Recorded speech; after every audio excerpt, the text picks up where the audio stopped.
Tess of the Durbeyfield. By Thomas Hardy. Phase the First, The Maiden. I. On an evening in the latter part of May, a middle-aged man was walking homeward from Shaston to the village of Marlott, in the adjoining vale of Blakemore, or Blackmore. The pair of legs that carried him were rickety, and there was a bias in his gait which inclined him somewhat to the left of a straight line. He occasionally gave a smart nod, as if in confirmation of some opinion, though he was not thinking of anything in particular. An empty egg basket was slung upon his arm, the nap of his hat was ruffled, a patch being quite worn away at its brim where his thumb came in taking it off. Presently he was met by an elderly parson astride on a grey mare, who, as he rode, hummed a wandering tune. "Good night, T.E.," said the man with the basket. "Good night, Sir John," said the parson. The pedestrian, after another pace or two, halted and turned round. "Now, sir, begging your pardon, we met last market day on this road about this time, and I said good night, and you made reply good night, Sir John, as now." "I did," said the parson. "And once before that, near a month ago." "I may have." "Then what might your meaning be in calling me Sir John these different times, when I be plain Jack Durbeyfield, the haggler?" The parson rode a step or two nearer.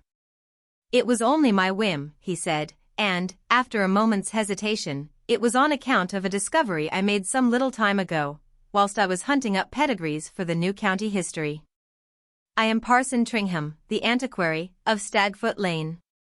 Don't you really know, Durbeyfield, that you are the lineal representative of the ancient and knightly family of the Durbeyfield, who derive their descent from Sir Pagan d'Urberville?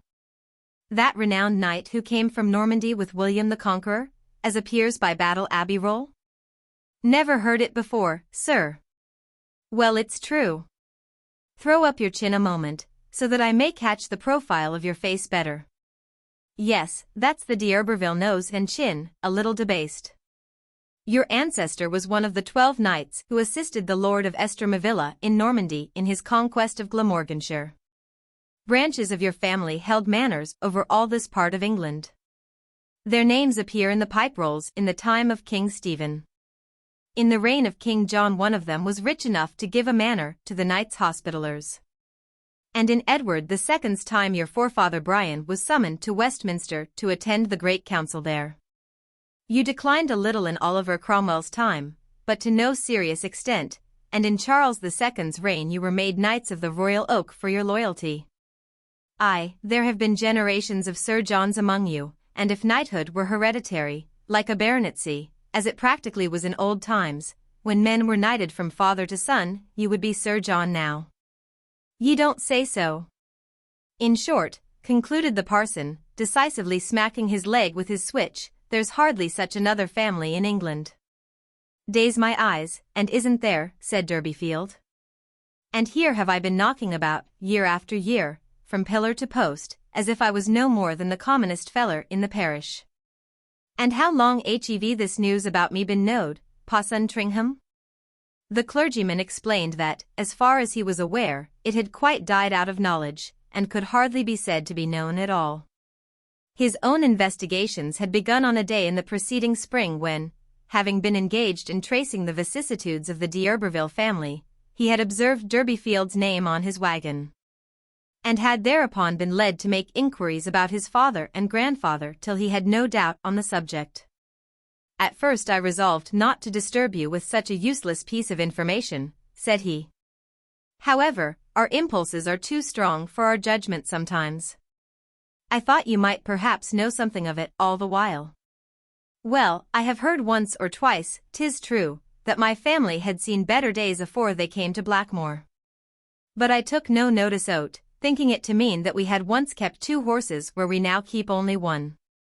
I've got a wold silver spoon and a wold graven seal at home, too, but, Lord, what's a spoon and seal? And to think that I and these noble d'Urberville were one flesh all the time. 'Twas said that my grandfer had secrets, and didn't care to talk of where he came from. And where do we raise our smoke, now, parson, if I may make so bold, I mean, where do we d'Urberville live? You don't live anywhere. You are extinct as a county family. That's bad. Yes, what the mendacious family chronicles call extinct in the male line, that is, gone down, gone under. Then where do we lie? At Kingsbere sub Greenhill, rows and rows of you in your vaults, with your effigies under Purbeck marble canopies. And where be our family mansions and estates? You haven't any. Oh. No lands neither? None. Though you once had in abundance, as I said, for your family consisted of numerous branches. In this county there was a seat of yours at Kingsbere, and another at Sherton, and another in Millpond, and another at Lulstead, and another at Wellbridge.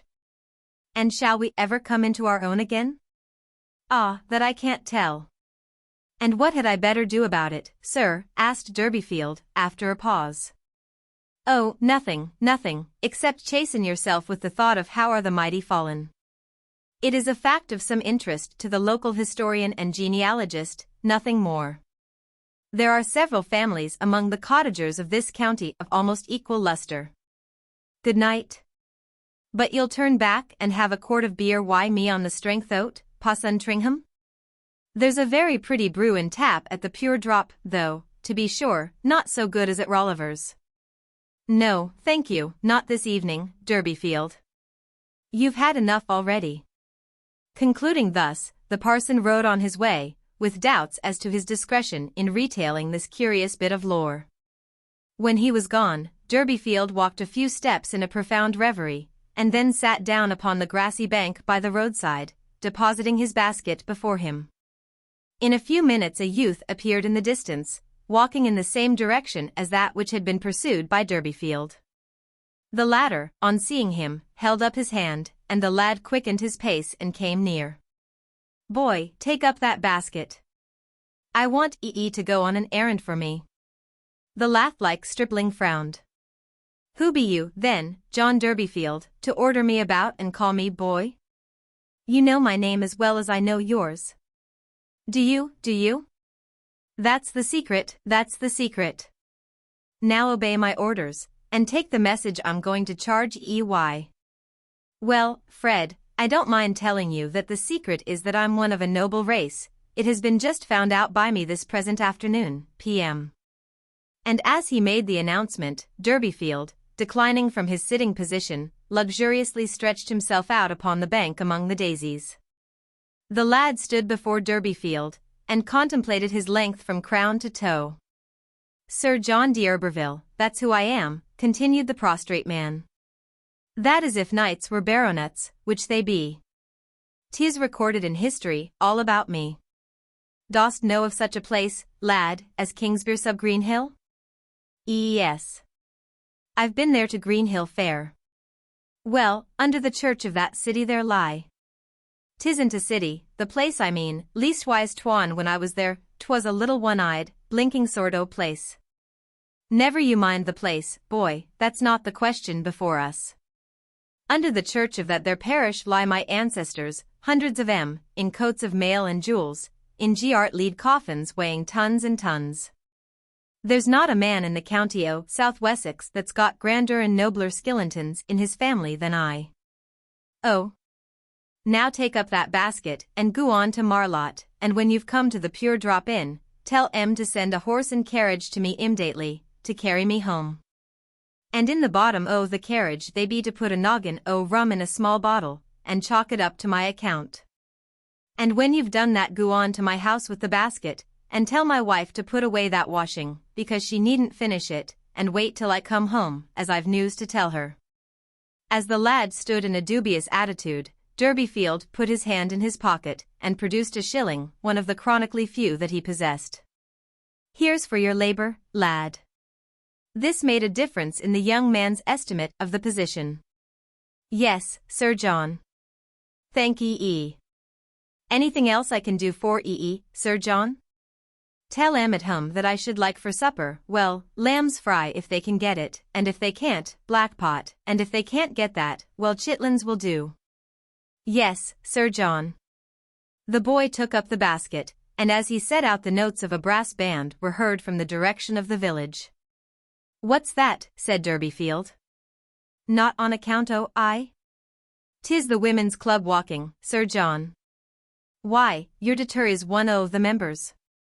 To be sure, I'd quite forgot it in my thoughts of greater things. Well, vamp on to Marlott, will ye, and order that carriage, and maybe I'll drive round and inspect the club. The lad departed, and Durbeyfield lay waiting on the grass and daisies in the evening sun. Not a soul passed that way for a long while, and the faint notes of the band were the only human sounds audible within the rim of blue hills. 2. The village of Marlott lay amid the northeastern undulations of the beautiful vale of Blakemore, or Blackmore, aforesaid, an engirdled and secluded region, for the most part untrodden as yet by tourist or landscape painter. Though within a 4 hours' journey from London. It is a vale whose acquaintance is best made by viewing it from the summits of the hills that surround it, except perhaps during the droughts of summer. An unguided ramble into its recesses in bad weather is apt to engender dissatisfaction with its narrow, tortuous, and miry ways. This fertile and sheltered tract of country, in which the fields are never brown and the springs never dry, is bounded on the south by the bold chalk ridge that embraces the prominences of Hambledon Hill, Bulbarrow, Nettlecombe Tout, Dogberry, High Stoy, and Bub Down. The traveller from the coast, who, after plodding northward for a score of miles over calcareous downs and cornlands, suddenly reaches the verge of one of these escarpments, is surprised and delighted to behold, extended like a map beneath him, a country differing absolutely from that which he has passed through. Behind him the hills are open, the sun blazes down upon fields so large as to give an unenclosed character to the landscape, the lanes are white, the hedges low and plashed, the atmosphere colorless. Here, in the valley, the world seems to be constructed upon a smaller and more delicate scale. The fields are mere paddocks, so reduced that from this height their hedgerows appear a network of dark green threads overspreading the paler green of the grass. The atmosphere beneath is languorous, and is so tinged with azure that what artists call the middle distance partakes also of that hue, while the horizon beyond is of the deepest ultramarine. Arable lands are few and limited. With but slight exceptions, the prospect is a broad rich mass of grass and trees, mantling minor hills and dales within the major. Such is the Vale of Blackmore. The district is of historic, no less than of topographical interest. The vale was known in former times as the Forest of White Hart, from a curious legend of King Henry III's reign, in which the killing by a certain Thomas de la Linde of a beautiful white hart which the king had run down and spared, was made the occasion of a heavy fine. In those days, until comparatively recent times, the country was densely wooded. Even now, traces of its earlier condition are to be found in the old oak copses and irregular belts of timber that yet survive upon its slopes, and the hollow-trunked trees that shade so many of its pastures.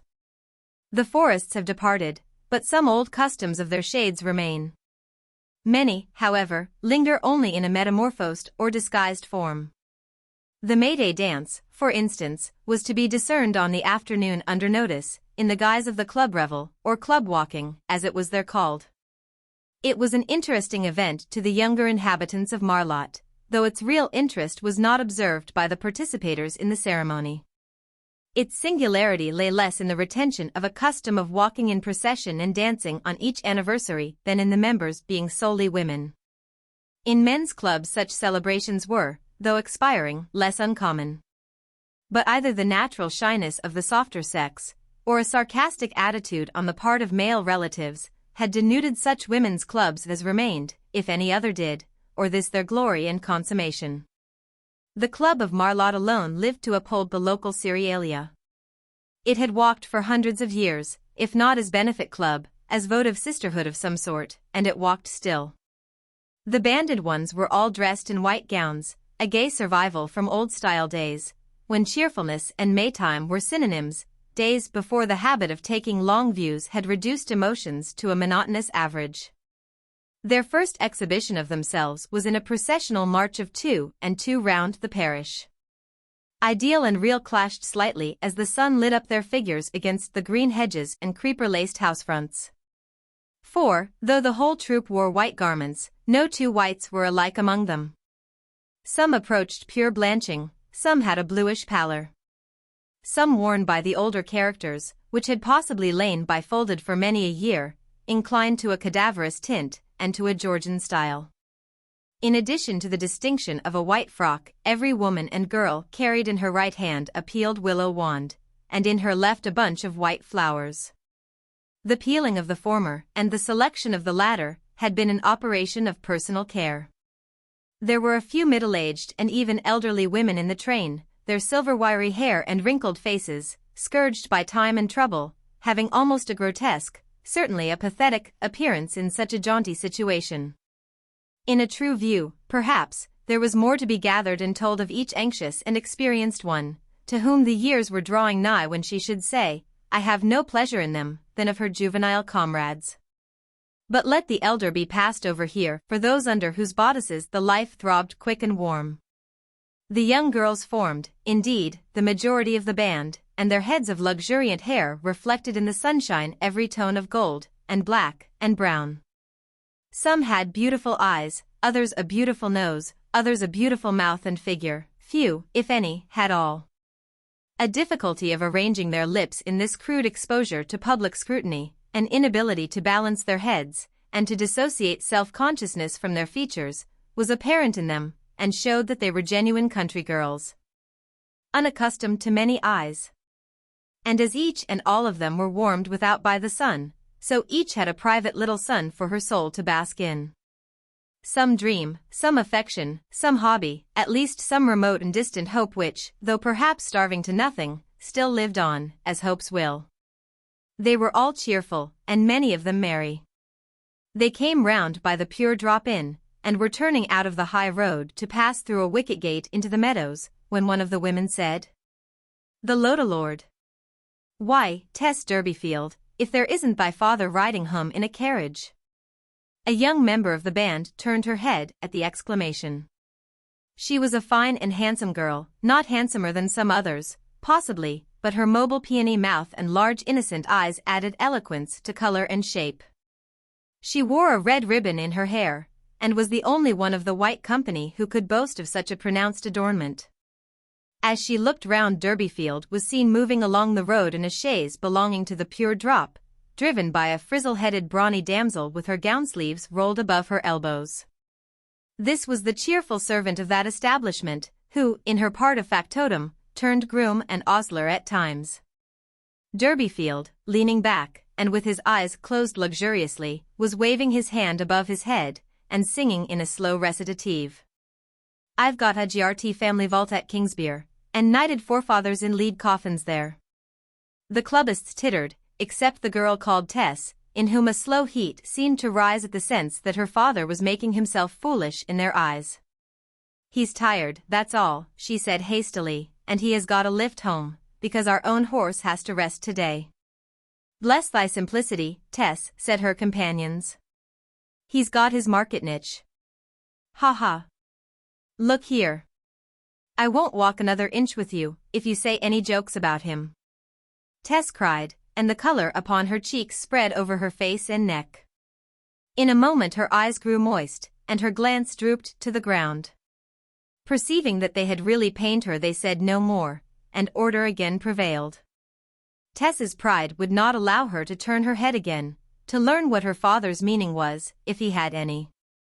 And thus she moved on with the whole body to the enclosure where there was to be dancing on the green. By the time the spot was reached she has recovered her equanimity, and tapped her neighbor with her wand and talked as usual. Tess Durbeyfield at this time of her life was a mere vessel of emotion untinctured by experience. The dialect was on her tongue to some extent, despite the village school, the characteristic intonation of that dialect for this district being the voicing approximately rendered by the syllable ur. Probably as rich in utterance as any to be found in human speech. The pouted-up deep red mouth to which this syllable was native had hardly as yet settled into its definite shape, and her lower lip had a way of thrusting the middle of her top one upward, when they closed together after a word. Phases of her childhood lurked in her aspect still. As she walked along today, for all her bouncing handsome womanliness, you could sometimes see her 12th year in her cheeks, or her 9th sparkling from her eyes. And even her 5th would flit over the curves of her mouth now and then. Yet few knew, and still fewer considered this. A small minority, mainly strangers, would look long at her in casually passing by, and grow momentarily fascinated by her freshness, and wonder if they would ever see her again, but to almost everybody she was a fine and picturesque country girl. And no more. Nothing was seen or heard further of Durbeyfield in his triumphal chariot under the conduct of the ostleress, and the club having entered the allotted space, dancing began. As there were no men in the company, the girls danced at first with each other, but when the hour for the close of labor drew on, the masculine inhabitants of the village, together with other idlers and pedestrians, gathered round the spot, and appeared inclined to negotiate for a partner. Among these onlookers were 3 young men of a superior class, carrying small knapsacks strapped to their shoulders, and stout sticks in their hands. Their general likeness to each other, and their consecutive ages, would almost have suggested that they might be, what in fact they were, brothers. The eldest wore the white tie, high waistcoat, and thin-brimmed hat of the regulation curate. The second was the normal undergraduate. The appearance of the third and youngest would hardly have been sufficient to characterize him. There was an uncribbed, uncabined aspect in his eyes and attire, implying that he had hardly as yet found the entrance to his professional groove. That he was a desultory tentative student of something and everything might only have been predicted of him. These 3 brethren told casual acquaintance that they were spending their Whitsun holidays in a walking tour through the Vale of Blackmore, their course being southwesterly from the town of Shaston on the northeast. They leant over the gate by the highway, and inquired as to the meaning of the dance and the white-frocked maids. The 2 elder of the brothers were plainly not intending to linger more than a moment, but the spectacle of a bevy of girls dancing without male partners seemed to amuse the third, and make him in no hurry to move on. He unstrapped his knapsack, put it, with his stick, on the hedgebank, and opened the gate. "What are you going to do, Angel?" asked the eldest. "I am inclined to go and have a fling with them." "Why not all of us, just for a minute or 2, it will not detain us long." "No, no, nonsense," said the first. "Dancing in public with a troop of country hoydens, suppose we should be seen. Come along, or it will be dark before we get to Sturcastle, and there's no place we can sleep at nearer than that. Besides, we must get through another chapter of a counterblast to agnosticism before we turn in, now I have taken the trouble to bring the book." "All right, I'll overtake you and Cuthbert in 5 minutes, don't stop." "I give my word that I will, Felix." The 2 elder reluctantly left him and walked on, taking their brother's knapsack to relieve him in following, and the youngest entered the field. "This is 1,000 pities," he said gallantly, to 2 or 3 of the girls nearest him, as soon as there was a pause in the dance. "Where are your partners, my dears?" "They've not left off work yet," answered one of the boldest. "They'll be here by and by." "Till then, will you be one, sir?" "Certainly." "But what's one among so many?" "Better than none. 'Tis melancholy work facing and footing it to one of your own sort, and no clipsing and calling at all. Now, pick and choose." "SSH, don't be so for'ard," said a shire girl. The young man, thus invited, glanced them over, and attempted some discrimination, but, as the group were all so new to him, he could not very well exercise it. He took almost the first that came to hand, which was not the speaker, as she had expected, nor did it happen to be Tess Durbeyfield. Pedigree, ancestral skeletons, monumental record, the d'Urberville lineaments, did not help Tess in her life's battle as yet, even to the extent of attracting to her a dancing partner over the heads of the commonest peasantry. So much for Norman blood unaided by Victorian lucre. The name of the eclipsing girl, whatever it was, has not been handed down, but she was envied by all as the first who enjoyed the luxury of a masculine partner that evening.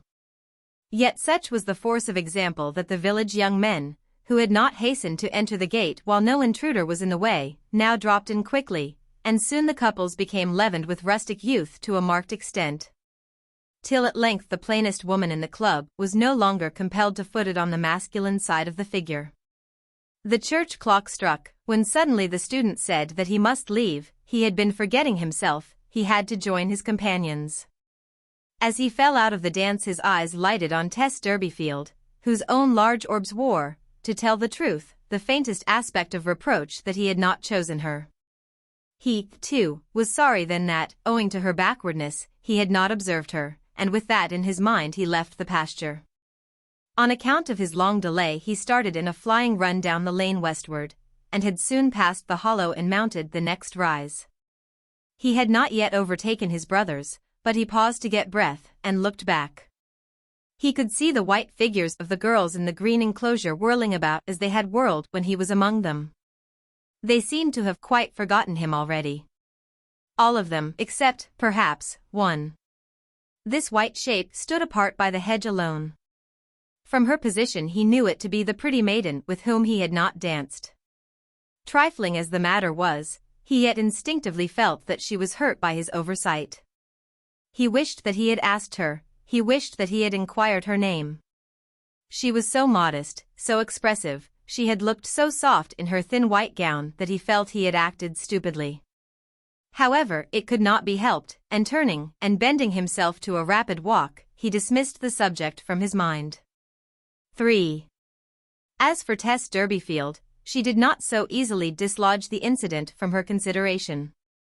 She had no spirit to dance again for a long time, though she might have had plenty of partners, but they did not speak so nicely as the strange young man had done. It was not till the rays of the sun had absorbed the young stranger's retreating figure on the hill that she shook off her temporary sadness and answered her would-be partner in the affirmative. She remained with her comrades till dusk, and participated with a certain zest in the dancing, though, being heart-whole as yet, she enjoyed treading a measure purely for its own sake. Little divining when she saw the soft torments, the bitter sweets, the pleasing pains, and the agreeable distresses of those girls who had been wooed and won, what she herself was capable of in that kind. The struggles and wrangles of the lads for her hand in a jig were an amusement to her, no more, and when they became fierce she rebuked them. She might have stayed even later, but the incident of her father's odd appearance and manner returned upon the girl's mind to make her anxious. And wondering what had become of him, she dropped away from the dancers and bent her steps towards the end of the village at which the parental cottage lay. While yet many score yards off, other rhythmic sounds than those she had quitted became audible to her, sounds that she knew well, so well. They were a regular series of thumpings from the interior of the house, occasioned by the violent rocking of a cradle upon a stone floor, to which movement a feminine voice kept time by singing, in a vigorous gallopade, the favorite ditty of the spotted cow. I saw her lie down in yonder green grove. Come, love, and I'll tell you where.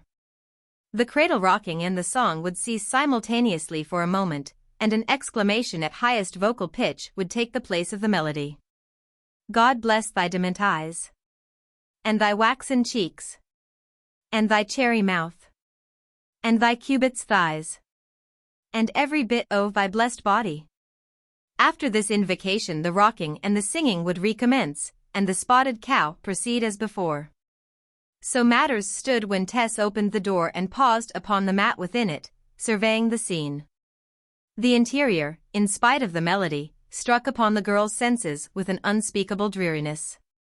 From the holiday gaieties of the field, the white gowns, the nosegays, the willow wands, the whirling movements on the green, the flash of gentle sentiment towards the stranger, to the yellow melancholy of this one-candled spectacle, what a step! Besides the jar of contrast there came to her a chill self-reproach that she had not returned sooner, to help her mother in these domesticities, instead of indulging herself out of doors.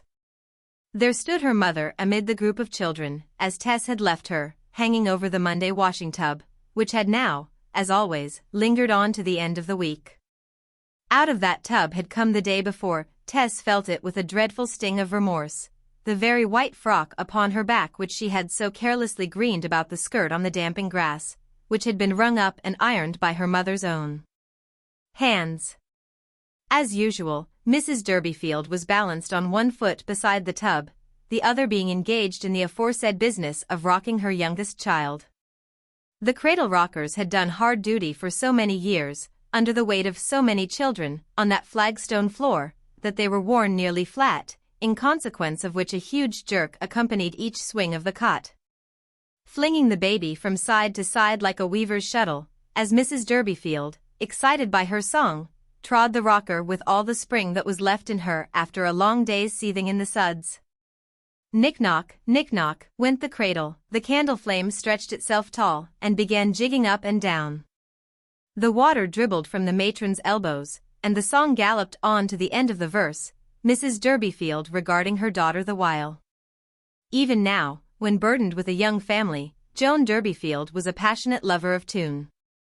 No ditty floated into Blackmore Vale from the outer world, but Tess's mother caught up its notation in a week. There still faintly beamed from the woman's features something of the freshness, and even the prettiness, of her youth, rendering it probable that the personal charms which Tess could boast of were in main part her mother's gift, and therefore unknightly, unhistorical. "I'll rock the cradle for a mother," said the daughter gently. "Or I'll take off my best frock and help you ring up. I thought you had finished long ago." Her mother bore Tess no ill will for leaving the housework to her single-handed efforts for so long. Indeed, Joan seldom upbraided her thereon at any time, feeling but slightly the lack of Tess's assistance whilst her instinctive plan for relieving herself of her labors lay in postponing them. Tonight, however, she was even in a blither mood than usual. There was a dreaminess, a preoccupation, an exaltation in the maternal look which the girl could not understand. "Well, I'm glad you've come," her mother said, as soon as the last note had passed out of her. "I want to go and fetch your father, but what's more than that, I want to tell what have happened. Y'all be fess enough, my poppet, when t'st know." Mrs. Durbeyfield habitually spoke the dialect. Her daughter, who had passed the 6th standard in the national school under a London-trained mistress, spoke 2 languages, the dialect at home, more or less ordinary English abroad and to persons of quality. "Since I've been away?" Tess asked. "Aye. Had it anything to do with father's making such a mommet of himself in thick carriage this afternoon?" "Why did I felt inclined to sink into the ground with shame. That wer all a part of the Larry. We've been found to be the greatest gentlefolk in the whole county, reaching all back long before Oliver Grumble's time, to the days of the pagan Turks, with monuments, and vaults, and crests, and scutcheons, and the Lord knows what all. In St. Charles's days we was made Knights o' the Royal Oak, our real name being d'Urberville. Don't that make your bosom plim? 'Twas on this account that your father rode home in the VIII, not because he'd been drinking, as people supposed." "I'm glad of that. Will it do us any good, mother?" "Oh yes. 'Tis thoughted that great things may come o't. No doubt a mampus of folk of our own rank will be down here in their carriages as soon as 'tis known. Your father learnt it on his way home from Shaston, and he has been telling me the whole pedigree of the matter." "Where is father now?" asked Tess suddenly. Her mother gave irrelevant information by way of answer. "He called to see the doctor today in Shaston. It is not consumption at all, it seems. It is fat round his heart, says. There, it is like this." Joan Durbeyfield, as she spoke, curved a sodden thumb and forefinger to the shape of the letter C, and used the other forefinger as a pointer. "At the present moment, he says to your father, your heart is enclosed all round there, and all round there, this space is still open, says. As soon as it do meet, so, Mrs. Durbeyfield closed her fingers into a circle complete, off you will go like a shatter, Mr. Durbeyfield, says. You mid last 10 years, you mid go off in 10 months, or 10 days. Tess looked alarmed. Her father possibly to go behind the eternal clouds so soon, notwithstanding this sudden greatness. "But where is father?" she asked again. Her mother put on a deprecating look. "Now don't you be bursting out angry. The poor man, he felt so rafted after his uplifting by the pa'son's news, that he went up to Rolliver's half an hour ago. He do want to get up his strength for his journey tomorrow with that load of beehives, which must be delivered, family or no. He'll have to start shortly after 12 tonight, as the distance is so long." "Get up his strength," said Tess impetuously, the tears welling to her eyes. "Oh my God. Go to a public house to get up his strength. And you as well agreed as he, mother." Her rebuke and her mood seemed to fill the whole room, and to impart a cowed look to the furniture and candle and children playing about, and to her mother's face. "No," said the latter touchily, "I be not agreed. I have been waiting for to bide and keep house while I go fetch him. I'll go." "Oh no, Tess. You see, it would be no use." Tess did not expostulate. She knew what her mother's objection meant. Mrs. Durbeyfield's jacket and bonnet were already hanging slyly upon a chair by her side, in readiness for this contemplated jaunt, the reason for which the matron deplored more than its necessity. "And take the complete fortune-teller to the outhouse," Joan continued, rapidly wiping her hands, and donning the garments. The complete fortune-teller was an old thick volume, which lay on a table at her elbow, so worn by pocketing that the margins had reached the edge of the type. Tess took it up, and her mother started. This going to hunt up her shiftless husband at the inn was one of Mrs. Durbeyfield's still extant enjoyments in the muck and muddle of rearing children. To discover him at Rolliver's, to sit there for an hour or two by his side and dismiss all thought and care of the children during the interval, made her happy. A sort of halo, an occidental glow, came over life then.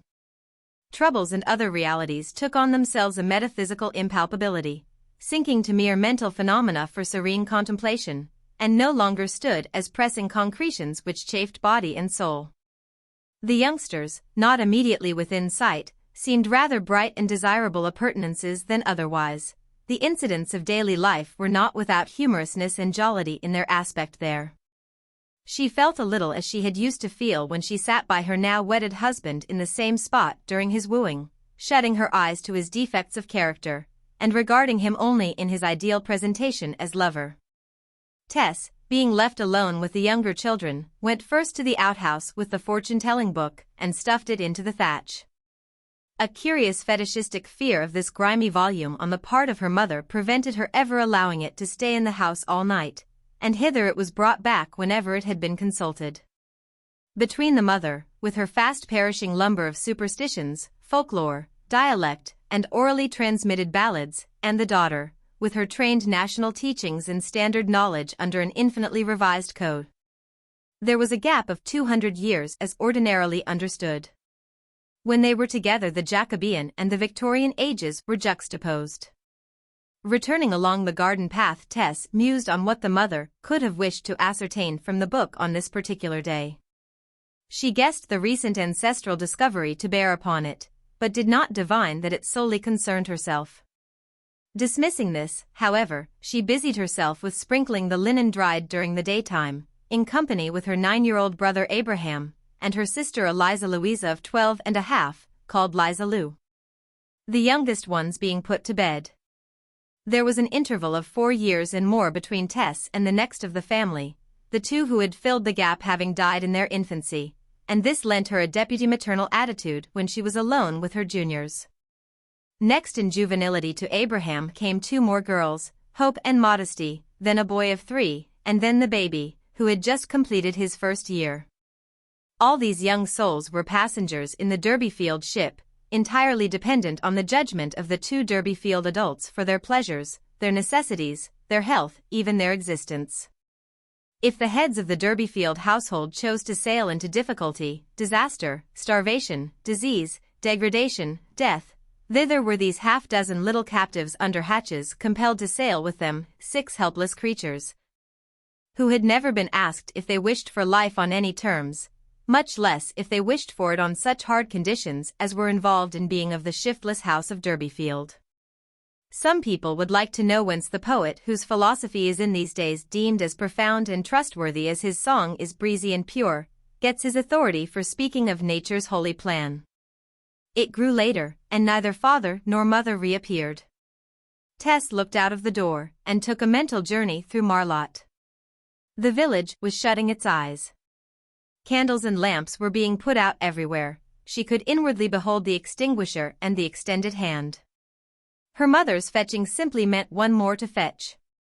Tess began to perceive that a man in indifferent health, who proposed to start on a journey before 1 in the morning, ought not to be at an inn at this late hour celebrating his ancient blood.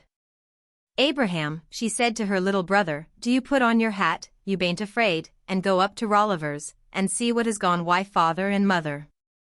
The boy jumped promptly from his seat and opened the door, and the night swallowed him up. Half an hour passed yet again, neither man, woman, nor child returned.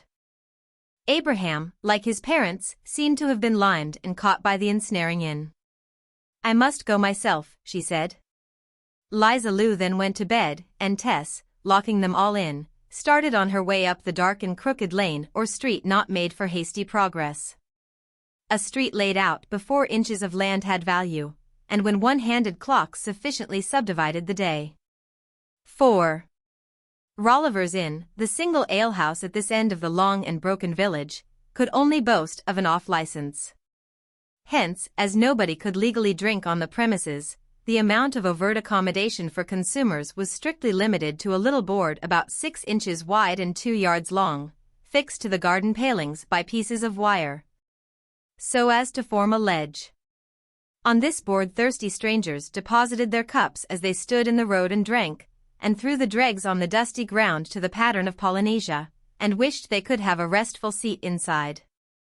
Thus the strangers. But there were also local customers who felt the same wish, and where there's a will there's a way. In a large bedroom upstairs, the window of which was thickly curtained with a great woolen shawl lately discarded by the landlady, Mrs. Rolliver, were gathered on this evening nearly a dozen persons, all seeking beatitude. All old inhabitants of the nearer end of Marlott, and frequenters of this retreat. Not only did the distance to the Pure Drop, the fully licensed tavern at the further part of the dispersed village, render its accommodation practically unavailable for dwellers at this end. But the far more serious question, the quality of the liquor, confirmed the prevalent opinion that it was better to drink with Rolliver in a corner of the housetop than with the other landlord in a wide house. A gaunt four-post bedstead which stood in the room afforded sitting space for several persons gathered round 3 of its sides. A couple more men had elevated themselves on a chest of drawers, another rested on the oak-carved coiffer.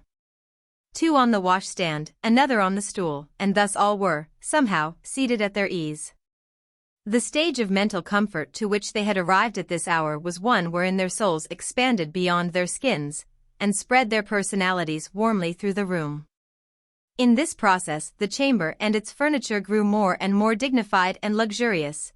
The shawl hanging at the window took upon itself the richness of tapestry, the brass handles of the chest of drawers were as golden knockers, and the carved bedposts seemed to have some kinship with the magnificent pillars of Solomon's temple. Mrs. Durbeyfield, having quickly walked hitherward after parting from Tess, opened the front door, crossed the downstairs room, which was in deep gloom, and then unfastened the stair door like one whose fingers knew the tricks of the latch as well. Her ascent of the crooked staircase was a slower process, and her face, as it rose into the light above the last stair, encountered the gaze of all the party assembled in the bedroom. "Being a few private friends I've asked in to keep up club walking at my own expense," the landlady exclaimed at the sound of footsteps, as glibly as a child repeating the catechism, while she peered over the stairs.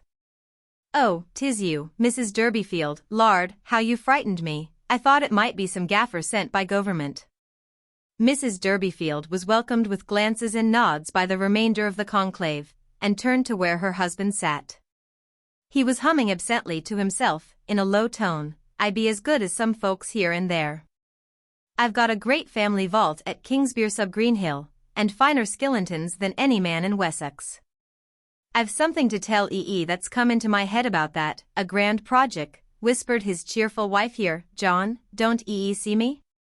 She nudged him, while he, looking through her as through a window pane, went on with his recitative. "Hush! Don't sing so loud, my good man," said the landlady, "in case any member of the government should be passing, and take away my license." "He's told what's happened to us, I suppose?" asked Mrs. Durbeyfield. "Yes, in a way." "D'ye think there's any money hanging by it?" "Ah, that's the secret," said Joan Durbeyfield sagely. "However, 'tis well to be kin to a coach, even if you don't ride in an." She dropped her public voice, and continued in a low tone to her husband, "I've been thinking since you brought the news that there's a great rich lady out by Trantridge, on the edge o' the chase, of the name of D'Urberville." "Hey, what's that?" said Sir John. She repeated the information. That lady must be our relation, she said. And my project is to send Tess to claim kin. There is a lady of the name, now you mention it, said Durbeyfield. Parson Tringham didn't think of that.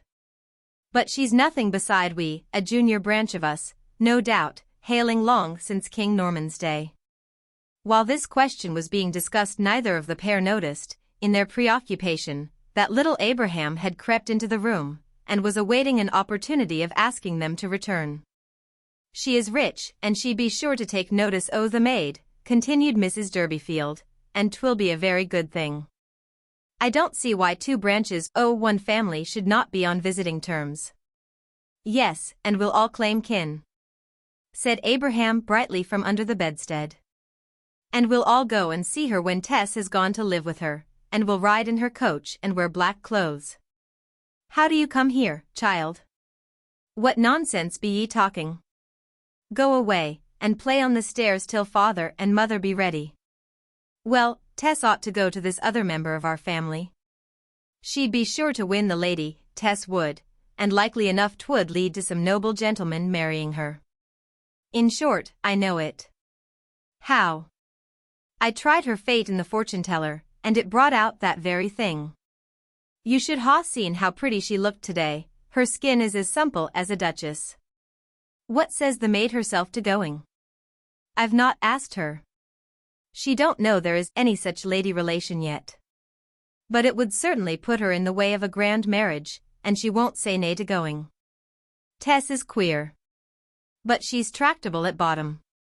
Leave her to me. Though this conversation had been private, sufficient of its import reached the understandings of those around to suggest to them that the Durbeyfields had weightier concerns to talk of now than common folks had, and that Tess, their pretty eldest daughter, had fine prospects in store. Tess is a fine figure o' fun, as I said to myself today when I zeed her vamping round parish with the rest, observed one of the elderly boozers in an undertone. But Joan Durbeyfield must mind that she don't get green malt and floor. It was a local phrase which had a peculiar meaning, and there was no reply.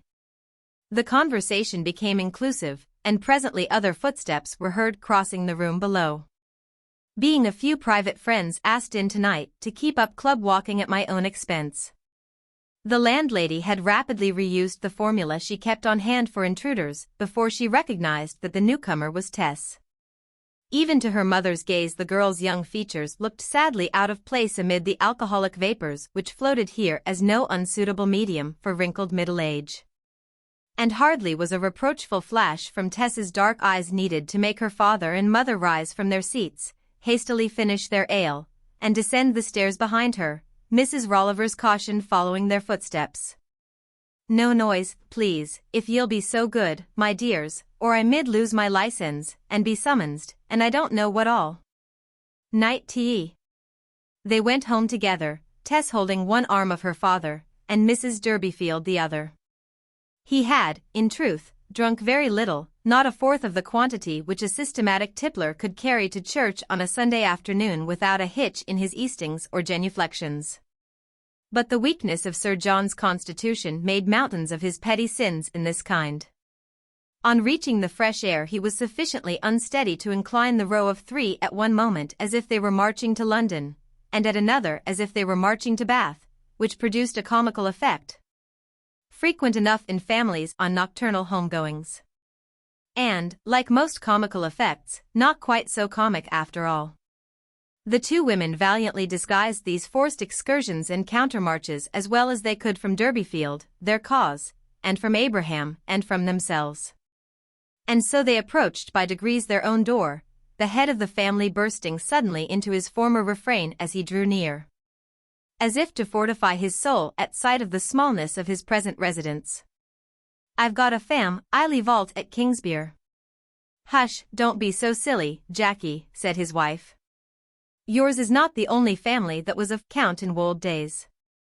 Look at the Angtells, and Horseys, and the Tringhams themselves, gone to seed a'most as much as you, though you was bigger folks than they, that's true. Thank God, I was never of no family, and have nothing to be ashamed of in that way. Don't you be so sure o' that. From you nater 'tis my belief you've disgraced yourselves more than any o' us, and was kings and queens outright at one time. Tess turned the subject by saying what was far more prominent in her own mind at the moment than thoughts of her ancestry. I am afraid father won't be able to take the journey with the beehives tomorrow so early. I shall be all right in an hour or two, said Durbeyfield. It was 11 o'clock before the family were all in bed, and 2 o'clock next morning was the latest hour for starting with the beehives if they were to be delivered to the retailers in Casterbridge before the Saturday market began. The way thither lying by bad roads over a distance of between 20 and 30 miles, and the horse and wagon being of the slowest. At 1:30 Mrs. Durbeyfield came into the large bedroom where Tess and all her little brothers and sisters slept. The poor man can't go, she said to her eldest daughter, whose great eyes had opened the moment her mother's hand touched the door. Tess sat up in bed, lost in a vague interspace between a dream and this information. But somebody must go, she replied. It is late for the hives already. Swarming will soon be over for the year, and if we put off taking 'em till next week's market the call for 'em will be past, and they'll be thrown on our hands. Mrs. Durbeyfield looked unequal to the emergency. Some young feller, perhaps, would go? One of them who were so much after dancing with yesterday, she presently suggested. Oh no, I wouldn't have it for the world, declared Tess proudly.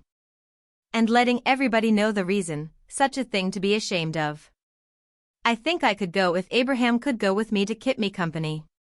Her mother at length agreed to this arrangement. Little Abraham was aroused from his deep sleep in a corner of the same apartment, and made to put on his clothes while still mentally in the other world. Meanwhile Tess had hastily dressed herself. And the twain, lighting a lantern, went out to the stable. The rickety little wagon was already laden, and the girl led out the horse, Prince, only a degree less rickety than the vehicle. The poor creature looked wonderingly round at the night, at the lantern, at their two figures, as if he could not believe that at that hour, when every living thing was intended to be in shelter and at rest, he was called upon to go out and labor. They put a stock of candle ends into the lantern, hung the ladder to the off side of the load, and directed the horse onward, walking at his shoulder at first during the uphill parts of the way, in order not to overload an animal of so little vigor. To cheer themselves as well as they could, they made an artificial morning with the lantern, some bread and butter, and their own conversation, the real morning being far from come. Abraham, as he more fully awoke, for he had moved in a sort of trance so far, began to talk of the strange shapes assumed by the various dark objects against the sky, of this tree that looked like a raging tiger springing from a lair, of that which resembled a giant's head. When they had passed the little town of Stircastle, dumbly somnolent under its thick brown thatch, they reached higher ground. Still higher, on their left, the elevation called Bulbarrow, or Bealbarrow, well nigh the highest in South Wessex, swelled into the sky, engirdled by its earthen trenches. From here about the long road was fairly level for some distance onward. They mounted in front of the wagon, and Abraham grew reflective. Tess, he said in a preparatory tone, after a silence. Yes, Abraham. Bain't you glad that we've become gentlefolk? Not particular glad. But you be glad that you am going to marry a gentleman? What, said Tess, lifting her face. That our great relation will help to marry a gentleman. I? Our great relation? We have no such relation. What has put that into your head? I heard em talking about it up at Rolliver's when I went to find father. There's a rich lady of our family out at Trantridge, and mother said that if you claimed kin with the lady, she'd put in the way of marrying a gentleman. His sister became abruptly still, and lapsed into a pondering silence. Abraham talked on, rather for the pleasure of utterance than for audition, so that his sister's abstraction was of no account. He leant back against the hives, and with upturned face made observations on the stars, whose cold pulses were beating amid the black hollows above, in serene dissociation from these two wisps of human life. He asked how far away those twinklers were, and whether God was on the other side of them. But ever and anon his childish prattle recurred to what impressed his imagination even more deeply than the wonders of creation. If Tess were made rich by marrying a gentleman, would she have money enough to buy a spyglass so large that it would draw the stars as near to her as Nettlecombe Tout? The renewed subject, which seemed to have impregnated the whole family, filled Tess with impatience. "Never mind that now," she exclaimed. "Did you say the stars were worlds, Tess?" "Yes." "All like ours?" "I don't know, but I think so. They sometimes seem to be like the apples on our stubborn tree. Most of them splendid and sound, a few blighted. Which do we live on, a splendid one or a blighted one?" "A blighted one. 'Tis very unlucky that we didn't pitch on a sound one, when there were so many more of 'em." "Yes." "Is it like that really, Tess?" said Abraham, turning to her much impressed, on reconsideration of this rare information. "How would it have been if we had pitched on a sound one?" "Well, Father wouldn't have coughed and creeped about as he does, and wouldn't have got too tipsy to go on this journey. And Mother wouldn't have been always washing, and never getting finished. And you would have been a rich lady ready-made, and not have had to be made rich by marrying a gentleman?" "Oh, don't talk of that any more." Left to his reflections, Abraham soon grew drowsy. Tess was not skillful in the management of a horse, but she thought that she could take upon herself the entire conduct of the load for the present and allow Abraham to go to sleep if he wished to do so. She made him a sort of nest in front of the hives, in such a manner that he could not fall, and, taking the reins into her own hands, jogged on as before. Prince required but slight attention, lacking energy for superfluous movements of any sort. With no longer a companion to distract her, Tess fell more deeply into reverie than ever, her back leaning against the hives. The mute procession past her shoulders of trees and hedges became attached to fantastic scenes outside reality, and the occasional heave of the wind became the sigh of some immense sad soul, conterminous with the universe in space, and with history in time. Then, examining the mesh of events in her own life, she seemed to see the vanity of her father's pride, the gentlemanly suitor awaiting herself in her mother's fancy. To see him as a grimacing personage, laughing at her poverty and her shrouded knightly ancestry. Everything grew more and more extravagant, and she no longer knew how time passed. A sudden jerk shook her in her seat, and Tess awoke from the sleep into which she, too, had fallen. They were a long way further on than when she had lost consciousness, and the wagon had stopped. A hollow groan, unlike anything she had ever heard in her life, came from the front, followed by a shout of "Hoy there!" The lantern hanging at her wagon had gone out, but another was shining in her face, much brighter than her own had been. Something terrible had happened. The harness was entangled with an object which blocked the way. In consternation, Tess jumped down and discovered the dreadful truth. The groan had proceeded from her father's poor horse Prince. The morning mail cart, with its two noiseless wheels, speeding along these lanes like an arrow, as it always did, had driven into her slow and unlighted equipage. The pointed shaft of the cart had entered the breast of the unhappy prince like a sword, and from the wound his life's blood was spouting in a stream, and falling with a hiss into the road. In her despair, Tess sprang forward and put her hand upon the hole, with the only result that she became splashed from face to skirt with the crimson drops. Then she stood helplessly looking on. Prince also stood firm and motionless as long as he could, till he suddenly sank down in a heap. By this time the mail cart man had joined her, and began dragging and unharnessing the hot form of Prince. But he was already dead, and, seeing that nothing more could be done immediately, the mail cart man returned to his own animal, which was uninjured. "You was on the wrong side," he said. "I am bound to go on with the mail bags, so that the best thing for you to do is bide here with your load. I'll send somebody to help you as soon as I can.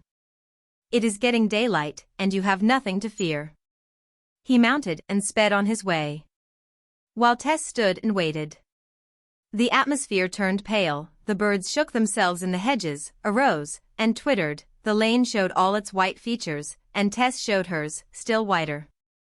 The huge pool of blood in front of her was already assuming the iridescence of coagulation, and when the sun rose 100 prismatic hues were reflected from it. Prince lay alongside, still and stark. His eyes half open, the hole in his chest looking scarcely large enough to have let out all that had animated him. "'Tis all my doing, all mine," the girl cried, gazing at the spectacle. "No excuse for me, none. What will mother and father live on now? Abai. She shook the child, who had slept soundly through the whole disaster. "We can't go on with our load, Prince is killed."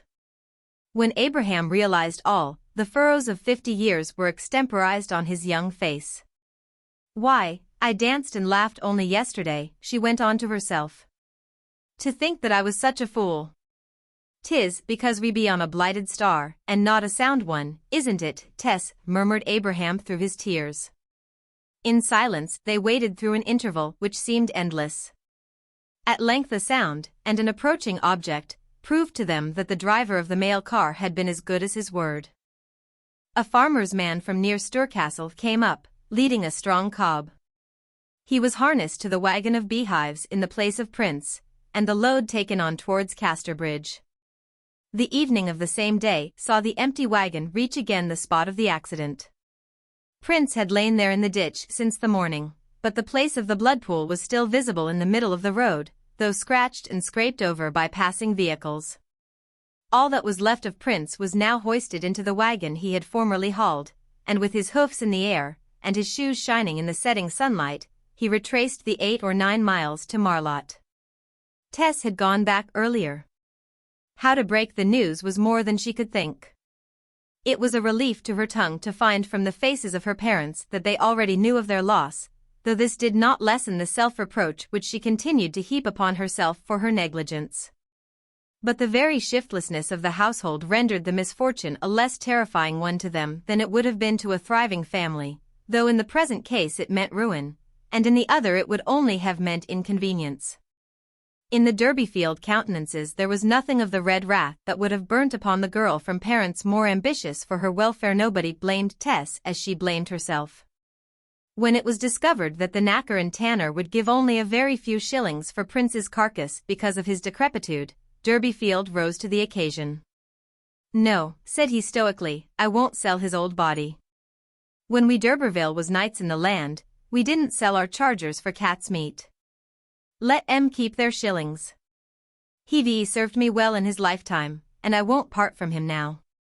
He worked harder the next day in digging a grave for Prince in the garden than he had worked for months to grow a crop for his family.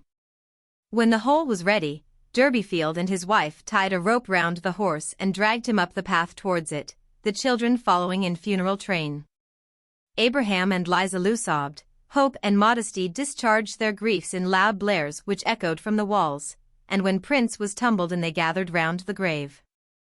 The breadwinner had been taken away from them. What would they do? "Is he gone to heaven?" asked Abraham, between the sobs. Then Durbeyfield began to shovel in the earth, and the children cried anew. All except Tess. Her face was dry and pale, as though she regarded herself in the light of a murderess. The haggling business, which had mainly depended on the horse, became disorganized forthwith. Distress, if not penury, loomed in the distance. Durbeyfield was what was locally called a slack-twisted fellow. He had good strength to work at times. But the times could not be relied on to coincide with the hours of requirement, and, having been unaccustomed to the regular toil of the day laborer, he was not particularly persistent when they did so coincide.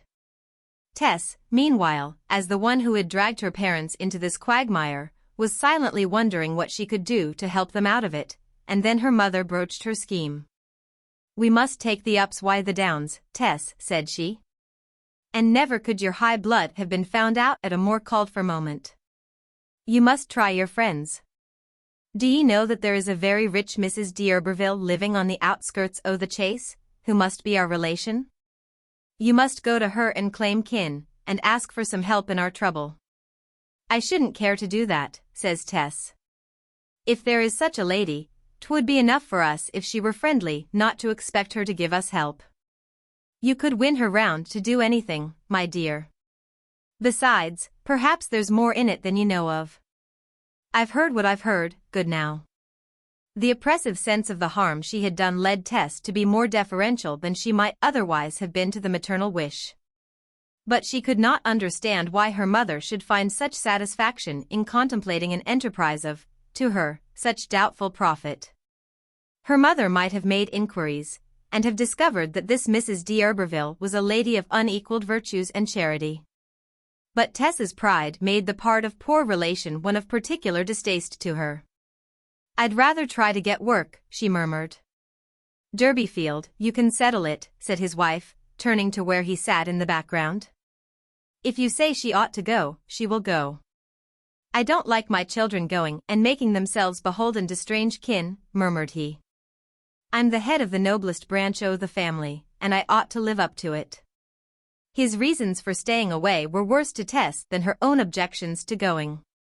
"Well, as I killed the horse, mother," she said mournfully, "I suppose I ought to do something. I don't mind going and seeing her, but you must leave it to me about asking for help. And don't go thinking about her making a match for me, it is silly." "Very well said, Tess," observed her father sententiously. "Who said I had such a thought?" asked Joan. "I fancy it is in your mind, mother. But I'll go." Rising early next day, she walked to the hill town called Shaston, and there took advantage of a van which twice in the week ran from Shaston eastward to Chaseborough, passing near Trantridge, the parish in which the vague and mysterious Mrs. D'Urberville had her residence. Tess Durbeyfield's route on this memorable morning lay amid the northeastern undulations of the vale in which she had been born, and in which her life had unfolded. The Vale of Blackmoor was to her the world, and its inhabitants the races thereof. From the gates and stiles of Marlott she had looked down its length in the wondering days of infancy, and what had been mystery to her then was not much less than mystery to her now. She had seen daily from her chamber window towers, villages, faint white mansions, above all, the town of Shaston standing majestically on its height, its windows shining like lamps in the evening sun. She had hardly ever visited the place, only a small tract even of the vale and its environs being known to her by close inspection. Much less had she been far outside the valley. Every contour of the surrounding hills was as personal to her as that of her relatives' faces. But for what lay beyond, her judgment was dependent on the teaching of the village school, where she had held a leading place at the time of her leaving, a year or two before this date.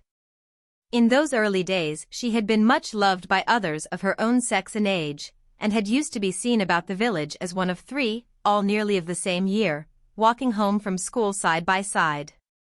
Tess, the middle one, in a pink print pinafore, of a finely reticulated pattern, worn over a stuff frock that had lost its original color for a nondescript tertiary, marching on upon long stocky legs. In tight stockings which had little ladder-like holes at the knees, torn by kneeling in the roads and banks in search of vegetable and mineral treasures. Her then earth-colored hair hanging like pothooks, the arms of the two outside girls resting round the waist of Tess, her arms on the shoulders of the two supporters. As Tess grew older, and began to see how matters stood, she felt quite a Malthusian towards her mother for thoughtlessly giving her so many little sisters and brothers, when it was such a trouble to nurse and provide for them. Her mother's intelligence was that of a happy child. Joan Durbeyfield was simply an additional one, and that not the eldest, to her own long family of waiters on Providence. However, Tess became humanely beneficent towards the small ones, and to help them as much as possible she used, as soon as she left school, to lend a hand at haymaking or harvesting on neighboring farms. Or, by preference, at milking or butter-making processes, which she had learnt when her father had owned cows, and being deft-fingered it was a kind of work in which she excelled. Every day seemed to throw upon her young shoulders more of the family burdens, and that Tess should be the representative of the Durbeyfields at the D'Urberville mansion came as a thing of course. In this instance it must be admitted that the Durbeyfields were putting their fairest side outward. She alighted from the van at Trantridge Cross, and ascended on foot a hill in the direction of the district known as the Chase, on the borders of which, as she had been informed, Mrs. D'Urberville's seat, the Slopes, would be found. It was not a manorial home in the ordinary sense, with fields, and pastures, and a grumbling farmer, out of whom the owner had to squeeze an income for himself and his family by hook or by crook. It was more, far more, a country house built for enjoyment pure and simple, with not an acre of troublesome land attached to it beyond what was required for residential purposes, and for a little fancy farm kept in hand by the owner, and tended by a bailiff.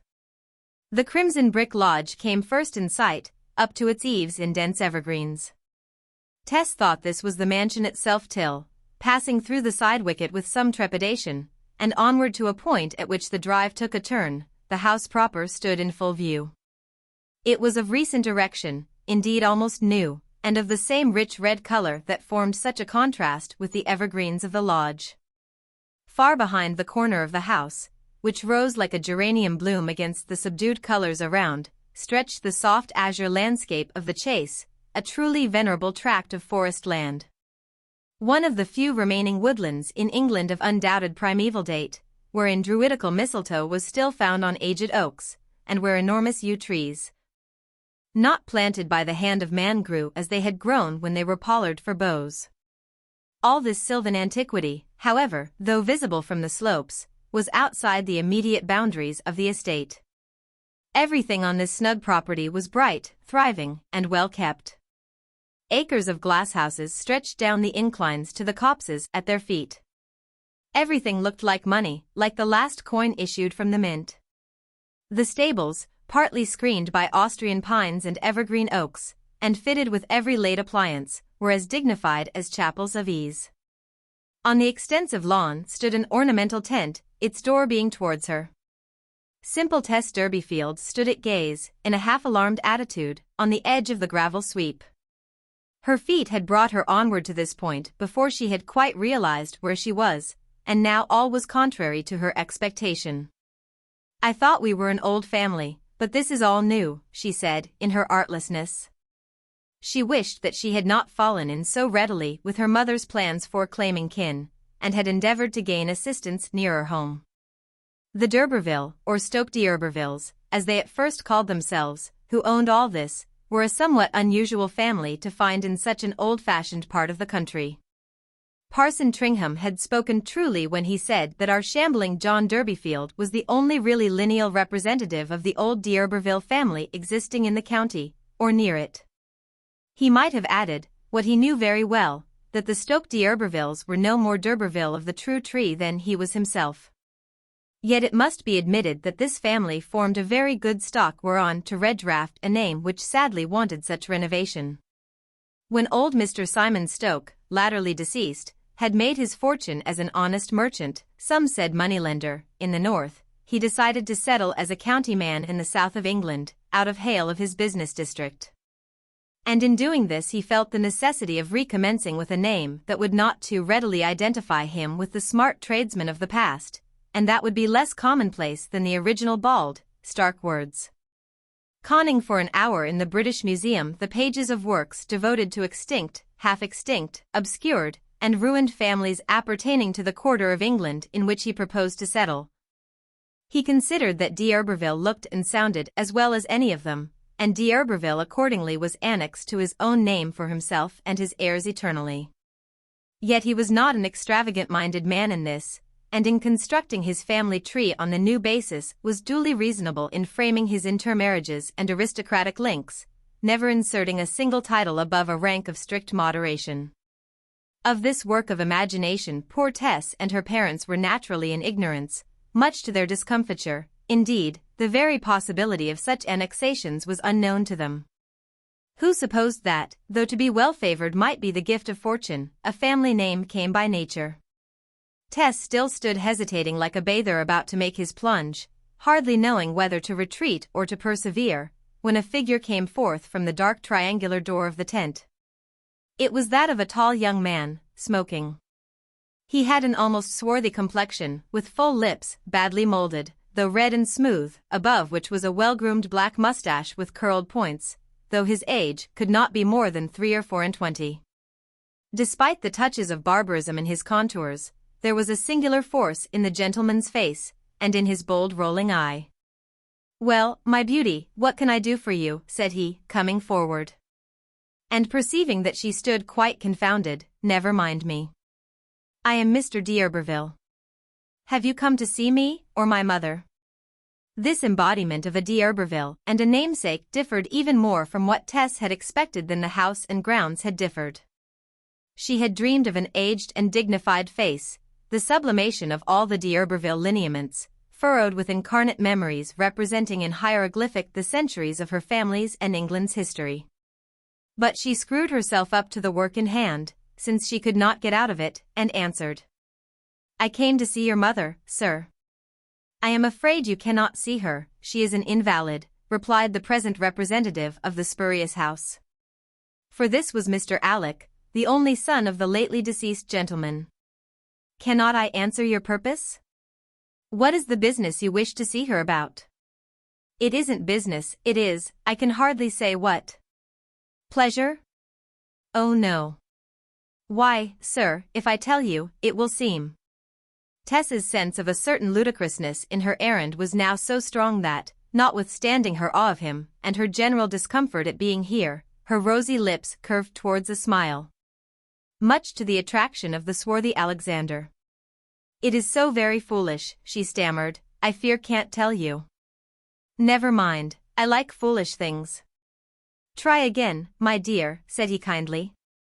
"Mother asked me to come," Tess continued, "and, indeed, I was in the mind to do so myself likewise.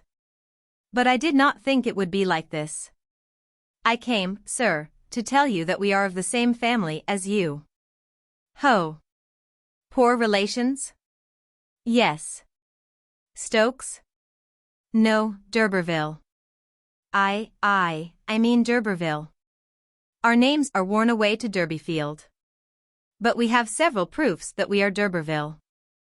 Antiquarians hold we are, and we have an old seal, marked with a ramping lion on a shield, and a castle over him. And we have a very old silver spoon, round in the bowl like a little ladle, and marked with the same castle. But it is so worn that mother uses it to stir the pea soup. "A castle argent is certainly my crest," said he blandly. "And my arm's a lion rampant. And so mother said we ought to make ourselves beknown to you, as we've lost our horse by a bad accident, and are the oldest branch o' the family." "Very kind of your mother, I'm sure. And I, for one, don't regret her step." Alec looked at Tess as he spoke, in a way that made her blush a little. "And so, my pretty girl, you've come on a friendly visit to us, as relations?" "I suppose I have," faltered Tess, looking uncomfortable again. "Well, there's no harm in it. Where do you live? What are you?" She gave him brief particulars. And responding to further inquiries told him that she was intending to go back by the same carrier who had brought her. "It is a long while before he returns past Trantridge Cross. Supposing we walk round the grounds to pass the time, my pretty coz?" Tess wished to abridge her visit as much as possible, but the young man was pressing, and she consented to accompany him. He conducted her about the lawns, and flower beds, and conservatories, and thence to the fruit garden and greenhouses, where he asked her if she liked strawberries. "Yes," said Tess, "when they come." "They are already here." D'Urberville began gathering specimens of the fruit for her, handing them back to her as he stooped, and, presently, selecting a specially fine product of the British Queen variety, he stood up and held it by the stem to her mouth. "No, no," she said quickly, putting her fingers between his hand and her lips. "I would rather take it in my own hand." "Nonsense," he insisted, and in a slight distress she parted her lips and took it in. They had spent some time wandering desultorily thus, Tess eating in a half-pleased, half-reluctant state whatever d'Urberville offered her. When she could consume no more of the strawberries he filled her little basket with them. And then the two passed round to the rose trees, whence he gathered blossoms and gave her to put in her bosom. She obeyed like one in a dream, and when she could affix no more he himself tucked a bud or two into her hat, and heaped her basket with others in the prodigality of his bounty. At last, looking at his watch, he said, "Now, by the time you have had something to eat, it will be time for you to leave, if you want to catch the carrier to Shaston. Come here, and I'll see what grub I can find." Stoke d'Urberville took her back to the lawn and into the tent, where he left her, soon reappearing with a basket of light luncheon, which he put before her himself. It was evidently the gentleman's wish not to be disturbed in this pleasant tête-à-tête by the servantry. "Do you mind my smoking?" he asked.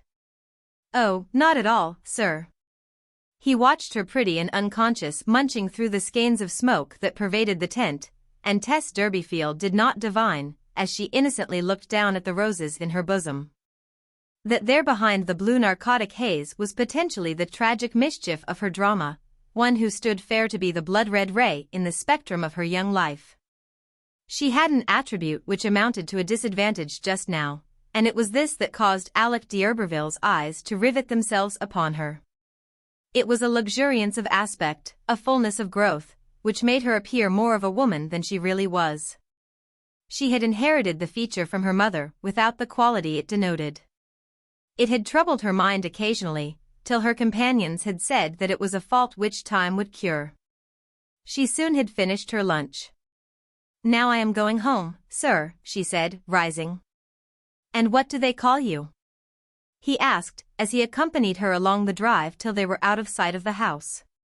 "Tess Durbeyfield, down at Marlott." "And you say your people have lost their horse?" "Ike killed him," she answered, her eyes filling with tears as she gave particulars of Prince's death. "And I don't know what to do for father on account of it. I must think if I cannot do something. My mother must find a berth for you." "But, Tess, no nonsense about d'Urberville, Durbeyfield only, you know, quite another name." "I wish for no better, sir," said she with something of dignity. For a moment, only for a moment, when they were in the turning of the drive, between the tall rhododendrons and conifers, before the lodge became visible, he inclined his face towards her as if, but, no, he thought better of it, and let her go. Thus the thing began. Had she perceived this meeting's import, she might have asked why she was doomed to be seen and coveted that day by the wrong man, and not by some other man. The right and desired one in all respects, as nearly as humanity can supply the right and desired. Yet to him who amongst her acquaintance might have approximated to this kind, she was but a transient impression, half forgotten. In the ill-judged execution of the well-judged plan of things, the call seldom produces the comer. The man to love rarely coincides with the hour, for loving nature does not often say see to her poor creature at a time when seeing can lead to happy doing, or reply here to a body's cry of where, till the hide and seek has become an irksome, outworn game. We may wonder whether at the acme and summit of the human progress these anachronisms will be corrected by a finer intuition, a closer interaction of the social machinery than that which now jolts us round and along. But such completeness is not to be prophesied, or even conceived as possible. Enough that in the present case, as in millions, it was not the two halves of a perfect whole that confronted each other at the perfect moment. A missing counterpart wandered independently about the earth, waiting in crass obtuseness till the late time came. Out of which maladroit delay sprang anxieties, disappointments, shocks, catastrophes, and passing strange destinies. When d'Urberville got back to the tent, he sat down astride on a chair, reflecting, with a pleased gleam in his face. Then he broke into a loud laugh. "Well, I'm damned. What a funny thing. Ha ha ha. And what a crummy girl." 6. Tess went down the hill to Trantridge Cross, and inattentively waited to take her seat in the van returning from Chaseborough to Shaston. She did not know what the other occupants said to her as she entered, though she answered them. And when they had started anew, she rode along with an inward and not an outward eye. One among her fellow travelers addressed her more pointedly than any had spoken before. "Why, you be quite a posy. And such roses in early June." Then she became aware of the spectacle she presented to their surprised vision: roses at her breasts, roses in her hat, roses and strawberries in her basket to the brim.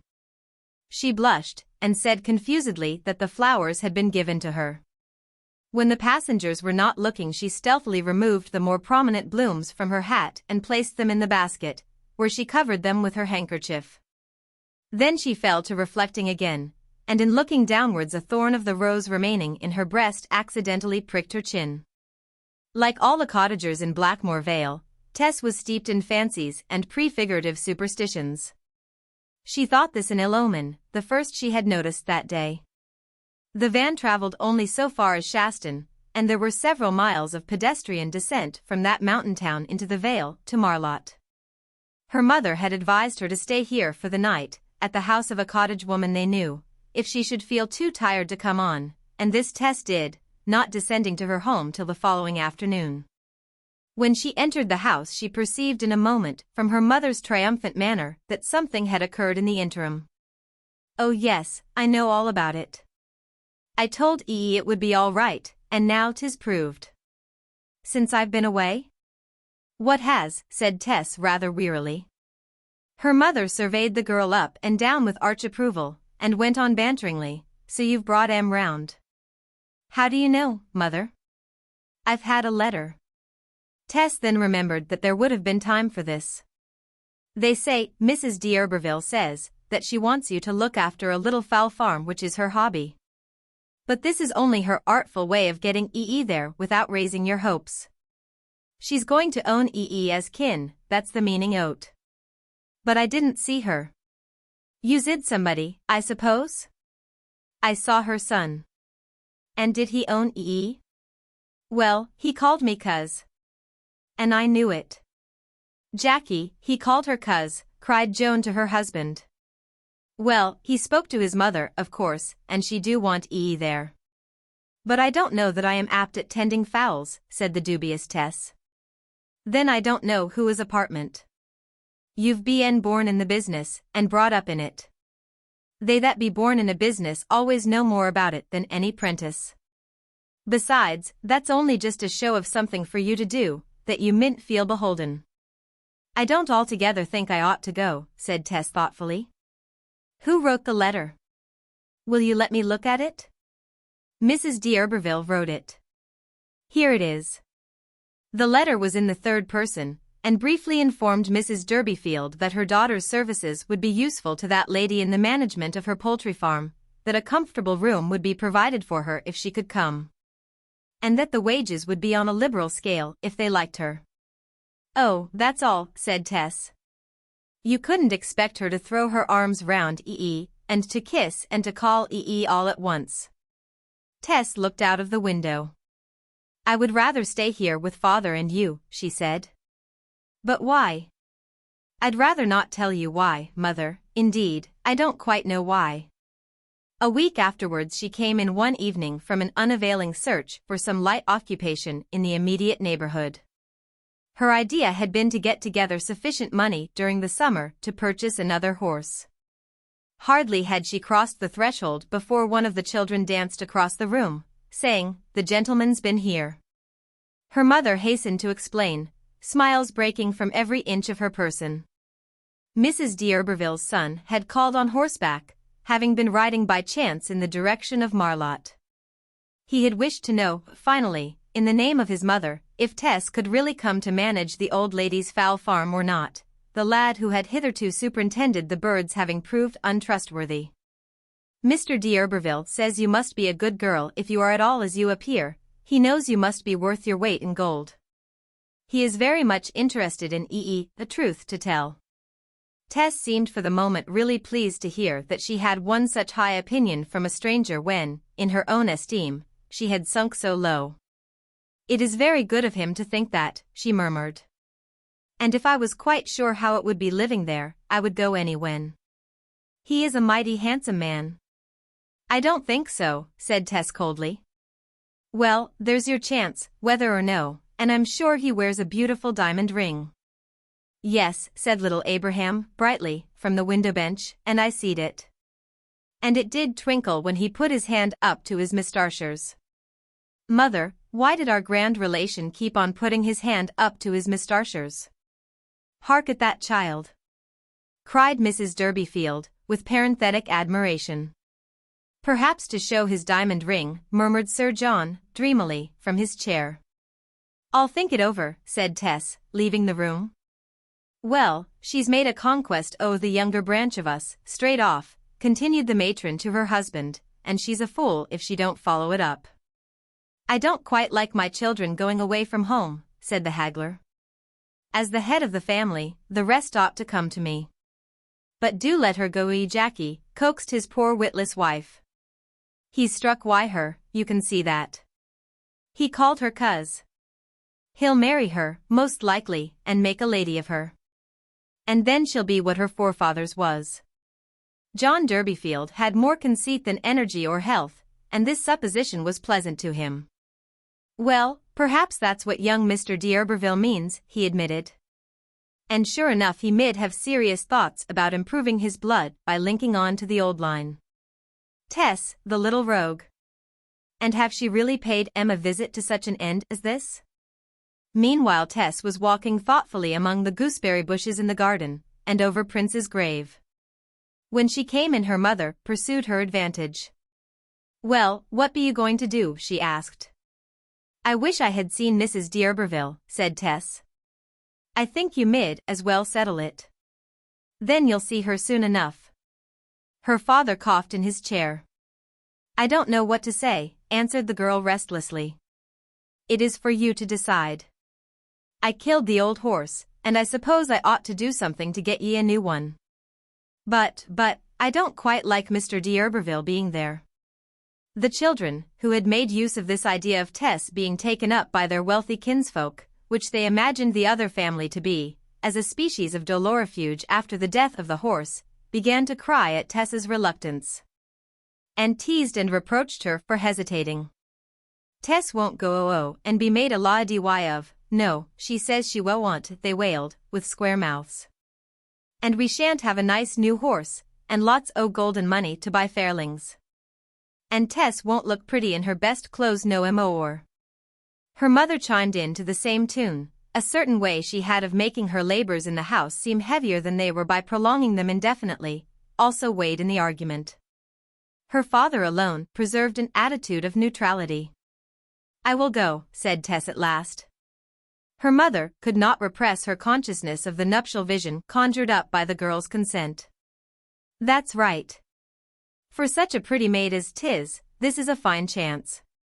Tess smiled crossly. I hope it is a chance for earning money.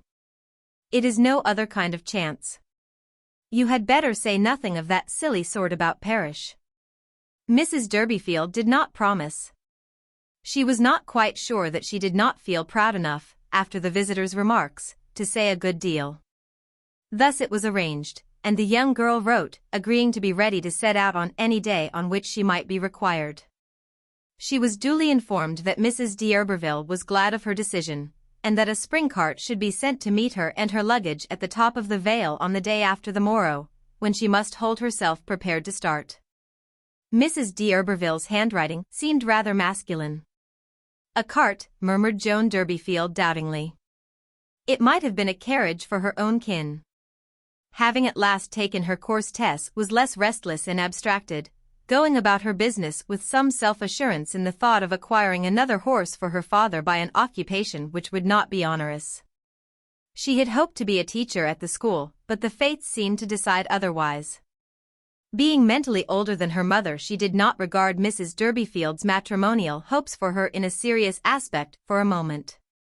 The light-minded woman had been discovering good matches for her daughter almost from the year of her birth. 7. On the morning appointed for her departure, Tess was awake before dawn, at the marginal minute of the dark when the grove is still mute. Save for one prophetic bird who sings with a clear-voiced conviction that he at least knows the correct time of day, the rest preserving silence as if equally convinced that he is mistaken. She remained upstairs packing till breakfast time, and then came down in her ordinary weekday clothes, her Sunday apparel being carefully folded in her box. Her mother expostulated. You will never set out to see your folks without dressing up more the dand than that? But I am going to work, said Tess. Well, yes, said Mrs. Durbeyfield, and in a private tone, at first there mid be a little pretence o't. But I think it will be wiser of ye to put your best side outward, she added. Very well, I suppose you know best, replied Tess with calm abandonment. And to please her parent the girl put herself quite in Joan's hands, saying serenely, do what you like with me, mother. Mrs. Durbeyfield was only too delighted at this tractability. First she fetched a great basin, and washed Tess's hair with such thoroughness that when dried and brushed it looked twice as much as at other times. She tied it with a broader pink ribbon than usual. Then she put upon her the white frock that Tess had worn at the club walking, the airy fullness of which, supplementing her enlarged coiffure, imparted to her developing figure an amplitude which belied her age, and might cause her to be estimated as a woman when she was not much more than a child. "I declare there's a hole in my stocking heel," said Tess. "Never mind holes in your stockings, they don't speak. When I was a maid, so long as I had a pretty bonnet the devil might ha' found me in heels." Her mother's pride in the girl's appearance led her to step back, like a painter from his easel, and survey her work as a whole. "You must see yourself," she cried. "It is much better than you was t'other day."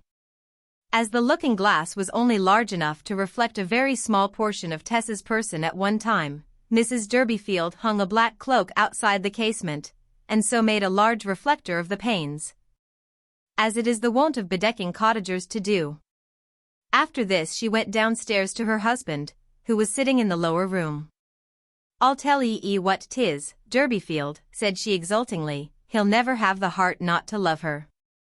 But whatever you do, don't say too much to Tess of his fancy for her, and this chance she has got. She is such an odd maid that it mid set her against him, or against going there, even now. If all goes well, I shall certainly be for making some return to Pa's son at Stagfoot Lane for telling us a dear, good man."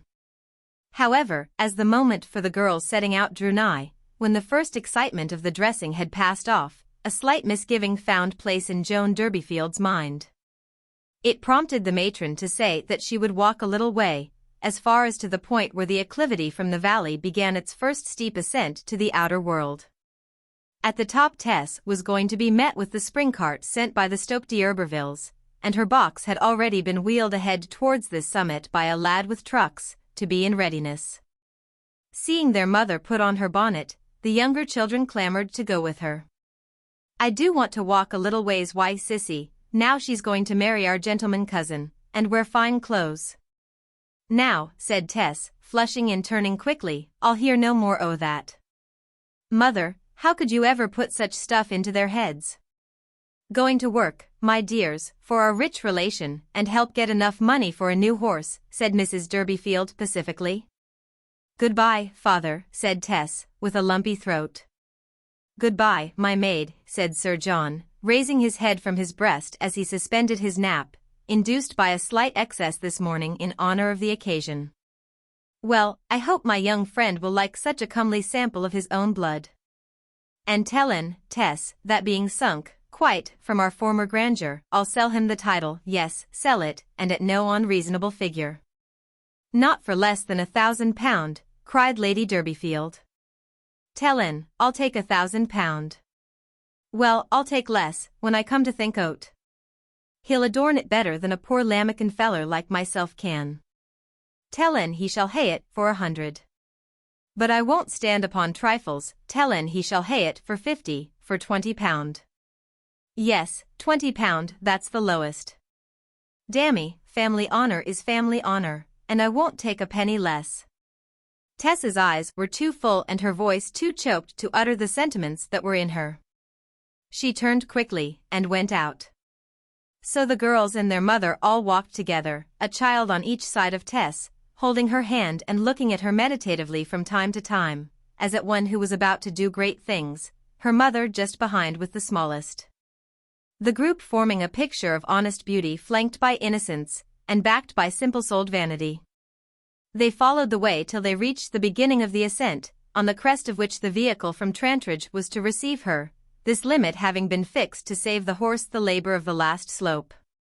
Far away behind the first hills the cliff-like dwellings of Shaston broke the line of the ridge. Nobody was visible in the elevated road which skirted the ascent save the lad whom they had sent on before them, sitting on the handle of the barrow that contained all Tess's worldly possessions. "Bide here a bit, and the cart will soon come, no doubt," said Mrs. Durbeyfield. "Yes, I see it yonder." It had come, appearing suddenly from behind the forehead of the nearest upland, and stopping beside the boy with the barrow. Her mother and the children thereupon decided to go no farther, and bidding them a hasty goodbye, Tess bent her steps up the hill. They saw her white shape draw near to the spring cart, on which her box was already placed. But before she had quite reached it, another vehicle shot out from a clump of trees on the summit, came round the bend of the road there, past the luggage cart, and halted beside Tess, who looked up as if in great surprise. Her mother perceived, for the first time, that the second vehicle was not a humble conveyance like the first, but a spick-and-span gig or dog-cart, highly varnished and equipped. The driver was a young man of 3 or 24, with a cigar between his teeth. Wearing a dandy cap, drab jacket, breeches of the same hue, white neckcloth, stick-up collar, and brown driving gloves, in short, he was the handsome, horsey young buck who had visited Joan a week or two before to get her answer about Tess. Mrs. Durbeyfield clapped her hands like a child. Then she looked down, then stared again. Could she be deceived as to the meaning of this? "Is dat the gentleman kinsman who'll make Sissy a lady?" asked the youngest child. Meanwhile the muslined form of Tess could be seen standing still, undecided, beside this turnout, whose owner was talking to her. Her seeming indecision was, in fact, more than indecision, it was misgiving. She would have preferred the humble cart. The young man dismounted, and appeared to urge her to ascend. She turned her face down the hill to her relatives, and regarded the little group. Something seemed to quicken her to a determination, possibly the thought that she had killed Prince. She suddenly stepped up, he mounted beside her, and immediately whipped on the horse. In a moment they had passed the slow cart with the box, and disappeared behind the shoulder of the hill. Directly Tess was out of sight, and the interest of the matter as a drama was at an end, the little one's eyes filled with tears. The youngest child said, "I wish poor Tess wasn't gone away to be a lady." And, lowering the corners of his lips, burst out crying. The new point of view was infectious, and the next child did likewise, and then the next, till the whole three of them wailed loud. There were tears also in Joan Durbeyfield's eyes as she turned to go home. But by the time she had got back to the village she was passively trusting to the favor of accident. However, in bed that night she sighed, and her husband asked her what was the matter. "Oh, I don't know exactly," she said. "I was thinking that perhaps it would have been better if Tess had not gone." "Oughtn't ye to have thought of that before?" "Well, 'tis a chance for the maid, still, if 'twere the doing again, I wouldn't let her go till I had found out whether the gentleman is really a good-hearted young man and choice over her as his kinswoman." "Yes, you ought, perhaps, to ha' done that," snored Sir John. Joan Durbeyfield always managed to find consolation somewhere. Well, as one of the genuine stock, she ought to make her way with N, if she plays her trump card aright. And if he don't marry her afore he will afterfort that he's all afire why love for her any I can see. What's her trump card? Her d'Urberville blood, you mean? No, stupid, her face as 'twas mine. 8. Having mounted beside her, Alec d'Urberville drove rapidly along the crest of the first hill, chatting compliments to Tess as they went, the cart with her box being left far behind. Rising still, an immense landscape stretched around them on every side, behind, the green valley of her birth, before, a grey country of which she knew nothing except from her first brief visit to Trantridge. Thus they reached the verge of an incline down which the road stretched in a long straight descent of nearly a mile. Ever since the accident with her father's horse Tess Durbeyfield, courageous as she naturally was, had been exceedingly timid on wheels. The least irregularity of motion startled her. She began to get uneasy at a certain recklessness in her conductor's driving. "You will go down slow, sir, I suppose," she said with attempted unconcern. D'Urberville looked round upon her, nipped his cigar with the tips of his large white centre teeth, and allowed his lips to smile slowly of themselves. "Why, Tess," he answered, after another whiff or two, "it isn't a brave bouncing girl like you who asks that. Why, I always go down at full gallop. There's nothing like it for raising your spirits. But perhaps you need not now?" "Ah," he said, shaking his head, "there are two to be reckoned with. It is not me alone. Tib has to be considered, and she has a very queer temper." "Who?" "Why, this mare. I fancy she looked round at me in a very grim way just then. Didn't you notice it?" Don't try to frighten me, sir, said Tess stiffly. Well, I don't. If any living man can manage this horse I can. I won't say any living man can do it, but if such has the power, I am he. Why do you have such a horse? Ah, well may you ask it. It was my fate, I suppose. Tib has killed one chap, and just after I bought her she nearly killed me. And then, take my word for it, I nearly killed her. But she's touchy still, very touchy. And one's life is hardly safe behind her sometimes. They were just beginning to descend. And it was evident that the horse, whether of her own will or of his, the latter being the more likely, knew so well the reckless performance expected of her that she hardly required a hint from behind. Down, down, they sped, the wheels humming like a top, the dog-cart rocking right and left, its axis acquiring a slightly oblique set in relation to the line of progress, the figure of the horse rising and falling in undulations before them. Sometimes a wheel was off the ground, it seemed, for many yards, sometimes a stone was sent spinning over the hedge, and flinty sparks from the horse's hoofs outshone the daylight. The aspect of the straight road enlarged with their advance, the two banks dividing like a splitting stick, one rushing past at each shoulder. The wind blew through Tess's white muslin to her very skin, and her washed hair flew out behind. She was determined to show no open fear, but she clutched d'Urberville's rein-arm. Don't touch my arm. We shall be thrown out if you do. Hold on round my waist. She grasped his waist, and so they reached the bottom. Safe, thank God, in spite of your fooling, said she, her face on fire. Tess, fie. That's temper, said d'Urberville. 'Tis truth. Well, you need not let go your hold of me so thanklessly the moment you feel yourself are of danger. She had not considered what she had been doing, whether he were man or woman, stick or stone, in her involuntary hold on him. Recovering her reserve, she sat without replying, and thus they reached the summit of another declivity. Now then, again, said d'Urberville. No, no, said Tess. Show more sense, do, please. But when people find themselves on one of the highest points in the county, they must get down again, he retorted. He loosened rein, and away they went a second time.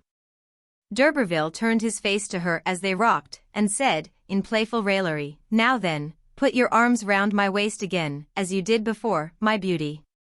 Never, said Tess independently, holding on as well as she could without touching him. Let me put one little kiss on those homeberry lips, Tess, or even on that warmed cheek, and I'll stop, on my honor, I will. Tess, surprised beyond measure, slid farther back still on her seat, at which he urged the horse anew, and rocked her the more. Will nothing else do, she cried at length, in desperation, her large eyes staring at him like those of a wild animal. This dressing her up so prettily by her mother had apparently been to lamentable purpose. Nothing, dear Tess, he replied. Oh, I don't know very well, I don't mind, she panted miserably. He drew rein, and as they slowed he was on the point of imprinting the desired salute, when, as if hardly yet aware of her own modesty, she dodged aside. His arms being occupied with the reins, there was left him no power to prevent her maneuver. Now, damn it, I'll break both our necks, swore her capriciously passionate companion. So you can go from your word like that, you young witch, can you? Very well, said Tess, I'll not move since you be so determined. But I thought you would be kind to me, and protect me, as my kinsman. Kinsman be hanged. Now. But I don't want anybody to kiss me, sir. She implored, a big tear beginning to roll down her face, and the corners of her mouth trembling in her attempts not to cry.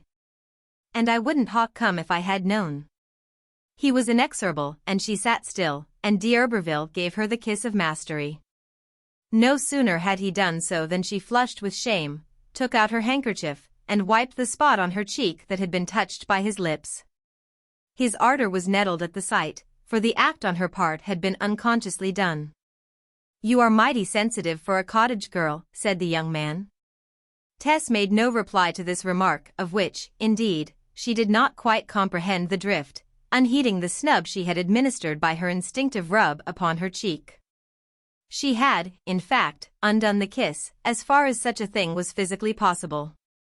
With a dim sense that he was vexed, she looked steadily ahead as they trotted on near Melbury Down and Wingreen, till she saw, to her consternation, that there was yet another descent to be undergone. "You shall be made sorry for that," he resumed, his injured tones still remaining, as he flourished the whip anew. "Unless, that is, you agree willingly to let me do it again, and no handkerchief." She sighed. "Very well, sir," she said. "Oh, let me get my hat." At the moment of speaking her hat had blown off into the road, their present speed on the upland being by no means slow. D'Urberville pulled up and said he would get it for her, but Tess was down on the other side. She turned back and picked up the article. "You look prettier with it off, upon my soul, if that's possible," he said, contemplating her over the back of the vehicle. "Now then, up again. What's the matter?" The hat was in place and tied, but Tess had not stepped forward. "No, sir," she said, revealing the red and ivory of her mouth as her eye lit in defiant triumph, "not again, if I know it." "What, you won't get up beside me?" "No, I shall walk. 'Tis 5 or 6 miles yet to Trantridge. I don't care if 'tis dozens. Besides, the cart is behind." "You artful hussy. Now, tell me, didn't you make that hat blow off on purpose?" "I'll swear you did." Her strategic silence confirmed his suspicion. Then D'Urberville cursed and swore at her, and called her everything he could think of for the trick. Turning the horse suddenly, he tried to drive back upon her, and so hem her in between the gig and the hedge. But he could not do this short of injuring her. "You ought to be ashamed of yourself for using such wicked words," cried Tess with spirit, from the top of the hedge into which she had scrambled. "I don't like ye at all. I hate and detest you. I'll go back to mother, I will." D'Urberville's bad temper cleared up at sight of hers, and he laughed heartily. "Well, I like you all the better," he said. "Come, let there be peace. I'll never do it any more against your will. My life upon it now." Still Tess could not be induced to remount. She did not, however, object to his keeping his gig alongside her, and in this manner, at a slow pace, they advanced towards the village of Trantridge. From time to time D'Urberville exhibited a sort of fierce distress at the sight of the tramping he had driven her to undertake by his misdemeanor. She might in truth have safely trusted him now. But he had forfeited her confidence for the time, and she kept on the ground progressing thoughtfully, as if wondering whether it would be wiser to return home. Her resolve, however, had been taken, and it seemed vacillating even to childishness to abandon it now, unless for graver reasons. How could she face her parents, get back her box, and disconcert the whole scheme for the rehabilitation of her family on such sentimental grounds?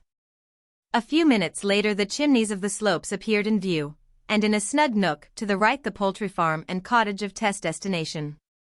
9. The community of fowls to which Tess had been appointed as supervisor, purveyor, nurse, surgeon, and friend made its headquarters in an old thatched cottage standing in an enclosure that had once been a garden, but was now a trampled and sanded square. The house was overrun with ivy, its chimney being enlarged by the boughs of the parasite to the aspect of a ruined tower. The lower rooms were entirely given over to the birds, who walked about them with a proprietary air, as though the place had been built by themselves, and not by certain dusty copyholders who now lay east and west in the churchyard. The descendants of these bygone owners felt it almost as a slight to their family when the house which had so much of their affection, had cost so much of their forefathers' money, and had been in their possession for several generations before the D'Urberville came and built here, was indifferently turned into a fowl house by Mrs. Stoke D'Urberville as soon as the property fell into hand according to law. "'Twas good enough for Christians in grandfather's time," they said. The rooms wherein dozens of infants had wailed at their nursing now resounded with the tapping of nascent chicks. Distracted hens in coops occupied spots where formerly stood chairs supporting sedate agriculturists. The chimney corner and once blazing hearth was now filled with inverted beehives, in which the hens laid their eggs. While out of doors the plots that each succeeding householder had carefully shaped with his spade were torn by the cocks in wildest fashion. The garden in which the cottage stood was surrounded by a wall, and could only be entered through a door. When Tess had occupied herself about an hour the next morning in altering and improving the arrangements, according to her skilled ideas as the daughter of a professed poulterer, the door in the wall opened and a servant in white cap and apron entered. She had come from the manor house.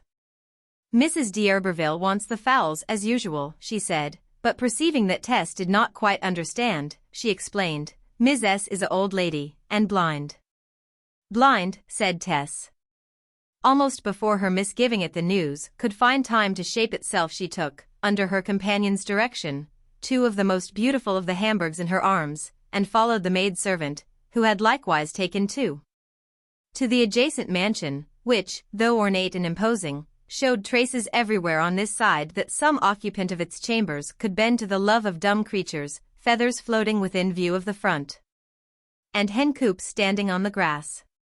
In a sitting room on the ground floor, ensconced in an armchair with her back to the light, was the owner and mistress of the estate, a white-haired woman of not more than 60, or even less, wearing a large cap. She had the mobile face frequent in those whose sight has decayed by stages, has been laboriously striven after, and reluctantly let go, rather than the stagnant mien apparent in persons long sightless or born blind.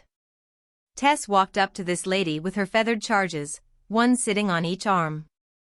"Ah, you are the young woman come to look after my birds," said Mrs. D'Urberville, recognizing a new footstep. "I hope you will be kind to them. My bailiff tells me you are quite the proper person." "Well, where are they?" "Ah, this is Strut. But he is hardly so lively today, is he? He is alarmed at being handled by a stranger, I suppose. And Fina too. Yes, they are a little frightened, aren't you, dears? But they will soon get used to you." While the old lady had been speaking, Tess and the other maid, in obedience to her gestures, had placed the fowls severally in her lap, and she had felt them over from head to tail, examining their beaks, their combs, the manes of the cocks, their wings, and their claws. Her touch enabled her to recognize them in a moment, and to discover if a single feather were crippled or draggled. She handled their crops, and knew what they had eaten, and if too little or too much. Her face enacting a vivid pantomime of the criticisms passing in her mind. The birds that the 2 girls had brought in were duly returned to the yard, and the process was repeated till all the pet cocks and hens had been submitted to the old woman, Hamburgs, Bantams, Cochins, Brahmas, Dorkings, and such other sorts as were in fashion just then, her perception of each visitor being seldom at fault as she received the bird upon her knees. It reminded Tess of a confirmation, in which Mrs. D'Urberville was the bishop, the fowls the young people presented, and herself and the maid-servant the parson and curate of the parish bringing them up. At the end of the ceremony Mrs. D'Urberville abruptly asked Tess, wrinkling and twitching her face into undulations, "Can you whistle?" "Whistle, ma'am?" "Yes, whistle tunes." Tess could whistle like most other country girls, though the accomplishment was one which she did not care to profess in genteel company. However, she blandly admitted that such was the fact. "Then you will have to practice it every day. I had a lad who did it very well, but he has left. I want you to whistle to my bullfinches, as I cannot see them, I like to hear them, and we teach 'em airs that way. Tell her where the cages are, Elizabeth. You must begin tomorrow, or they will go back in their piping. They have been neglected these several days." "Mr. D'Urberville whistled to 'em this morning, ma'am," said Elizabeth. "He? Pooh." The old lady's face creased into furrows of repugnance, and she made no further reply. Thus the reception of Tess by her fancied kinswoman terminated, and the birds were taken back to their quarters. The girl's surprise at Mrs. D'Urberville's manner was not great, for since seeing the size of the house she had expected no more. But she was far from being aware that the old lady had never heard a word of the so-called kinship. She gathered that no great affection flowed between the blind woman and her son. But in that, too, she was mistaken. Mrs. D'Urberville was not the first mother compelled to love her offspring resentfully, and to be bitterly fond. In spite of the unpleasant initiation of the day before, Tess inclined to the freedom and novelty of her new position in the morning when the sun shone, now that she was once installed there. And she was curious to test her powers in the unexpected direction asked of her, so as to ascertain her chance of retaining her post. As soon as she was alone within the walled garden, she sat herself down on a coop, and seriously screwed up her mouth for the long-neglected practice. She found her former ability to have degenerated to the production of a hollow rush of wine through the lips, and no clear note at all. She remained fruitlessly blowing and blowing, wondering how she could have so grown out of the art which had come by nature, till she became aware of a movement among the ivy boughs which cloaked the garden wall no less than the cottage. Looking that way, she beheld a form springing from the coping to the plot. It was Alec d'Urberville, whom she had not set eyes on since he had conducted her the day before to the door of the gardener's cottage where she had lodgings. "Upon my honor," cried he, "there was never before such a beautiful thing in nature or art as you look, Cousin Tess." Cousin had a faint ring of mockery.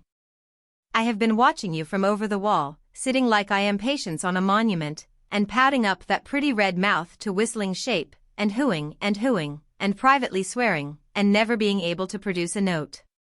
Why, you are quite cross because you can't do it." "I may be cross, but I didn't swear." "Ah. I understand why you are trying, those bullies.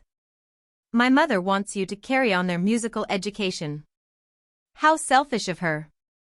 As if attending to these cursed cocks and hens here were not enough work for any girl. I would flatly refuse, if I were you. But she wants me particularly to do it, and to be ready by tomorrow morning." "Does she? Well then, I'll give you a lesson or two." "Oh no, you won't," said Tess, withdrawing towards the door. "Nonsense, I don't want to touch you. See, I'll stand on this side of the wire netting, and you can keep on the other, so you may feel quite safe. Now, look here, you screw up your lips too harshly. There 'tis, so." He suited the action to the word, and whistled a line of "Take, oh take those lips away." But the illusion was lost upon Tess. "Now try," said d'Urberville. She attempted to look reserved, her face put on a sculptural severity. But he persisted in his demand, and at last, to get rid of him, she did put up her lips as directed for producing a clear note. Laughing distressfully, however, and then blushing with vexation that she had laughed. He encouraged her with "Try again." Tess was quite serious, painfully serious by this time, and she tried, ultimately and unexpectedly emitting a real round sound. The momentary pleasure of success got the better of her, her eyes enlarged, and she involuntarily smiled in his face. "That's it. Now I have started you, you'll go on beautifully. There, I said I would not come near you. And, in spite of such temptation as never before fell to mortal man, I'll keep my word. Tess, do you think my mother a queer old soul?" "I don't know much of her yet, sir." "You'll find her so. She must be, to make you learn to whistle to her bullfinches. I am rather out of her books just now, but you will be quite in favor if you treat her livestock well. Good morning. If you meet with any difficulties and want help here, don't go to the bailiff, come to me." It was in the economy of this regime that Tess Durbeyfield had undertaken to fill a place. Her first day's experiences were fairly typical of those which followed through many succeeding days.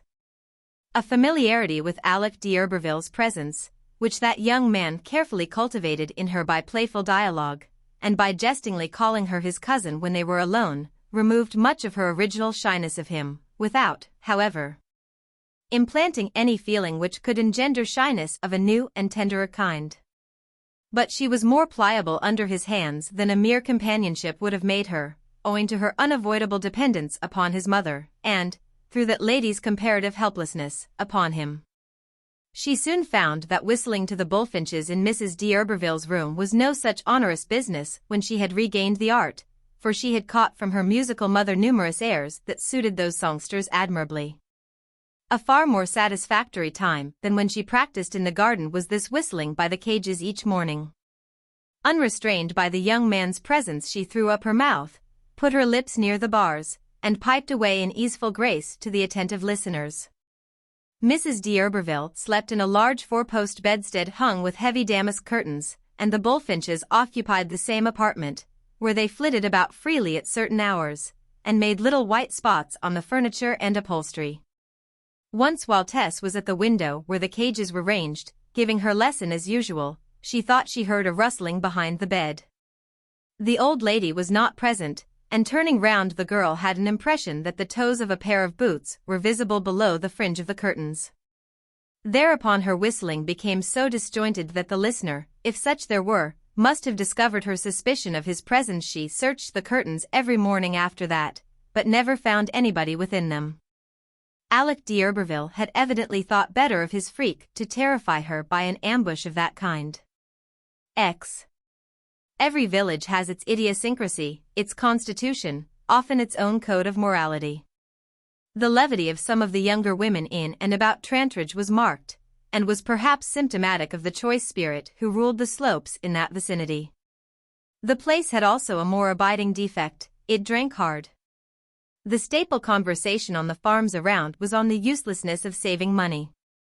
And smock-frocked arithmeticians, leaning on their plows or hoes, would enter into calculations of great nicety to prove that parish relief was a fuller provision for a man in his old age than any which could result from savings out of their wages during a whole lifetime. The chief pleasure of these philosophers lay in going every Saturday night, when work was done, to Chaseborough, a decayed market town 2 or 3 miles distant, and, returning in the small hours of the next morning, to spend Sunday in sleeping off the dyspeptic effects of the curious compounds sold to them as beer by the monopolizers of the once independent inns. For a long time Tess did not join in the weekly pilgrimages. But under pressure from matrons not much older than herself, for a fieldman's wages being as high at 21 as at 40, marriage was early here, Tess at length consented to go. Her first experience of the journey afforded her more enjoyment than she had expected, the hilariousness of the others being quite contagious after her monotonous attention to the poultry farm all the week. She went again and again, being graceful and interesting, standing moreover on the momentary threshold of womanhood. Her appearance drew down upon her some sly regards from loungers in the streets of Chaseborough. Hence, though sometimes her journey to the town was made independently, she always searched for her fellows at nightfall, to have the protection of their companionship homeward. This had gone on for a month or two when there came a Saturday in September, on which a fair and a market coincided, and the pilgrims from Trantridge sought double delights at the inns on that account. Tess's occupations made her late in setting out, so that her comrades reached the town long before her. It was a fine September evening, just before sunset, when yellow lights struggle with blue shades and hair-like lines, and the atmosphere itself forms a prospect without aid from more solid objects, except the innumerable winged insects that dance in it. Through this low-lit mistiness Tess walked leisurely along. She did not discover the coincidence of the market with the fair till she had reached the place, by which time it was close upon dusk. Her limited marketing was soon completed. And then as usual she began to look about for some of the Trantridge cottagers. At first she could not find them, and she was informed that most of them had gone to what they called a private little jig at the house of a hay-trusser and peat dealer who had transactions with their farm. He lived in an out-of-the-way nook of the townlet, and in trying to find her course thither her eyes fell upon Mr. D'Urberville standing at a street corner. "What, my beauty? You here so late?" he said. She told him that she was simply waiting for company homeward. "I'll see you again," said he over her shoulder as she went on down the back lane. Approaching the hay-trussers, she could hear the fiddled notes of a reel proceeding from some building in the rear, but no sound of dancing was audible, an exceptional state of things for these parts, where as a rule the stamping drowned the music. The front door being open she could see straight through the house into the garden at the back as far as the shades of night would allow. And nobody appearing to her knock, she traversed the dwelling and went up the path to the outhouse whence the sound had attracted her. It was a windowless erection used for storage, and from the open door there floated into the obscurity a mist of yellow radiance, which at first Tess thought to be illuminated smoke. But on drawing nearer she perceived that it was a cloud of dust, lit by candles within the outhouse, whose beams upon the haze carried forward the outline of the doorway into the wide night of the garden. When she came close and looked in, she beheld indistinct forms racing up and down to the figure of the dance, the silence of their footfalls arising from their being overshoe and scroff, that is to say, the powdery residuum from the storage of peat and other products, the stirring of which by their turbulent feet created the nebulosity that involved the scene. Through this floating, fusty debris of peat and hay, mixed with the perspirations and warmth of the dancers, and forming together a sort of vegeto-human pollen, the muted fiddles feebly pushed their notes, in marked contrast to the spirit with which the measure was trodden out. They coughed as they danced, and laughed as they coughed. Of the rushing couples there could barely be discerned more than the high lights, the indistinctness shaping them to satyrs clasping nymphs, a multiplicity of pans whirling a multiplicity of syrinxes. Lotus attempting to elude Priapus, and always failing. At intervals a couple would approach the doorway for air, and the haze no longer veiling their features, the demigods resolved themselves into the homely personalities of her own next-door neighbors. Could Trantridge in 2 or 3 short hours have metamorphosed itself thus madly? Some Sileni of the throng sat on benches and hay trusses by the wall, and one of them recognized her. "The maids don't think it respectable to dance at the Flower de Luce," he explained. "They don't like to let everybody see which be their fancy men. Besides, the house sometimes shuts up just when their gins begin to get greased. So we come here and send out for liquor." "But when be any of you going home?" asked Tess with some anxiety. "Now, Amos, directly. This is all but the last jig." She waited. The reel drew to a close, and some of the party were in the mind of starting. But others would not, and another dance was formed. This surely would end it, thought Tess. But it merged in yet another. She became restless and uneasy. Yet, having waited so long, it was necessary to wait longer. On account of the fair the roads were dotted with roving characters of possibly ill intent, and, though not fearful of measurable dangers, she feared the unknown. Had she been near Marlott she would have had less dread. "Don't ye be nervous, my dear good soul," expostulated, between his coughs, a young man with a wet face and his straw hat so far back upon his head that the brim encircled it like the nimbus of a saint. "What's your hurry? Tomorrow is Sunday, thank God, and we can sleep it off in church time. Now, have a turn with me?" She did not abhor dancing, but she was not going to dance here. The movement grew more passionate. The fiddlers behind the luminous pillar of cloud now and then varied the air by playing on the wrong side of the bridge or with the back of the bow. But it did not matter, the panting shapes spun onwards. They did not vary their partners if their inclination were to stick to previous ones. Changing partners simply meant that a satisfactory choice had not as yet been arrived at by one or other of the pair, and by this time every couple had been suitably matched. It was then that the ecstasy and the dream began, in which emotion was the matter of the universe, and matter but an adventitious intrusion likely to hinder you from spinning where you wanted to spin. Suddenly there was a dull thump on the ground, a couple had fallen, and lay in a mixed heap. The next couple, unable to check its progress, came toppling over the obstacle. An inner cloud of dust rose around the prostrate figures amid the general one of the room, in which a twitching entanglement of arms and legs was discernible. "You shall catch it for this, my gentleman, when you get home," burst in female accents from the human heap, those of the unhappy partner of the man whose clumsiness had caused the mishap. She happened also to be his recently married wife, in which assortment there was nothing unusual at Trantridge as long as any affection remained between wedded couples. And, indeed, it was not uncustomary in their later lives to avoid making odd lots of the single people between whom there might be a warm understanding. A loud laugh from behind Tess's back, in the shade of the garden, united with the titter within the room. She looked round, and saw the red coal of a cigar. Alec d'Urberville was standing there alone. He beckoned to her, and she reluctantly retreated towards him. "Well, my beauty, what are you doing here?" She was so tired after her long day and her walk that she confided her trouble to him, that she had been waiting ever since he saw her to have their company home, because the road at night was strange to her. But it seems they will never leave off, and I really think I will wait no longer. Certainly do not. I have only a saddle horse here today, but come to the Flower de Luce, and I'll hire a trap, and drive you home with me.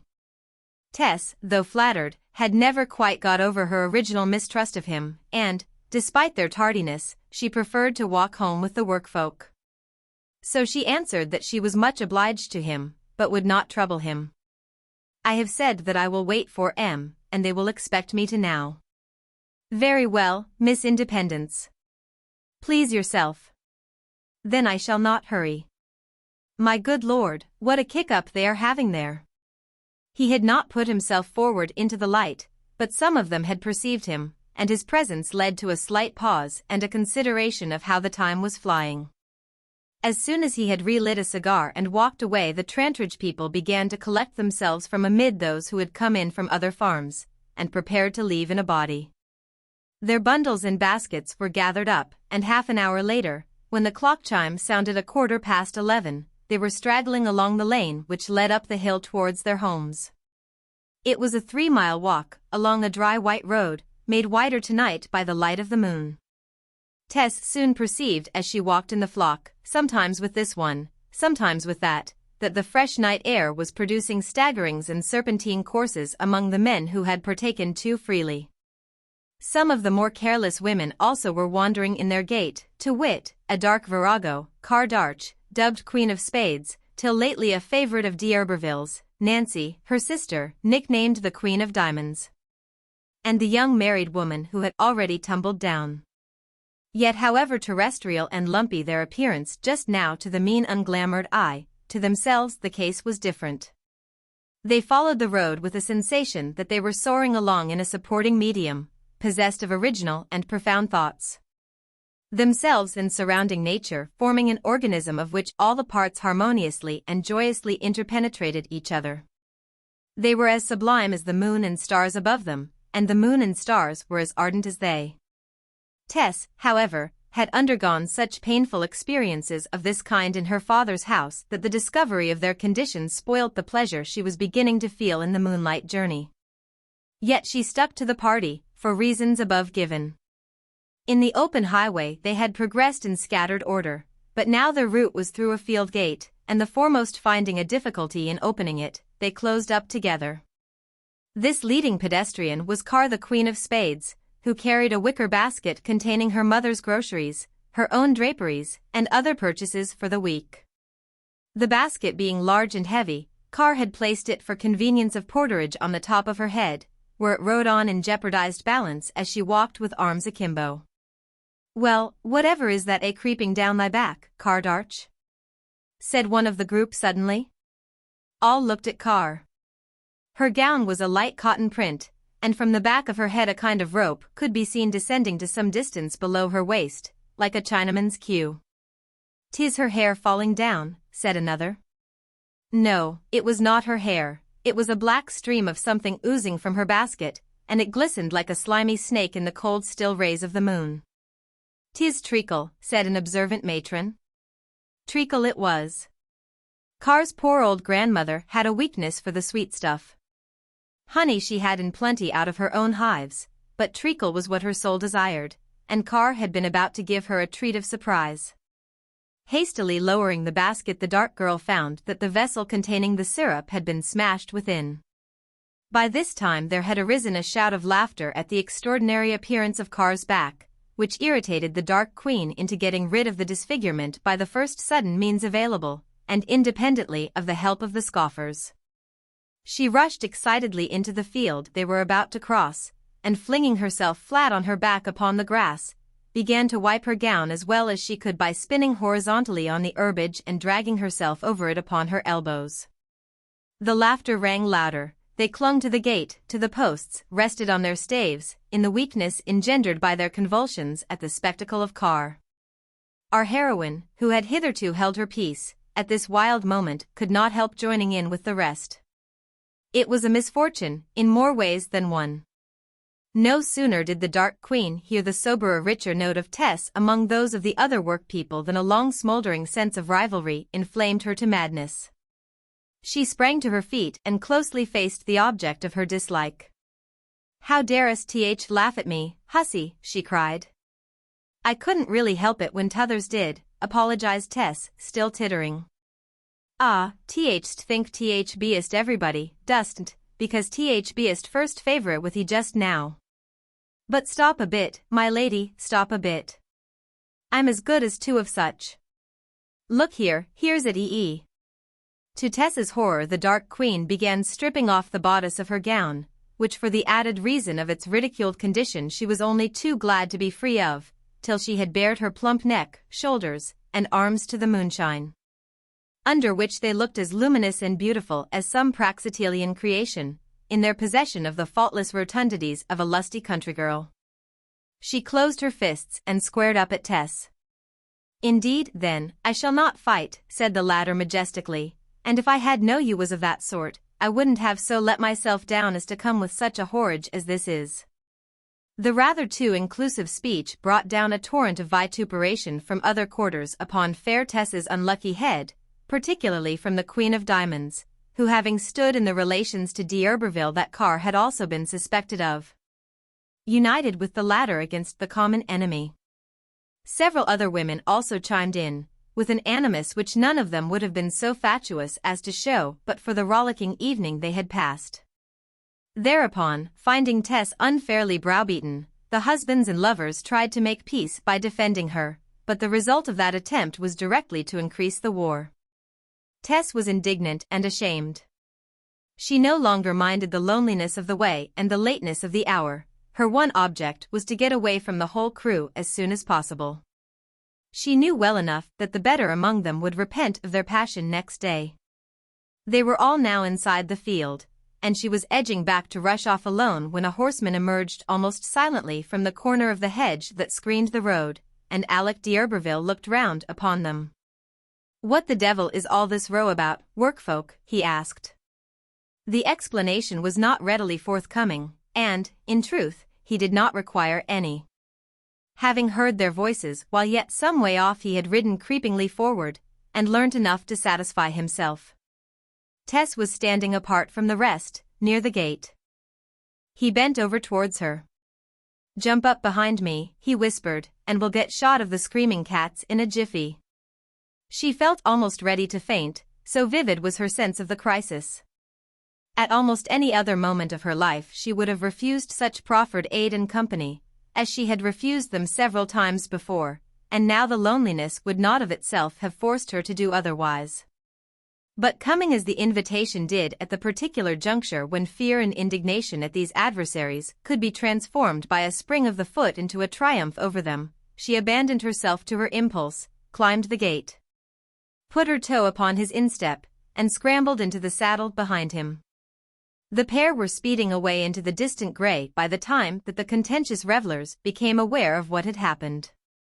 The Queen of Spades forgot the stain on her bodice, and stood beside the Queen of Diamonds and the new-married, staggering young woman, all with a gaze of fixity in the direction in which the horse's tramp was diminishing into silence on the road. "What be ye looking at?" asked a man who had not observed the incident. "Ho ho ho," laughed Dark Carr. "He he he," laughed the tippling bride, as she steadied herself on the arm of her fond husband. "Hew hew hew," laughed Dark Carr's mother, stroking her mustache as she explained laconically, "out of the frying pan into the fire." Then these children of the open air, whom even excess of alcohol could scarce injure permanently, betook themselves to the field path. And as they went there moved onward with them, around the shadow of each one's head, a circle of opalized light, formed by the moon's rays upon the glistening sheet of dew. Each pedestrian could see no halo but his or her own, which never deserted the head shadow, whatever its vulgar unsteadiness might be, but adhered to it and persistently beautified it, till the erratic motions seemed an inherent part of the irradiation, and the fumes of their breathing a component of the night's mist. And the spirit of the scene, and of the moonlight, and of nature, seemed harmoniously to mingle with the spirit of wine. 11. The twain cantered along for some time without speech, Tess as she clung to him still panting in her triumph, yet in other respects dubious. She had perceived that the horse was not the spirited one he sometimes rose, and felt no alarm on that score, though her seat was precarious enough despite her tight hold of him. She begged him to slow the animal to a walk, which Alec accordingly did. "Neatly done, was it not, dear Tess?" he said by and by. "Yes," said she. "I am sure I ought to be much obliged to you." "And are you?" She did not reply. "Tess, why do you always dislike my kissing you?" "I suppose, because I don't love you." "You are quite sure?" "I am angry with you sometimes." "Ah, I half feared as much." Nevertheless, Alec did not object to that confession. He knew that anything was better than frigidity. "Why haven't you told me when I have made you angry?" "You know very well why." "Because I cannot help myself here." "I haven't offended you often by lovemaking?" "You have sometimes." "How many times?" "You know as well as I, too many times." "Every time I have tried?" She was silent, and the horse ambled along for a considerable distance, till a faint luminous fog, which had hung in the hollows all the evening, became general and enveloped them. It seemed to hold the moonlight in suspension, rendering it more pervasive than in clear air. Whether on this account, or from absent-mindedness, or from sleepiness, she did not perceive that they had long ago passed the point at which the lane to Trantridge branched from the highway, and that her conductor had not taken the Trantridge track. She was inexpressibly weary. She had risen at 5 o'clock every morning of that week, had been on foot the whole of each day, and on this evening had in addition walked the 3 miles to Chaseborough, waited 3 hours for her neighbors without eating or drinking, her impatience to start them preventing either. She had then walked a mile of the way home, and had undergone the excitement of the quarrel, till, with the slow progress of their steed, it was now nearly 1 o'clock. Only once, however, was she overcome by actual drowsiness. In that moment of oblivion her head sank gently against him. D'Urberville stopped the horse, withdrew his feet from the stirrups, turned sideways on the saddle, and enclosed her waist with his arm to support her. This immediately put her on the defensive, and with one of those sudden impulses of reprisal to which she was liable she gave him a little push from her. In his ticklish position he nearly lost his balance and only just avoided rolling over into the road, the horse, though a powerful one, being fortunately the quietest he rode. "That is devilish unkind," he said. "I mean no harm, only to keep you from falling." She pondered suspiciously, till, thinking that this might after all be true, she relented, and said quite humbly, "I beg your pardon, sir." "I won't pardon you unless you show some confidence in me." "Good God," he burst out, "what am I, to be repulsed so by a mere chit like you? For near 3 mortal months have you trifled with my feelings, eluded me, and snubbed me, and I won't stand it. I'll leave you tomorrow, sir." "No, you will not leave me tomorrow." "Will you, I ask once more, show your belief in me by letting me clasp you with my arm? Come, between us two and nobody else, now. We know each other well. And you know that I love you, and think you the prettiest girl in the world, which you are. Mayn't I treat you as a lover?" She drew a quick pettish breath of objection, writhing uneasily on her seat, looked far ahead, and murmured, "I don't know, I wish, how can I say yes or no when?" He settled the matter by clasping his arm round her as he desired. And Tess expressed no further negative. Thus they sidled slowly onward till it struck her they had been advancing for an unconscionable time, far longer than was usually occupied by the short journey from Chaseborough, even at this walking pace, and that they were no longer on hard road, but in a mere trackway. "Why, where be we?" she exclaimed. "Passing by a wood." "A wood? What wood? Surely we are quite out of the road." "A bit of the Chase, the oldest wood in England. It is a lovely night, and why should we not prolong our ride a little?" "How could you be so treacherous?" said Tess, between archness and real dismay, and getting rid of his arm by pulling open his fingers one by one, though at the risk of slipping off herself. "Just when I've been putting such trust in you, and obliging you to please you, because I thought I had wronged you by that push. Please set me down, and let me walk home." "You cannot walk home, darling, even if the air were clear.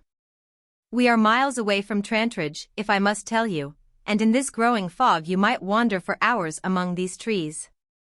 Never mind that, she coaxed. Put me down, I beg you. I don't mind where it is, only let me get down, sir, please. Very well, then, I will, on one condition. Having brought you here to this out-of-the-way place, I feel myself responsible for your safe conduct home, whatever you may yourself feel about it.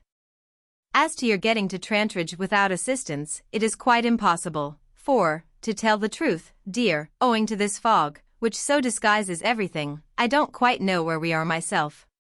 Now, if you will promise to wait beside the horse while I walk through the bushes till I come to some road or house, and ascertain exactly our whereabouts, I'll deposit you here willingly. When I come back I'll give you full directions, and if you insist upon walking you may, or you may ride, at your pleasure. She accepted these terms, and slid off on the near side, though not till he had stolen a cursory kiss. He sprang down on the other side. I suppose I must hold the horse, said she. Oh no, it's not necessary, replied Alec, patting the panting creature. He's had enough of it for tonight.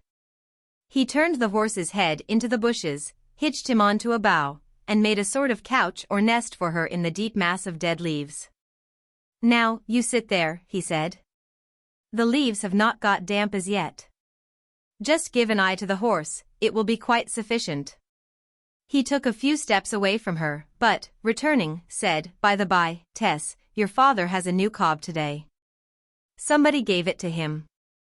Somebody? You. D'Urberville nodded.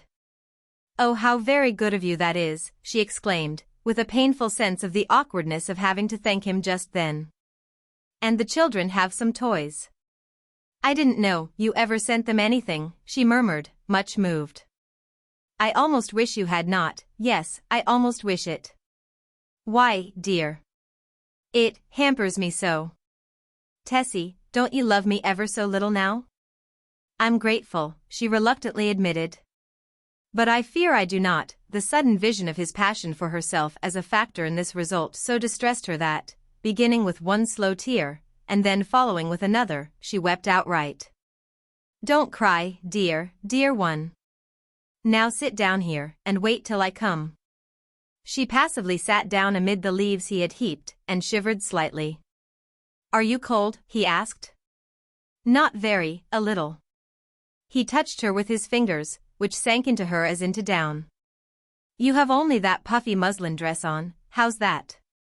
It's my best summer one. 'Twas very warm when I started, and I didn't know I was going to ride, and that it would be night. Nights grow chilly in September. Let me see. He pulled off a light overcoat that he had worn, and put it round her tenderly. That's it, now you'll feel warmer, he continued. Now, my pretty, rest there, I shall soon be back again. Having buttoned the overcoat round her shoulders he plunged into the webs of vapor which by this time formed veils between the trees. She could hear the rustling of the branches as he ascended the adjoining slope, till his movements were no louder than the hopping of a bird, and finally died away. With the setting of the moon the pale light lessened, and Tess became invisible as she fell into reverie upon the leaves where he had left her. In the meantime Alec d'Urberville had pushed on up the slope to clear his genuine doubt as to the quarter of the chase they were in. He had, in fact, ridden quite at random for over an hour, taking any turning that came to hand in order to prolong companionship with her, and giving far more attention to Tess's moonlit person than to any wayside object. A little rest for the jaded animal being desirable, he did not hasten his search for landmarks. A clamber over the hill into the adjoining vale brought him to the fence of a highway whose contours he recognized, which settled the question of their whereabouts. D'Urberville thereupon turned back. But by this time the moon had quite gone down, and partly on account of the fog the chase was wrapped in thick darkness, although morning was not far off. He was obliged to advance with outstretched hands to avoid contact with the boughs, and discovered that to hit the exact spot from which he had started was at first entirely beyond him. Roaming up and down, round and round, he at length heard a slight movement of the horse close at hand, and the sleeve of his overcoat unexpectedly caught his foot. Tess, said d'Urberville. There was no answer. The obscurity was now so great that he could see absolutely nothing but a pale nebulousness at his feet, which represented the white muslin figure he had left upon the dead leaves. Everything else was blackness alike. D'Urberville stooped and heard a gentle regular breathing. He knelt and bent lower, till her breath warmed his face, and in a moment his cheek was in contact with hers. She was sleeping soundly, and upon her eyelashes there lingered tears. Darkness and silence ruled everywhere around. Above them rose the primeval yews and oaks of the chase, in which there poised gentle roosting birds in their last nap, and about them stole the hopping rabbits and hares. But, might some say, where was Tess's guardian angel? Where was the providence of her simple faith? Perhaps, like that other god of whom the ironical Tishbite spoke, he was talking, or he was pursuing, or he was in a journey, or he was sleeping and not to be awaked. Why it was that upon this beautiful feminine tissue, sensitive as gossamer, and practically blank as snow as yet, there should have been traced such a coarse pattern as it was doomed to receive. Why so often the coarse appropriates the finer thus, the wrong man the woman, the wrong woman the man, many thousand years of analytical philosophy have failed to explain to our sense of order. One may, indeed, admit the possibility of a retribution lurking in the present catastrophe.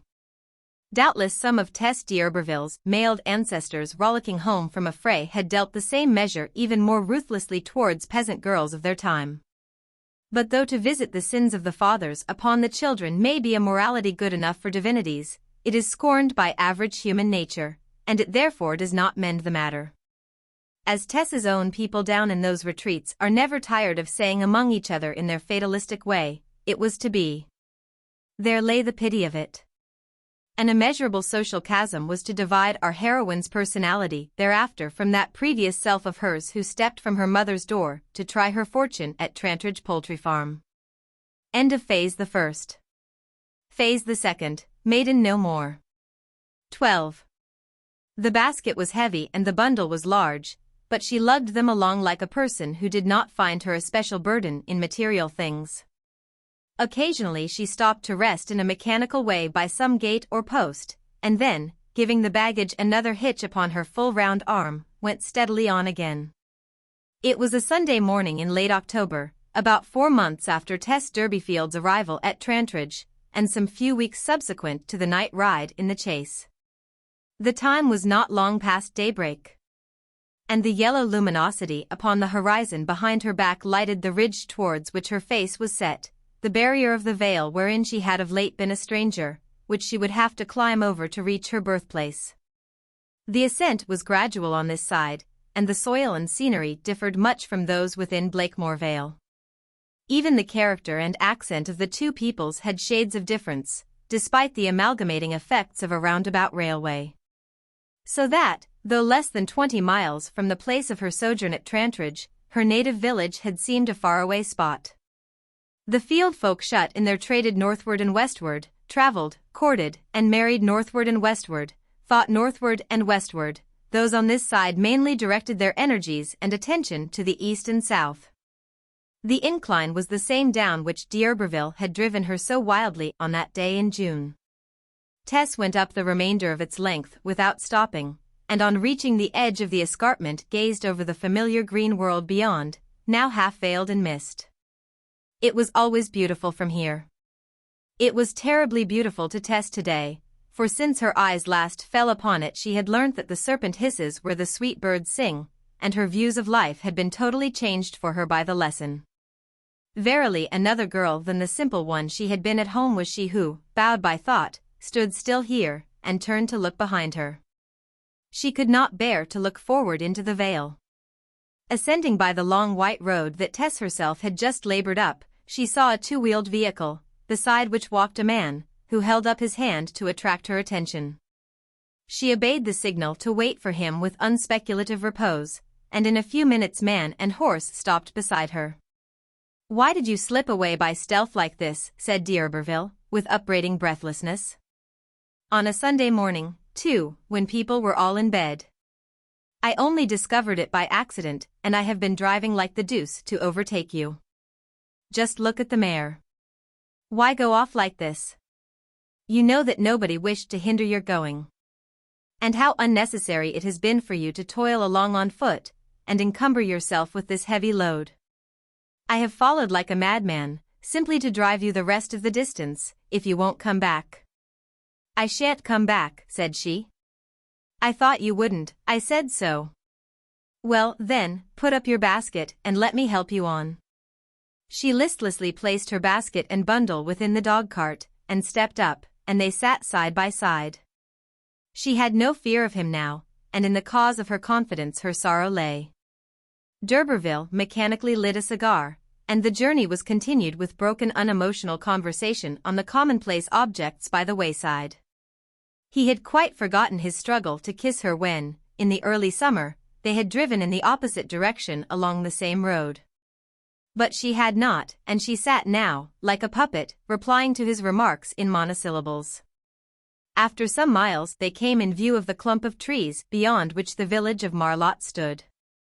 It was only then that her still face showed the least emotion, a tear or two beginning to trickle down. "What are you crying for?" he coldly asked. "I was only thinking that I was born over there," murmured Tess. "Well, we must all be born somewhere. I wish I had never been born, there or anywhere else." "Pooh. Well, if you didn't wish to come to Trantridge, why did you come?" She did not reply. "You didn't come for love of me, that I'll swear." "'Tis quite true. If I had gone for love o' you, if I had ever sincerely loved you, if I loved you still, I should not so loathe and hate myself for my weakness as I do now.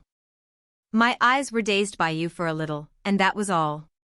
He shrugged his shoulders. She resumed. "I didn't understand your meaning till it was too late. That's what every woman says. How can you dare to use such words?"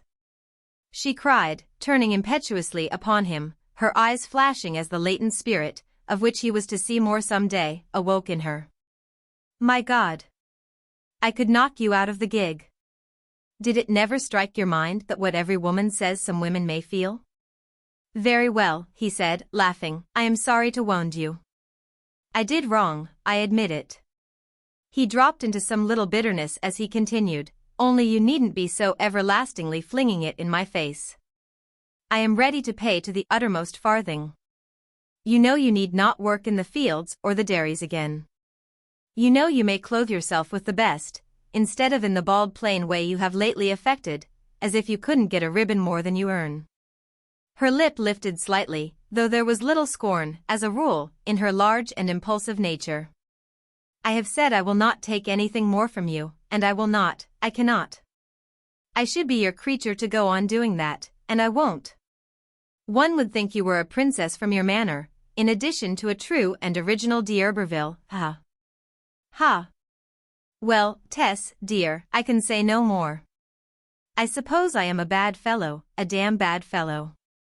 I was born bad, and I have lived bad, and I shall die bad in all probability.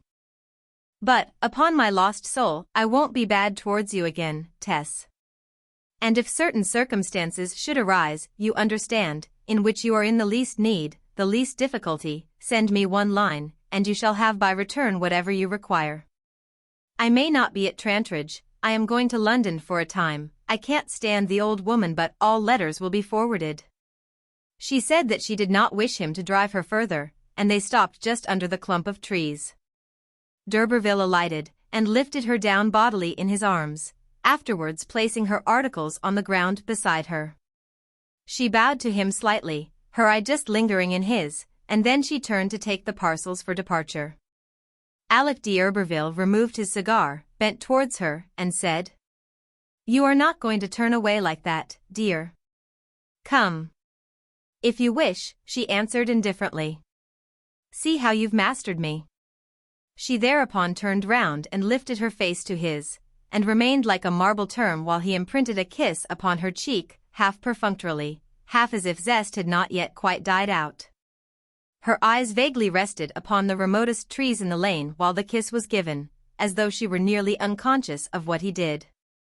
"Now the other side, for old acquaintance' sake."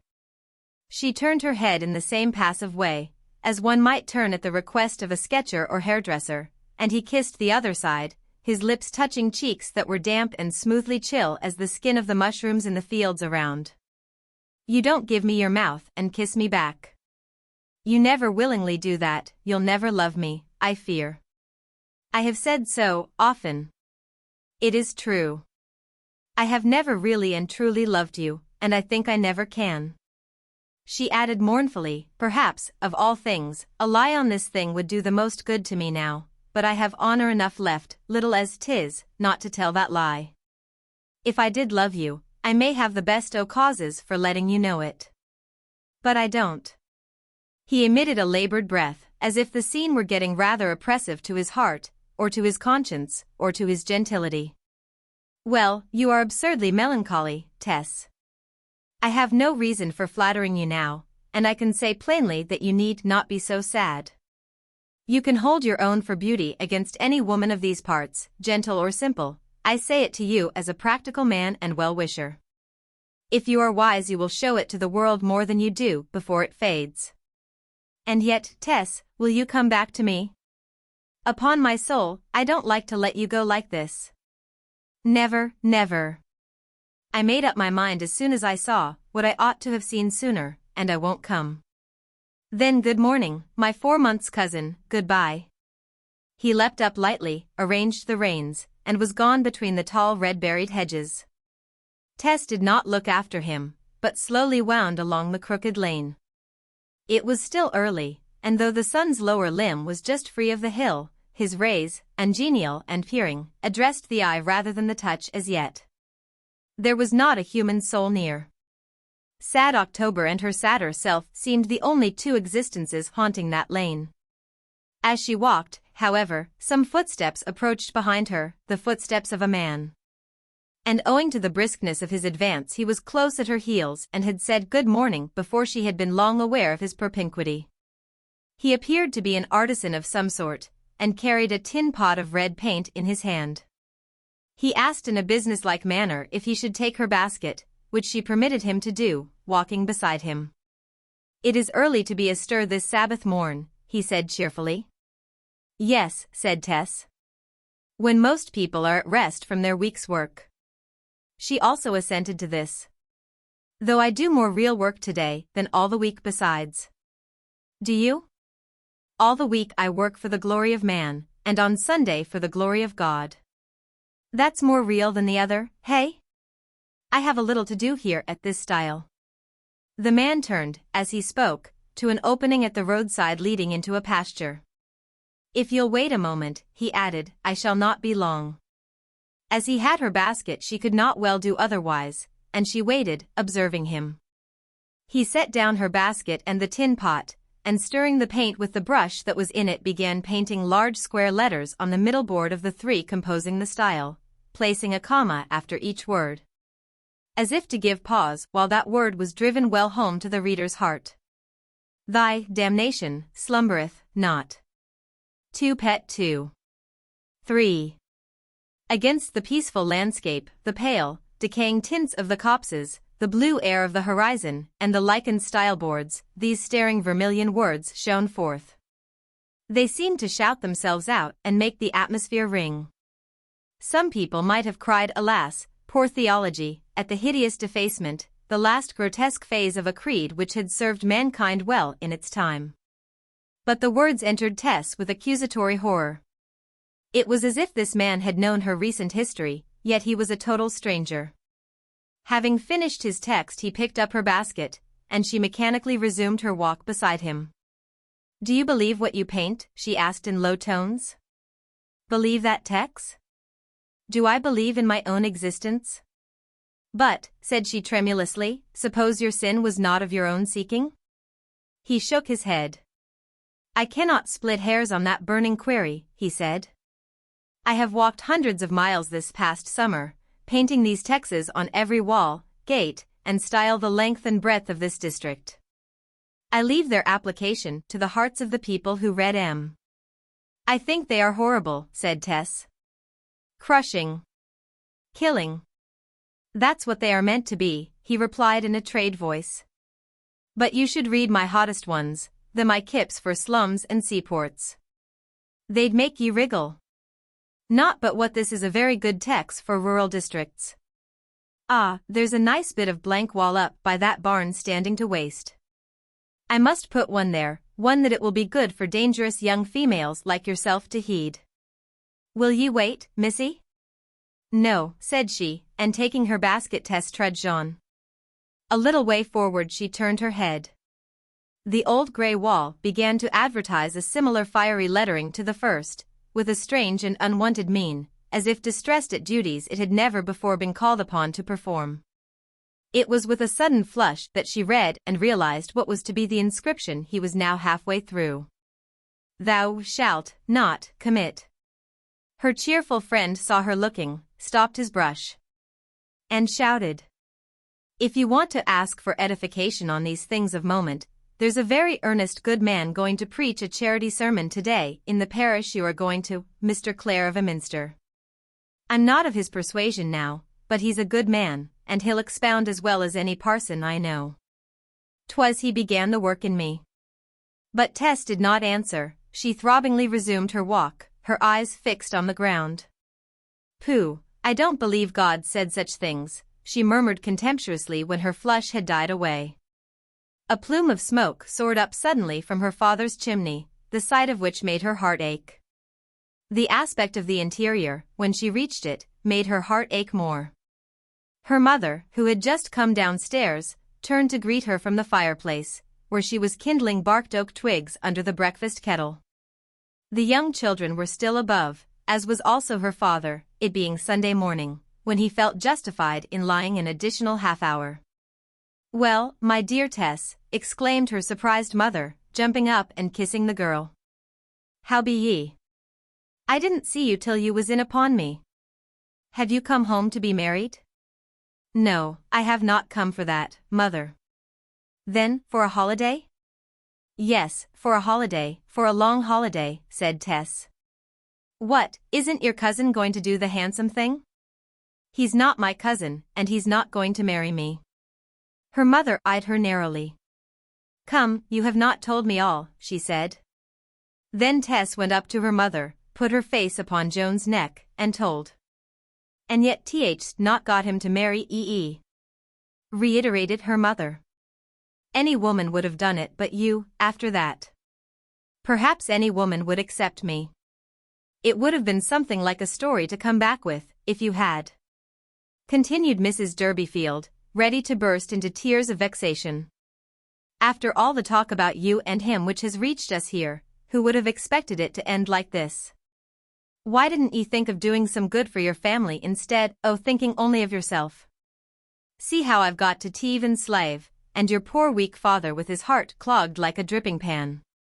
I did hope for something to come out o' this. To see what a pretty pair you and he made that day when you drove away together 4 months ago. See what he has given us all as we thought, because we were his kin. But if he's not, it must have been done because of his love for EE.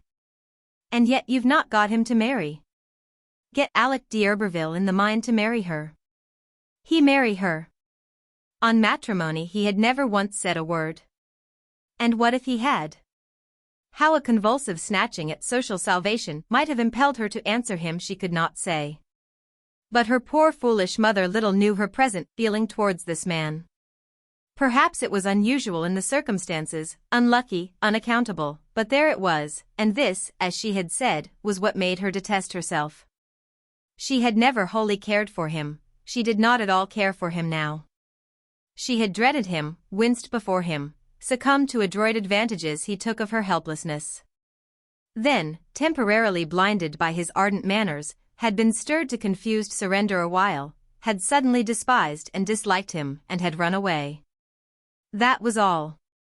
Hate him she did not quite. But he was dust and ashes to her, and even for her name's sake she scarcely wished to marry him. You ought to have been more careful if you didn't mean to get him to make you his wife. Oh mother, my mother! Cried the agonized girl, turning passionately upon her parent as if her poor heart would break. How could I be expected to know? I was a child when I left this house 4 months ago. Why didn't you tell me there was danger in menfolk? Why didn't you warn me? Ladies know what to fend hands against, because they read novels that tell them of these tricks, but I never had the chance o' learning in that way, and you did not help me." Her mother was subdued. "I thought if I spoke of his fond feelings and what they might lead to, you would be hauntish why him and lose your chance," she murmured, wiping her eyes with her apron. "Well, we must make the best of it, I suppose. 'Tis nater, after all, and what do please God." 13. The event of Tess Durbeyfield's return from the manor of her bogus kinsfolk was rumoured abroad, if rumour be not too large a word for a space of a square mile. In the afternoon several young girls of Marlott, former schoolfellows and acquaintances of Tess, called to see her, arriving dressed in their best, starched and ironed.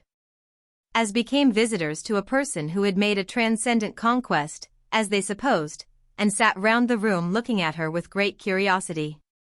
For the fact that it was this said 31st cousin, Mr. d'Urberville, who had fallen in love with her, a gentleman not altogether local, whose reputation as a reckless gallant and heartbreaker was beginning to spread beyond the immediate boundaries of Trantridge, lent Tess's supposed position, by its fearsomeness, a far higher fascination that it would have exercised if unhazardous. Their interest was so deep that the younger ones whispered when her back was turned, "How pretty she is, and how that best frock do set her off. I believe it cost an immense deal, and that it was a gift from him." Tess, who was reaching up to get the tea things from the corner cupboard, did not hear these commentaries. If she had heard them, she might soon have set her friends right on the matter. But her mother heard, and Joan's simple vanity, having been denied the hope of a dashing marriage, fed itself as well as it could upon the sensation of a dashing flirtation. Upon the whole she felt gratified, even though such a limited and evanescent triumph should involve her daughter's reputation. It might end in marriage yet, and in the warmth of her responsiveness to their admiration she invited her visitors to stay to tea. Their chatter, their laughter, their good-humored innuendos, above all, their flashes and flickerings of envy, revived Tess's spirits also, and, as the evening wore on, she caught the infection of their excitement and grew almost gay. The marble hardness left her face, she moved with something of her old bounding step, and flushed in all her young beauty. At moments, in spite of thought, she would reply to their inquiries with a manner of superiority, as if recognizing that her experiences in the field of courtship had, indeed, been slightly enviable. But so far was she from being, in the words of Robert South, in love with her own ruin, that the illusion was transient as lightning. Cold reason came back to mock her spasmodic weakness. The ghastliness of her momentary pride would convict her, and recall her to reserved listlessness again. And the despondency of the next morning's dawn, when it was no longer Sunday, but Monday, and no best clothes. And the laughing visitors were gone, and she awoke alone in her old bed, the innocent younger children breathing softly around her. In place of the excitement of her return, and the interest it had inspired, she saw before her a long and stony highway which she had to tread, without aid, and with little sympathy. Her depression was then terrible, and she could have hidden herself in a tomb. In the course of a few weeks Tess revived sufficiently to show herself so far as was necessary to get to church one Sunday morning. She liked to hear the chanting, such as it was, and the old psalms, and to join in the morning hymn. That innate love of melody, which she had inherited from her ballad-singing mother, gave the simplest music a power over her which could well nigh drag her heart out of her bosom at times. To be as much out of observation as possible for reasons of her own, and to escape the gallantries of the young men, she set out before the chiming began, and took a back seat under the gallery, close to the lumber, where only old men and women came, and where the bier stood on end among the churchyard tools. Parishioners dropped in by twos and threes, deposited themselves in rows before her, rested 3/4 of a minute on their foreheads as if they were praying, though they were not, then sat up, and looked around. When the chants came on, one of her favorites happened to be chosen among the rest, the old double chant Langdon, but she did not know what it was called, though she would much have liked to know. She thought, without exactly wording the thought, how strange and godlike was a composer's power, who from the grave could lead through sequences of emotion, which he alone had felt at first, a girl like her who had never heard of his name, and never would have a clue to his personality. The people who had turned their heads turned them again as the service proceeded, and at last observing her, they whispered to each other. She knew what their whispers were about, grew sick at heart, and felt that she could come to church no more. The bedroom which she shared with some of the children formed her retreat more continually than ever. Here, under her few square yards of thatch, she watched winds, and snows, and rains, gorgeous sunsets, and successive moons at their full. So close kept she that at length almost everybody thought she had gone away.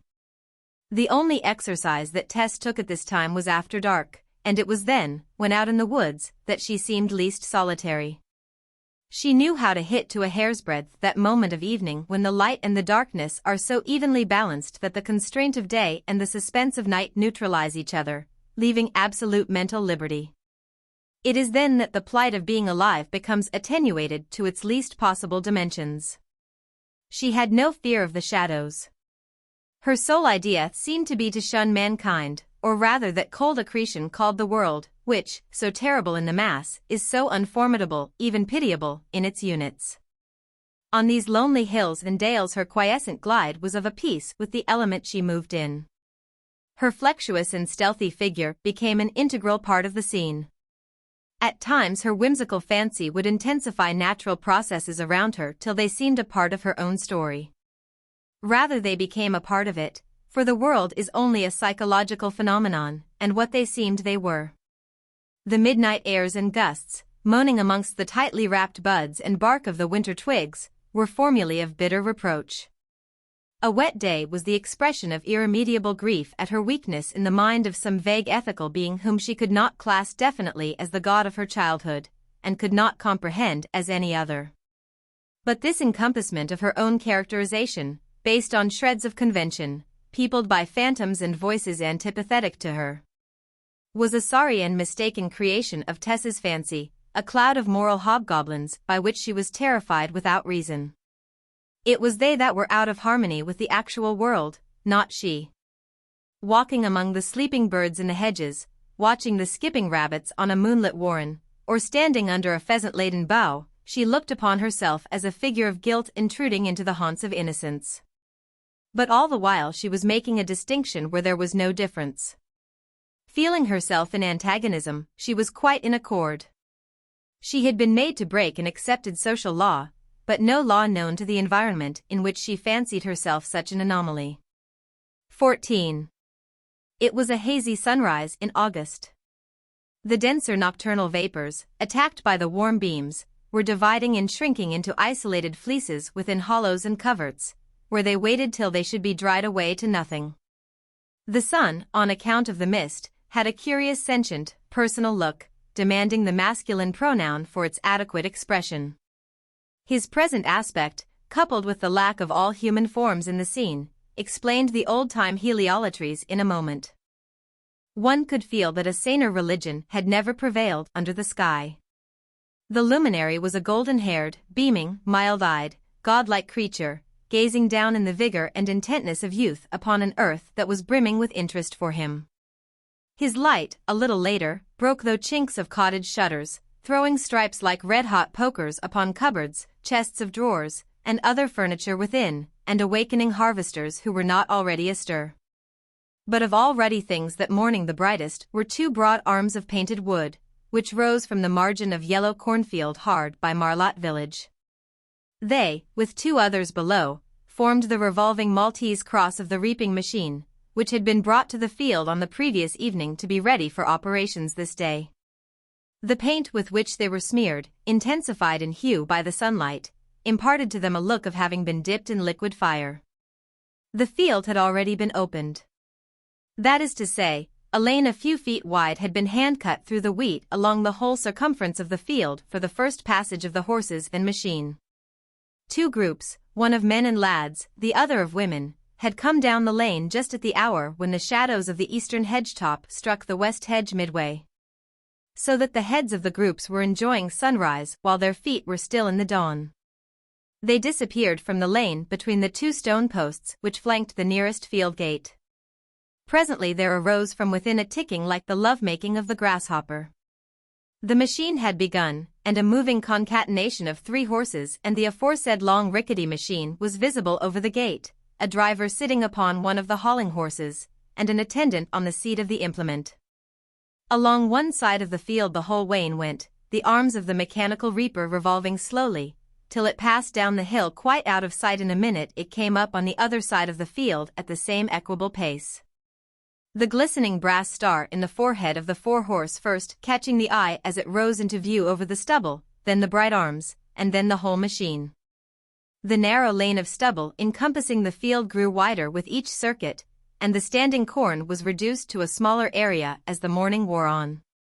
Rabbits, hares, snakes, rats, mice, retreated inwards as into a fastness, unaware of the ephemeral nature of their refuge, and of the doom that awaited them later in the day when, their covert shrinking to a more and more horrible narrowness, they were huddled together, friends and foes, till the last few yards of upright wheat fell also under the teeth of the unerring reaper, and they were every one put to death by the sticks and stones of the harvesters.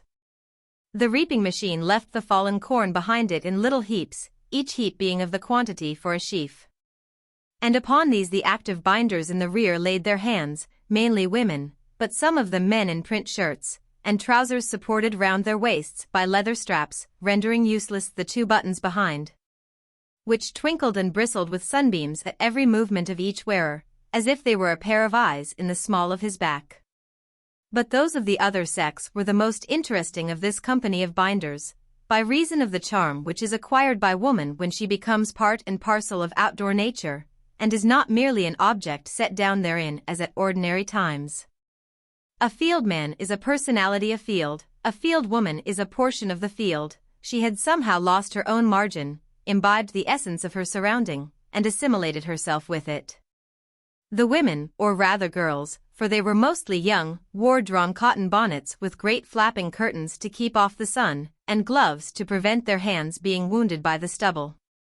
There was one wearing a pale pink jacket, another in a cream-colored tight-sleeved gown, another in a petticoat as red as the arms of the reaping machine, and others, older, in the brown rough wrapper or overall, the old established and most appropriate dress of the fieldwoman, which the young ones were abandoning. This morning the eye returns involuntarily to the girl in the pink cotton jacket, she being the most flexuous and finely drawn figure of them all. But her bonnet is pulled so far over her brow that none of her face is disclosed while she binds, though her complexion may be guessed from a stray twine or 2 of dark brown hair which extends below the curtain of her bonnet. Perhaps one reason why she seduces casual attention is that she never courts it, though the other women often gaze around them.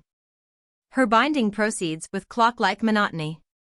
From the sheaf last finished she draws a handful of ears, patting their tips with her left palm to bring them even. Then, stooping low, she moves forward, gathering the corn with both hands against her knees, and pushing her left gloved hand under the bundle to meet the right on the other side, holding the corn in an embrace like that of a lover. She brings the ends of the bond together, and kneels on the sheaf while she ties it, beating back her skirts now and then when lifted by the breeze. A bit of her naked arm is visible between the buff leather of the gauntlet and the sleeve of her gown, and as the day wears on its feminine smoothness becomes scarified by the stubble and bleeds. At intervals she stands up to rest, and to retie her disarranged apron, or to pull her bonnet straight. Then one can see the oval face of a handsome young woman with deep dark eyes and long heavy clinging tresses, which seem to clasp in a beseeching way anything they fall against. The cheeks are paler, the teeth more regular, the red lips thinner than is usual in a country-bred girl. It is Tess Durbeyfield, otherwise d'Urberville, somewhat changed to the same, but not the same. At the present stage of her existence living as a stranger and an alien here, though it was no strange land that she was in. After a long seclusion she had come to a resolve to undertake outdoor work in her native village, the busiest season of the year in the agricultural world having arrived, and nothing that she could do within the house being so remunerative for the time as harvesting in the fields. The movements of the other women were more or less similar to Tess's, the whole bevy of them drawing together like dancers in a quadrille at the completion of a sheaf by each, every one placing her sheaf on end against those of the rest, till a shock, or stitch as it was here called, of 10 or a dozen was formed. They went to breakfast, and came again, and the work proceeded as before. As the hour of 11 drew near, a person watching her might have noticed that every now and then Tess's glance flitted wistfully to the brow of the hill, though she did not pause in her sheafing. On the verge of the hour, the heads of a group of children, of ages ranging from 6 to 14, rose over the stubbly convexity of the hill. The face of Tess flushed slightly, but still she did not pause. The eldest of the comers, a girl who wore a triangular shawl, its corner draggling on the stubble, carried in her arms what at first sight seemed to be a doll, but proved to be an infant in long clothes. Another brought some lunch. The harvesters ceased working, took their provisions, and sat down against one of the shocks. Here they fell to, the men plying a stone jar freely, and passing round a cup. Tess Durbeyfield had been one of the last to suspend her labors. She sat down at the end of the shock, her face turned somewhat away from her companions. When she had deposited herself, a man in a rabbitskin cap, and with a red handkerchief tucked into his belt, held the cup of ale over the top of the shock for her to drink. But she did not accept his offer. As soon as her lunch was spread, she called up the big girl, her sister, and took the baby of her, who, glad to be relieved of the burden, went away to the next shock and joined the other children playing there. Tess, with a curiously stealthy yet courageous movement, and with a still rising color, unfastened her frock and began suckling the child. The men who sat nearest considerately turned their faces towards the other end of the field, some of them beginning to smoke, one, with absent-minded fondness, regretfully stroking the jar that would no longer yield a stream. All the women but Tess fell into animated talk, and adjusted the disarranged knots of their hair. When the infant had taken its fill, the young mother sat it upright in her lap, and looking into the far distance, dandled it with a gloomy indifference that was almost dislike. Then all of a sudden she fell to violently kissing it some dozens of times, as if she could never leave off, the child crying at the vehemence of an onset which strangely combined passionateness with contempt. "She's fond of that there child, though she mid pretend to hate en, and say she wishes the baby and her too were in the churchyard," observed the woman in the red petticoat. "She'll soon leave off saying that," replied the one in buff. "Lord, 'tis wonderful what a body can get used to that sort in time. A little more than persuading had to do why the coming out, I reckon. There were they that heard a sobbing one night last year in the Chase. And it mid ha gone hard why a certain party if folks had come along. Well, a little more, or a little less, 'twas 1,000 pities that it should have happened to she, of all others. But 'tis always the comeliest. The plain ones be as safe as churches, hey, Jenny?" The speaker turned to one of the group, who certainly was not ill-defined as plain. It was 1,000 pities, indeed. It was impossible for even an enemy to feel otherwise on looking at Tess as she sat there, with her flower-like mouth and large tender eyes, neither black nor blue nor grey nor violet. Rather all those shades together, and 100 others, which could be seen if one looked into their irises, shade behind shade, tint beyond tint, around pupils that had no bottom. An almost standard woman, but for the slight incautiousness of character inherited from her race. A resolution which had surprised herself had brought her into the fields this week for the first time during many months. After wearing and wasting her palpitating heart with every engine of regret that lonely inexperience could devise, common sense had illuminated her.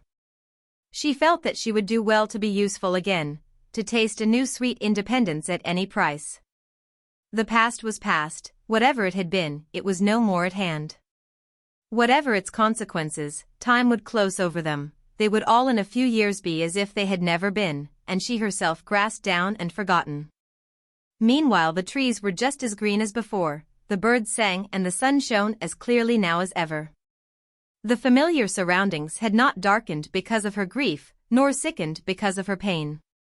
She might have seen that what had bowed her head so profoundly, the thought of the world's concern at her situation, was founded on an illusion. She was not an existence, an experience, a passion, a structure of sensations, to anybody but herself.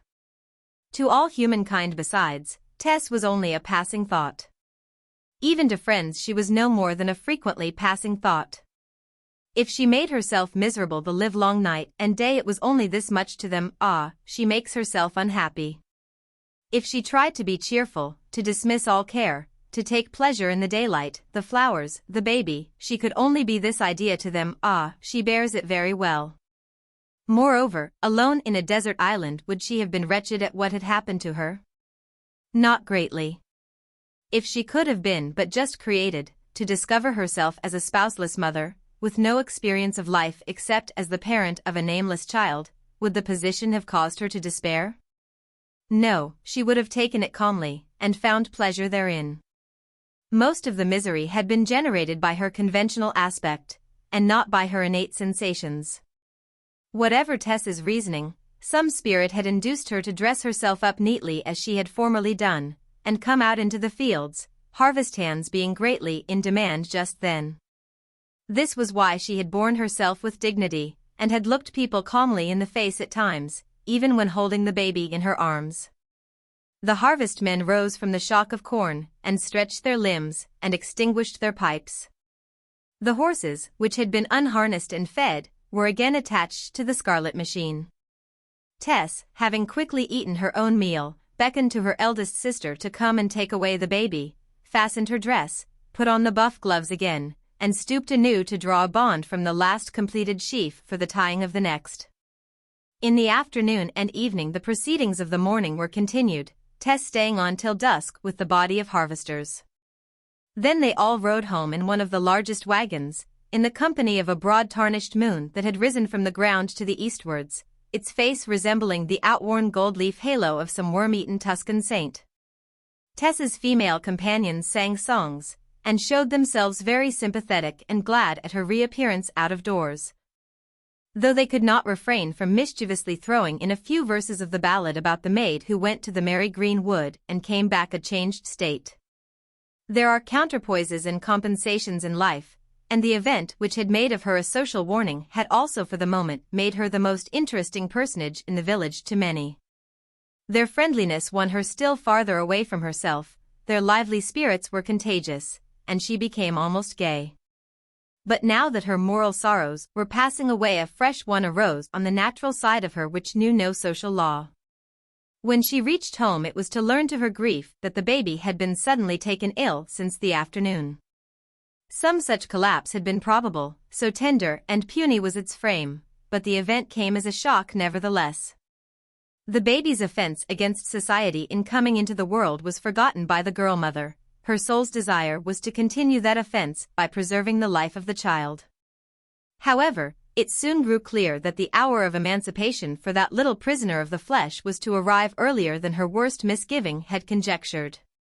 And when she had discovered this, she was plunged into a misery which transcended that of the child's simple loss. Her baby had not been baptized. Tess had drifted into a frame of mind which accepted passively the consideration that if she should have to burn for what she had done, burn she must, and there was an end of it.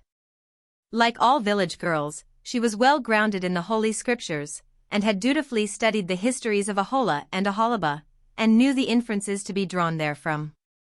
But when the same question arose with regard to the baby, it had a very different color. Her darling was about to die, and no salvation. It was nearly bedtime, but she rushed downstairs and asked if she might send for the parson. The moment happened to be one at which her father's sense of the antique nobility of his family was highest, and his sensitiveness to the smudge which Tess had set upon that nobility most pronounced. For he had just returned from his weekly booze at Rolliver's Inn. No parson should come inside his door, he declared, prying into his affairs, just then, when, by her shame, it had become more necessary than ever to hide them. He locked the door and put the key in his pocket. The household went to bed, and, distressed beyond measure, Tess retired also. She was continually waking as she lay, and in the middle of the night found that the baby was still worse. It was obviously dying, quietly and painlessly, but none the less surely. In her misery she rocked herself upon the bed. The clock struck the solemn hour of 1, that hour when fancy stalks outside reason, and malignant possibilities stand rock-firm as facts.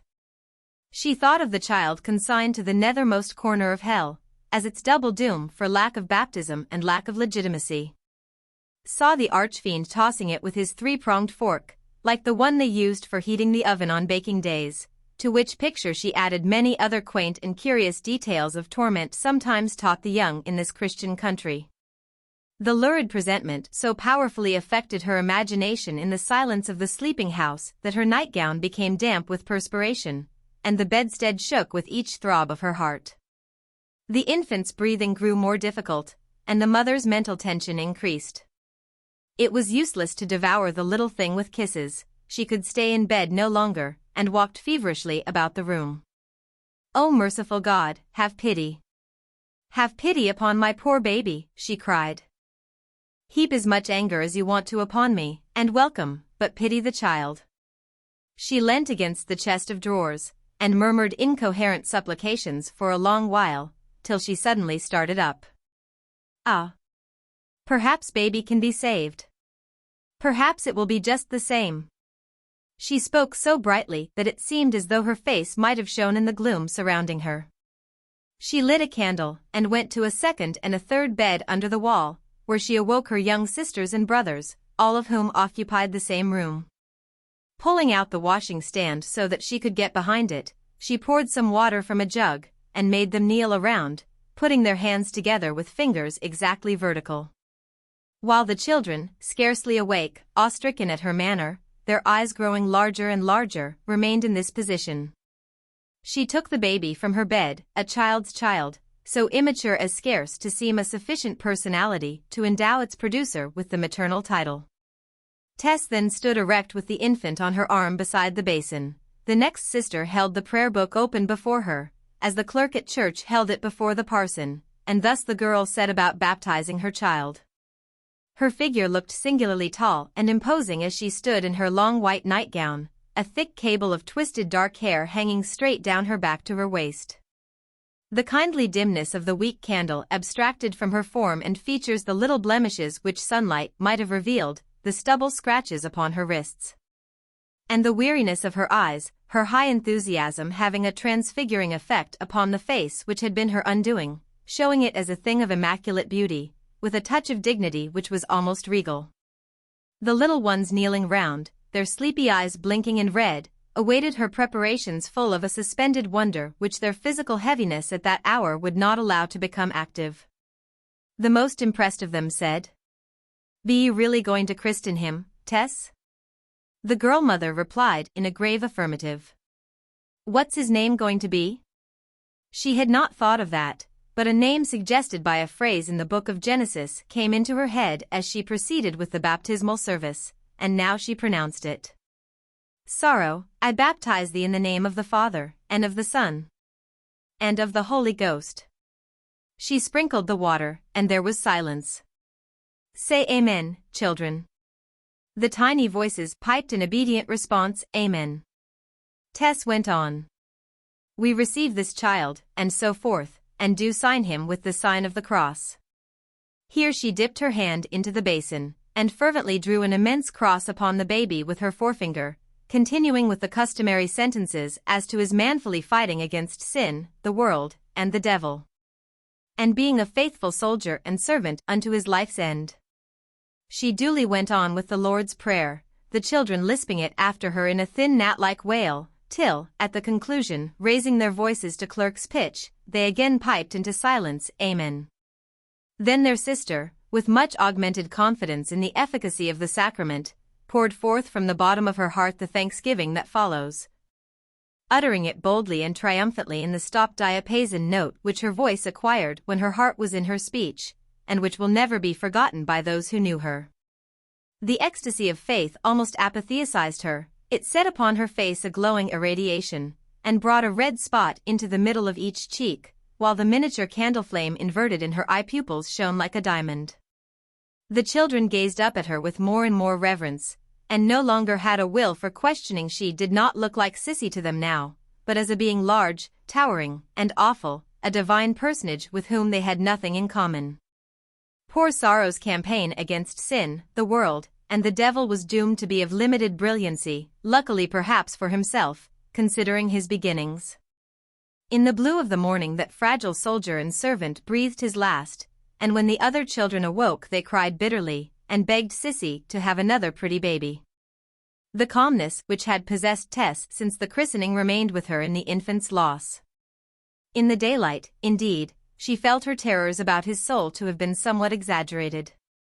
Whether well-founded or not, she had no uneasiness now, reasoning that if Providence would not ratify such an act of approximation she, for one, did not value the kind of heaven lost by the irregularity either for herself or for her child. So passed away sorrow the undesired, that intrusive creature, that bastard gift of shameless nature, who respects not the social law. A waif to whom eternal time had been a matter of days merely, who knew not that such things as years and centuries ever were. To whom the cottage interior was the universe, the week's weather climate, newborn babyhood human existence, and the instinct to suck human knowledge. Tess, who mused on the christening a good deal, wondered if it were doctrinally sufficient to secure a Christian burial for the child. Nobody could tell this but the parson of the parish, and he was a newcomer, and did not know her. She went to his house after dusk, and stood by the gate, but could not summon courage to go in. The enterprise would have been abandoned if she had not by accident met him coming homeward as she turned away. In the gloom she did not mind speaking freely. "I should like to ask you something, sir." He expressed his willingness to listen, and she told the story of the baby's illness and the extemporized ordinance. "And now, sir," she added earnestly, "can you tell me this, will it be just the same for him as if you had baptized him?" Having the natural feelings of a tradesman at finding that a job he should have been called in for had been unskillfully botched by his customers among themselves, he was disposed to say no. Yet the dignity of the girl, the strange tenderness in her voice, combined to affect his nobler impulses, or rather those that he had left in him after 10 years of endeavor to graft technical belief on actual skepticism. The man and the ecclesiastic fought within him, and the victory fell to the man. "My dear girl," he said, "it will be just the same." "Then will you give him a Christian burial?" she asked quickly. The vicar felt himself cornered. Hearing of the baby's illness, he had conscientiously gone to the house after nightfall to perform the rite, and, unaware that the refusal to admit him had come from Tess's father and not from Tess, he could not allow the plea of necessity for its irregular administration. "Ah, that's another matter," he said. "Another matter, why?" asked Tess, rather warmly. "Well, I would willingly do so if only we two were concerned. But I must not, for certain reasons." "Just for once, sir." "Really I must not." "Oh, sir!" She seized his hand as she spoke. He withdrew it, shaking his head. "Then I don't like you," she burst out, "and I'll never come to your church no more." "Don't talk so rashly. Perhaps it will be just the same to him if you don't?" "Will it be just the same?" "Don't for God's sake speak as saint to sinner, but as you yourself to me myself, poor me." How the vicar reconciled his answer with the strict notions he supposed himself to hold on these subjects it is beyond a layman's power to tell, though not to excuse. Somewhat moved, he said in this case also, "It will be just the same." So the baby was carried in a small deal box, under an ancient woman's shawl, to the churchyard that night, and buried by lantern light at the cost of a shilling and a pint of beer to the sexton. In that shabby corner of God's allotment where he lets the nettles grow, and where all unbaptized infants, notorious drunkards, suicides, and others of the conjecturally damned are laid. In spite of the untoward surroundings, however, Tess bravely made a little cross of 2 laughs and a piece of string, and having bound it with flowers, she stuck it up at the head of the grave one evening when she could enter the churchyard without being seen, putting at the foot also a bunch of the same flowers in a little jar of water to keep them alive. What matter was it that on the outside of the jar the eye of mere observation noted the words Keelwell's marmalade? The eye of maternal affection did not see them in its vision of higher things. 15. By experience, says Roger Ascham, we find out a short way by a long wandering.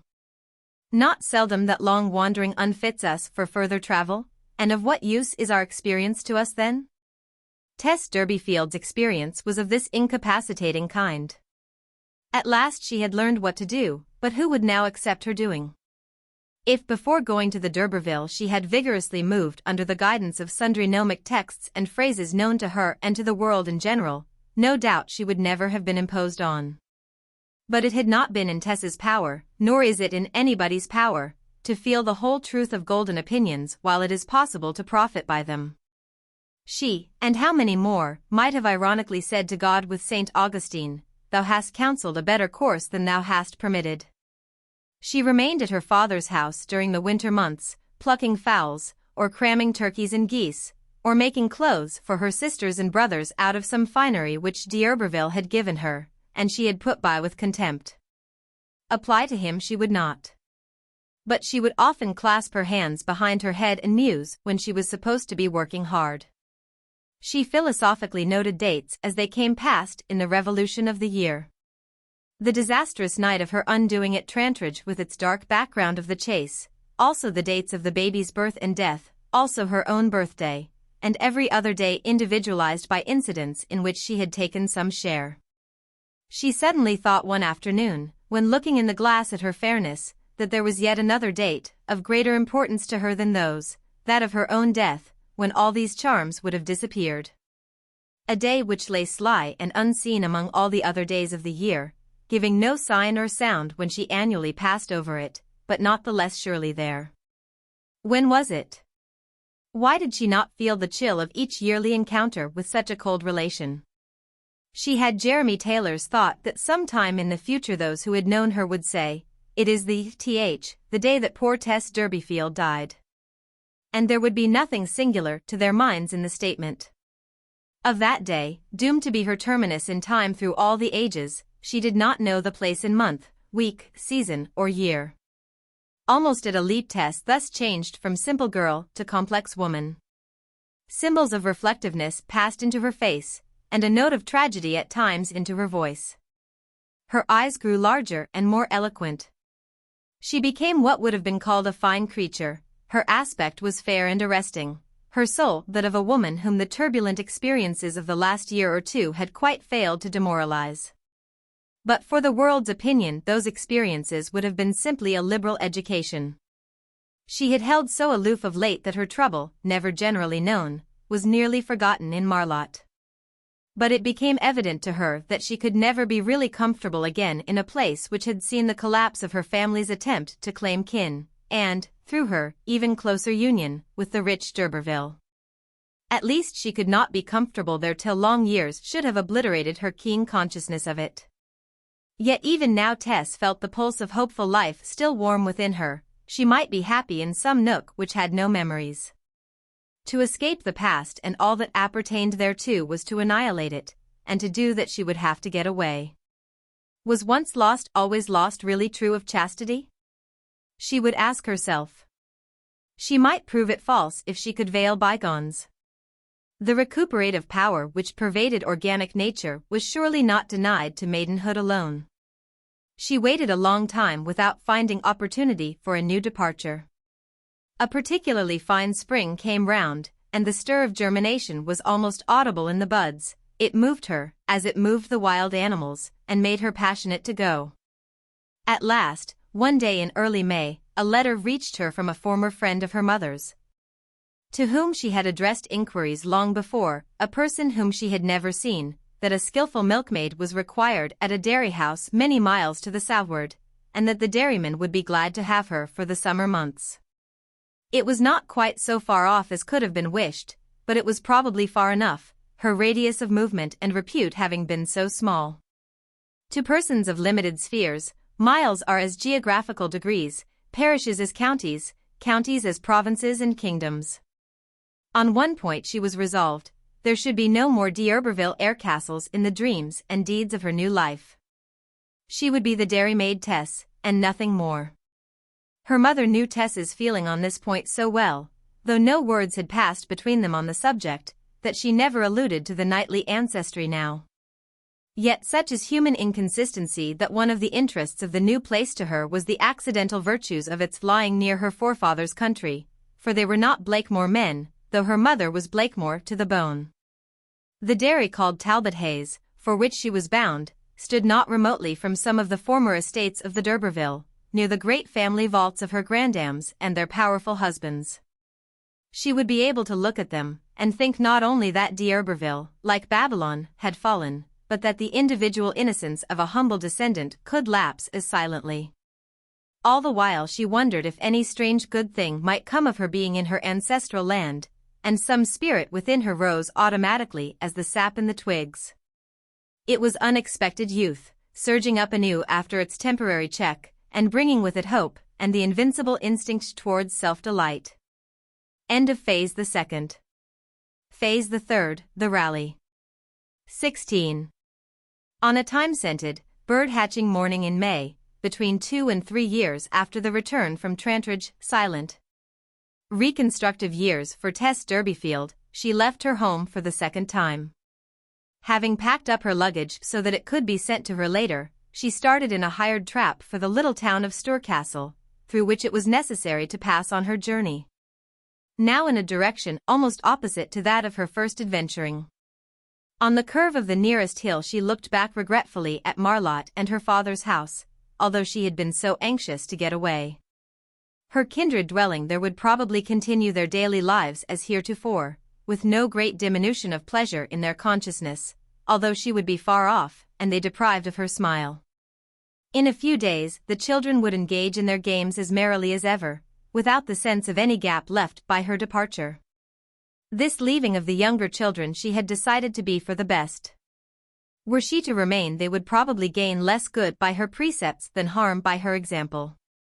She went through Stourcastle without pausing and onward to a junction of highways, where she could await a carrier's van that ran to the southwest. For the railways which engirdled this interior tract of country had never yet struck across it. While waiting, however, there came along a farmer in his spring cart, driving approximately in the direction that she wished to pursue. Though he was a stranger to her she accepted his offer of a seat beside him, ignoring that its motive was a mere tribute to her countenance. He was going to Weatherbury, and by accompanying him thither she could walk the remainder of the distance instead of travelling in the van by way of Casterbridge. Tess did not stop at Weatherbury, after this long drive, further than to make a slight nondescript meal at noon at a cottage to which the farmer recommended her. Thence she started on foot, basket in hand, to reach the wide upland of heath dividing this district from the low-lying meads of a further valley in which the dairy stood that was the aim and end of her day's pilgrimage. Tess had never before visited this part of the country, and yet she felt akin to the landscape. Not so very far to the left of her she could discern a dark patch in the scenery, which inquiry confirmed her in supposing to be trees marking the environs of Kingsbere, in the church of which parish the bones of her ancestors, her useless ancestors, lay entombed. She had no admiration for them now, she almost hated them for the dance they had led her. Not a thing of all that had been theirs did she retain but the old seal and spoon. "Pooh, I have as much of mother as father in me," she said. "All my prettiness comes from her, and she was only a dairymaid." The journey over the intervening uplands and lowlands of Egdon, when she reached them, was a more troublesome walk than she had anticipated, the distance being actually but a few miles. It was 2 hours, owing to sundry wrong turnings, ere she found herself on a summit commanding the long-sought-for vale, the valley of the great dairies, the valley in which milk and butter grew to rankness, and were produced more profusely, if less delicately, than at her home, the verdant plains so well watered by the river Var or Froom. It was intrinsically different from the vale of little dairies, Blackmore Vale, which, save during her disastrous sojourn at Trantridge, she had exclusively known till now. The world was drawn to a larger pattern here. The enclosures numbered 50 acres instead of 10, the farmsteads were more extended, the groups of cattle formed tribes hereabout, their only families. These myriads of cows stretching under her eyes from the far east to the far west outnumbered any she had ever seen at one glance before. The green Lea was speckled as thickly with them as a canvas by Van Alsloot or Sallert with burghers. The ripe hue of the red and dun kine absorbed the evening sunlight, which the white-coated animals returned to the eye in rays almost dazzling, even at the distant elevation on which she stood. The bird's-eye perspective before her was not so luxuriantly beautiful, perhaps, as that other one which she knew so well, yet it was more cheering. It lacked the intensely blue atmosphere of the rival vale, and its heavy soils and scents. The new air was clear, bracing, ethereal. The river itself, which nourished the grass and cows of these renowned dairies, flowed not like the streams in Blackmore. Those were slow, silent, often turbid, flowing over beds of mud into which the incautious wader might sink and vanish unawares. The Froom waters were clear as the pure river of life shown to the evangelist, rapid as the shadow of a cloud, with pebbly shallows that prattled to the sky all day long. There the waterflower was the lily, the crowfoot here. Either the change in the quality of the air from heavy to light, or the sense of being amid new scenes where there were no invidious eyes upon her, sent up her spirits wonderfully. Her hopes mingled with the sunshine in an ideal photosphere which surrounded her as she bounded along against the soft south wind. She heard a pleasant voice in every breeze, and in every bird's note seemed to lurk a joy. Her face had latterly changed with changing states of mind, continually fluctuating between beauty and ordinariness, according as the thoughts were gay or grave. One day she was pink and flawless, another pale and tragical. When she was pink she was feeling less than when pale, her more perfect beauty accorded with her less elevated mood, her more intense mood with her less perfect beauty. It was her best face physically that was now set against the south wind. The irresistible, universal, automatic tendency to find sweet pleasure somewhere, which pervades all life, from the meanest to the highest, had at length mastered Tess. Being even now only a young woman of 20, one who mentally and sentimentally had not finished growing, it was impossible that any event should have left upon her an impression that was not in time capable of transmutation. And thus her spirits, and her thankfulness, and her hopes, rose higher and higher. She tried several ballads, but found them inadequate. Till, recollecting the psalter that her eyes had so often wandered over of a Sunday morning before she had eaten of the tree of knowledge, she chanted, O ye sun and moon! O ye stars, ye green things upon the earth, ye fowls of the air! Beasts and cattle! Children of men, bless ye the Lord, praise him and magnify him forever. She suddenly stopped and murmured, but perhaps I don't quite know the Lord as yet. And probably the half-unconscious rhapsody was a fetishistic utterance in a monotheistic setting. Women whose chief companions are the forms and forces of outdoor nature retain in their souls far more of the pagan fantasy of their remote forefathers than of the systematized religion taught their race at later date. However, Tess found at least approximate expression for her feelings in the old Benedicite that she had lisped from infancy, and it was enough. Such high contentment with such a slight initial performance as that of having started towards a means of independent living was a part of the Durbeyfield temperament. Tess really wished to walk uprightly, while her father did nothing of the kind. But she resembled him in being content with immediate and small achievements, and in having no mind for laborious effort towards such petty social advancement as could alone be effected by a family so heavily handicapped as the once powerful D'Urberville were now.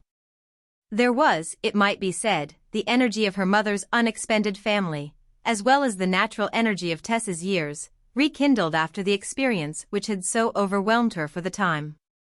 Let the truth be told, women do as a rule live through such humiliations, and regain their spirits, and again look about them with an interested eye. While there's life there's hope is a conviction not so entirely unknown to the betrayed as some amiable theorists would have us believe. Tess Durbeyfield, then, in good heart, and full of zest for life, descended the Egdon slopes lower and lower towards the dairy of her pilgrimage. The marked difference, in the final particular, between the rival valleys now showed itself. The secret of Blackmore was best discovered from the heights around. To read aright the valley before her it was necessary to descend into its midst. When Tess had accomplished this feat she found herself to be standing on a carpeted level, which stretched to the east and west as far as the eye could reach. The river had stolen from the higher tracts and brought in particles to the vale all this horizontal land, and now, exhausted, aged, and attenuated, lay serpentining along through the midst of its former spoils. Not quite sure of her direction, Tess stood still upon the hemmed expanse of verdant flatness, like a fly on a billiard table of indefinite length, and of no more consequence to the surroundings than that fly. The sole effect of her presence upon the placid valley so far had been to excite the mind of a solitary heron, which, after descending to the ground not far from her path, stood with neck erect, looking at her. Suddenly there arose from all parts of the lowland a prolonged and repeated call, wav! Wav! Wav! From the furthest east to the furthest west the cries spread as if by contagion, accompanied in some cases by the barking of a dog. It was not the expression of the valley's consciousness that beautiful Tess had arrived, but the ordinary announcement of milking time, 4:30, when the dairyman set about getting in the cows. The red and white herd nearest at hand, which had been phlegmatically waiting for the call, now trooped towards the steading in the background, their great bags of milk swinging under them as they walked. Tess followed slowly in their rear, and entered the barton by the open gate through which they had entered before her. Long thatched sheds stretched round the enclosure, their slopes encrusted with vivid green moss, and their eaves supported by wooden posts rubbed to a glossy smoothness by the flanks of infinite cows and calves of bygone years, now passed to an oblivion almost inconceivable in its profundity. Between the posts were ranged the milchers, each exhibiting herself at the present moment to a whimsical eye in the rear as a circle on two stalks, down the center of which a switch moved pendulum-wise. While the sun, lowering itself behind this patient row, threw their shadows accurately inwards upon the wall. Thus it threw shadows of these obscure and homely figures every evening with as much care over each contour as if it had been the profile of a court beauty on a palace wall. Copied them as diligently as it had copied Olympian shapes on marble facades long ago, or the outline of Alexander, Caesar, and the pharaohs. They were the less restful cows that were stalled. Those that would stand still of their own will were milked in the middle of the yard, where many of such better-behaved ones stood waiting now, all prime milchers, such as were seldom seen out of this valley, and not always within it. Nourished by the succulent feed which the water-meads supplied at this prime season of the year. Those of them that were spotted with white reflected the sunshine in dazzling brilliancy, and the polished brass knobs of their horns glittered with something of military display. Their large-veined udders hung ponderous as sandbags, the teeth sticking out like the legs of a gypsy's crock, and as each animal lingered for her turn to arrive the milk oozed forth and fell in drops to the ground. 17. The dairymaids and men had flocked down from their cottages and out of the dairy house with the arrival of the cows from the meads. The maids walking in pattens, not on account of the weather, but to keep their shoes above the mulch of the barton. Each girl sat down on her three-legged stool, her face sideways, her right cheek resting against the cow, and looked musingly along the animal's flank at Tess as she approached. The male milkers, with hat brims turned down, resting flat on their foreheads and gazing on the ground, did not observe her. One of these was a sturdy middle-aged man, whose long white pinner was somewhat finer and cleaner than the wraps of the others, and whose jacket underneath had a presentable marketing aspect, the master dairyman, of whom she was in quest. His double character as a working milker and buttermaker here during 6 days, and on the 7th as a man in shining broadcloth in his family pew at church, being so marked as to have inspired a rhyme. Dairyman Dick. All the week. On Sundays Mr. Richard Crick. Seeing Tess standing at gaze he went across to her. The majority of dairymen have a cross manner at milking time, but it happened that Mr. Crick was glad to get a new hand, for the days were busy ones now, and he received her warmly, inquiring for her mother and the rest of the family, though this as a matter of form merely, for in reality he had not been aware of Mrs. Durbeyfield's existence till apprised of the fact by a brief business letter about Tess. "Oh, as a lad I knowed your part o' the country very well," he said terminatively, "though I've never been there since. And a aged woman of 90 that used to live nigh here, but is dead and gone long ago, told me that a family of some such name as yours in Blackmore Vale came originally from these parts, and that 'twere a old ancient race that had all but perished off the earth, though the new generations didn't know it. But, Lord, I took no notice of the old woman's ramblings, not I." "Oh no, it is nothing," said Tess. Then the talk was of business only. "You can milk 'em clean, my matey? I don't want my cows going a zoo at this time o' year." She reassured him on that point, and he surveyed her up and down. She had been staying indoors a good deal, and her complexion had grown delicate. "Quite sure you can stand it? 'Tis comfortable enough here for rough folk. But we don't live in a cucumber frame." She declared that she could stand it, and her zest and willingness seemed to win him over. "Well, I suppose you'll want a dish o' tea, or victuals of some sort, hey?" "Not yet?" "Well, do as ye like about it. But faith, if 'twas I should be as dry as a XXII travelling so far." "I'll begin milking now, to get my hand in," said Tess. She drank a little milk as temporary refreshment, to the surprise, indeed, slight contempt, of Dairyman Crick, to whose mind it had apparently never occurred that milk was good as a beverage. "Oh, if ye can swaller that, be it so," he said indifferently, while holding up the pail that she sipped from. "'Tis what I hain't touched for years, not I, rot the stuff, it would lie in my innards like lead." "You can try your hand upon she," he pursued, nodding to the nearest cow. "Not but what she do milk rather hard. We've hard ones and we've easy ones, like other folks. However, you'll find out that soon enough." When Tess had changed her bonnet for a hood, and was really on her stool under the cow, and the milk was squirting from her fists into the pail, she appeared to feel that she really had laid a new foundation for her future. The conviction bred serenity, her pulse slowed, and she was able to look about her. The milkers formed quite a little battalion of men and maids, the men operating on the hard-teated animals, the maids on the kindlier natures. It was a large dairy. There were nearly 100 milchers under Crick's management, all told, and of the herd the master dairyman milked 6 or 8 with his own hands, and less away from home. These were the cows that milked hardest of all.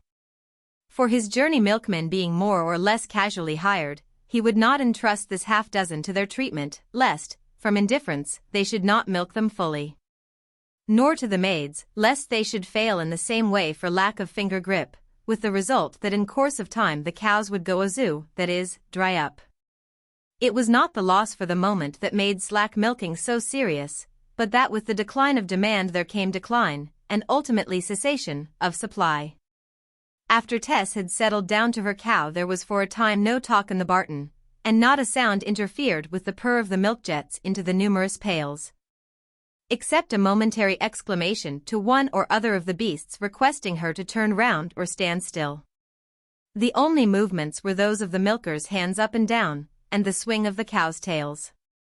Thus they all worked on, encompassed by the vast flat mead which extended to either slope of the valley, a level landscape compounded of old landscapes long forgotten, and, no doubt, differing in character very greatly from the landscape they composed now. "To my thinking," said the dairyman, rising suddenly from a cow he had just finished off, snatching up his 3-legged stool in one hand and the pail in the other, and moving on to the next hard yielder in his vicinity, "to my thinking, the cows don't gie down their milk today as usual. Upon my life, if Winker do begin keeping back like this, she'll not be worth going under by midsummer." "'Tis because there's a new hand come among us," said Jonathan Cale. "I've noticed such things afore." "To be sure. It may be so. I didn't think o't. I've been told that it goes up into their horns at such times," said a dairymaid. "Well, as to going up into their horns," replied Dairyman Crick dubiously, as though even witchcraft might be limited by anatomical possibilities, "I couldn't say, I certainly could not. But as not cows will keep it back as well as the horned ones, I don't quite agree to it." "Do you know that riddle about the not cows, Jonathan? Why do not cows give less milk in a year than horned?" "I don't," interposed the milkmaid. "Why do they?" "Because there bain't so many of 'em," said the dairyman. "Howsomever, these gamsters do certainly keep back their milk today.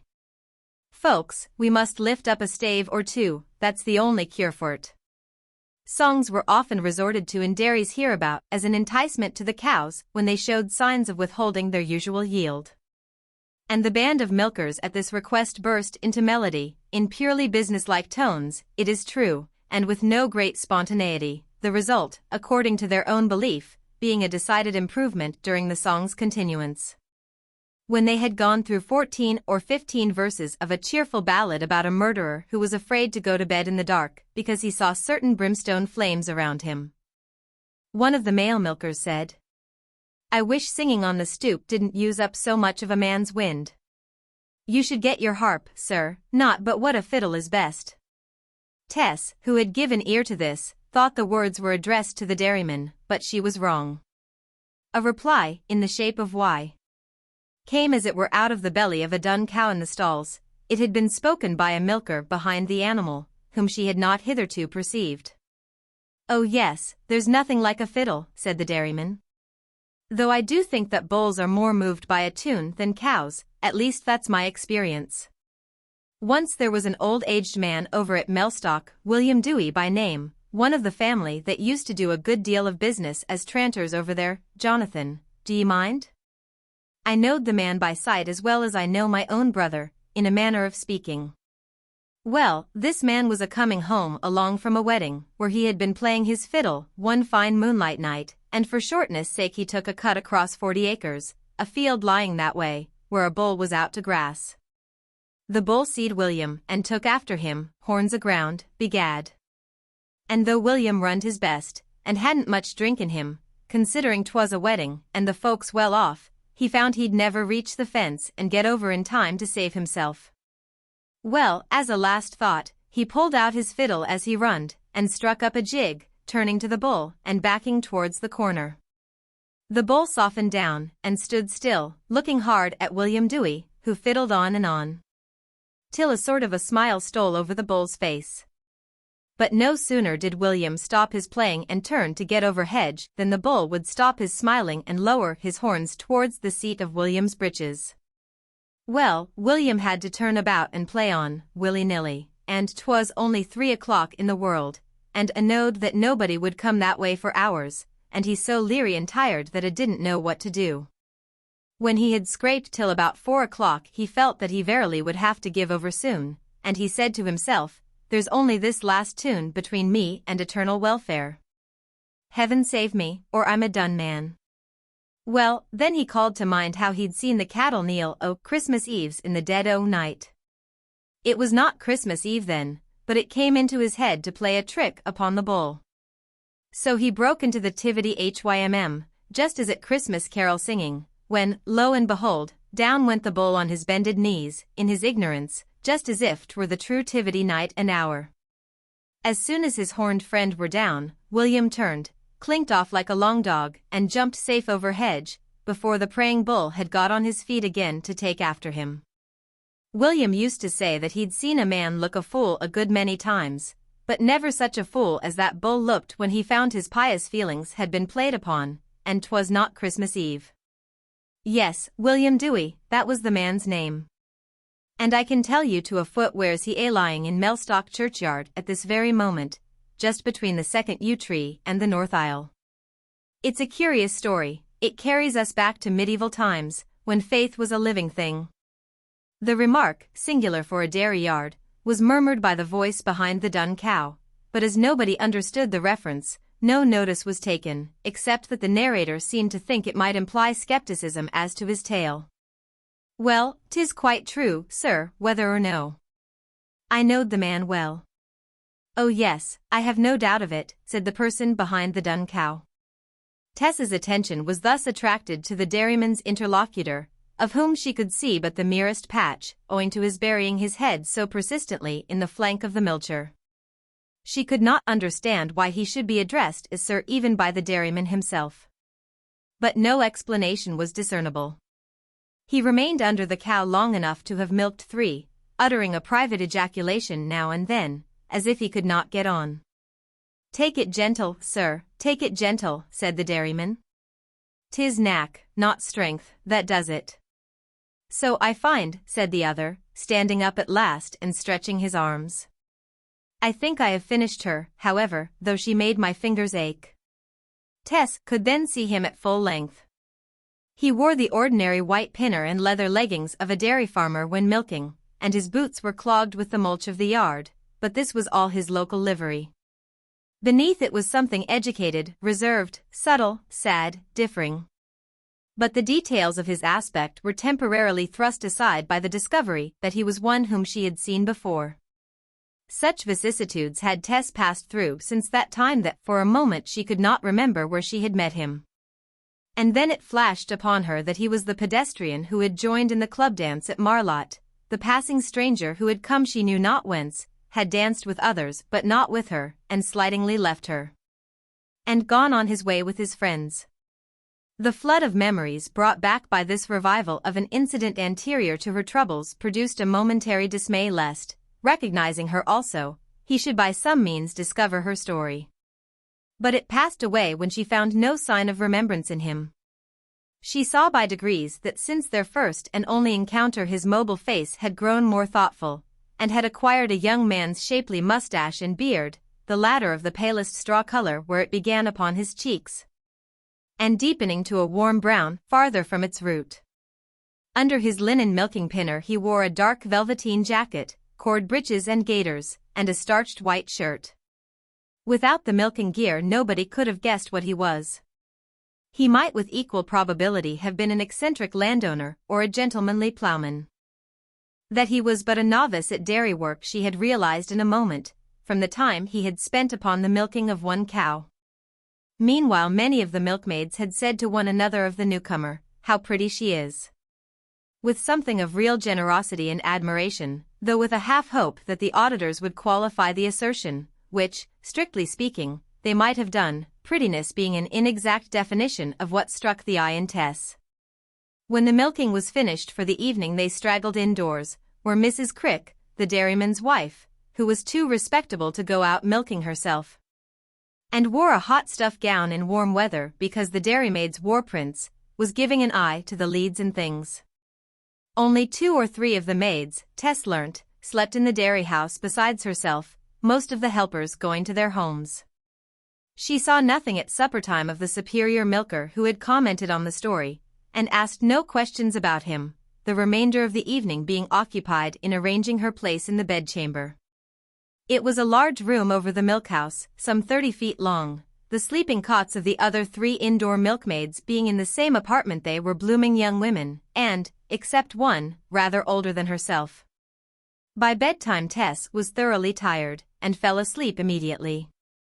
But one of the girls, who occupied an adjoining bed, was more wakeful than Tess, and would insist upon relating to the latter various particulars of the homestead into which she had just entered. The girl's whispered words mingled with the shades, and, to Tess's drowsy mind, they seemed to be generated by the darkness in which they floated.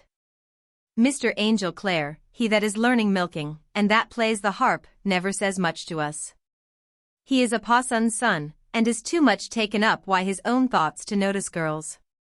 He is the dairyman's pupil, learning farming in all its branches. He has learnt sheep farming at another place, and he's now mastering dairy work. Yes, he is quite the gentleman born. His father is the Reverend Mr. Clare at a minster, a good many miles from here.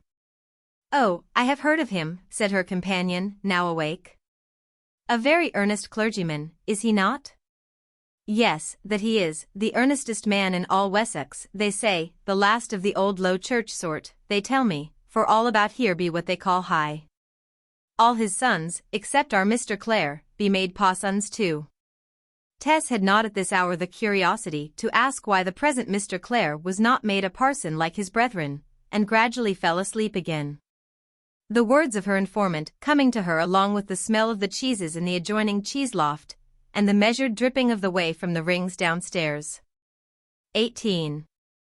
Angel Clare rises out of the past not altogether as a distinct figure, but as an appreciative voice, a long regard of fixed, abstracted eyes, and a mobility of mouth somewhat too small and delicately lined for a man's, though with an unexpectedly firm close of the lower lip now and then, enough to do away with any inference of indecision.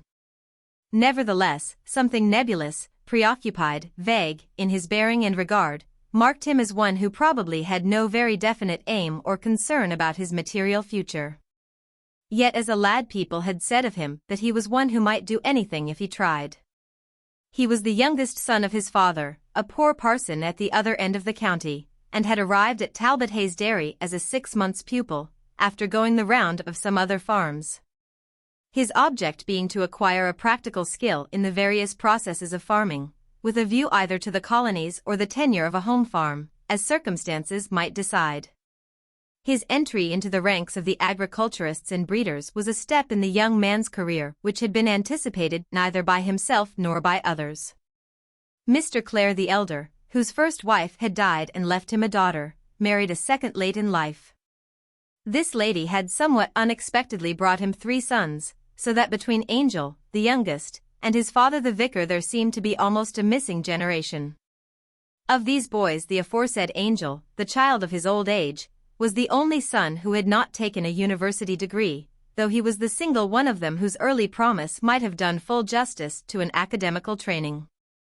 Some 2 or 3 years before Angel's appearance at the Marlott dance, on a day when he had left school and was pursuing his studies at home, a parcel came to the vicarage from the local booksellers, directed to the Reverend James Clare. The vicar having opened it and found it to contain a book, read a few pages, whereupon he jumped up from his seat and went straight to the shop with the book under his arm. "Why has this been sent to my house?" he asked peremptorily, holding up the volume. "It was ordered, sir."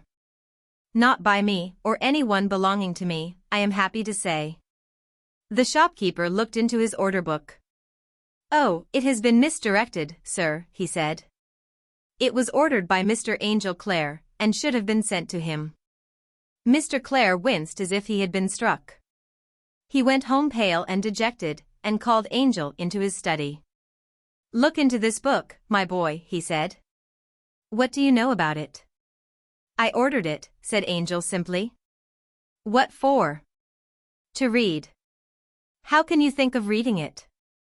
"How can I?" "Why, it is a system of philosophy. There is no more moral, or even religious, work published." "Yes, moral enough, I don't deny that. But religious, and for you, who intend to be a minister of the gospel."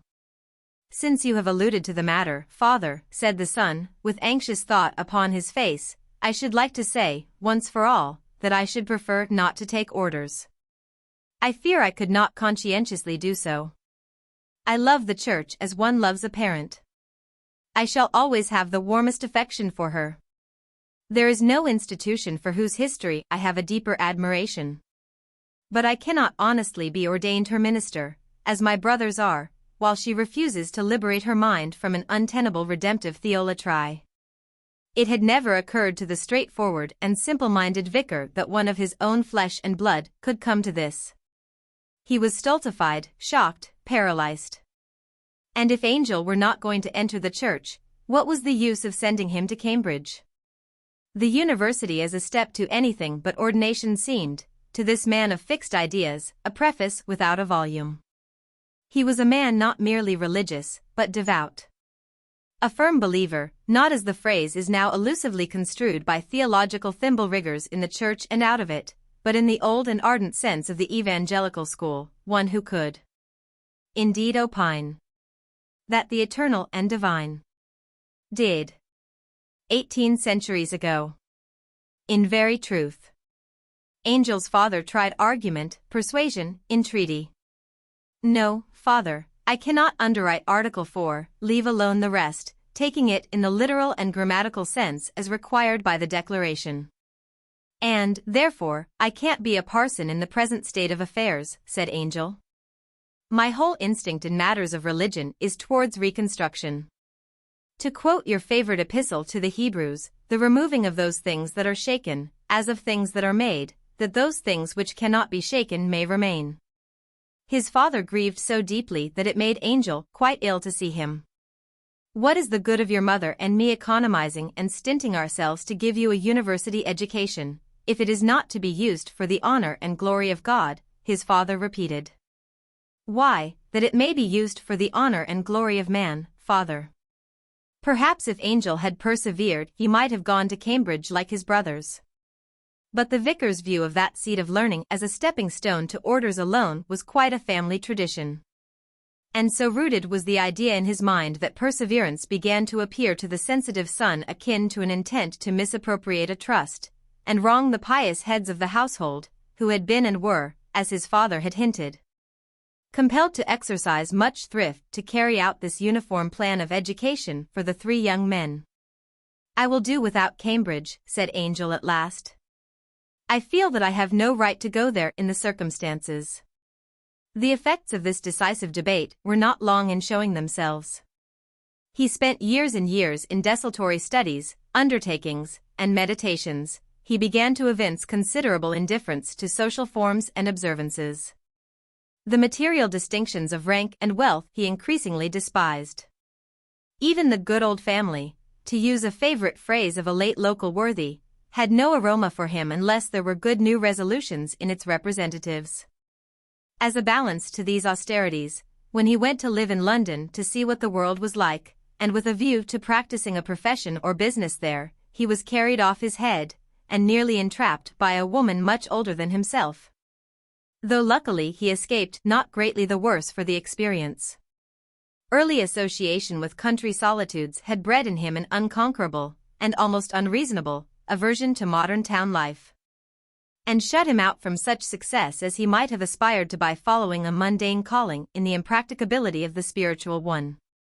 But something had to be done. He had wasted many valuable years, and having an acquaintance who was starting on a thriving life as a colonial farmer, it occurred to Angel that this might be a lead in the right direction. Farming either in the colonies, America, or at home, farming, at any rate. After becoming well qualified for the business by a careful apprenticeship, that was a vocation which would probably afford an independence without the sacrifice of what he valued even more than a competency, intellectual liberty. So we find Angel Clare at 26 here at Talbot Hayes as a student of kine, and, as there were no houses near at hand in which he could get a comfortable lodging, a boarder at the dairyman's. His room was an immense attic which ran the whole length of the dairy house. It could only be reached by a ladder from the cheese loft, and had been closed up for a long time till he arrived and selected it as his retreat. Here Clare had plenty of space, and could often be heard by the dairy folk pacing up and down when the household had gone to rest. A portion was divided off at one end by a curtain, behind which was his bed, the outer part being furnished as a homely sitting room. At first he lived up above entirely, reading a good deal, and strumming upon an old harp which he had bought at a sale, saying when in a bitter humor that he might have to get his living by it in the streets some day. But he soon preferred to read human nature by taking his meals downstairs in the general dining kitchen, with the dairyman and his wife, and the maids and men, who all together formed a lively assembly. For though but few milking hands slept in the house, several joined the family at meals. The longer Clare resided here the less objection had he to his company, and the more did he like to share quarters with them in common. Much to his surprise he took, indeed, a real delight in their companionship. The conventional farm folk of his imagination, personified in the newspaper press by the pitiable dummy known as Hodge, were obliterated after a few days' residence. At close quarters no Hodge was to be seen.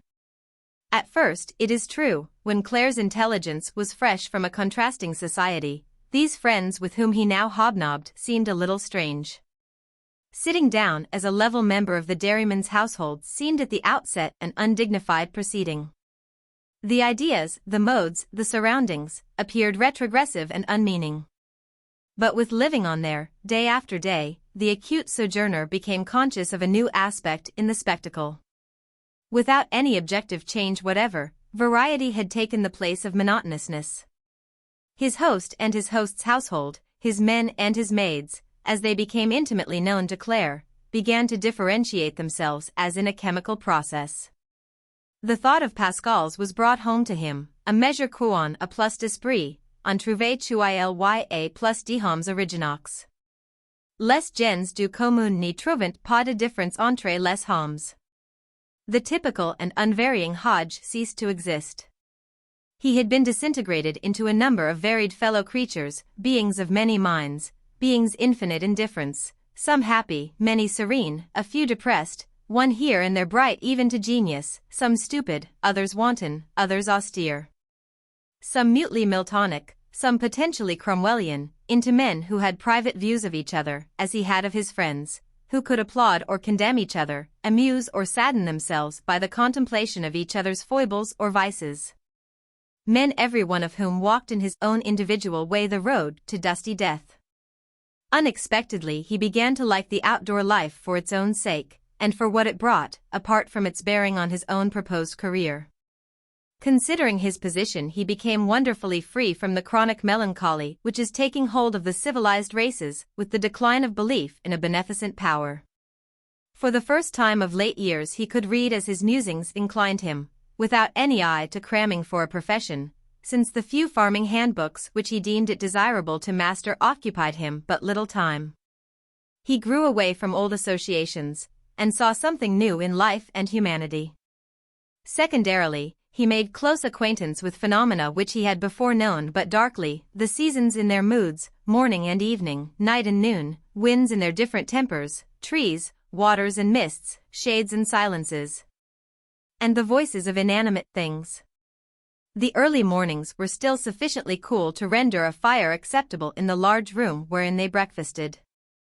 And, by Mrs. Crick's orders, who held that he was too genteel to mess at their table, it was Angel Clare's custom to sit in the yawning chimney corner during the meal, his cup and saucer and plate being placed on a hinged flap at his elbow.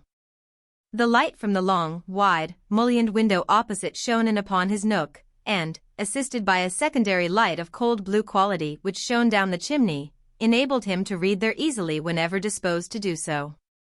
Between Clare and the window was the table at which his companions sat, their munching profiles rising sharp against the panes.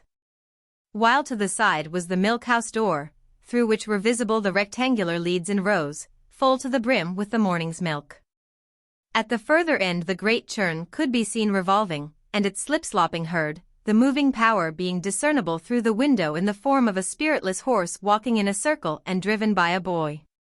For several days after Tess's arrival Clare, sitting abstractedly reading from some book, periodical, or piece of music just come by post, hardly noticed that she was present at table. She talked so little, and the other maids talked so much, that the babble did not strike him as possessing a new note, and he was ever in the habit of neglecting the particulars of an outward scene for the general impression. One day, however, when he had been conning one of his music scores, and by force of imagination was hearing the tune in his head, he lapsed into listlessness, and the music sheet rolled to the hearth. He looked at the fire of logs, with its one flame pirouetting on the top in a dying dance after the breakfast cooking and boiling, and it seemed to jig to his inward tune. Also at the two chimney crooks dangling down from the cauterel, or crossbar, plumed with soot, which quivered to the same melody, also at the half-empty kettle whining an accompaniment. The conversation at the table mixed in with his phantasmal orchestra till he thought, what a fluty voice one of those milkmaids has. I suppose it is the new one. Clare looked round upon her, seated with the others. She was not looking towards him. Indeed, owing to his long silence, his presence in the room was almost forgotten. I don't know about ghosts, she was saying, but I do know that our souls can be made to go outside our bodies when we are alive. The dairyman turned to her with his mouth full, his eyes charged with serious inquiry, and his great knife and fork. Breakfasts were breakfasts here, planted erect on the table, like the beginning of a gallows. What, really now? And is it so, matey, he said. A very easy way to feel go, continued Tess, is to lie on the grass at night and look straight up at some big bright star. And, by fixing your mind upon it, you will soon find that you are hundreds and hundreds of miles away from your body, which you don't seem to want at all. The dairyman removed his hard gaze from Tess, and fixed it on his wife. Now that's a rum thing, Christianer, hey? To think the miles I've vamped starlight nights these last 30 year, courting, or trading, or for doctor, or for nurse, and yet never had the least notion that till now, or feeled my soul rise so much as an inch above my shirt collar. The general attention being drawn to her, including that of the dairyman's pupil, Tess flushed, and remarking evasively that it was only a fancy, resumed her breakfast. Clare continued to observe her. She soon finished her eating, and having a consciousness that Clare was regarding her, began to trace imaginary patterns on the tablecloth with her forefinger with the constraint of a domestic animal that perceives itself to be watched. What a fresh and virginal daughter of nature that milkmaid is, he said to himself. And then he seemed to discern in her something that was familiar, something which carried him back into a joyous and unforeseeing past, before the necessity of taking thought had made the heavens grey. He concluded that he had beheld her before. Where he could not tell. A casual encounter during some country ramble it certainly had been, and he was not greatly curious about it. But the circumstance was sufficient to lead him to select Tess in preference to the other pretty milkmaids when he wished to contemplate contiguous womankind. 19. In general the cows were milked as they presented themselves, without fancy or choice. But certain cows will show a fondness for a particular pair of hands, sometimes carrying this predilection so far as to refuse to stand at all except to their favorite, the pail of a stranger being unceremoniously kicked over. It was Dairyman Crick's rule to insist on breaking down these partialities and aversions by constant interchange, since otherwise, in the event of a milkman or maid going away from the dairy, he was placed in a difficulty. The maid's private aims, however, were the reverse of the dairyman's rule. The daily selection by each damsel of the 8 or 10 cows to which she had grown accustomed rendering the operation on their willing udders surprisingly easy and effortless. Tess, like her compeers, soon discovered which of the cows had a preference for her style of manipulation. And her fingers having become delicate from the long domiciliary imprisonments to which she had subjected herself at intervals during the last 2 or 3 years, she would have been glad to meet the milcher's views in this respect. Out of the whole 95 there were 8 in particular, Dumpling, Fancy, Lofty, Mist, Old Pretty, Young Pretty, Tidy, and Loud, who, though the teats of 1 or 2 were as hard as carrots, gave down to her with a readiness that made her work on them a mere touch of the fingers. Knowing, however, the dairyman's wish, she endeavored conscientiously to take the animals just as they came, expecting the very hard yielders which she could not yet manage. But she soon found a curious correspondence between the ostensibly chance position of the cows and her wishes in this matter, till she felt that their order could not be the result of accident. The dairyman's pupil had lent a hand in getting the cows together of late, and at the 5th or 6th time she turned her eyes, as she rested against the cow, full of sly inquiry upon him. "Mr. Clare, you have ranged the cows," she said, blushing. And in making the accusation, symptoms of a smile gently lifted her upper lip in spite of her, so as to show the tips of her teeth, the lower lip remaining severely still. "Well, it makes no difference," said he. "You will always be here to milk them." "Do you think so?" "I hope I shall. But I don't know." She was angry with herself afterwards, thinking that he, unaware of her grave reasons for liking this seclusion, might have mistaken her meaning. She had spoken so earnestly to him, as if his presence were somehow a factor in her wish. Her misgiving was such that at dusk, when the milking was over, she walked in the garden alone, to continue her regrets that she had disclosed to him her discovery of his considerateness. It was a typical summer evening in June, the atmosphere being in such delicate equilibrium and so transmissive that inanimate objects seemed endowed with 2 or 3 senses, if not 5. There was no distinction between the near and the far, and an auditor felt close to everything within the horizon. The soundlessness impressed her as a positive entity rather than as the mere negation of noise. It was broken by the strumming of strings. Tess had heard those notes in the attic above her head. Dim, flattened, constrained by their confinement, they had never appealed to her as now, when they wandered in the still air with a stark quality like that of nudity. To speak absolutely, both instrument and execution were poor. But the relative is all, and as she listened Tess, like a fascinated bird, could not leave the spot. Far from leaving she drew up towards the performer, keeping behind the hedge that he might not guess her presence. The outskirt of the garden in which Tess found herself had been left uncultivated for some years, and was now damp and rank with juicy grass which sent up mists of pollen at a touch. And with tall blooming weeds emitting offensive smells, weeds whose red and yellow and purple hues formed a polychrome as dazzling as that of cultivated flowers. She went stealthily as a cat through this profusion of growth, gathering cuckoo spittle on her skirts, cracking snails that were underfoot, staining her hands with thistle milk and slug slime. and rubbing off upon her naked arms sticky blights which, though snow-white on the apple-tree trunks, made madder stains on her skin.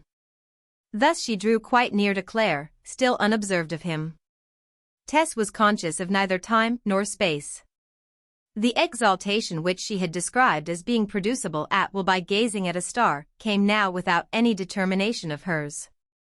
She undulated upon the thin notes of the second-hand harp, and their harmonies passed like breezes through her, bringing tears into her eyes.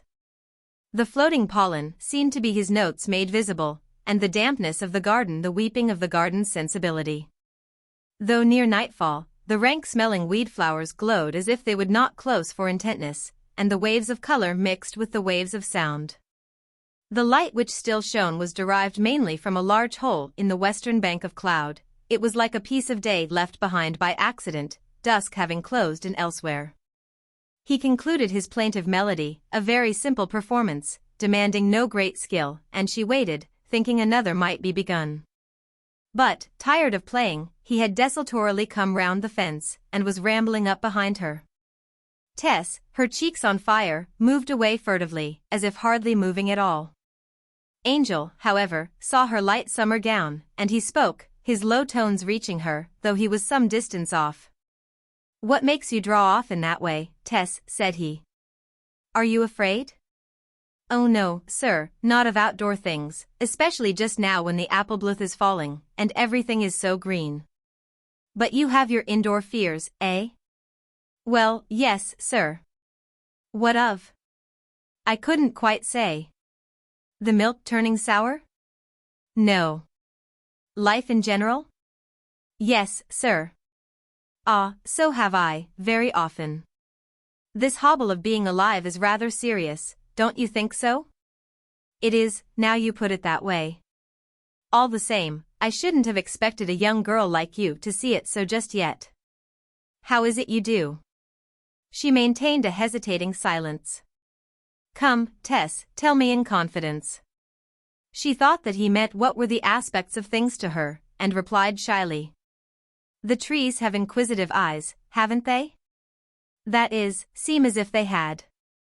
And the river says, 'Why do ye trouble me with your looks?'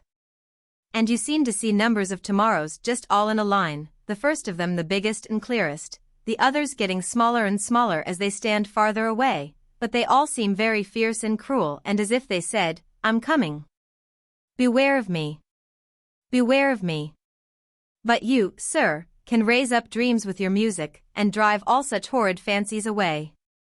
He was surprised to find this young woman, who though but a milkmaid had just that touch of rarity about her which might make her the envied of her housemates, shaping such sad imaginings. She was expressing in her own native phrases, assisted a little by her sixth standard training, feelings which might almost have been called those of the age, the ache of modernism. The perception arrested him less when he reflected that what are called advanced ideas are really in great part but the latest fashion in definition, a more accurate expression, by words in Logianism, of sensations which men and women have vaguely grasped for centuries. Still, it was strange that they should have come to her while yet so young, more than strange, it was impressive, interesting, pathetic. Not guessing the cause, there was nothing to remind him that experience is as to intensity, and not as to duration. Tess's passing corporeal blight had been her mental harvest. Tess, on her part, could not understand why a man of clerical family and good education, and above physical want, should look upon it as a mishap to be alive. For the unhappy pilgrim herself there was very good reason. But how could this admirable and poetic man ever have descended into the valley of humiliation, have felt with the man of UZ, as she herself had felt 2 or 3 years ago, "My soul chooseth strangling and death rather than my life. I loathe it. I would not live alway." It was true that he was at present out of his class. But she knew that was only because, like Peter the Great in a shipwright's yard, he was studying what he wanted to know. He did not milk cows because he was obliged to milk cows, but because he was learning to be a rich and prosperous dairyman, landowner, agriculturist, and breeder of cattle. He would become an American or Australian Abraham, commanding like a monarch his flocks and his herds, his spotted and his ring-straked, his men servants and his maids. At times, nevertheless, it did seem unaccountable to her that a decidedly bookish, musical, thinking young man should have chosen deliberately to be a farmer, and not a clergyman, like his father and brothers. Thus, neither having the clue to the other's secret, they were respectively puzzled at what each revealed, and awaited new knowledge of each other's character and mood without attempting to pry into each other's history. Every day, every hour, brought to him one more little stroke of her nature, and to her one more of his. Tess was trying to lead a repressed life, but she little divined the strength of her own vitality. At first Tess seemed to regard Angel Clare as an intelligence rather than as a man. As such she compared him with herself. And at every discovery of the abundance of his illuminations, of the distance between her own modest mental standpoint and the unmeasurable, Andean altitude of his, she became quite dejected. Disheartened from all further effort on her own part whatever. He observed her dejection one day, when he had casually mentioned something to her about pastoral life in ancient Greece. She was gathering the buds called lords and ladies from the bank while he spoke. "Why do you look so woebegone all of a sudden?" he asked. "Oh, 'tis only about my own self," she said, with a frail laugh of sadness, fitfully beginning to peel a lady meanwhile. "Just a sense of what might have been with me. My life looks as if it had been wasted for want of chances. When I see what you know, what you have read, and seen, and thought, I feel what a nothing I am. I'm like the poor Queen of Sheba who lived in the Bible. There is no more spirit in me. Bless my soul, don't go troubling about that." "Why," he said with some enthusiasm, "I should be only too glad, my dear Tess, to help you to anything in the way of history, or any line of reading you would like to take up." "It is a lady again," interrupted she, holding out the bud she had peeled. "What?" "I meant that there are always more ladies than lords when you come to peel them." "Never mind about the lords and ladies. Would you like to take up any course of study, history, for example? Sometimes I feel I don't want to know anything more about it than I know already." "Why not?" "Because what's the use of learning that I am one of a long row only, finding out that there is set down in some old book somebody just like me, and to know that I shall only act her part, making me sad, that's all. The best is not to remember that your nature and your past doings have been just like thousands and thousands, and that your coming life and doings be like thousands and thousands." "What, really, then, you don't want to learn anything?" "I shouldn't mind learning why the sun do shine on the just and the unjust alike," she answered, with a slight quaver in her voice. "But that's what books will not tell me." "Tess, fie for such bitterness." Of course he spoke with a conventional sense of duty only, for that sort of wondering had not been unknown to himself in bygone days. And as he looked at the unpracticed mouth and lips, he thought that such a daughter of the soil could only have caught up the sentiment by rote. She went on peeling the lords and ladies till Clare, regarding for a moment the wave-like curl of her lashes as they dropped with her bent gaze on her soft cheek, lingeringly went away. When he was gone she stood a while, thoughtfully peeling the last bud. And then, awakening from her reverie, flung it and all the crowd of floral nobility impatiently on the ground, in an ebullition of displeasure with herself for her niaiserie, and with a quickening warmth in her heart of hearts. How stupid he must think her! In an access of hunger for his good opinion she bethought herself of what she had latterly endeavored to forget, so unpleasant had been its issues, the identity of her family with that of the knightly d'Urberville. Barren attribute as it was, disastrous as its discovery had been in many ways to her, perhaps Mr. Clare, as a gentleman and a student of history, would respect her sufficiently to forget her childish conduct with the lords and ladies if he knew that those Purbeck marble and alabaster people in Kingsbere Church really represented her own lineal forefathers. That she was no spurious d'Urberville, compounded of money and ambition like those at Trantridge, but true d'Urberville to the bone. But, before venturing to make the revelation, dubious Tess indirectly sounded the dairyman as to its possible effect upon Mr. Clare, by asking the former if Mr. Clare had any great respect for old county families when they had lost all their money and land. "Mr. Clare," said the dairyman emphatically, "is one of the most rebellest rozzums you ever knowed, not a bit like the rest of his family, and if there's one thing that he do hate more than another, 'tis the notion of what's called a old family. He says that it stands to reason that old families have done their spurt of work in past days, and can't have anything left in 'em now. There's the Billets and the Drenkhards and the Greys and the St. Quintins and the Hardys and the Goulds, who used to own the lands for miles down this valley. You could buy 'em all up now for an old song amost. Why, our little Reddy Priddle here, you know, is one of the Paradells, the old family that used to own lots o' the lands out by King's Hintock, now owned by the Earl o' Wessex, afore even he or his was heard of. Well, Mr. Clare found this out, and spoke quite scornful to the poor girl for days. Ah, he says to her, you'll never make a good dairymaid. All your skill was used up ages ago in Palestine, and you must lie fallow for 1,000 years to get strength for more deeds. A boy came here t'other day asking for a job, and said his name was Matt, and when we asked him his surname he said he'd never heard that a had any surname, and when we asked why, he said he supposed his folks hadn't been 'stablished long enough. Ah. You're the very boy I want, says Mr. Clare, jumping up and shaking hands. I've great hopes of you, and gave him half a crown. Oh no. He can't stomach old families. After hearing this caricature of Clare's opinion, poor Tess was glad that she had not said a word in a weak moment about her family, even though it was so unusually old almost to have gone round the circle and become a new one. Besides, another diary girl was as good as she, it seemed, in that respect. She held her tongue about the d'Herberville vault and the Knight of the Conqueror whose name she bore.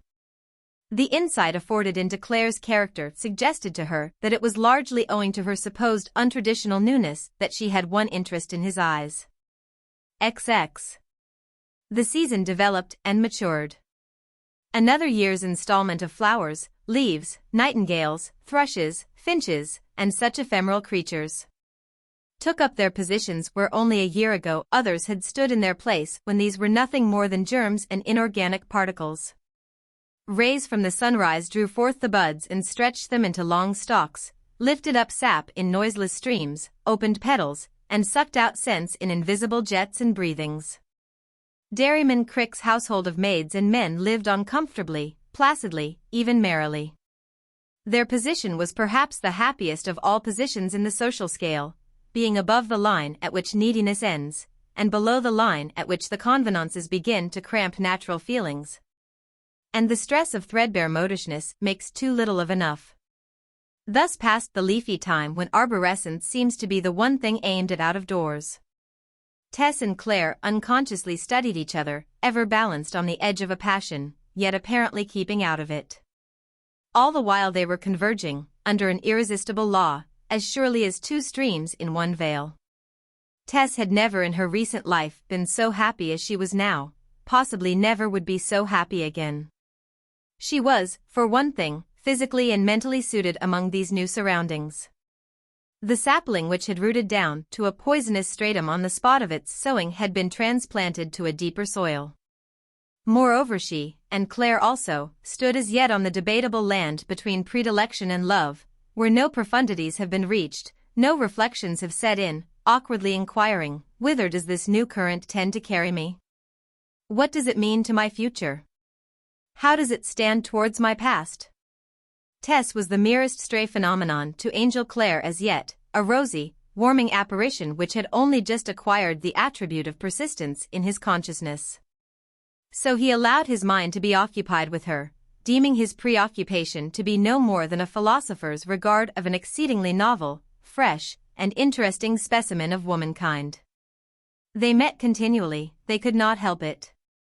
They met daily in that strange and solemn interval, the twilight of the morning, in the violet or pink dawn, for it was necessary to rise early, so very early, here. Milking was done betimes. And before the milking came the skimming, which began at a little past 3. It usually fell to the lot of some one or other of them to wake the rest, the first being aroused by an alarm clock. And, as Tess was the latest arrival, and they soon discovered that she could be depended upon not to sleep though the alarm as others did, this task was thrust most frequently upon her. No sooner had the hour of 3 struck and whizzed, than she left her room and ran to the dairyman's door, then up the ladder to Angel's, calling him in a loud whisper, then woke her fellow milkmaids. By the time that Tess was dressed, Claire was downstairs and out in the humid air.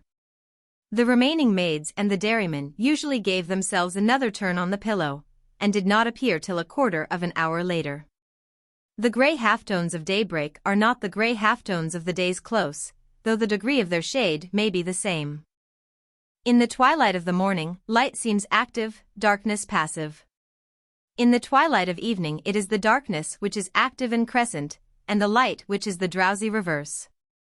Being so often, possibly not always by chance, the first two persons to get up at the dairy house, they seemed to themselves the first persons up of all the world. In these early days of her residence here Tess did not skim, but went out of doors at once after rising, where he was generally awaiting her. The spectral, half-compounded, aqueous light which pervaded the open mead impressed them with a feeling of isolation, as if they were Adam and Eve. At this dim inceptive stage of the day Tess seemed to Claire to exhibit a dignified largeness both of disposition and physique, an almost regnant power. Possibly because he knew that at that preternatural time hardly any woman so well endowed in person as she was likely to be walking in the open air within the boundaries of his horizon. Very few in all England fair women are usually asleep at midsummer dawns. She was close at hand, and the rest were nowhere. The mixed, singular, luminous gloom in which they walked along together to the spot where the cows lay often made him think of the resurrection hour. He little thought that the Magdalene might be at his side. Whilst all the landscape was in neutral shade his companion's face, which was the focus of his eyes, rising above the mist stratum, seemed to have a sort of phosphorescence upon it.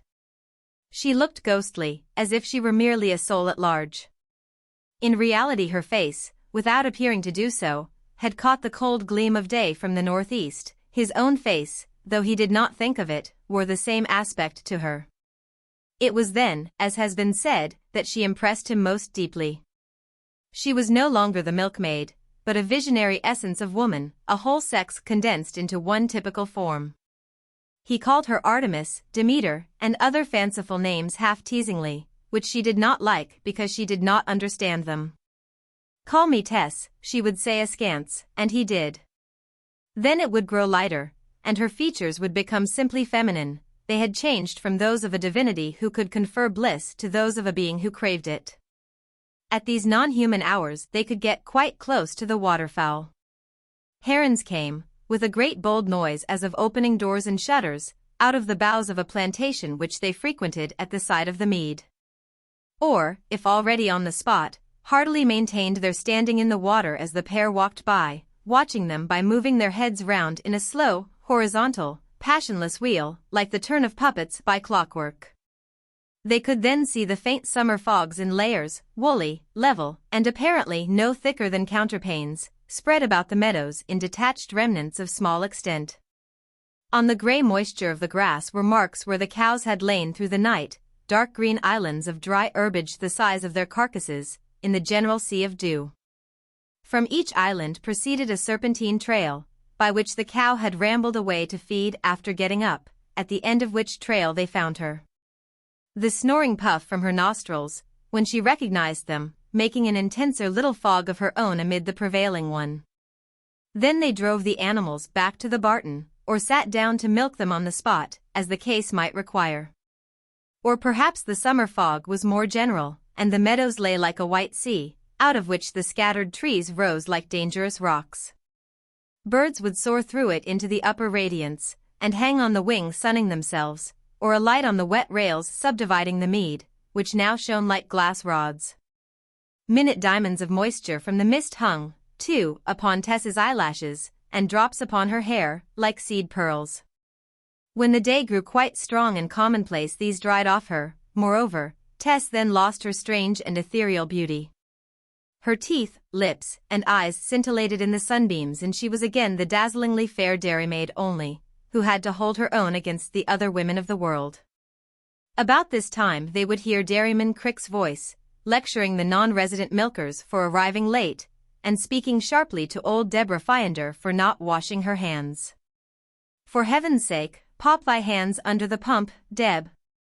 "Upon my soul, if the London folk only knowed of thee and thy slovenly ways, they'd swaller their milk and butter more mincing than they do a'ready, and that's saying a good deal. The milking progressed, till towards the end Tess and Claire, in common with the rest, could hear the heavy breakfast table dragged out from the wall in the kitchen by Mrs. Crick, this being the invariable preliminary to each meal. The same horrible scrape accompanying its return journey when the table had been cleared. XXI. There was a great stir in the milk-house just after breakfast. The churn revolved as usual, but the butter would not come. Whenever this happened the dairy was paralyzed. Squish, squash echoed the milk in the great cylinder, but never arose the sound they waited for. Dairyman Crick and his wife, the milkmaids Tess, Marion, Reddy Priddle, Is Hewitt, and the married ones from the cottages, also Mr. Clare, Jonathan Cale, old Deborah, and the rest, stood gazing hopelessly at the churn. And the boy who kept the horse going outside put on moon-like eyes to show his sense of the situation. Even the melancholy horse himself seemed to look in at the window in inquiring despair at each walk round. "'Tis years since I went to Conjuror Trendle's son in Egdon, years," said the dairyman bitterly. And he was nothing to what his father had been. "I have said 50 times, if I have said once, that I don't believe in en. Though it do cast folks' waters very true. But I shall have to go to en if he's alive. Oh yes, I shall have to go to en if this sort of thing continues." Even Mr. Clare began to feel tragical at the dairyman's desperation. "Conjuror Fall, t'other side of Casterbridge, that they used to call White O, was a very good man when I was a boy," said Jonathan Cale. "But he's rotten as touchwood by now. My grandfather used to go to Conjuror Minturn, out at Alscombe, and a clever man a were, so I've heard grandfer say," continued Mr. Crick. "But there's no such genuine folk about nowadays." Mrs. Crick's mind kept nearer to the matter in hand. "Perhaps somebody in the house is in love," she said tentatively. "I've heard tell in my younger days that will cause it. Why, Crick, that maid we had years ago, do ye mind, and how the butter didn't come then?" "Ah yes, yes. But that isn't the right o't. It had nothing to do with the love-making. I can mind all about it, 'twas the damage to the churn." He turned to Claire. "Jack Dollop, a horsebird of a fellow we had here as milker at one time, sir, courted a young woman over at Mellstock, and deceived her as he had deceived many afore. But he had another sort o' woman to reckon why this time, and it was not the girl herself. One holy Thursday of all days in the almanac, we was here as we mid be now, only there was no churning in hand, when we zid the girl's mother coming up to the door, why a great brass-mounted umbrella in her hand that would ha' felled an ox. And saying, 'Do Jack Dollop work here?' 'Because I want him. I have a big bone to pick with he, I can assure en.' And some way behind her mother walked Jack's young woman, crying bitterly into her handkercher. 'Oh Lard, here's a time,' said Jack, looking out o' winder at em. 'She'll murder me. Where shall I? Don't tell her where I be.' And with that he scrambled into the churn through the trapdoor, and shut himself inside, just as the young woman's mother busted into the milk-house. 'The villain, where is he?' says she. 'I'll claw his face for en, let me only catch him.' Well, she hunted about everywhere, ballyragging Jack by side and by seam, Jack lying a'most stifled inside the churn, and the poor maid, or young woman rather, standing at the door crying her eyes out. I shall never forget it, never. 'Twould have melted a marble stone. But she couldn't find him nowhere at all." The dairyman paused, and 1 or 2 words of comment came from the listeners. Dairyman Crick's stories often seemed to be ended when they were not really so, and strangers were betrayed into premature interjections of finality, though old friends knew better. The narrator went on. "Well, how the old woman should have had the wit to guess it I could never tell, but she found out that he was inside that there churn. Without saying a word she took hold of the winch, it was turned by hand power then, and round she swung him, and Jack began to flop about inside. 'Oh Lard! Stop the churn. Let me out,' says he, popping out his head. 'I shall be churned into a pummy.'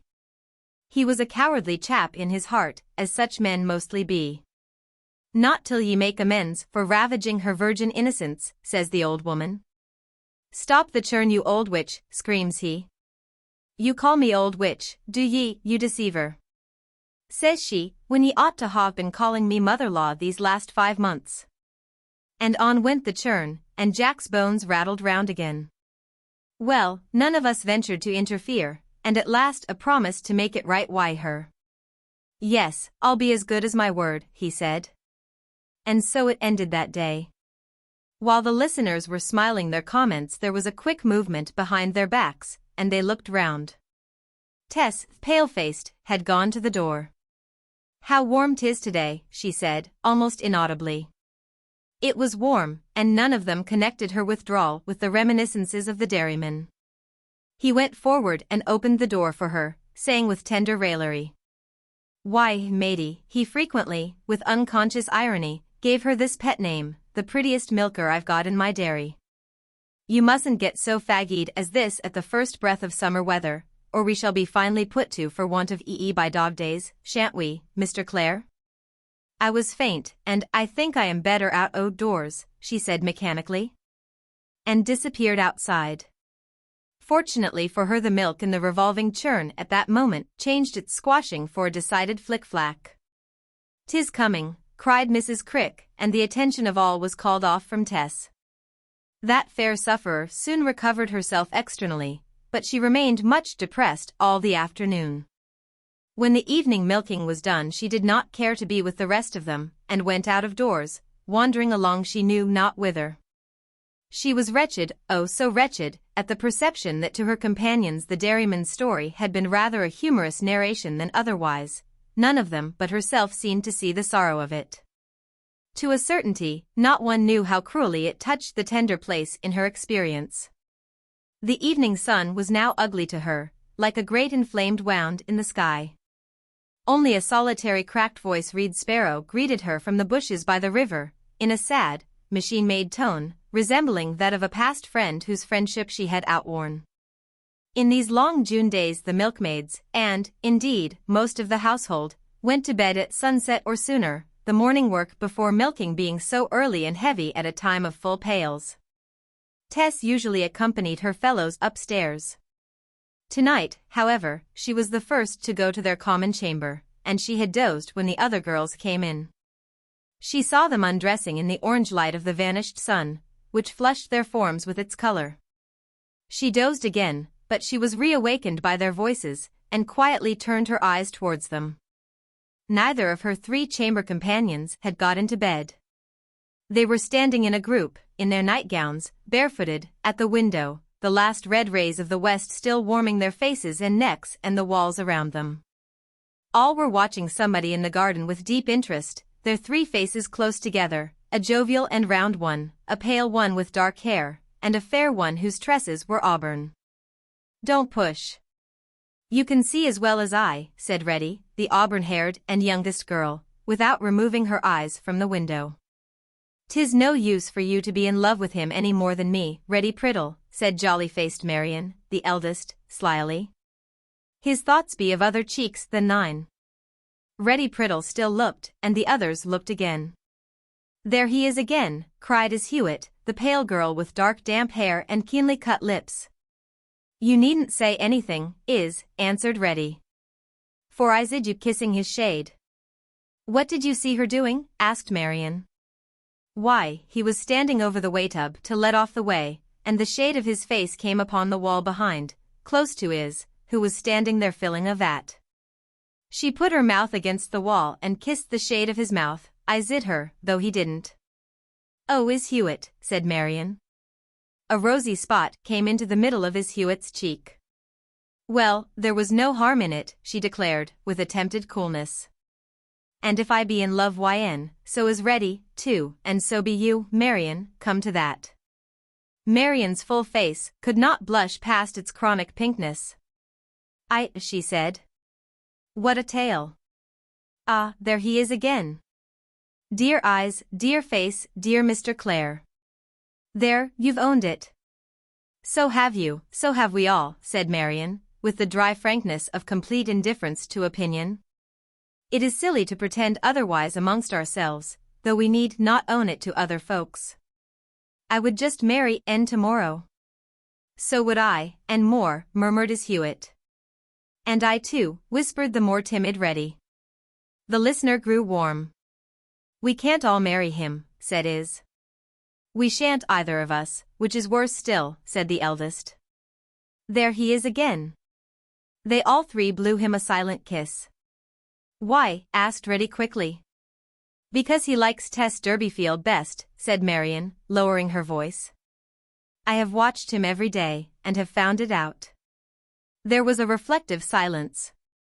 But she don't care anything for N, at length breathed Reddy. Well, I sometimes think that too. But how silly all this is, said Hewitt impatiently. Of course he won't marry any one of us, or Tess either, a gentleman's son, who's going to be a great landowner and farmer abroad. More likely to ask us to come yn as farmhands at so much a year. One side, and another side, and Marian's plump figure side biggest of all. Somebody in bed hard by side too. Tears came into the eyes of Reddy Priddle, the pretty red-haired youngest, the last bud of the Paradells, so important in the county annals. They watched silently a little longer, their three faces still close together as before, and the triple hues of their hair mingling. But the unconscious Mr. Clare had gone indoors, and they saw him no more. And, the shades beginning to deepen, they crept into their beds. In a few minutes, they heard him ascend the ladder to his own room. Marian was soon snoring, but Is did not drop into forgetfulness for a long time. Reddy Priddle cried herself to sleep. The deeper passion Tess was very far from sleeping even then. This conversation was another of the bitter pills she had been obliged to swallow that day. Scarce the least feeling of jealousy arose in her breast. For that matter she knew herself to have the preference. Being more finely formed, better educated, and, though the youngest except Reddy, more woman than either, she perceived that only the slightest ordinary care was necessary for holding her own in Angel Clare's heart against these her candid friends. But the grave question was, ought she to do this? There was, to be sure, hardly a ghost of a chance for either of them, in a serious sense. But there was, or had been, a chance of one or the other inspiring him with a passing fancy for her, and enjoying the pleasure of his attentions while he stayed here. Such unequal attachments had led to marriage. And she had heard from Mrs. Crick that Mr. Clare had one day asked, in a laughing way, what would be the use of his marrying a fine lady, and all the while 10,000 acres of colonial pasture to feed, and cattle to rear, and corn to reap.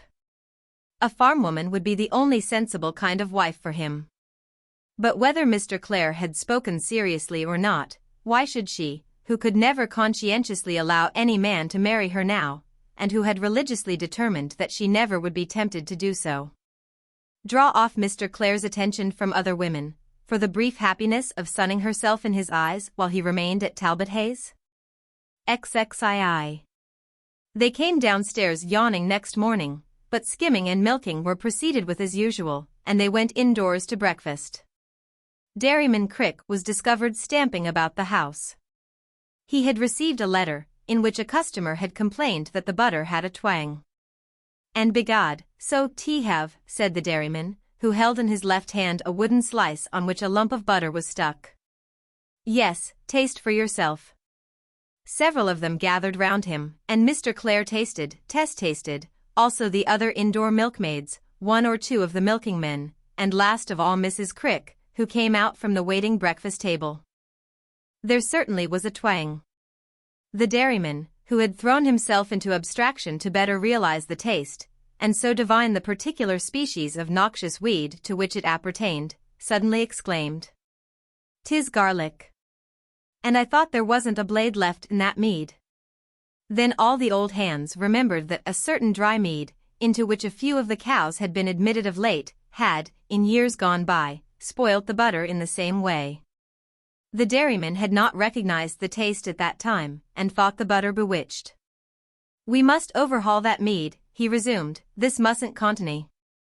All having armed themselves with old pointed knives, they went out together. As the inimical plant could only be present in very microscopic dimensions to have escaped ordinary observation, to find it seemed rather a hopeless attempt in the stretch of rich grass before them. However, they formed themselves into line, all assisting, owing to the importance of the search, the dairyman at the upper end with Mr. Clare, who had volunteered to help, then Tess, Marion, Is Hewitt, and Reddy. Then Bill Lewell, Jonathan, and the married dairy women, Beck Nibbs, with her woolly black hair and rolling eyes, and Flaxen Francis, consumptive from the winter damps of the Watermeads, who lived in their respective cottages. With eyes fixed upon the ground they crept slowly across a strip of the field, returning a little further down in such a manner that, when they should have finished, not a single inch of the pasture but would have fallen under the eye of someone of them. It was a most tedious business, not more than half a dozen shoots of garlic being discoverable in the whole field.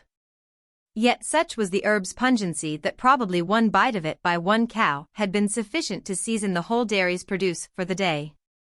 Differing one from another in natures and moods so greatly as they did, they yet formed, bending, a curiously uniform row, automatic, noiseless.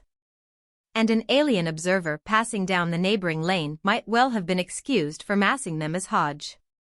As they crept along, stooping low to discern the plant, a soft yellow gleam was reflected from the buttercups into their shaded faces, giving them an elfish, moonlit aspect, though the sun was pouring upon their backs in all the strength of noon. Angel Clare, who communistically stuck to his rule of taking part with the rest in everything, glanced up now and then. It was not, of course, by accident that he walked next to Tess. "Well, how are you?" he murmured. "Very well, thank you, sir," she replied demurely. As they had been discussing a score of personal matters only half an hour before, the introductory style seemed a little superfluous. But they got no further in speech just then. They crept and crept, the hem of her petticoat just touching his gaiter, and his elbow sometimes brushing hers. At last the dairyman, who came next, could stand it no longer. "Upon my soul and body, this here stooping do fairly make my back open and shut," he exclaimed, straightening himself slowly with an excruciated look till quite upright. "And you, matey Tess, you wasn't well a day or two ago. This will make your head ache finely. Don't do any more. If you feel fainty, leave the rest to finish it." Dairyman Crick withdrew, and Tess dropped behind. Mr. Clare also stepped out of line, and began privateering about for the weed. When she found him near her, her very tension at what she had heard the night before made her the first to speak. "Don't they look pretty?" she said. "Who?" "Izzy Hewitt and Reddy." Tess had moodily decided that either of these maidens would make a good farmer's wife, and that she ought to recommend them, and obscure her own wretched charms. "Pretty? Well, yes, they are pretty girls, fresh-looking. I have often thought so. Though, poor dears, prettiness won't last long. Oh no, unfortunately. They are excellent dairy women. Yes, though not better than you. They skim better than I." "Do they?" Clare remained observing them, not without their observing him. "She is coloring up," continued Tess heroically. "Who?" "Reddy Priddle." "Oh. Why at that?" "Because you are looking at her." Self-sacrificing as her mood might be, Tess could not well go further and cry, "Marry one of them, if you really do want a dairywoman and not a lady, and don't think of marrying me." She followed Dairyman Crick, and had the mournful satisfaction of seeing that Clare remained behind. From this day she forced herself to take pains to avoid him, never allowing herself, as formerly, to remain long in his company, even if their juxtaposition were purely accidental. She gave the other three every chance. Tess was woman enough to realize from their avowals to herself that Angel Clare had the honor of all the dairymaids in his keeping. And her perception of his care to avoid compromising the happiness of either in the least degree bred a tender respect in Tess for what she deemed, rightly or wrongly, the self-controlling sense of duty shown by him. A quality which she had never expected to find in one of the opposite sex, and in the absence of which more than one of the simple hearts who were his housemates might have gone weeping on her pilgrimage. XXII. The hot weather of July had crept upon them unawares, and the atmosphere of the flat vale hung heavy as an opiate over the dairy folk, the cows, and the trees. Hot steaming rains fell frequently, making the grass where the cows fed yet more rank, and hindering the late haymaking in the other meads. It was Sunday morning, the milking was done, the outdoor milkers had gone home. Tess and the other three were dressing themselves rapidly, the whole bevy having agreed to go together to Mellstock Church, which lay some 3 or 4 miles distant from the dairy house. She had now been 2 months at Talbot Hayes, and this was her first excursion. All the preceding afternoon and night heavy thunderstorms had hissed down upon the meads, and washed some of the hay into the river. But this morning the sun shone out all the more brilliantly for the deluge, and the air was balmy and clear. The crooked lane leading from their own parish to Mellstock ran along the lowest levels in a portion of its length. And when the girls reached the most depressed spot, they found that the result of the rain had been to flood the lane overshoot to a distance of some 50 yards. This would have been no serious hindrance on a weekday, they would have clicked through it in their high pattens and boots quite unconcerned. But on this day of vanity, this sun's day, when flesh went forth to coquette with flesh while hypocritically affecting business with spiritual things. On this occasion, for wearing their white stockings and thin shoes, and their pink, white, and lilac gowns, on which every mud spot would be visible, the pool was an awkward impediment. They could hear the church bell calling, as yet nearly a mile off. Who would have expected such a rise in the river in summertime? Said Marian, from the top of the roadside bank on which they had climbed, and were maintaining a precarious footing in the hope of creeping along its slope till they were past the pool. We can't get there anyhow, without walking right through it, or else going round the turnpike way, and that would make us so very late, said Reddy, pausing hopelessly. And I do colour up so hot, walking into church late, and all the people staring round, said Marian, that I hardly cool down again till we get into the that it may please these. While they stood clinging to the bank, they heard a splashing round the bend of the road, and presently appeared Angel Clare, advancing along the lane towards them through the water. 4 hearts gave a big throb simultaneously. His aspect was probably as unsabbatarian a one as a dogmatic parson's son often presented, his attire being his dairy clothes, long wading boots, a cabbage leaf inside his hat to keep his head cool, with a thistle spud to finish him off. He's not going to church, said Marian. No, I wish he was, murmured Tess. Angel, in fact, rightly or wrongly, to adopt the safe phrase of evasive controversialists, preferred sermons in stones to sermons in churches and chapels on fine summer days. This morning, moreover, he had gone out to see if the damage to the hay by the flood was considerable or not. On his walk he observed the girls from a long distance, though they had been so occupied with their difficulties of passage as not to notice him. He knew that the water had risen at that spot, and that it would quite check their progress. So he had hastened on, with a dim idea of how he could help them, one of them in particular. The rosy-cheeked, bright-eyed quartet looked so charming in their light summer attire, clinging to the roadside bank like pigeons on a roof slope, that he stopped a moment to regard them before coming close. Their gauzy skirts had brushed up from the grass innumerable flies and butterflies which, unable to escape, remained caged in the transparent tissue as in an aviary. Angel's eye at last fell upon Tess, the hindmost of the 4. She, being full of suppressed laughter at their dilemma, could not help meeting his glance radiantly. He came beneath them in the water, which did not rise over his long boots, and stood looking at the entrapped flies and butterflies.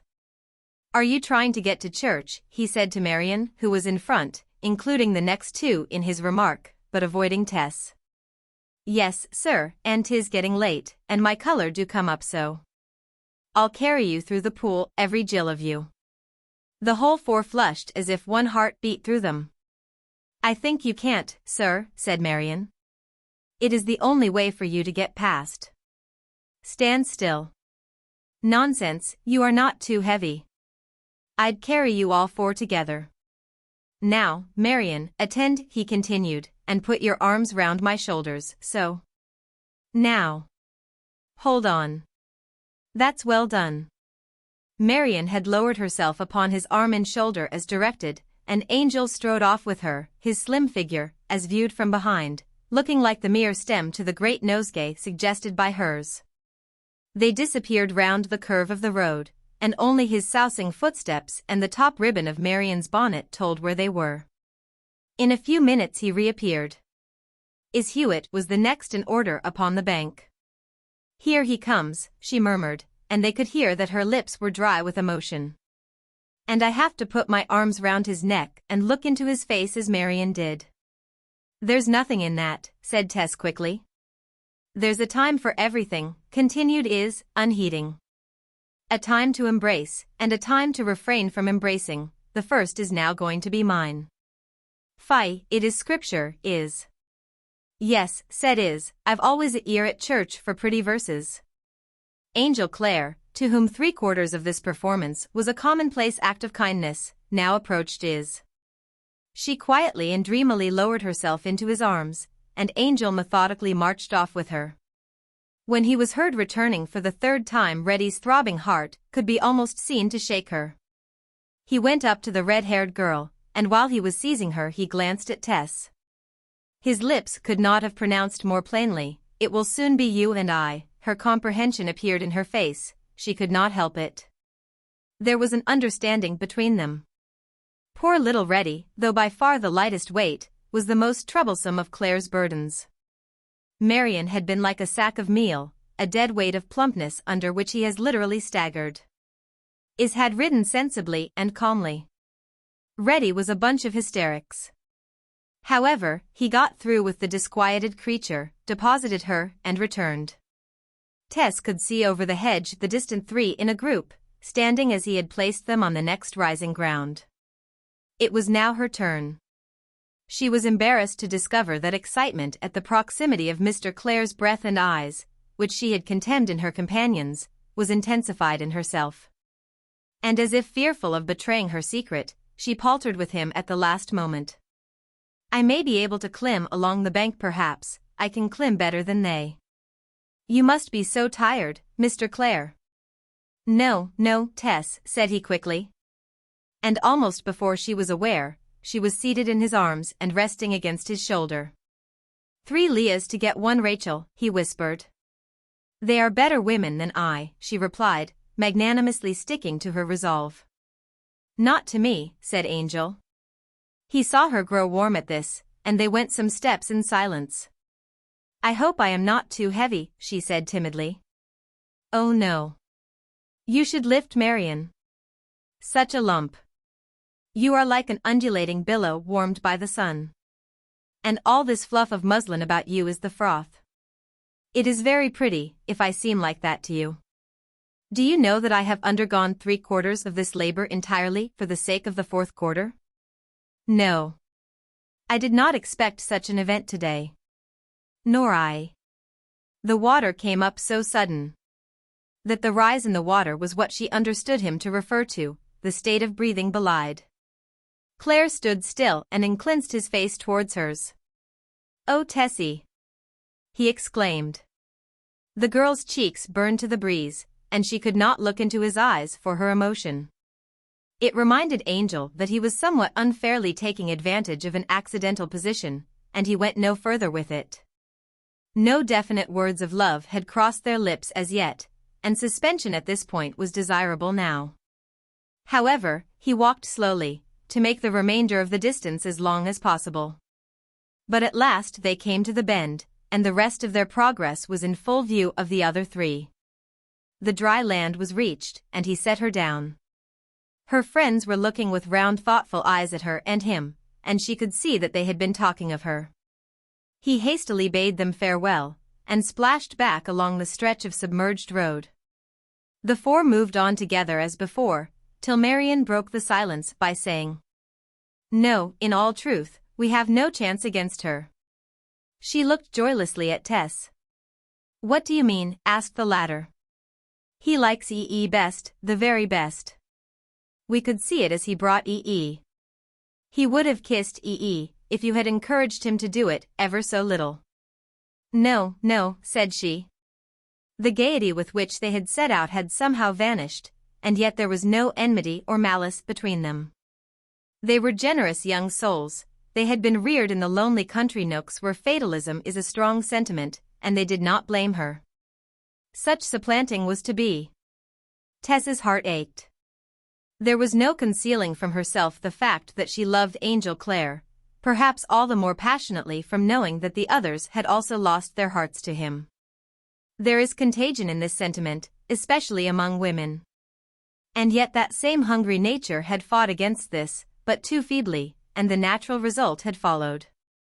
"I will never stand in your way, nor in the way of either of you," she declared to Reddy that night in the bedroom, her tears running down. "I can't help this, my dear.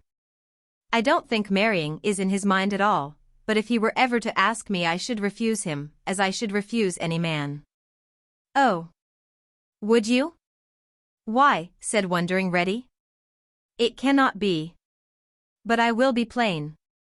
Putting myself quite on one side, I don't think he will choose either of you." "I have never expected it, thought of it," moaned Reddy. "But oh, I wish I was dead." The poor child, torn by a feeling which she hardly understood, turned to the other two girls who came upstairs just then. "We be friends with her again," she said to them. "She thinks no more of his choosing her than we do." So the reserve went off, and they were confiding and warm. "I don't seem to care what I do now," said Marion, whose mood was turned to its lowest base. "I was going to marry a dairyman at Stickleford, who's asked me twice. But, my soul, I would put an end to myself rather than be his wife now." "Why don't ye speak, Is?" "To confess, then," murmured Is, "I made sure today that he was going to kiss me as he held me. And I lay still against his breast, hoping, and never moved at all. But he did not. I don't like biding here at Talbot Hayes any longer. I shall go home." The air of the sleeping chamber seemed to palpitate with the hopeless passion of the girls. They writhed feverishly under the oppressiveness of an emotion thrust on them by cruel nature's law, an emotion which they had neither expected nor desired. The incident of the day had fanned the flame that was burning the inside of their hearts out, and the torture was almost more than they could endure.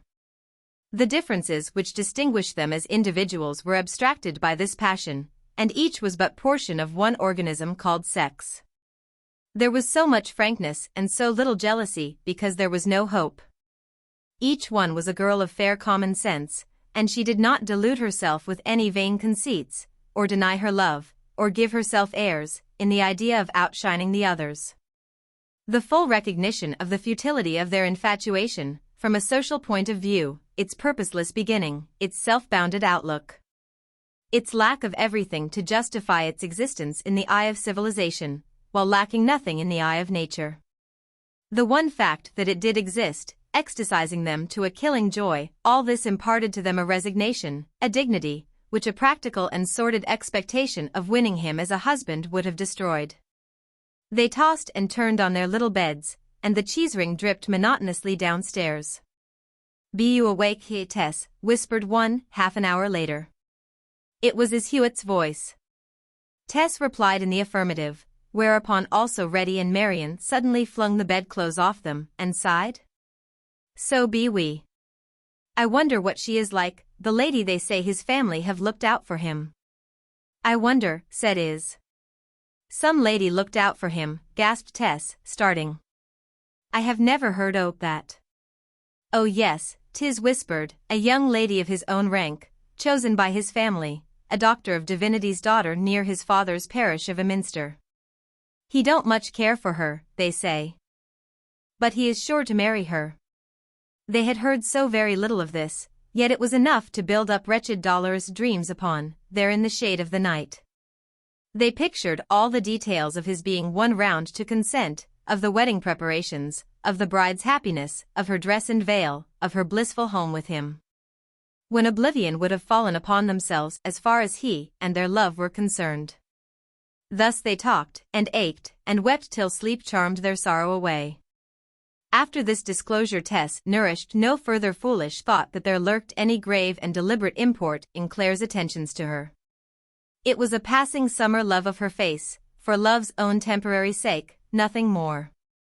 And the thorny crown of this sad conception was that she whom he really did prefer in a cursory way to the rest, she who knew herself to be more impassioned in nature, cleverer, more beautiful than they, was in the eyes of propriety far less worthy of him than the homelier ones whom he ignored. XXIV. Amid the oozing fatness and warm ferments of the Froom Vale, at a season when the rush of juices could almost be heard below the hiss of fertilization, it was impossible that the most fanciful love should not grow passionate. The ready bosoms existing there were impregnated by their surroundings. July passed over their heads, and the Thermidorian weather which came in its wake seemed an effort on the part of nature to match the state of hearts at Talbot Hayes Dairy. The air of the place, so fresh in the spring and early summer, was stagnant and enervating now its heavy scents weighed upon them, and at midday the landscape seemed lying in a swoon. Ethiopic scorchings browned the upper slopes of the pastures, but there was still bright green herbage here where the watercourses purled. And as Clare was oppressed by the outward heats, so was he burdened inwardly by waxing fervor of passion for the soft and silent Tess. The rains having passed, the uplands were dry. The wheels of the dairyman's spring cart, as he sped home from market, licked up the pulverized surface of the highway, and were followed by white ribbons of dust, as if they had set a thin powder train on fire. The cows jumped wildly over the 5-barred Barton gate, maddened by the gadfly. Dairyman Crick kept his shirt sleeves permanently rolled up from Monday to Saturday. Open windows had no effect in ventilation without open doors, and in the dairy garden the blackbirds and thrushes crept about under the currant bushes, rather in the manner of quadrupeds than of winged creatures. The flies in the kitchen were lazy, teasing, and familiar, crawling about in the unwanted places, on the floors, into drawers, and over the backs of the milkmaids' hands. Conversations were concerning sunstroke, while butter-making, and still more butter-keeping, was a despair. They milked entirely in the meads for coolness and convenience, without driving in the cows. During the day the animals obsequiously followed the shadow of the smallest tree as it moved round the stem with the diurnal roll, and when the milkers came they could hardly stand still for the flies. On one of these afternoons 4 or 5 unmilked cows chanced to stand apart from the general herd, behind the corner of a hedge, among them being Dumpling and Old Pretty, who loved Tess's hands above those of any other maid. When she rose from her stool under a finished cow, Angel Clare, who had been observing her for some time, asked her if she would take the aforesaid creatures next. She silently assented, and with her stool at arm's length, and the pail against her knee, went round to where they stood. Soon the sound of Old Pretty's milk fizzing into the pail came through the hedge, and then Angel felt inclined to go round the corner also, to finish off a hard-yielding milcher who had strayed there. He being now as capable of this as the dairyman himself. All the men, and some of the women, when milking, dug their foreheads into the cows and gazed into the pail.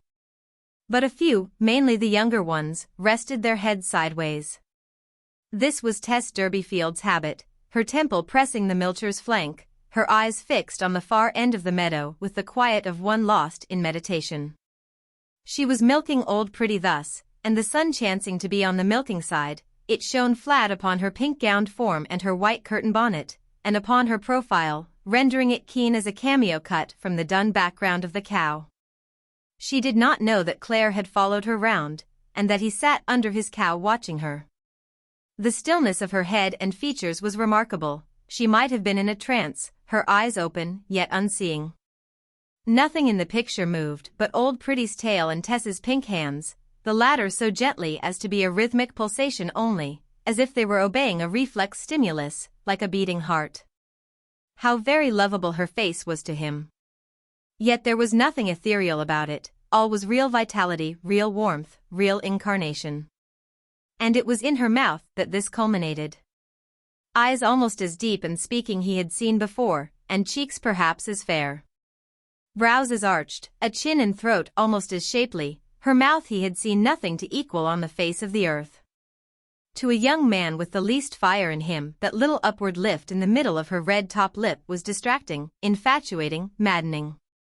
He had never before seen a woman's lips and teeth which forced upon his mind with such persistent iteration the old Elizabethan simile of roses filled with snow. Perfect, he, as a lover, might have called them offhand. But no, they were not perfect.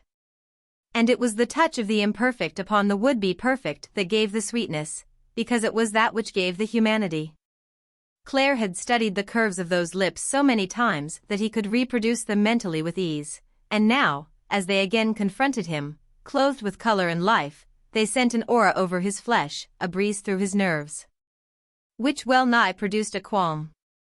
And actually produced, by some mysterious physiological process, a prosaic sneeze. She then became conscious that he was observing her. But she would not show it by any change of position, though the curious dreamlike fixity disappeared, and a close eye might easily have discerned that the rosiness of her face deepened, and then faded till only a tinge of it was left. The influence that had passed into Claire like an excitation from the sky did not die down. Resolutions, reticences, prudences, fears, fell back like a defeated battalion. He jumped up from his seat, and, leaving his pail to be kicked over if the milcher had such a mind, went quickly towards the desire of his eyes, and, kneeling down beside her, clasped her in his arms. Tess was taken completely by surprise, and she yielded to his embrace with unreflecting inevitableness. Having seen that it was really her lover who had advanced, and no one else, her lips parted, and she sank upon him in her momentary joy, with something very like an ecstatic cry. He had been on the point of kissing that too tempting mouth, but he checked himself, for tender conscience' sake. "Forgive me, Tess dear," he whispered. "I ought to have asked. I did not know what I was doing. I do not mean it as a liberty. I am devoted to you, Tessie, dearest, in all sincerity." Old Pretty by this time had looked round, puzzled, and seeing two people crouching under her where, by immemorial custom, there should have been only one, lifted her hind leg crossly. "She is angry, she doesn't know what we mean, she'll kick over the milk," exclaimed Tess, gently striving to free herself, her eyes concerned with the quadruped's actions, her heart more deeply concerned with herself and Claire. She slipped up from her seat, and they stood together, his arm still encircling her. Tess's eyes, fixed on distance, began to fill. "Why do you cry, my darling?" he said. "Oh, I don't know," she murmured. As she saw and felt more clearly the position she was in, she became agitated and tried to withdraw. "Well, I have betrayed my feeling, Tess, at last," said he, with a curious sigh of desperation, signifying unconsciously that his heart had outrun his judgment. "That I love you dearly and truly I need not say.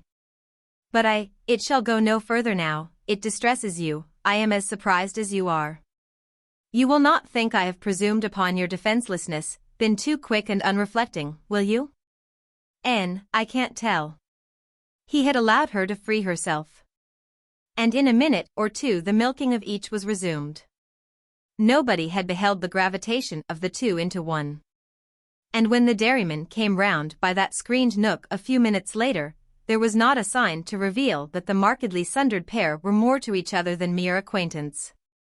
Yet in the interval since Crick's last view of them something had occurred which changed the pivot of the universe for their two natures, something which, had he known its quality, the dairyman would have despised, as a practical man. Yet which was based upon a more stubborn and resistless tendency than a whole heap of so-called practicalities. A veil had been whisked aside, the tract of each one's outlook was to have a new horizon thenceforward, for a short time or for a long. End of Phase the Third. Phase the Fourth, the consequence. XXV. Claire, restless, went out into the dusk when evening drew on, she who had won him having retired to her chamber. The night was as sultry as the day. There was no coolness after dark unless on the grass. Roads, garden paths, the house fronts, the barton walls were warm as hearths, and reflected the noontime temperature into the noctambulist's face. He sat on the east gate of the dairy yard, and knew not what to think of himself. Feeling had indeed smothered judgment that day. Since the sudden embrace, 3 hours before, the twain had kept apart.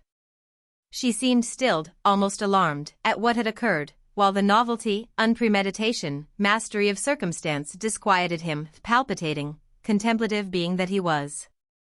He could hardly realize their true relations to each other as yet, and what their mutual bearing should be before third parties thenceforward.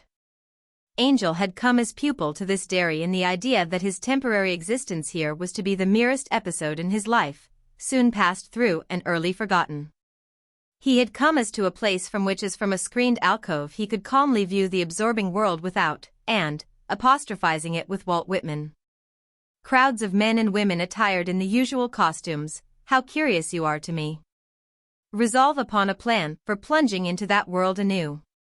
But behold, the absorbing scene had been imported hither.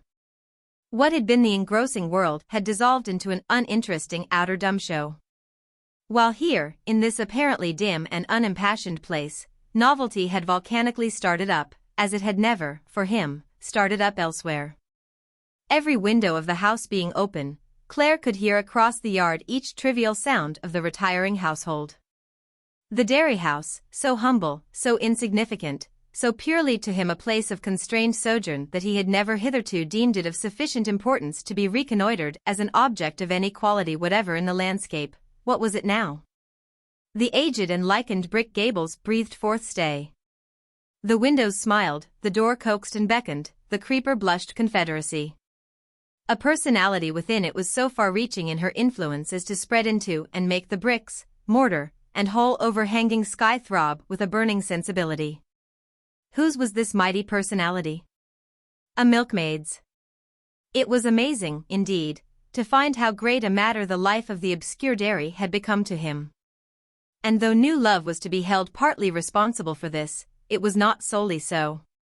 Many besides Angel have learnt that the magnitude of lives is not as to their external displacements, but as to their subjective experiences.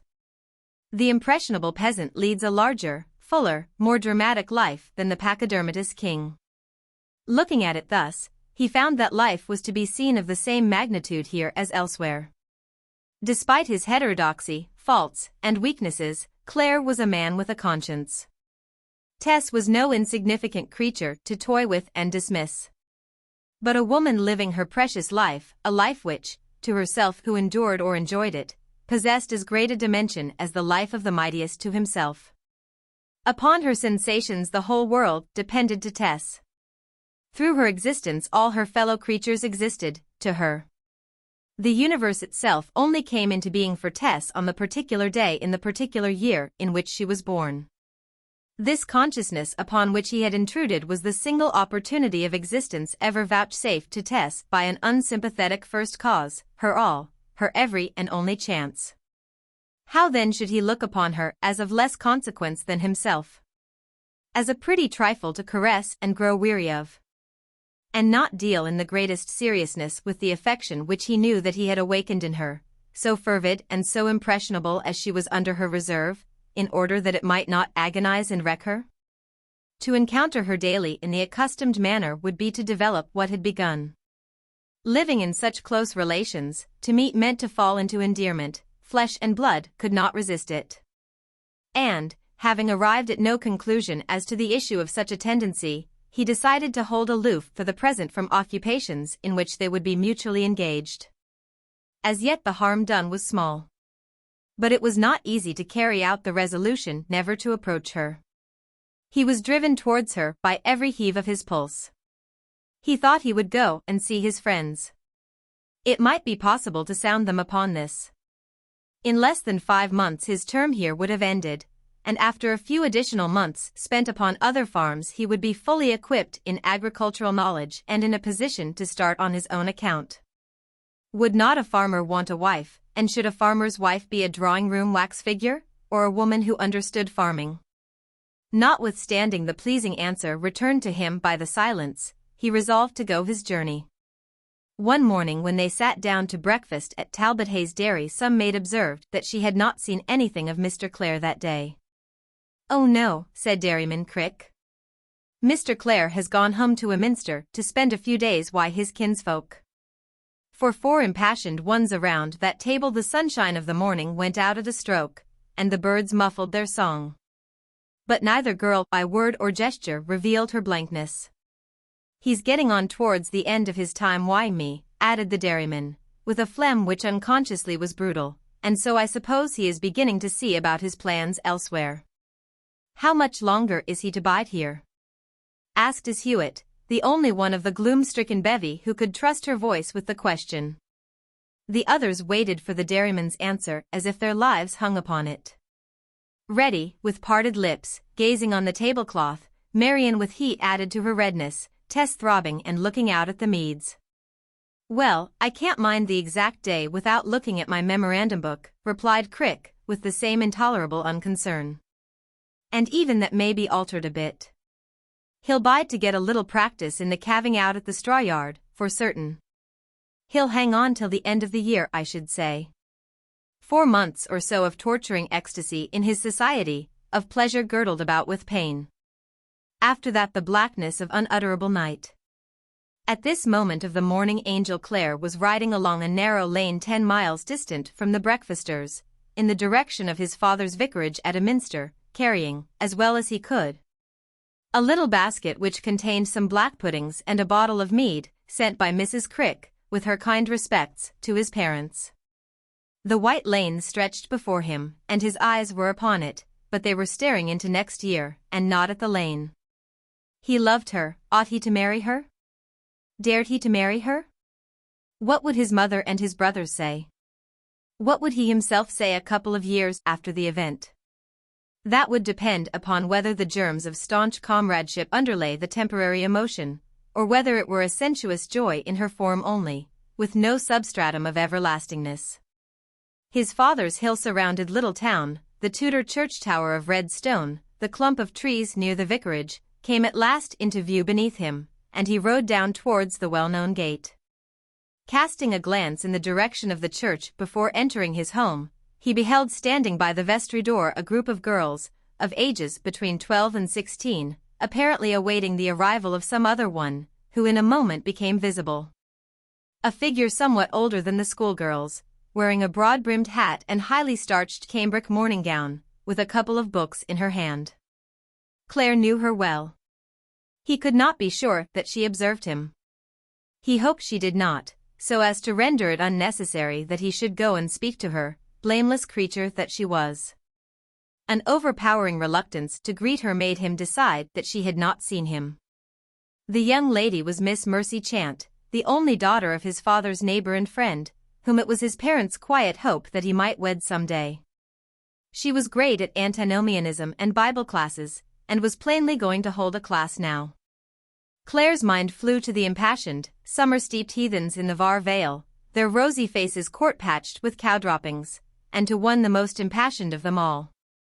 It was on the impulse of the moment that he had resolved to trot over to a minster, and hence had not written to apprise his mother and father, aiming, however, to arrive about the breakfast hour, before they should have gone out to their parish duties. He was a little late, and they had already sat down to the morning meal. The group at the table jumped up to welcome him as soon as he entered. They were his father and mother, his brother the Reverend Felix, curate at a town in the adjoining county, home for the inside of a fortnight, and his other brother, the Reverend Cuthbert, the classical scholar, and fellow and dean of his college, down from Cambridge for the long vacation. His mother appeared in a cap and silver spectacles, and his father looked what in fact he was, an earnest, God-fearing man, somewhat gaunt, in years about 65, his pale face lined with thought and purpose. Over their heads hung the picture of Angel's sister, the eldest of the family, 16 years his senior, who had married a missionary and gone out to Africa. Old Mr. Clare was a clergyman of a type which, within the last 20 years, has well nigh dropped out of contemporary life. A spiritual descendant in the direct line from Wycliffe, Huss, Luther, Calvin. An evangelical of the evangelicals, a conversionist, a man of apostolic simplicity in life and thought, he had in his raw youth made up his mind once for all in the deeper questions of existence, and admitted no further reasoning on them thenceforward. He was regarded even by those of his own date and school of thinking as extreme, while, on the other hand, those totally opposed to him were unwillingly won to admiration for his thoroughness, and for the remarkable power he showed in dismissing all question as to principles in his energy for applying them. He loved Paul of Tarsus, liked St. John, hated St. James as much as he dared, and regarded with mixed feelings Timothy, Titus, and Philemon. The New Testament was less a Christiad than a Pauliad to his intelligence, less an argument than an intoxication. His creed of determinism was such that it almost amounted to a vice, and quite amounted, on its negative side, to a renunciative philosophy which had cousinship with that of Schopenhauer and Leopardi. He despised the canons and rubric, swore by the articles, and deemed himself consistent through the whole category, which in a way he might have been one thing he certainly was, sincere. To the aesthetic, sensuous, pagan pleasure in natural life and lush womanhood which his son Angel had lately been experiencing in VIII, his temper would have been antipathetic in a high degree, had he either by inquiry or imagination been able to apprehend it. Once upon a time Angel had been so unlucky as to say to his father, in a moment of irritation, that it might have resulted far better for mankind if Greece had been the source of the religion of modern civilization, and not Palestine. And his father's grief was of that blank description which could not realize that there might lurk a thousandth part of a truth, much less a half-truth or a whole truth, in such a proposition. He had simply preached austerely at Angel for some time after. But the kindness of his heart was such that he never resented anything for long, and welcomed his son today with a smile which was as candidly sweet as a child's. Angel sat down, and the place felt like home, yet he did not so much as formerly feel himself one of the family gathered there. Every time that he returned hither he was conscious of this divergence, and since he had last shared in the vicarage life it had grown even more distinctly foreign to his own than usual. Its transcendental aspirations, still unconsciously based on the geocentric view of things, a zenithal paradise, a natural hell, were as foreign to his own as if they had been the dreams of people on another planet. Latterly he had seen only life, felt only the great passionate pulse of existence, unwarped, uncontorted, untrammeled by those creeds which futilely attempt to check what wisdom would be content to regulate. On their part they saw a great difference in him, a growing divergence from the Angel Clare of former times. It was chiefly a difference in his manner that they noticed just now, particularly his brothers. He was getting to behave like a farmer. He flung his legs about, the muscles of his face had grown more expressive, his eyes looked as much information as his tongue spoke, and more. The manner of the scholar had nearly disappeared, still more the manner of the drawing-room young man. A prig would have said that he had lost culture, and a prude that he had become coarse. Such was the contagion of domiciliary fellowship with the Talbot Hayes nymphs and swains. After breakfast he walked with his two brothers, non-evangelical, well-educated, hall-marked young men, correct to their remotest fiber, such unimpeachable models as are turned out yearly by the lathe of a systematic tuition. They were both somewhat short-sighted, and when it was the custom to wear a single eyeglass and string they wore a single eyeglass and string, when it was the custom to wear a double glass they wore a double glass. When it was the custom to wear spectacles they wore spectacles straightway, all without reference to the particular variety of defect in their own vision. When Wordsworth was enthroned they carried pocket copies. And when Shelley was belittled they allowed him to grow dusty on their shelves. When Correggio's Holy Families were admired, they admired Correggio's Holy Families. When he was decried in favor of Velasquez, they sedulously followed suit without any personal objection. If these two noticed Angel's growing social ineptness, he noticed their growing mental limitations. Felix seemed to him all church. Cuthbert all college. His diocesan synod and visitations were the mainsprings of the world to the one, Cambridge to the other. Each brother candidly recognized that there were a few unimportant score of millions of outsiders in civilized society, persons who were neither university men nor churchmen, but they were to be tolerated rather than reckoned with and respected. They were both dutiful and attentive sons, and were regular in their visits to their parents. Felix, though an offshoot from a far more recent point in the devolution of theology than his father, was less self-sacrificing and disinterested. More tolerant than his father of a contradictory opinion, in its aspect as a danger to its holder, he was less ready than his father to pardon it as a slight to his own teaching. Cuthbert was, upon the whole, the more liberal-minded, though, with greater subtlety, he had not so much heart. As they walked along the hillside, Angel's former feeling revived in him, that whatever their advantages by comparison with himself, neither saw or set forth life as it really was lived. Perhaps, as with many men, their opportunities of observation were not so good as their opportunities of expression. Neither had an adequate conception of the complicated forces at work outside the smooth and gentle current in which they and their associates floated. Neither saw the difference between local truth and universal truth. That what the inner world said in their clerical and academic hearing was quite a different thing from what the outer world was thinking.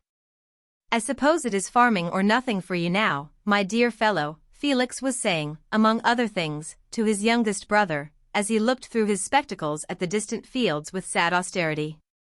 "And, therefore, we must make the best of it. But I do entreat you to endeavor to keep as much as possible in touch with moral ideals. Farming, of course, means roughing it externally, but high thinking may go with plain living, nevertheless." "Of course it may," said Angel. "Was it not proved 1900 years ago, if I may trespass upon your domain a little? Why should you think, Felix, that I am likely to drop my high thinking and my moral ideals?" "Well, I fancied, from the tone of your letters and our conversation, it may be fancy only, that you were somehow losing intellectual grasp. Hasn't it struck you, Cuthbert?" "Now, Felix," said Angel drily, "we are very good friends, you know. Each of us treading our allotted circles, but if it comes to intellectual grasp, I think you, as a contented dogmatist, had better leave mine alone, and inquire what has become of yours." They returned down the hill to dinner, which was fixed at any time at which their father's and mother's morning work in the parish usually concluded. Convenience as regarded afternoon callers was the last thing to enter into the consideration of unselfish Mr. and Mrs. Clare. Though the three sons were sufficiently in unison on this matter to wish that their parents would conform a little to modern notions.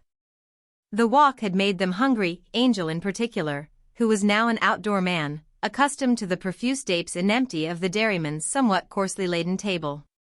But neither of the old people had arrived, and it was not till the sons were almost tired of waiting that their parents entered. The self-denying pair had been occupied in coaxing the appetites of some of their sick parishioners, whom they, somewhat inconsistently, tried to keep imprisoned in the flesh, their own appetites being quite forgotten. The family sat down to table, and a frugal meal of cold viands was deposited before them.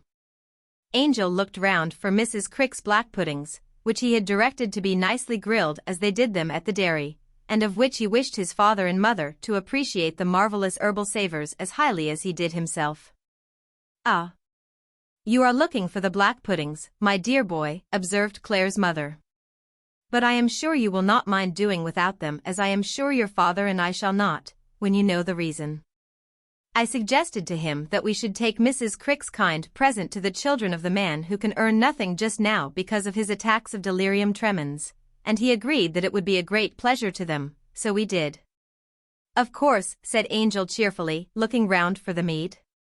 "I found the mead so extremely alcoholic," continued his mother, "that it was quite unfit for use as a beverage, but as valuable as rum or brandy in an emergency. So I have put it in my medicine closet. We never drink spirits at this table, on principle," added his father. "But what shall I tell the dairyman's wife?" said Angel. "The truth, of course," said his father.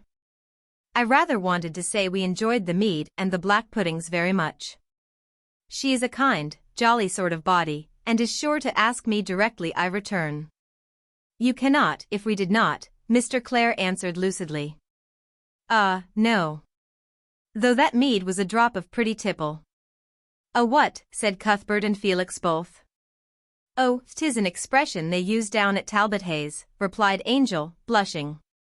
He felt that his parents were right in their practice if wrong in their want of sentiment, and said no more. XXVI. It was not till the evening, after family prayers, that Angel found opportunity of broaching to his father one or two subjects near his heart. He had strung himself up to the purpose while kneeling behind his brothers on the carpet, studying the little nails in the heels of their walking boots. When the service was over they went out of the room with their mother, and Mr. Clare and himself were left alone. The young man first discussed with the elder his plans for the attainment of his position as a farmer on an extensive scale, either in England or in the colonies. His father then told him that, as he had not been put to the expense of sending Angel up to Cambridge, he had felt it his duty to set by a sum of money every year towards the purchase or lease of land for him some day. that he might not feel himself unduly slighted. As far as worldly wealth goes, continued his father, you will no doubt stand far superior to your brothers in a few years. This considerateness on old Mr. Clare's part led Angel onward to the other and dearer subject. He observed to his father that he was then 26, and that when he should start in the farming business he would require eyes in the back of his head to see to all matters. Someone would be necessary to superintend the domestic labors of his establishment whilst he was afield. Would it not be well, therefore, for him to marry? His father seemed to think this idea not unreasonable, and then Angel put the question. What kind of wife do you think would be best for me as a thrifty, hard-working farmer? A truly Christian woman, who will be a help and a comfort to you in your goings out and your comings in. Beyond that, it really matters little. Such an one can be found. Indeed, my earnest-minded friend and neighbor, Dr. Chant. But ought she not primarily to be able to milk cows, churn good butter, make immense cheeses, know how to sit hens and turkeys and rear chickens, to direct a field of laborers in an emergency, and estimate the value of sheep and calves? Yes, a farmer's wife, yes, certainly. It would be desirable. Mr. Clare, the elder, had plainly never thought of these points before. I was going to add, he said, that for a pure and saintly woman you will not find one more to your true advantage, and certainly not more to your mother's mind and my own, than your friend Mercy, whom you used to show a certain interest in. It is true that my neighbor Chant's daughter had lately caught up the fashion of the younger clergy round about us for decorating the communion table, altar. As I was shocked to hear her call it one day, with flowers and other stuff on festival occasions. But her father, who is quite as opposed to such flummery as I, says that can be cured. It is a mere girlish outbreak which, I am sure, will not be permanent. Yes, Mercy is good and devout, I know. But, father, don't you think that a young woman equally pure and virtuous as Miss Chant, but one who, in place of that lady's ecclesiastical accomplishments, understands the duties of farm life as well as a farmer himself, would suit me infinitely better? His father persisted in his conviction that a knowledge of a farmer's wife's duties came second to a Pauline view of humanity. And the impulsive Angel, wishing to honor his father's feelings and to advance the cause of his heart at the same time, grew specious. He said that fate or providence had thrown in his way a woman who possessed every qualification to be the helpmate of an agriculturist, and was decidedly of a serious turn of mind. He would not say whether or not she had attached herself to the sound low church school of his father, but she would probably be open to conviction on that point. She was a regular churchgoer of simple faith. Honest-hearted, receptive, intelligent, graceful to a degree, chaste as a vestal, and, in personal appearance, exceptionally beautiful. Is she of a family such as you would care to marry into, a lady, in short? Asked his startled mother, who had come softly into the study during the conversation. She is not what in common parlance is called a lady, said Angel, unflinchingly, for she is a Cottager's daughter, as I am proud to say. But she is a lady, nevertheless, in feeling and nature. Mercy Chant is of a very good family. Pooh, what's the advantage of that, mother, said Angel quickly. How is family to avail the wife of a man who has to rough it as I have, and shall have to do? Mercy is accomplished. And accomplishments have their charm, returned his mother, looking at him through her silver spectacles. As to external accomplishments, what will be the use of them in the life I am going to lead, while as to her reading, I can take that in hand. She'll be apt pupil enough, as you would say if you knew her. She's brimful of poetry, actualized poetry, if I may use the expression. She lives what paper poets only write. And she is an unimpeachable Christian, I am sure, perhaps of the very tribe, genus, and species you desire to propagate. Oh, Angel, you are mocking. Mother, I beg pardon. But as she really does attend church almost every Sunday morning, and is a good Christian girl, I am sure you will tolerate any social shortcomings for the sake of that quality, and feel that I may do worse than choose her. Angel waxed quite earnest on that rather automatic orthodoxy in his beloved Tess, which, never dreaming that it might stand him in such good stead, he had been prone to slight when observing it practiced by her and the other milkmaids. because of its obvious unreality amid beliefs essentially naturalistic. In their sad doubts as to whether their son had himself any right whatever to the title he claimed for the unknown young woman, Mr. and Mrs. Clare began to feel it as an advantage not to be overlooked that she at least was sound in her views. Especially as the conjunction of the pair must have arisen by an act of providence, for Angel never would have made orthodoxy a condition of his choice. They said finally that it was better not to act in a hurry, but that they would not object to see her. Angel therefore refrained from declaring more particulars now. He felt that, single-minded and self-sacrificing as his parents were, there yet existed certain latent prejudices of theirs, as middle-class people, which it would require some tact to overcome. For though legally at liberty to do as he chose, and though their daughter-in-law's qualifications could make no practical difference to their lives, in the probability of her living far away from them, he wished for affection's sake not to wound their sentiment in the most important decision of his life. He observed his own inconsistencies in dwelling upon accidents in Tess's life as if they were vital features. It was for herself that he loved Tess. Her soul, her heart, her substance, not for her skill in the dairy, her aptness as his scholar, and certainly not for her simple formal faith professions. Her unsophisticated open-air existence required no varnish of conventionality to make it palatable to him.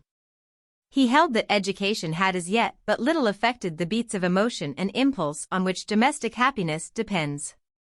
It was probable that, in the lapse of ages, improved systems of moral and intellectual training would appreciably, perhaps considerably, elevate the involuntary and even the unconscious instincts of human nature. But up to the present day, culture, as far as he could see, might be said to have affected only the mental epiderm of those lives which had been brought under its influence. This belief was confirmed by his experience of women, which, having latterly been extended from the cultivated middle class into the rural community, had taught him how much less was the intrinsic difference between the good and wise woman of one social stratum and the good and wise woman of another social stratum, than between the good and bad, the wise and the foolish, of the same stratum or class. It was the morning of his departure. His brothers had already left the vicarage to proceed on a walking tour in the north, whence one was to return to his college, and the other to his curacy. Angel might have accompanied them, but preferred to rejoin his sweetheart at Talbot Hayes. He would have been an awkward member of the party.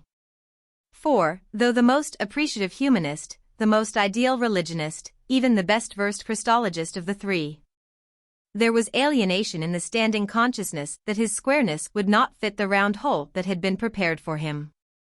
To neither Felix nor Cuthbert had he ventured to mention Tess. His mother made him sandwiches, and his father accompanied him, on his own mare, a little way along the road. Having fairly well advanced his own affairs, Angel listened in a willing silence, as they jogged on together through the shady lanes, to his father's account of his parish difficulties, and the coldness of brother clergymen whom he loved, because of his strict interpretations of the New Testament by the light of what they deemed a pernicious Calvinistic doctrine. Pernicious, said Mr. Clare, with genial scorn, and he proceeded to recount experiences which would show the absurdity of that idea. He told of wondrous conversions of evil livers of which he had been the instrument, not only amongst the poor, but amongst the rich and well-to-do, and he also candidly admitted many failures.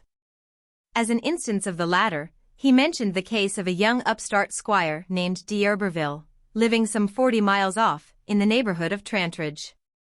Not one of the ancient d'Urberville of Kingsbere and other places, asked his son. That curiously historic worn-out family with its ghostly legend of the coach and four? Oh no, the original d'Urberville decayed and disappeared 60 or 80 years ago, at least, I believe so. This seems to be a new family which had taken the name. For the credit of the former knightly line, I hope they are spurious, I'm sure. But it is odd to hear you express interest in old families. I thought you set less store by them even than I.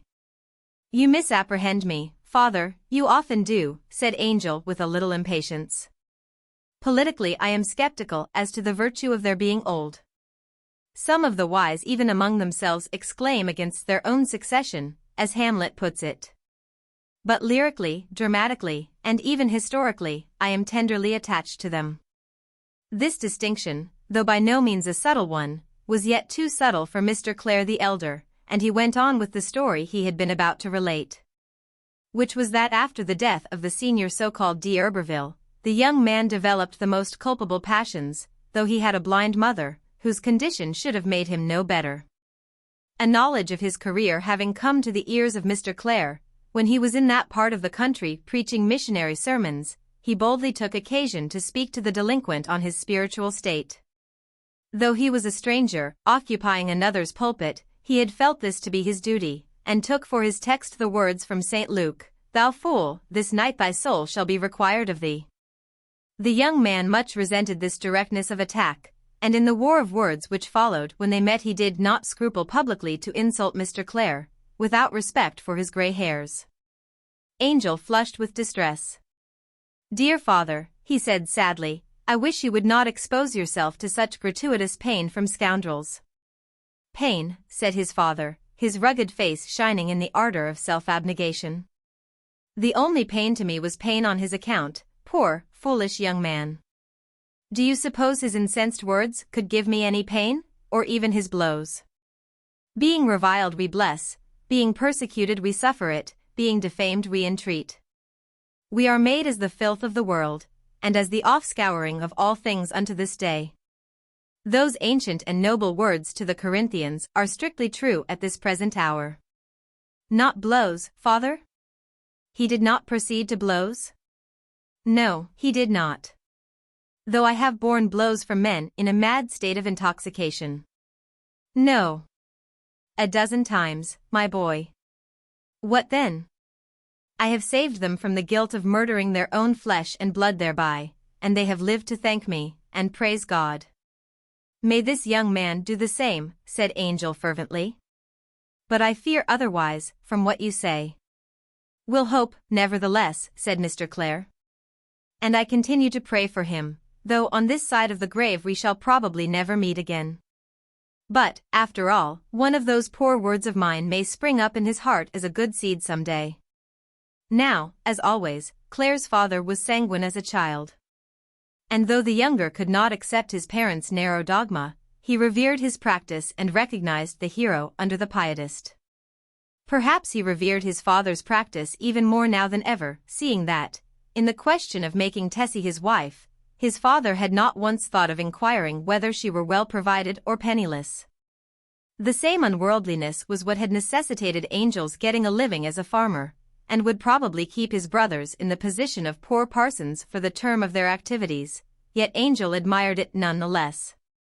Indeed, despite his own heterodoxy, Angel often felt that he was nearer to his father on the human side than was either of his brethren. XXVII. An uphill and downhill ride of 20-odd miles through a garish midday atmosphere brought him in the afternoon to a detached knoll a mile or two west of Talbot Hayes, whence he again looked into that green trough of sappiness and humidity. The valley of the Var, or Froom. Immediately he began to descend from the upland to the fat alluvial soil below. The atmosphere grew heavier. The languid perfume of the summer fruits, the mists, the hay, the flowers, formed therein a vast pool of odor which at this hour seemed to make the animals, the very bees and butterflies, drowsy. Clare was now so familiar with the spot that he knew the individual cows by their names when, a long distance off, he saw them dotted about the meads.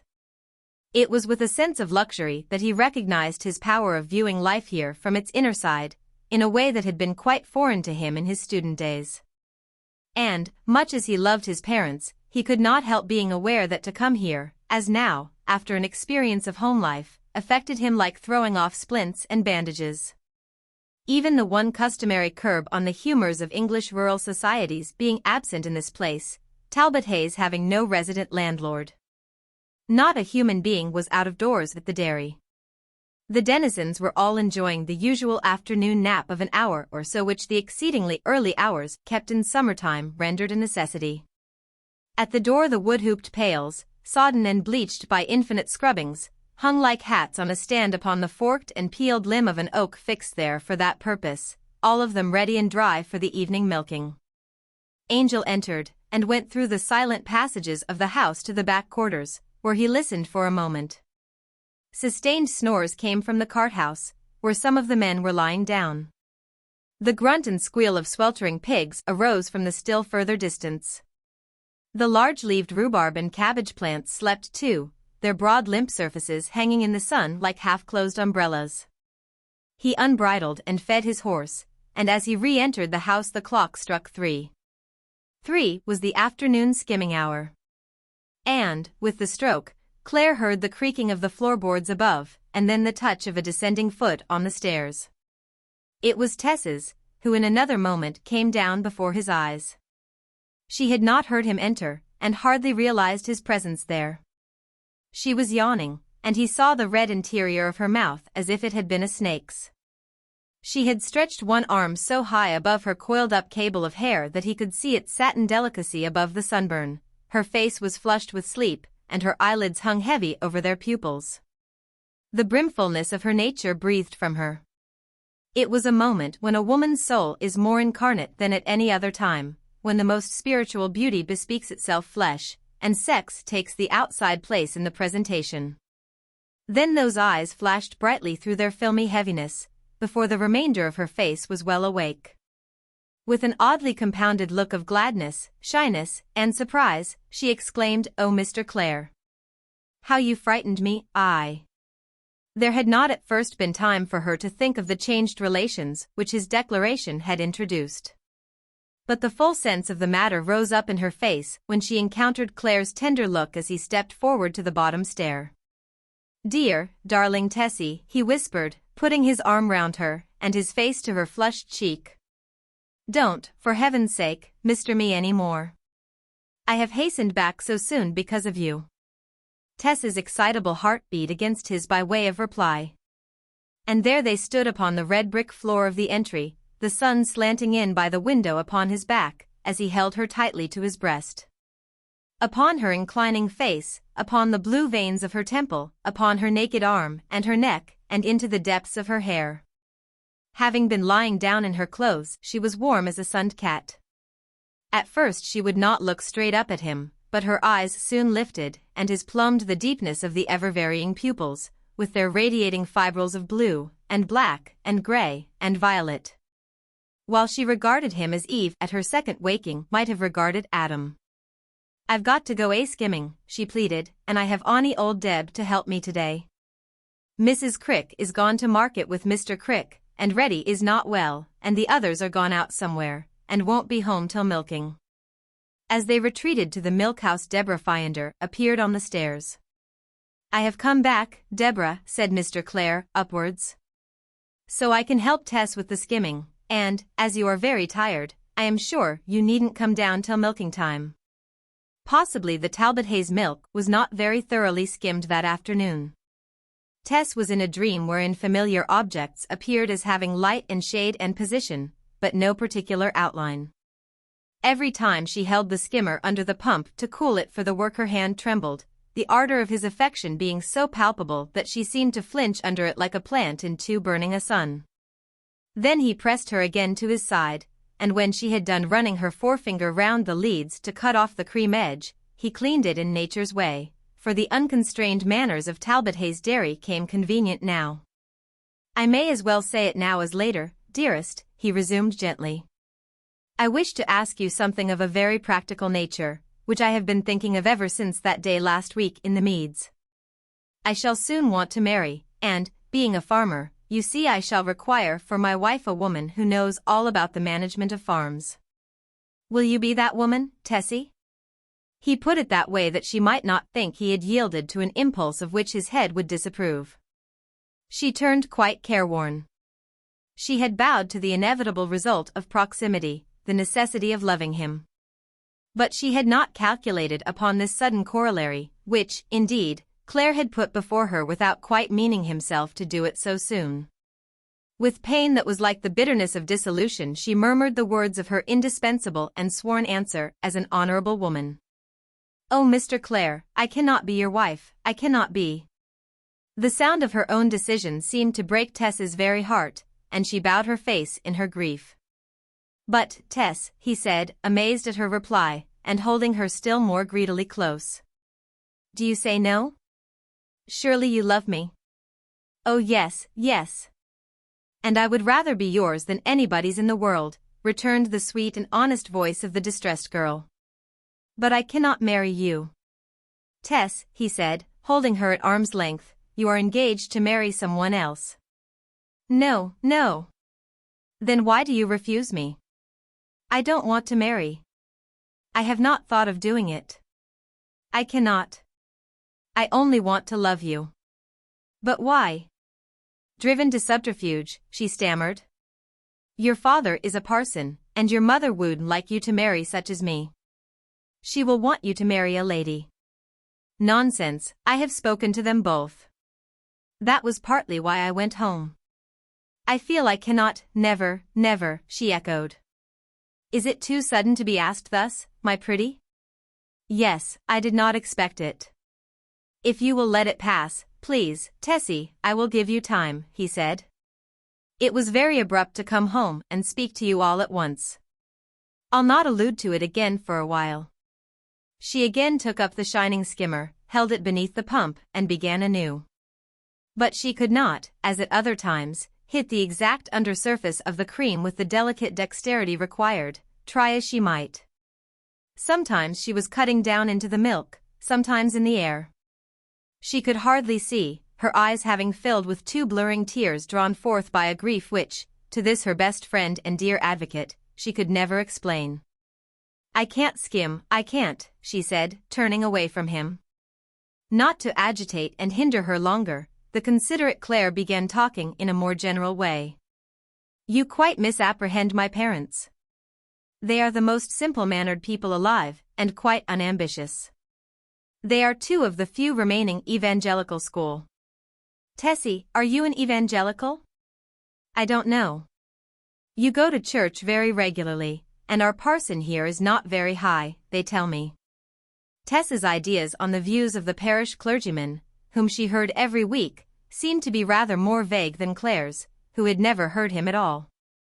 I wish I could fix my mind on what I hear there more firmly than I do, she remarked as a safe generality. It is often a great sorrow to me. She spoke so unaffectedly that Angel was sure in his heart that his father could not object to her on religious grounds, even though she did not know whether her principles were high, low, or broad. He himself knew that, in reality, the confused beliefs which she held, apparently imbibed in childhood, were, if anything, Tractarian as to phraseology, and pantheistic as to essence. Confused or otherwise, to disturb them was his last desire. Leave thou thy sister, when she prays. Her early heaven, her happy views. Nor thou with shadowed hint confuse. A life that leads melodious days. He had occasionally thought the counsel less honest than musical, but he gladly conformed to it now. He spoke further of the incidents of his visit, of his father's mode of life, of his zeal for his principles. She grew serener, and the undulations disappeared from her skimming. As she finished one lead after another he followed her, and drew the plugs for letting down the milk. I fancied you looked a little downcast when you came in, she ventured to observe, anxious to keep away from the subject of herself. Yes, well, my father had been talking a good deal to me of his troubles and difficulties, and the subject always tends to depress me. He is so zealous that he gets many snubs and buffetings from people of a different way of thinking from himself, and I don't like to hear of such humiliations to a man of his age. The more particularly as I don't think earnestness does any good when carried so far. He has been telling me of a very unpleasant scene in which he took part, quite recently. He went as the deputy of some missionary society to preach in the neighborhood of Trantridge, a place 40 miles from here. And made it his business to expostulate with a lax young cynic he met with somewhere about there, son of some landowner up that way, and who has a mother afflicted with blindness. My father addressed himself to the gentleman point blank, and there was quite a disturbance. It was very foolish of my father, I must say, to intrude his conversation upon a stranger when the probabilities were so obvious that it would be useless. But whatever he thinks to be his duty, that he'll do, in season or out of season, and, of course, he makes many enemies, not only among the absolutely vicious, but among the easygoing, who hate being bothered. He says he glories in what happened, and that good may be done indirectly, but I wish he would not wear himself out now he is getting old, and would leave such pigs to their wallowing. Tess's look had grown hard and worn, and her ripe mouth tragical, but she no longer showed any tremulousness.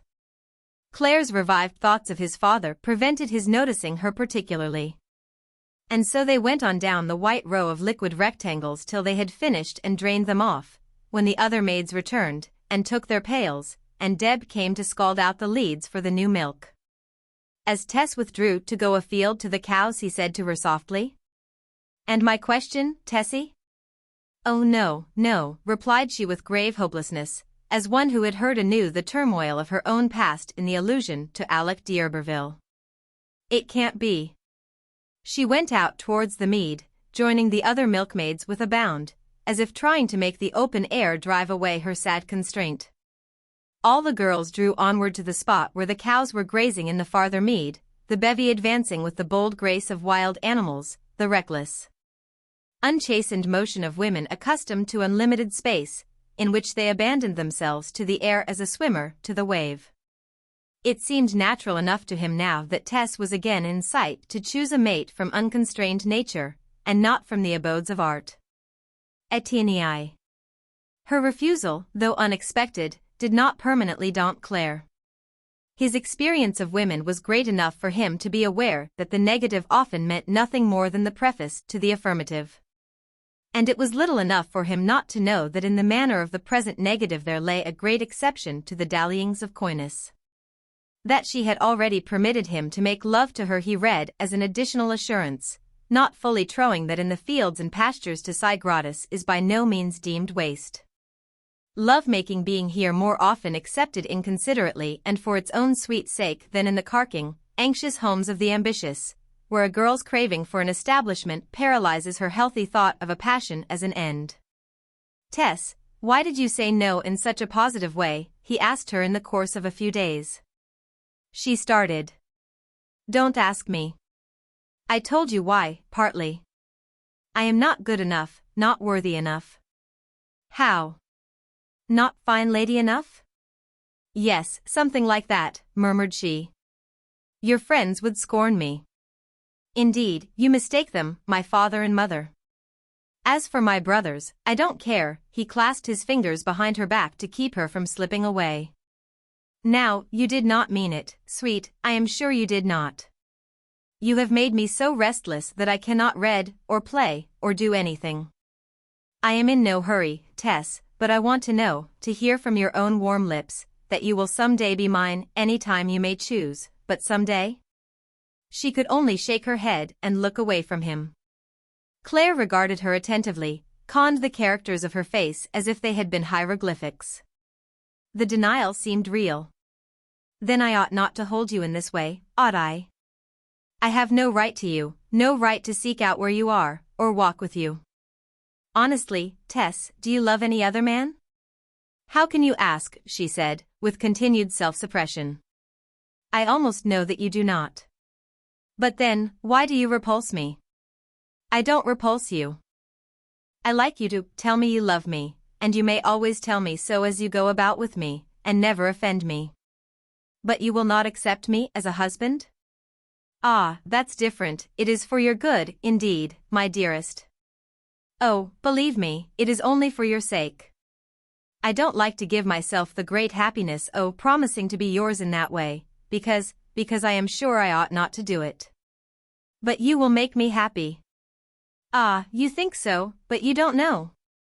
At such times as this, apprehending the grounds of her refusal to be her modest sense of incompetence in matters social and polite, he would say that she was wonderfully well-informed and versatile, which was certainly true.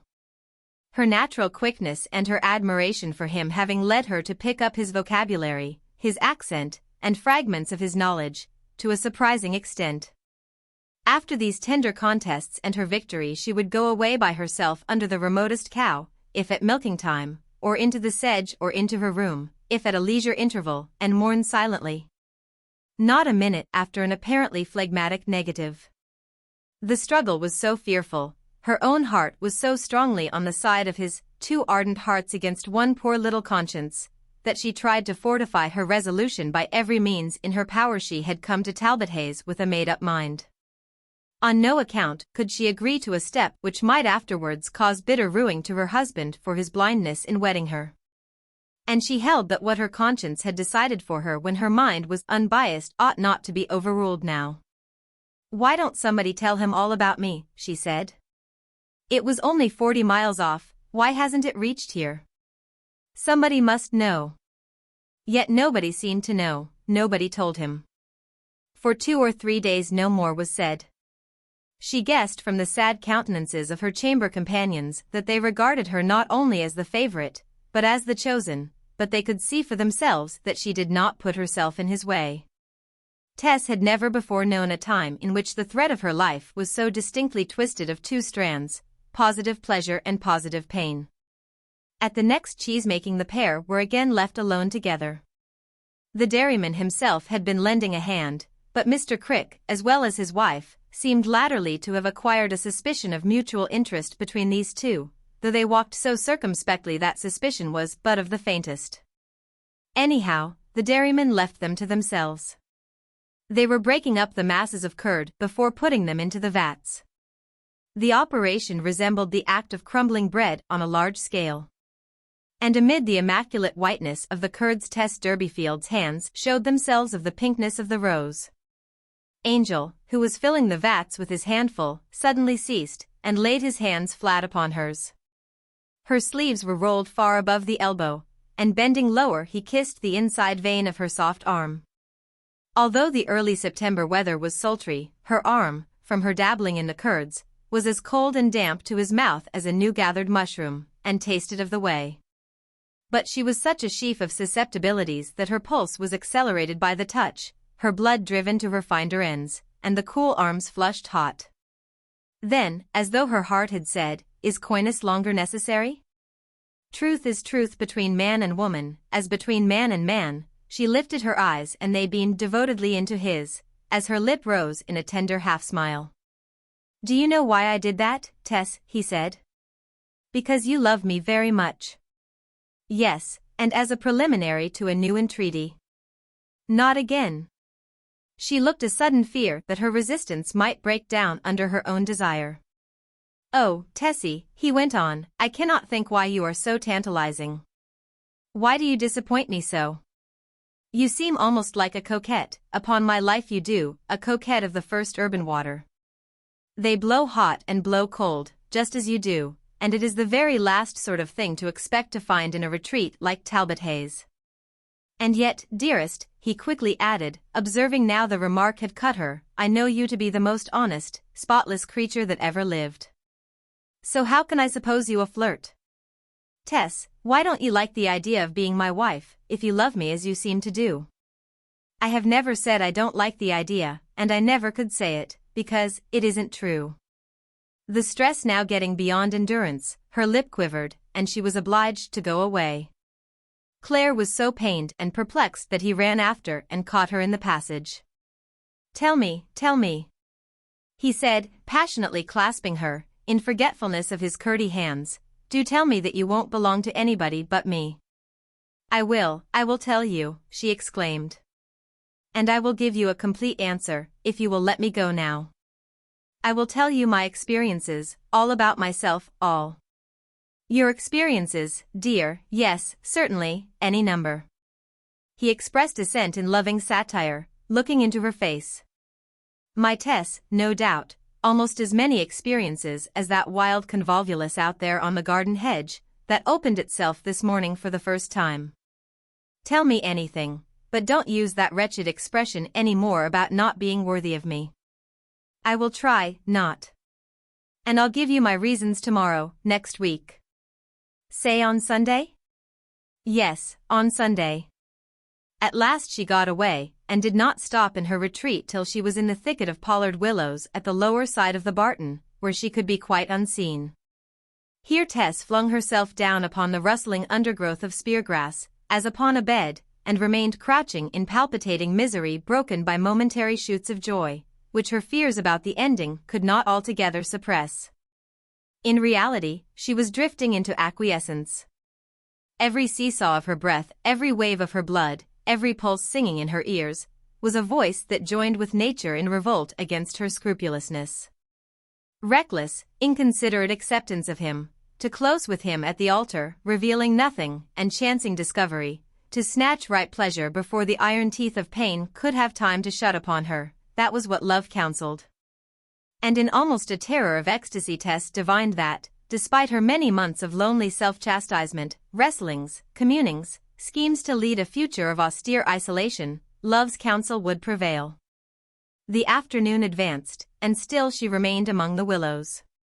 She heard the rattle of taking down the pails from the forked stands, the wav-wav, which accompanied the getting together of the cows.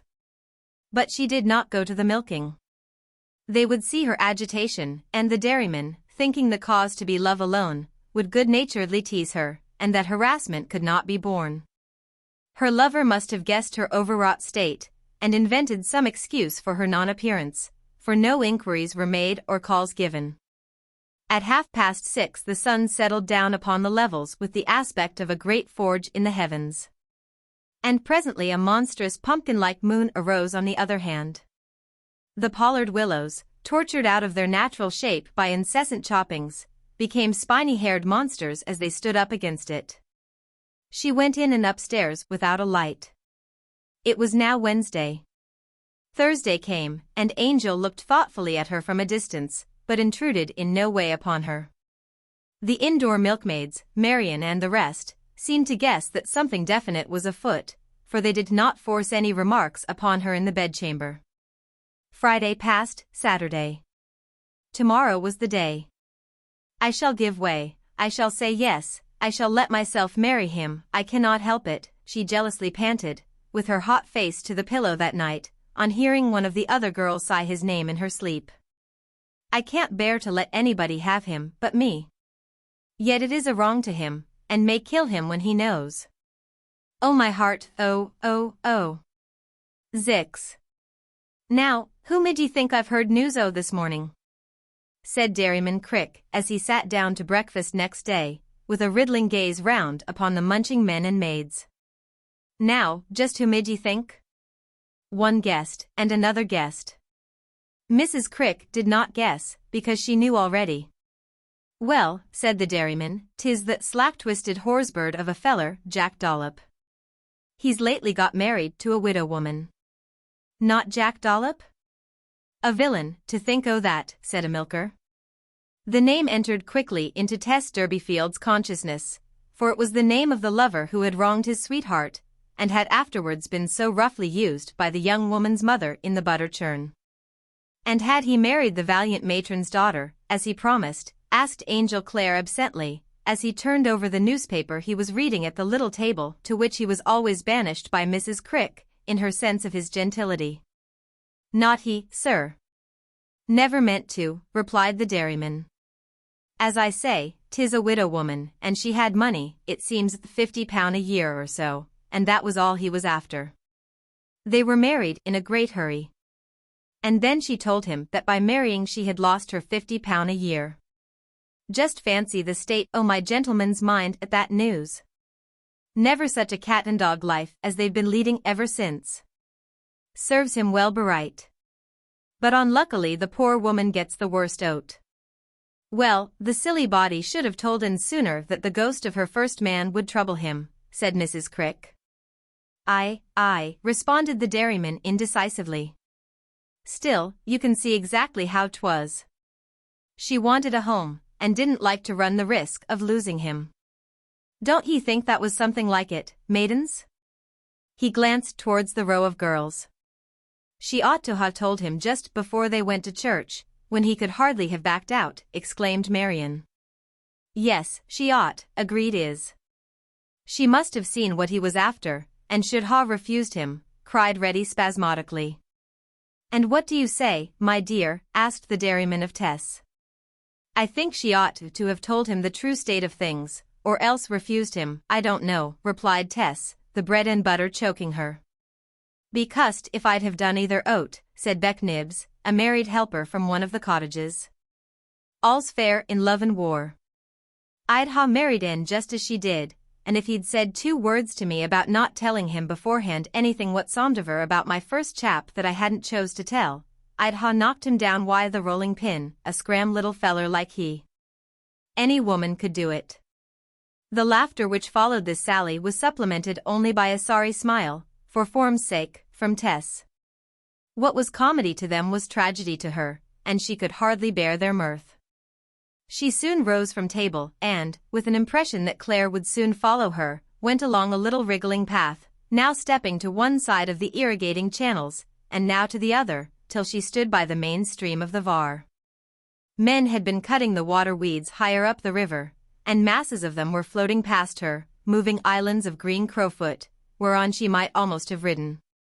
Long locks of witchweed had lodged against the piles driven to keep the cows from crossing. Yes, there was the pain of it. This question of a woman telling her story, the heaviest of crosses to herself, seemed but amusement to others. It was as if people should laugh at martyrdom. Tessie came from behind her, and Claire sprang across the gully, alighting beside her feet. My wife, soon. No, no, I cannot. For your sake, oh Mr. Clare, for your sake, I say no. Tess. Still I say no, she repeated. Not expecting this, he had put his arm lightly round her waist the moment after speaking, beneath her hanging tail of hair.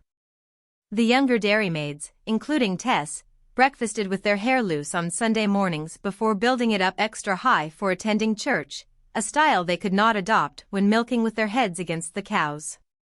If she had said yes instead of no, he would have kissed her. It had evidently been his intention, but her determined negative deterred his scrupulous heart.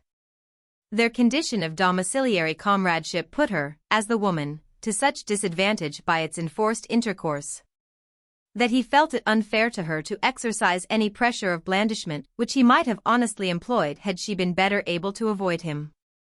He released her momentarily imprisoned waist, and withheld the kiss. It all turned on that release. What had given her strength to refuse him this time was solely the tale of the widow told by the dairyman. And that would have been overcome in another moment. But Angel said no more, his face was perplexed, he went away. Day after day they met, somewhat less constantly than before, and thus 2 or 3 weeks went by. The end of September drew near, and she could see in his eye that he might ask her again. His plan of procedure was different now, as though he had made up his mind that her negatives were, after all, only coyness and youth startled by the novelty of the proposal. The fitful evasiveness of her manner when the subject was under discussion countenanced the idea. So he played a more coaxing game, and while never going beyond words, or attempting the renewal of caresses, he did his utmost orally. In this way Claire persistently wooed her in undertones like that of the purling milk, at the cow's side, at skimmings, at butter-makings, at cheese-makings, among broody poultry, and among farrowing pigs, as no milkmaid was ever wooed before by such a man. Tess knew that she must break down. Neither a religious sense of a certain moral validity in the previous union nor a conscientious wish for candor could hold out against it much longer. She loved him so passionately, and he was so godlike in her eyes, and being, though untrained, instinctively refined, her nature cried for his tutelary guidance. And thus, though Tess kept repeating to herself, "I can never be his wife," the words were vain. A proof of her weakness lay in the very utterance of what calm strength would not have taken the trouble to formulate. Every sound of his voice beginning on the old subject stirred her with a terrifying bliss, and she coveted the recantation she feared. His manner was, what man's is not. So much that of one who would love and cherish and defend her under any conditions, changes, charges, or revelations, that her gloom lessened as she basked in it. The season meanwhile was drawing onward to the equinox, and though it was still fine, the days were much shorter. The dairy had again worked by morning candlelight for a long time. And a fresh renewal of Claire's pleading occurred one morning between 3 and 4. She had run up in her bedgown to his door to call him as usual, then had gone back to dress and call the others. And in 10 minutes was walking to the head of the stairs with the candle in her hand. At the same moment he came down his steps from above in his shirt sleeves and put his arm across the stairway. Now, Miss Flirt, before you go down, he said peremptorily. It is a fortnight since I spoke, and this won't do any longer. You must tell me what you mean, or I shall have to leave this house. My door was ajar just now, and I saw you. For your own safety I must go. You don't know. Well? Is it to be yes at last? I am only just up, Mr. Clare, and it is too early to take me to task, she pouted. You need not call me Flirt. 'Tis cruel and untrue. Wait till by and by.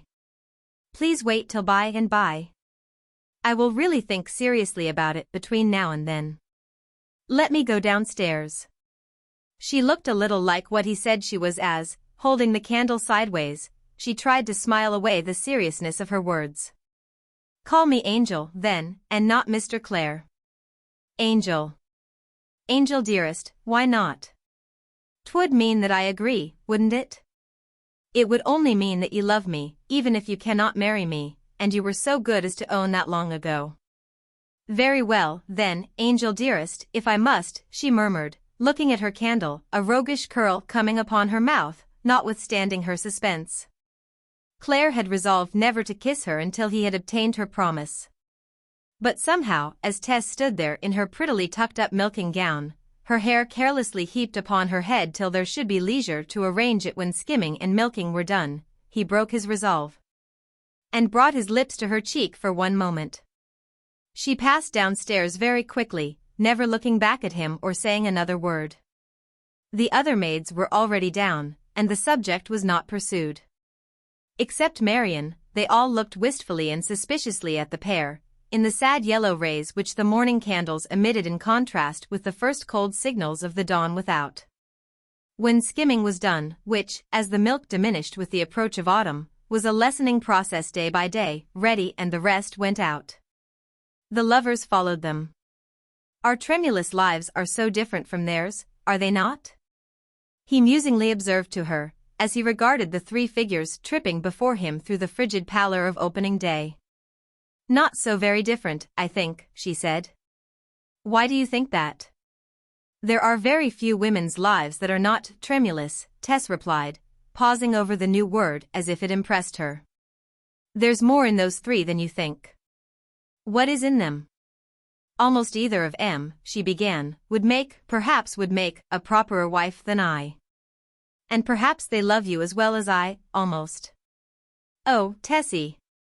There were signs that it was an exquisite relief to her to hear the impatient exclamation, though she had resolved so intrepidly to let generosity make one bid against herself. That was now done, and she had not the power to attempt self-immolation a second time then. They were joined by a milker from one of the cottages, and no more was said on that which concerned them so deeply. But Tess knew that this day would decide it. In the afternoon several of the dairyman's household and assistants went down to the meads as usual, a long way from the dairy, where many of the cows were milked without being driven home. The supply was getting less as the animals advanced in calf, and the supernumerary milkers of the lush green season had been dismissed. The work progressed leisurely. Each pailful was poured into tall cans that stood in a large spring wagon which had been brought upon the scene, and when they were milked, the cows trailed away. Dairyman Crick, who was there with the rest, his wrapper gleaming miraculously white against a leaden evening sky, suddenly looked at his heavy watch. Why, 'tis later than I thought, he said. Begad. We shan't be soon enough with this milk at the station, if we don't mind. There's no time today to take it home and mix it with the bulk afore sending off. It must go to station straight from here. Who'll drive it across? Mr. Clare volunteered to do so, though it was none of his business, asking Tess to accompany him. The evening, though sunless, had been warm and muggy for the season, and Tess had come out with her milking hood only, naked-armed and jacketless. Certainly not dressed for a drive. She therefore replied by glancing over her scant habiliments, but Clare gently urged her. She assented by relinquishing her pail and stool to the dairyman to take home, and mounted the spring wagon beside Clare. XXX. In the diminishing daylight they went along the level roadway through the meads, which stretched away into grey miles, and were backed in the extreme edge of distance by the swarthy and abrupt slopes of Egdon Heath. On its summit stood clumps and stretches of fir trees, whose notched tips appeared like battlement towers crowning black-fronted castles of enchantment. They were so absorbed in the sense of being close to each other that they did not begin talking for a long while, the silence being broken only by the clucking of the milk in the tall cans behind them. The lane they followed was so solitary that the hazelnuts had remained on the boughs till they slipped from their shells, and the blackberries hung in heavy clusters. Every now and then Angel would fling the lash of his whip round one of these, pluck it off, and give it to his companion. The dull sky soon began to tell its meaning by sending down herald drops of rain, and the stagnant air of the day changed into a fitful breeze which played about their faces. The quicksilvery glaze on the rivers and pools vanished. From broad mirrors of light they changed to lustreless sheets of lead, with a surface like a rasp. But that spectacle did not affect her preoccupation. Her countenance, a natural carnation slightly embrowned by the season, had deepened its tinge with the beating of the raindrops. And her hair, which the pressure of the cow's flanks had, as usual, caused to tumble down from its fastenings and stray beyond the curtain of her calico bonnet, was made clammy by the moisture, till it hardly was better than seaweed. "I ought not to have come, I suppose," she murmured, looking at the sky. "I am sorry for the rain," said he. "But how glad I am to have you here." Remote Egdon disappeared by degree behind the liquid gauze. The evening grew darker, and the roads being crossed by gates, it was not safe to drive faster than at a walking pace. The air was rather chill. "I am so afraid you will get cold, with nothing upon your arms and shoulders," he said. "Creep close to me, and perhaps the drizzle won't hurt you much. I should be sorrier still if I did not think that the rain might be helping me." She imperceptibly crept closer, and he wrapped round them both a large piece of sailcloth, which was sometimes used to keep the sun off the milk cans. Tess held it from slipping off him as well as herself, Claire's hands being occupied. "Now we are all right again." "Ah, no we are not. It runs down into my neck a little, and it must still more into yours." "That's better. Your arms are like wet marble, Tess. Wipe them in the cloth. Now, if you stay quiet, you will not get another drop." "Well, dear, about that question of mine, that long-standing question?" The only reply that he could hear for a little while was the smack of the horses' hoofs on the moistening road, and the cluck of the milk in the cans behind them. "Do you remember what you said?" "I do," she replied. "Before we get home, mind." "I'll try." He said no more then. As they drove on, the fragment of an old manor house of Caroline date rose against the sky, and was in due course passed and left behind. "That," he observed, to entertain her, "is an interesting old place, one of the several seats which belonged to an ancient Norman family formerly of great influence in this county, the d'Urberville. I never pass one of their residences without thinking of them. There is something very sad in the extinction of a family of renown, even if it was fierce, domineering, feudal renown." "Yes," said Tess. They crept along towards a point in the expanse of shade just at hand at which a feeble light was beginning to assert its presence, a spot where, by day, a fitful white streak of steam at intervals upon the dark green background denoted intermittent moments of contact between their secluded world and modern life. Modern life stretched out its steam feeler to this point 3 or 4 times a day, touched the native existences, and quickly withdrew its feeler again, as if what it touched had been uncongenial. They reached the feeble light, which came from the smoky lamp of a little railway station. A poor enough terrestrial star, yet in one sense of more importance to Talbot Hayes Dairy and mankind than the celestial ones to which it stood in such humiliating contrast. The cans of new milk were unladen in the rain, Tess getting a little shelter from a neighboring holly tree. Then there was the hissing of a train, which drew up almost silently upon the wet rails, and the milk was rapidly swung can by can into the truck. The light of the engine flashed for a second upon Tess Durbeyfield's figure, motionless under the great holly tree. No object could have looked more foreign to the gleaming cranks and wheels than this unsophisticated girl, with the round bare arms, the rainy face and hair, the suspended attitude of a friendly leopard at pause. the print gown of no date or fashion, and the cotton bonnet drooping on her brow.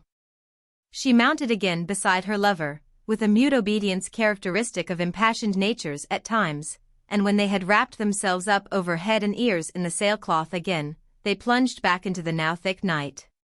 Tess was so receptive that the few minutes of contact with the whirl of material progress lingered in her thought. "Londoners will drink it at their breakfasts tomorrow, won't they?" she asked. "Strange people that we have never seen." "Yes, I suppose they will. Though not as we send it.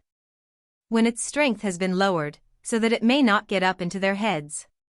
Noble men and noble women, ambassadors and centurions, ladies and tradeswomen, and babies who have never seen a cow. Well, yes, perhaps, particularly centurions. Who don't know anything of us, and where it comes from. Or think how we two drove miles across the moor tonight in the rain that it might reach em in time. We did not drive entirely on account of these precious Londoners. We drove a little on our own, on account of that anxious matter which you will, I am sure, set at rest, dear Tess. Now, permit me to put it in this way. You belong to me already, you know, your heart, I mean. Does it not? You know as well as I. Oh yes, yes. Then, if your heart does, why not your hand? My only reason was on account of you, on account of a question. I have something to tell you. But suppose it to be entirely for my happiness, and my worldly convenience also? Oh yes. If it is for your happiness and worldly convenience. But my life, before I came here, I want. Well, it is for my convenience as well as my happiness. If I have a very large farm, either English or colonial, you will be invaluable as a wife to me. Better than a woman out of the largest mansion in the country. So please, please, dear Tessie, disabuse your mind of the feeling that you will stand in my way. But my history. I want you to know it, you must let me tell you, you will not like me so well. Tell it if you wish to, dearest. This precious history then. Yes, I was born at so-and-so, Anno Domini. I was born at Marlott, she said, catching at his words as a help, lightly as they were spoken. And I grew up there.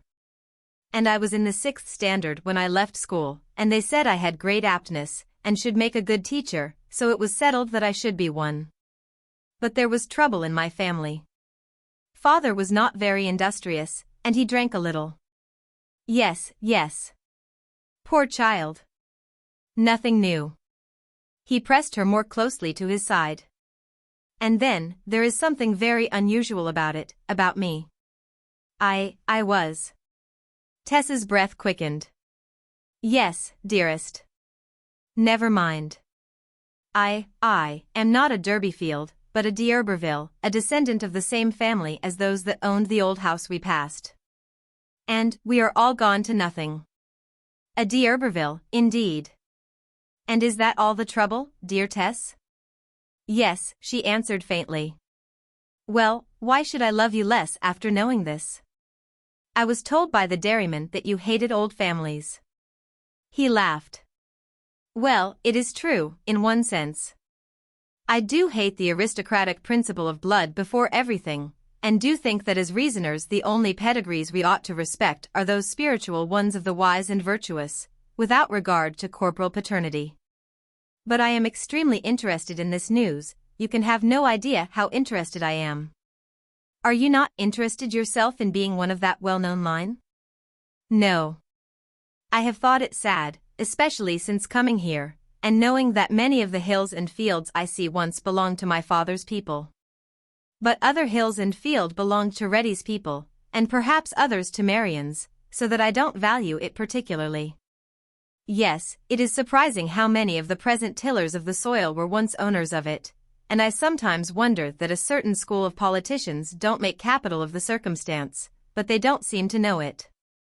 I wonder that I did not see the resemblance of your name to d'Urberville, and trace the manifest corruption. And this was the carking secret. She had not told. At the last moment her courage had failed her. She feared his blame for not telling him sooner, and her instinct of self-preservation was stronger than her candor. Of course, continued the unwitting Claire, I should have been glad to know you to be descended exclusively from the long-suffering, dumb, unrecorded rank and file of the English nation, and not from the self-seeking few who made themselves powerful at the expense of the rest. But I am corrupted away from that by my affection for you, Tess, he laughed as he spoke, and made selfish likewise. For your own sake I rejoice in your descent. Society is hopelessly snobbish, and this fact of your extraction may make an appreciable difference to its acceptance of you as my wife, after I have made you the well-read woman that I mean to make you. My mother too, poor soul, will think so much better of you on account of it. Tess, you must spell your name correctly, D'Urberville, from this very day. I like the other way rather best. But you must, dearest. Good heavens, why dozens of mushroom millionaires would jump at such a possession. By the by, there's one of that kidney who has taken the name. Where have I heard of him? Up in the neighborhood of the Chase, I think. Why, he is the very man who had that rumpus with my father I told you of. What an odd coincidence. Angel, I think I would rather not take the name. It is unlucky, perhaps. She was agitated. Now then, Mistress Teresa D'Urberville, I have you. Take my name, and so you will escape yours. The secret is out, so why should you any longer refuse me? If it is sure to make you happy to have me as your wife, and you feel that you do wish to marry me, very, very much. I do, dearest, of course. I mean that it is only your wanting me very much, and being hardly able to keep alive without me, whatever my offenses, that would make me feel I ought to say I will. You do say it, I know. You will be mine for ever and ever. He clasped her close and kissed her. Yes. She had no sooner said it than she burst into a dry hard sobbing, so violent that it seemed to rend her. Tess was not a hysterical girl by any means, and he was surprised. Why do you cry, dearest? I can't tell, quite. I am so glad to think of being yours, and making you happy. But this does not seem very much like gladness, my Tessie. I mean, I cry because I have broken down in my vow. I said I would die unmarried. But, if you love me you would like me to be your husband? Yes, yes, yes. But oh, I sometimes wish I had never been born. Now, my dear Tess, if I did not know that you are very much excited, and very inexperienced, I should say that remark was not very complimentary. How came you to wish that if you care for me? Do you care for me? I wish you would prove it in some way. How can I prove it more than I have done, she cried, in a distraction of tenderness. Will this prove it more? She clasped his neck, and for the first time Claire learnt what an impassioned woman's kisses were like upon the lips of one whom she loved with all her heart and soul, as Tess loved him. There, now do you believe? She asked, flushed and wiping her eyes. Yes. I never really doubted, never, never. So they drove on through the gloom, forming one bundle inside the sailcloth, the horse going as he would, and the rain driving against them. She had consented. She might as well have agreed at first. The appetite for joy which pervades all creation, that tremendous force which sways humanity to its purpose, as the tide sways the helpless weed, was not to be controlled by vague lucubrations over the social rubric. I must write to my mother, she said. You don't mind my doing that? Of course not, dear child. You are a child to me, Tess, not to know how very proper it is to write to your mother at such a time, and how wrong it would be in me to object. Where does she live? At the same place, Marlott. On the further side of Blackmore Vale. Ah, then I have seen you before this summer. Yes, at that dance on the green, but you would not dance with me. Oh, I hope that is of no ill omen for us now. XXXI. Tess wrote a most touching and urgent letter to her mother the very next day, and by the end of the week a response to her communication arrived in Joan Durbeyfield's wandering last-century hand. Dear Tess. J. Write these few lines hoping they will find you well, as they leave me at present, thank God for it. Dear Tess, we are all glad to hear that you are going really to be married soon. But with respect to your question, Tess, J. say between ourselves, quite private but very strong, that on no account do you say a word of your bygone trouble to him. J. did not tell everything to your father, he being so proud on account of his respectability, which, perhaps, your intended is the same. Many a woman, some of the highest in the land, have had a trouble in their time. And why should you trumpet yours when others don't trumpet theirs? No girl would be such a fool, especially as it is so long ago, and not your fault at all. J. shall answer the same if you ask me 50 times. Besides, you must bear in mind that, knowing it to be your childish nature to tell all that's in your heart, so simple, J. made you promise me never to let it out by word or deed, having your welfare in my mind. And you most solemnly did promise it going from this door. J. have not named either that question or your coming marriage to your father, as he would blab it everywhere, poor simple man. Dear Tess, keep up your spirits, and we mean to send you a hogshead of cider for you wedding, knowing there is not much in your parts, and thin sour stuff what there is. So no more at present, and with kind love to your young man. From your affect. Mother. J. Durbeyfield. Oh mother, mother, murmured Tess. She was recognizing how light was the touch of events the most oppressive upon Mrs. Durbeyfield's elastic spirit. Her mother did not see life as Tess saw it. That haunting episode of bygone days was to her mother but a passing accident. But perhaps her mother was right as to the course to be followed, whatever she might be in her reasons. Silence seemed, on the face of it, best for her adored one's happiness, silence it should be. Thus steadied by a command from the only person in the world who had any shadow of right to control her action, Tess grew calmer. The responsibility was shifted, and her heart was lighter than it had been for weeks. The days of declining autumn which followed her ascent, beginning with the month of October, formed a season through which she lived in spiritual altitudes more nearly approaching ecstasy than any other period of her life. There was hardly a touch of earth in her love for Clare. To her sublime trustfulness he was all that goodness could be, knew all that a guide, philosopher, and friend should know. She thought every line in the contour of his person the perfection of masculine beauty, his soul the soul of a saint, his intellect that of a seer. The wisdom of her love for him, as love, sustained her dignity, she seemed to be wearing a crown. The compassion of his love for her, as she saw it, made her lift up her heart to him in devotion. He would sometimes catch her large, worshipful eyes, that had no bottom to them looking at him from their depths, as if she saw something immortal before her. She dismissed the past, trod upon it and put it out, as one treads on a coal that is smoldering and dangerous. She had not known that men could be so disinterested, chivalrous, protective, in their love for women as he. Angel Clare was far from all that she thought him in this respect, absurdly far, indeed, but he was, in truth, more spiritual than animal, he had himself well in hand, and was singularly free from grossness. Though not cold-natured, he was rather bright than hot, less Byronic than Shelleyan, could love desperately, but with a love more especially inclined to the imaginative and ethereal. It was a fastidious emotion which could jealously guard the loved one against his very self.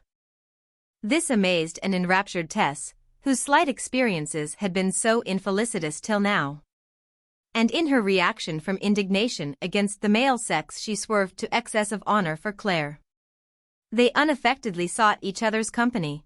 In her honest faith she did not disguise her desire to be with him.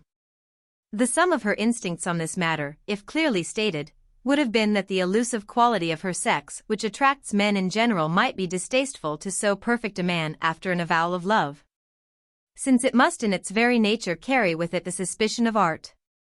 The country custom of unreserved comradeship out of doors during betrothal was the only custom she knew, and to her it had no strangeness. Though it seemed oddly anticipative to Clare till he saw how normal a thing she, in common with all the other dairy folk, regarded it. Thus, during this October month of wonderful afternoons they roved along the meads by creeping paths which followed the brinks of trickling tributary brooks, hopping across by little wooden bridges to the other side, and back again. They were never out of the sound of some purling weir, whose buzz accompanied their own murmuring, while the beams of the sun, almost as horizontal as the mead itself, formed a pollen of radiance over the landscape. They saw tiny blue fogs in the shadows of trees and hedges, all the time that there was bright sunshine elsewhere. The sun was so near the ground, and the sward so flat, that the shadows of Claire and Tess would stretch a quarter of a mile ahead of them, like two long fingers pointing afar to where the green alluvial reaches abutted against the sloping sides of the vale. Men were at work here and there, for it was the season for taking up the meadows, or digging the little waterways clear for the winter irrigation, and mending their banks were trodden down by the cows. The shovelfuls of loam, black as jet, brought there by the river when it was as wide as the whole valley, were an essence of soils, pounded champagnes of the past, steeped, refined, and subtilized to extraordinary richness, out of which came all the fertility of the mead, and of the cattle grazing there. Claire heartily kept his arm round her waist in sight of these watermen, with the air of a man who was accustomed to public dalliance, though actually as shy as she who, with lips parted and eyes askance on the laborers, wore the look of a wary animal the while. "You are not ashamed of owning me as yours before them," she said gladly. "Oh no. But if it should reach the ears of your friends at a minster that you are walking about like this with me, a milkmaid, the most bewitching milkmaid ever seen, they might feel it a hurt to their dignity." "My dear girl, a d'Urberville hurt the dignity of a Claire. It is a grand card to play, that of your belonging to such a family, and I am reserving it for a grand effect when we are married, and have the proofs of your descent from Parson Tringham. Apart from that, my future is to be totally foreign to my family. It will not affect even the surface of their lives. We shall leave this part of England, perhaps England itself, and what does it matter how people regard us here? You will like going, will you not?" She could answer no more than a bare affirmative, so great was the emotion aroused in her at the thought of going through the world with him as his own familiar friend. Her feelings almost filled her ears like a babble of waves, and surged up to her eyes.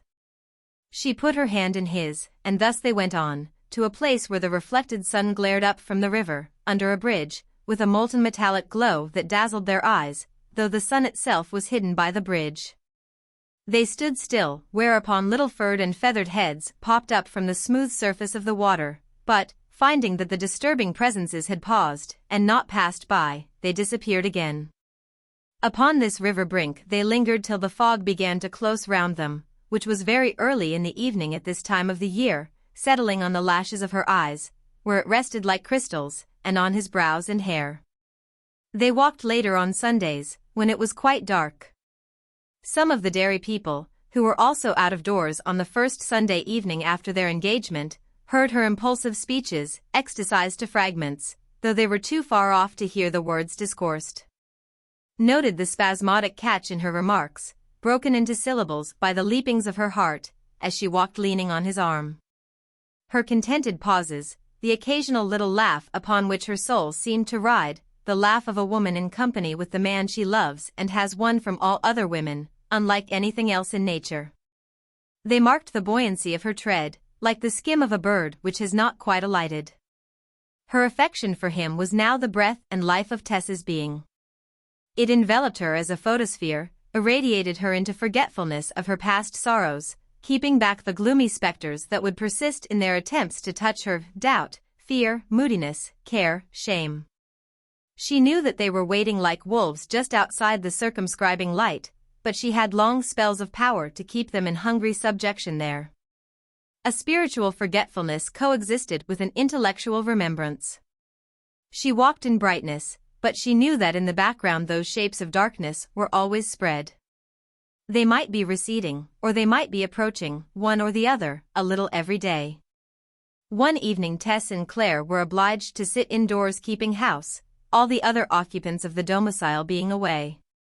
As they talked she looked thoughtfully up at him, and met his too appreciative eyes. "I am not worthy of you, no, I am not," she burst out, jumping up from her low stool as though appalled at his homage, and the fullness of her own joy thereat. Claire, deeming the whole basis of her excitement to be that which was only the smaller part of it, said, "I won't have you speak like it, dear Tess. Distinction does not consist in the facile use of a contemptible set of conventions, but in being numbered among those who are true, and honest, and just, and pure, and lovely, and of good report, as you are, my Tess." She struggled with the sob in her throat. How often had that string of excellences made her young heart ache in church of late years, and how strange that he should have cited them now. Why didn't you stay and love me when I was 16? Living with my little sisters and brothers, and you danced on the green? Oh, why didn't you, she said, impetuously clasping her hands. Angel began to comfort and reassure her, thinking to himself, truly enough, what a creature of moods she was, and how careful he would have to be of her when she depended for her happiness entirely on him. Ah, why didn't I stay, he said. That is just what I feel. If I had only known. But you must not be so bitter in your regret, why should you be? With the woman's instinct to hide, she diverged hastily. I should have had 4 years more of your heart than I can ever have now. Then I should not have wasted my time as I have done, I should have had so much longer happiness. It was no mature woman with a long dark vista of intrigue behind her who was tormented thus, but a girl of simple life, not yet 21, who had been caught during her days of immaturity like a bird in a springe. To calm herself the more completely, she rose from her little stool and left the room, overturning the stool with her skirts as she went. He sat on by the cheerful firelight thrown from a bundle of green ash sticks laid across the dogs. The sticks snapped pleasantly, and hissed out bubbles of sap from their ends. When she came back she was herself again. Do you not think you are just a wee bit capricious, fitful, Tess? He said, good-humoredly, as he spread a cushion for her on the stool, and seated himself in the settle beside her. I wanted to ask you something, and just then you ran away. Yes, perhaps I am capricious, she murmured. She suddenly approached him, and put a hand upon each of his arms. No, Angel, I am not really so, by nature, I mean. The more particularly to assure him that she was not, she placed herself close to him in the settle, and allowed her head to find a resting place against Claire's shoulder. What did you want to ask me? I am sure I will answer it, she continued humbly. Well, you love me, and have agreed to marry me, and hence there follows a thirdly, when shall the day be? I like living like this. But I must think of starting in business on my own hook with the new year, or a little later. And before I get involved in the multifarious details of my new position, I should like to have secured my partner. But, she timidly answered, to talk quite practically, wouldn't it be best not to marry till after all that, though I can't bear the thought you're going away and leaving me here. Of course you cannot, and it is not best in this case. I want you to help me in many ways in making my start. When shall it be? Why not a fortnight from now? No, she said, becoming grave, I have so many things to think of first. But. He drew her gently nearer to him. The reality of marriage was startling when it loomed so near. Before discussion of the question had proceeded further, there walked round the corner of the settle into the full firelight of the apartment Mr. Dairyman Crick, Mrs. Crick, and 2 of the milkmaids. Tess sprang like an elastic ball from his side to her feet, while her face flushed and her eyes shone in the firelight. I knew how it would be if I sat so close to him, she cried, with vexation. I said to myself, they are sure to come and catch us. But I wasn't really sitting on his knee, though it might have seemed as if I was almost. Well, if so be you hadn't told us, I am sure we shouldn't ha' noticed that ye had been sitting anywhere at all in this light, replied the dairyman. He continued to his wife, with the stolid mien of a man who understood nothing of the emotions relating to matrimony. Now, Christianer, that shows that folks should never fancy other folks be supposing things when they bain't. Oh no, I should never ha' thought a word of where she was a-sitting to, if she hadn't told me, not I. We are going to be married soon, said Claire, with improvised phlegm. Ah, and be ye? Well, I am truly glad to hear it, sir. I've thought you mid do such a thing for some time. She's too good for a dairymaid, I said so the very first day I zid her, and a prize for any man, and what's more, a wonderful woman for a gentleman farmer's wife. He won't be at the mercy of his bailey wi her at his side. Somehow Tess disappeared. She had been even more struck with the look of the girls who followed Crick than abashed by Crick's blunt praise. After supper, when she reached her bedroom, they were all present. A light was burning, and each damsel was sitting up whitely in her bed, awaiting Tess, the whole like a row of avenging ghosts. But she saw in a few moments that there was no malice in their mood. They could scarcely feel as a loss what they had never expected to have. Their condition was objective, contemplative. "He's going to marry her," murmured Reddy, never taking eyes off Tess. "How her face do show it." "You be going to marry him?" asked Marian. "Yes," said Tess. "When?" "Some day." They thought that this was evasiveness only. "Yes, going to marry him, a gentleman," repeated Is Hewitt. And by a sort of fascination the three girls, one after another, crept out of their beds, and came and stood barefooted round Tess. Reddy put her hands upon Tess's shoulders, as if to realize her friend's corporeality after such a miracle, and the other two laid their arms round her waist, all looking into her face. "How it do seem. Almost more than I can think of," said Is Hewitt. Marian kissed Tess. "Yes," she murmured as she withdrew her lips. "Was that because of love for her, or because other lips have touched there by now?" continued Is Drilly to Marian. "I wasn't thinking o' that," said Marian simply. "I was on'y feeling all the strangeness o't, that she is to be his wife, and nobody else. I don't say nay to it, nor either of us, because we did not think of it, only loved him. Still, nobody else is to marry in the world, no fine lady, nobody in silks and satins, but she who do live like we." "Are you sure you don't dislike me for it?" said Tess in a low voice. They hung about her in their white nightgowns before replying, as if they considered their answer might lie in her look. I don't know," murmured Reddy Priddle. "I want to hate but I cannot." "That's how I feel," echoed Is and Marian. "I can't hate her. Somehow she hinders me." "He ought to marry one of you," murmured Tess. "Why? You are all better than I." "We better than you," said the girls in a low, slow whisper. No, dear Tess. "You are," she contradicted impetuously. And suddenly tearing away from their clinging arms she burst into a hysterical fit of tears, bowing herself on the chest of drawers and repeating incessantly, "Oh yes, yes, yes." Having once given way she could not stop her weeping. "He ought to have had one of you," she cried. "I think I ought to make him even now." "You would be better for him then, I don't know what I'm saying." Oh. They went up to her and clasped her round, but still her sobs tore her.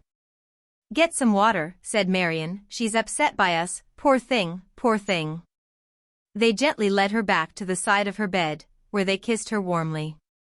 "You are best friend," said Marian. "More ladylike, and a better scholar than we, especially since he had taught ye so much. But even you ought to be proud." "You be proud, I'm sure." "Yes, I am," she said, "and I am ashamed at so breaking down." When they were all in bed, and the light was out, Marian whispered across to her. "You will think of us when you be his wife, Tess, and of how we told that we loved him, and how we tried not to hate you, and did not hate you. And could not hate you, because you were his choice, and we never hoped to be chose by him." They were not aware that, at these words, salt, stinging tears trickled down upon Tess's pillow anew, and how she resolved, with a bursting heart, to tell all her history to Angel Clare. Despite her mother's command, to let him for whom she lived and breathed despise her if he would, and her mother regard her as a fool, rather than preserve a silence which might be deemed a treachery to him, and which somehow seemed a wrong to these XXXII. This penitential mood kept her from naming the wedding day. The beginning of November found its date still in abeyance, though he asked her at the most tempting times. But Tess's desire seemed to be for a perpetual betrothal in which everything should remain as it was then. The meads were changing now. But it was still warm enough in early afternoons before milking to idle there a while, and the state of dairy work at this time of year allowed a spare hour for idling. Looking over the damp sod in the direction of the sun, a glistening ripple of gossamer webs was visible to their eyes under the luminary, like the track of moonlight on the sea. Gnats, knowing nothing of their brief glorification, wandered across the shimmer of this pathway, irradiated as if they bore fire within them, then passed out of its line, and were quite extinct. In the presence of these things he would remind her that the date was still the question. Or he would ask her at night, when he accompanied her on some mission invented by Mrs. Crick, to give him the opportunity. This was mostly a journey to the farmhouse on the slopes above the vale, to inquire how the advanced cows were getting on in the straw barton to which they were relegated. For it was a time of the year that brought great changes to the world of kine.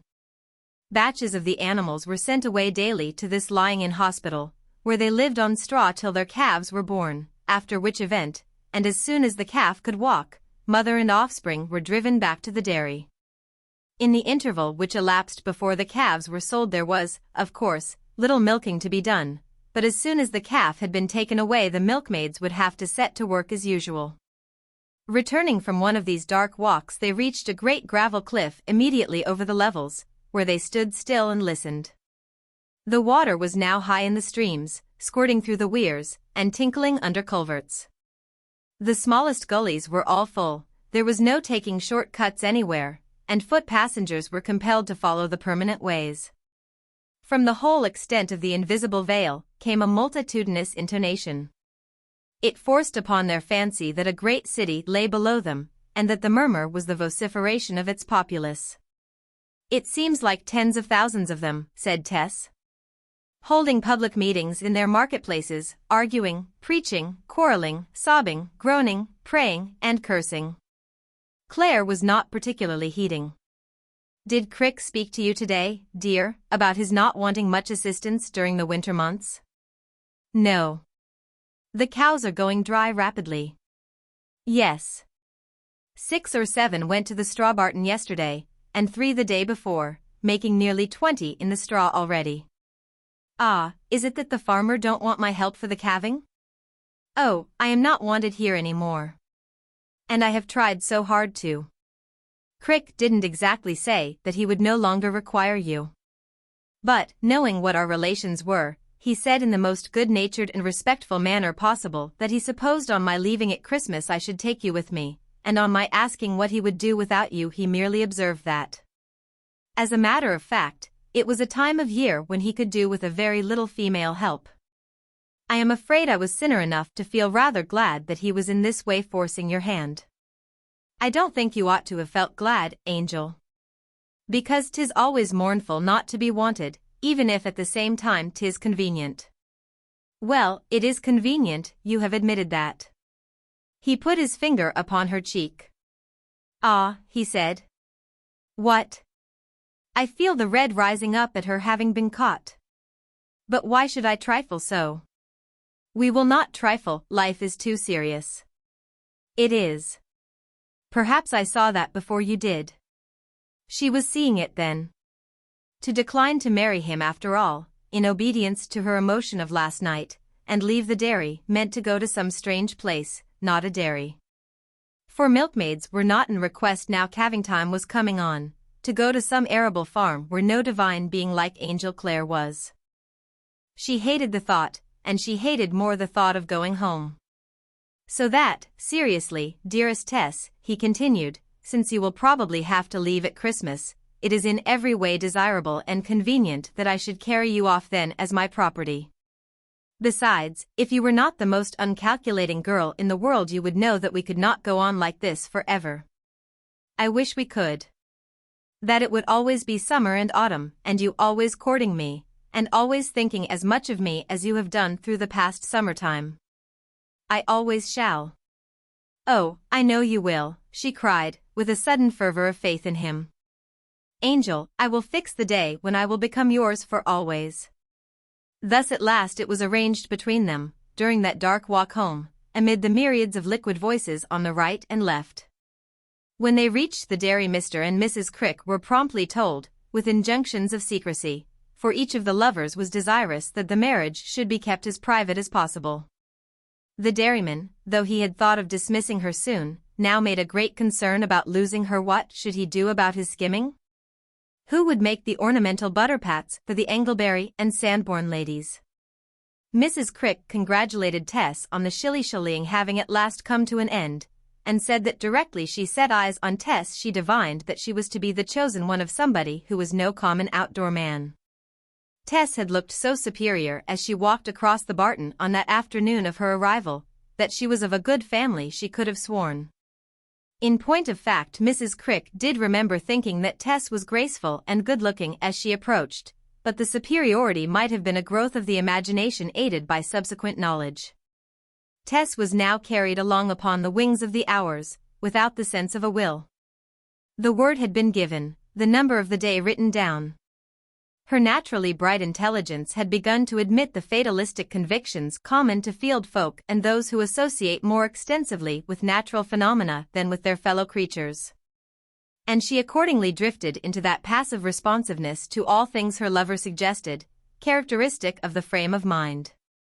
But she wrote anew to her mother, ostensibly to notify the wedding day, really to again implore her advice. It was a gentleman who had chosen her, which perhaps her mother had not sufficiently considered. A post-nuptial explanation, which might be accepted with a light heart by a rougher man, might not be received with the same feeling by him. But this communication brought no reply from Mrs. Durbeyfield. Despite Angel Clare's plausible representation to himself and to Tess of the practical need for their immediate marriage, there was in truth an element of precipitancy in the step, as became apparent at a later date. He loved her dearly, though perhaps rather ideally and fancifully than with the impassioned thoroughness of her feeling for him. He had entertained no notion, when doomed as he had thought to an unintellectual bucolic life, that such charms as he beheld in this idyllic creature would be found behind the scenes. Unsophistication was a thing to talk of. But he had not known how it really struck one until he came here. Yet he was very far from seeing his future track clearly, and it might be a year or two before he would be able to consider himself fairly started in life. The secret lay in the tinge of recklessness imparted to his career and character by the sense that he had been made to miss his true destiny through the prejudices of his family. "Don't you think 'twould have been better for us to wait till you were quite settled in your Midland farm?" she once asked timidly. A Midland farm was the idea just then. "To tell the truth, my Tess, I don't like you to be left anywhere away from my protection and sympathy." The reason was a good one, so far as it went.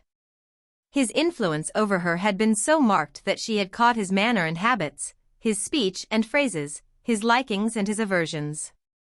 And to leave her in farmland would be to let her slip back again out of accord with him. He wished to have her under his charge for another reason. His parents had naturally desired to see her once at least before he carried her off to a distant settlement, English or colonial. And as no opinion of theirs was to be allowed to change his intention, he judged that a couple of months' life with him in lodgings whilst seeking for an advantageous opening would be of some social assistance to her at what she might feel to be a trying ordeal, her presentation to his mother at the vicarage. Next, he wished to see a little of the working of a flour mill, having an idea that he might combine the use of one with corn growing. The proprietor of a large old watermill at Wellbridge, once the mill of an abbey, had offered him the inspection of his time-honored mode of procedure, and a hand in the operations for a few days, whenever he should choose to come. Clare paid a visit to the place, some few miles distant, one day at this time, to inquire particulars, and returned to Talbot Hayes in the evening. She found him determined to spend a short time at the Wellbridge flour mills. And what had determined him? Less the opportunity of an insight into grinding and bolting than the casual fact that lodgings were to be obtained in that very farmhouse which, before its mutilation, had been the mansion of a branch of the d'Urberville family. This was always how Clare settled practical questions, by a sentiment which had nothing to do with them. They decided to go immediately after the wedding, and remain for a fortnight, instead of journeying to towns and inns. "Then we will start off to examine some farms on the other side of London that I have heard of," he said, "and by March or April we will pay a visit to my father and mother." Questions of procedure such as these arose and passed, and the day, the incredible day, on which she was to become his, loomed large in the near future. The 31st of December, New Year's Eve, was the date. His wife, she said to herself. Could it ever be? Their two selves together, nothing to divide them, every incident shared by them, why not? And yet why? One Sunday morning as Hewitt returned from church, and spoke privately to Tess. "You was not called home this morning." "What?" "It should ha' been the first time of asking today," she answered, looking quietly at Tess. "You meant to be married New Year's Eve, dearie?" The other returned a quick affirmative. "And there must be 3 times of asking. And now there be only 2 Sundays left between." Tess felt her cheek paling. Is was right, of course there must be 3. Perhaps he had forgotten. If so, there must be a week's postponement, and that was unlucky. How could she remind her lover? She who had been so backward was suddenly fired with impatience and alarm lest she should lose her dear prize. A natural incident relieved her anxiety. Is mentioned the omission of the banns to Mrs. Crick, and Mrs. Crick assumed a matron's privilege of speaking to Angel on the point. "Have ye forgot Mr. Clare? The banns, I mean." "No, I have not forgot says Clare. As soon as he caught Tess alone he assured her. "Don't let them tease you about the banns. A license will be quieter for us, and I have decided on a license without consulting you. So if you go to church on Sunday morning you will not hear your own name, if you wish to." "I didn't wish to hear it, dearest," she said proudly. But to know that things were in train was an immense relief to Tess notwithstanding, who had well nigh feared that somebody would stand up and forbid the banns on the ground of her history. How events were favoring her. "I don't quite feel easy," she said to herself. "All this good fortune may be scourged out of me afterwards by a lot of ill. That's how heaven mostly does. I wish I could have had common banns." But everything went smoothly. She wondered whether he would like her to be married in her present best white frock, or if she ought to buy a new one. The question was set at rest by his forethought, disclosed by the arrival of some large packages addressed to her. Inside them she found a whole stock of clothing, from bonnet to shoes, including a perfect morning costume, such as would well suit the simple wedding they planned. He entered the house shortly after the arrival of the packages, and heard her upstairs undoing them. A minute later she came down with a flush on her face and tears in her eyes. "How thoughtful you've been," she murmured, her cheek upon his shoulder. "Even to the gloves and handkerchief." "My own love, how good, how kind." No, Tess, just an order to a tradeswoman in London, nothing more." And to divert her from thinking too highly of him, he told her to go upstairs, and take her time, and see if it all fitted, and, if not, to get the village sempstress to make a few alterations. She did return upstairs, and put on the gown. Alone, she stood for a moment before the glass looking at the effect of her silk attire. And then there came into her head her mother's ballad of the mystic robe. That never would become that wife. That had once done amiss. Which Mrs. Durbeyfield had used to sing to her as a child, so blithely and so archly, her foot on the cradle. Which she rocked to the tune. Suppose this robe should betray her by changing color, as her robe had betrayed Queen Guinevere. Since she had been at the dairy she had not once thought of the lines till now. 33. Angel felt that he would like to spend a day with her before the wedding, somewhere away from the dairy, as a last jaunt in her company while there were yet mere lover and mistress. A romantic day, in circumstances that would never be repeated, with that other and greater day beaming close ahead of them. During the preceding week, therefore, he suggested making a few purchases in the nearest town, and they started together. Clare's life at the dairy had been that of a recluse in respect the world of his own class. For months he had never gone near a town, and, requiring no vehicle, had never kept one, hiring the dairyman's cob or gig if he rode or drove. They went in the gig that day. And then, for the first time in their lives, they shopped as partners in one concern.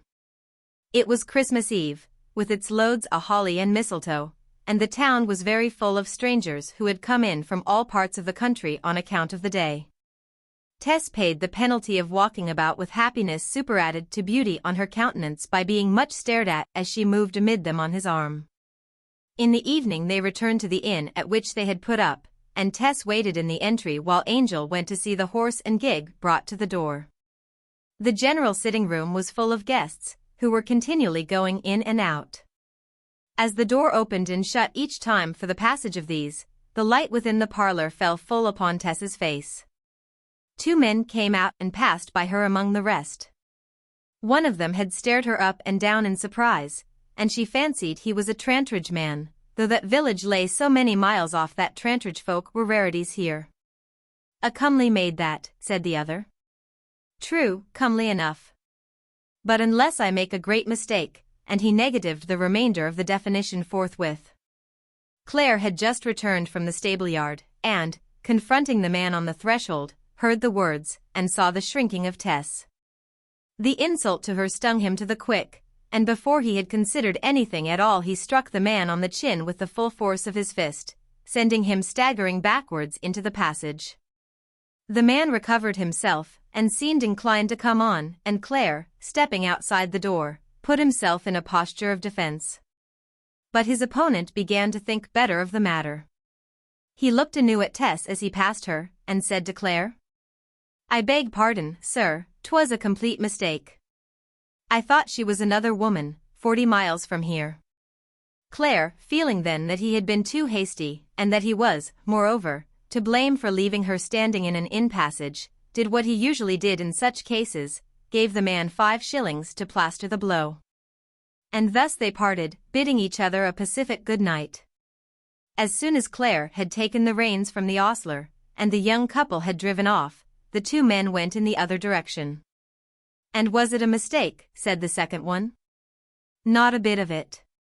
But I didn't want to hurt the gentleman's feelings, not I." In the meantime, the lovers were driving onward. "Could we put off our wedding till a little later?" Tess asked in a dry, dull voice. "I mean if we wished?" "No, my love. Calm yourself. Do you mean that the fellow may have time to summon me for assault?" he asked good-humoredly. "No, I only meant if it should have to be put off." What she meant was not very clear, and he directed her to dismiss such fancies from her mind, which she obediently did as well as she could. But she was grave, very grave, all the way home. Till she thought, "We shall go away, a very long distance, hundreds of miles from these parts, and such as this can never happen again, and no ghost of the past reach there." They parted tenderly that night on the landing, and Claire ascended to his attic. Tess sat up getting on with some little requisites, lest the few remaining days should not afford sufficient time. While she sat she heard a noise in Angel's room overhead, a sound of thumping and struggling. Everybody else in the house was asleep, and in her anxiety lest Claire should be ill she ran up and knocked at his door, and asked him what was the matter. "Oh, nothing, dear," he said from within. "I am so sorry I disturbed you. But the reason is rather an amusing one. I fell asleep and dreamt that I was fighting that fellow again who insulted you, and the noise you heard was my pummeling away with my fists at my portmanteau, which I pulled out today for packing. I am occasionally liable to these freaks in my sleep. Go to bed and think of it no more." This was the last dram required to turn the scale of her indecision. Declare the past to him by word of mouth she could not, but there was another way. She sat down and wrote on the 4 pages of a note-sheet a succinct narrative of those events of 3 or 4 years ago, put it into an envelope, and directed it to Claire. Then, lest the flesh should again be weak, she crept upstairs without any shoes and slipped the note under his door. Her night was a broken one, as it well might be, and she listened for the first faint noise overhead. It came, as usual. He descended, as usual. She descended. He met her at the bottom of the stairs and kissed her. Surely it was as warmly as ever. He looked a little disturbed and worn, she thought. But he said not a word to her about her revelation, even when they were alone. Could he have had it? Unless he began the subject she felt that she could say nothing. So the day passed, and it was evident that whatever he thought he meant to keep to himself. Yet he was frank and affectionate as before. Could it be that her doubts were childish? That he forgave her? That he loved her for what she was, just as she was, and smiled at her disquiet as at a foolish nightmare? Had he really received her note? She glanced into his room and could see nothing of it. It might be that he forgave her. But even if he had not received it, she had a sudden enthusiastic trust that he surely would forgive her. Every morning and night he was the same, and thus New Year's Eve broke, the wedding day. The lovers did not rise at milking time, having through the whole of this last week of their sojourn at the dairy been accorded something of the position of guests, Tess being honored with a room of her own. When they arrived downstairs at breakfast time, they were surprised to see what effects had been produced in the large kitchen for their glory since they had last beheld it. At some unnatural hour of the morning the dairyman had caused the yawning chimney corner to be whitened, and the brick hearth reddened, and a blazing yellow damask blower to be hung across the arch in place of the old grimy blue cotton one with a black sprig pattern which had formerly done duty there. This renovated aspect of what was the focus indeed of the room on a full winter morning threw a smiling demeanor over the whole apartment. "I was determined to do summit in honor o't," said the dairyman. "And as you wouldn't hear of my jying a rattling good randy wife fiddles and bass viols complete, as we should had done in old times, this was all I could think o' as a noiseless thing." Tess's friends lived so far off that none could conveniently have been present at the ceremony, even had any been asked, but as a fact nobody was invited from Marlott. As for Angel's family, he had written and duly informed them of the time, and assured them that he would be glad to see one at least of them there for the day if he would like to come.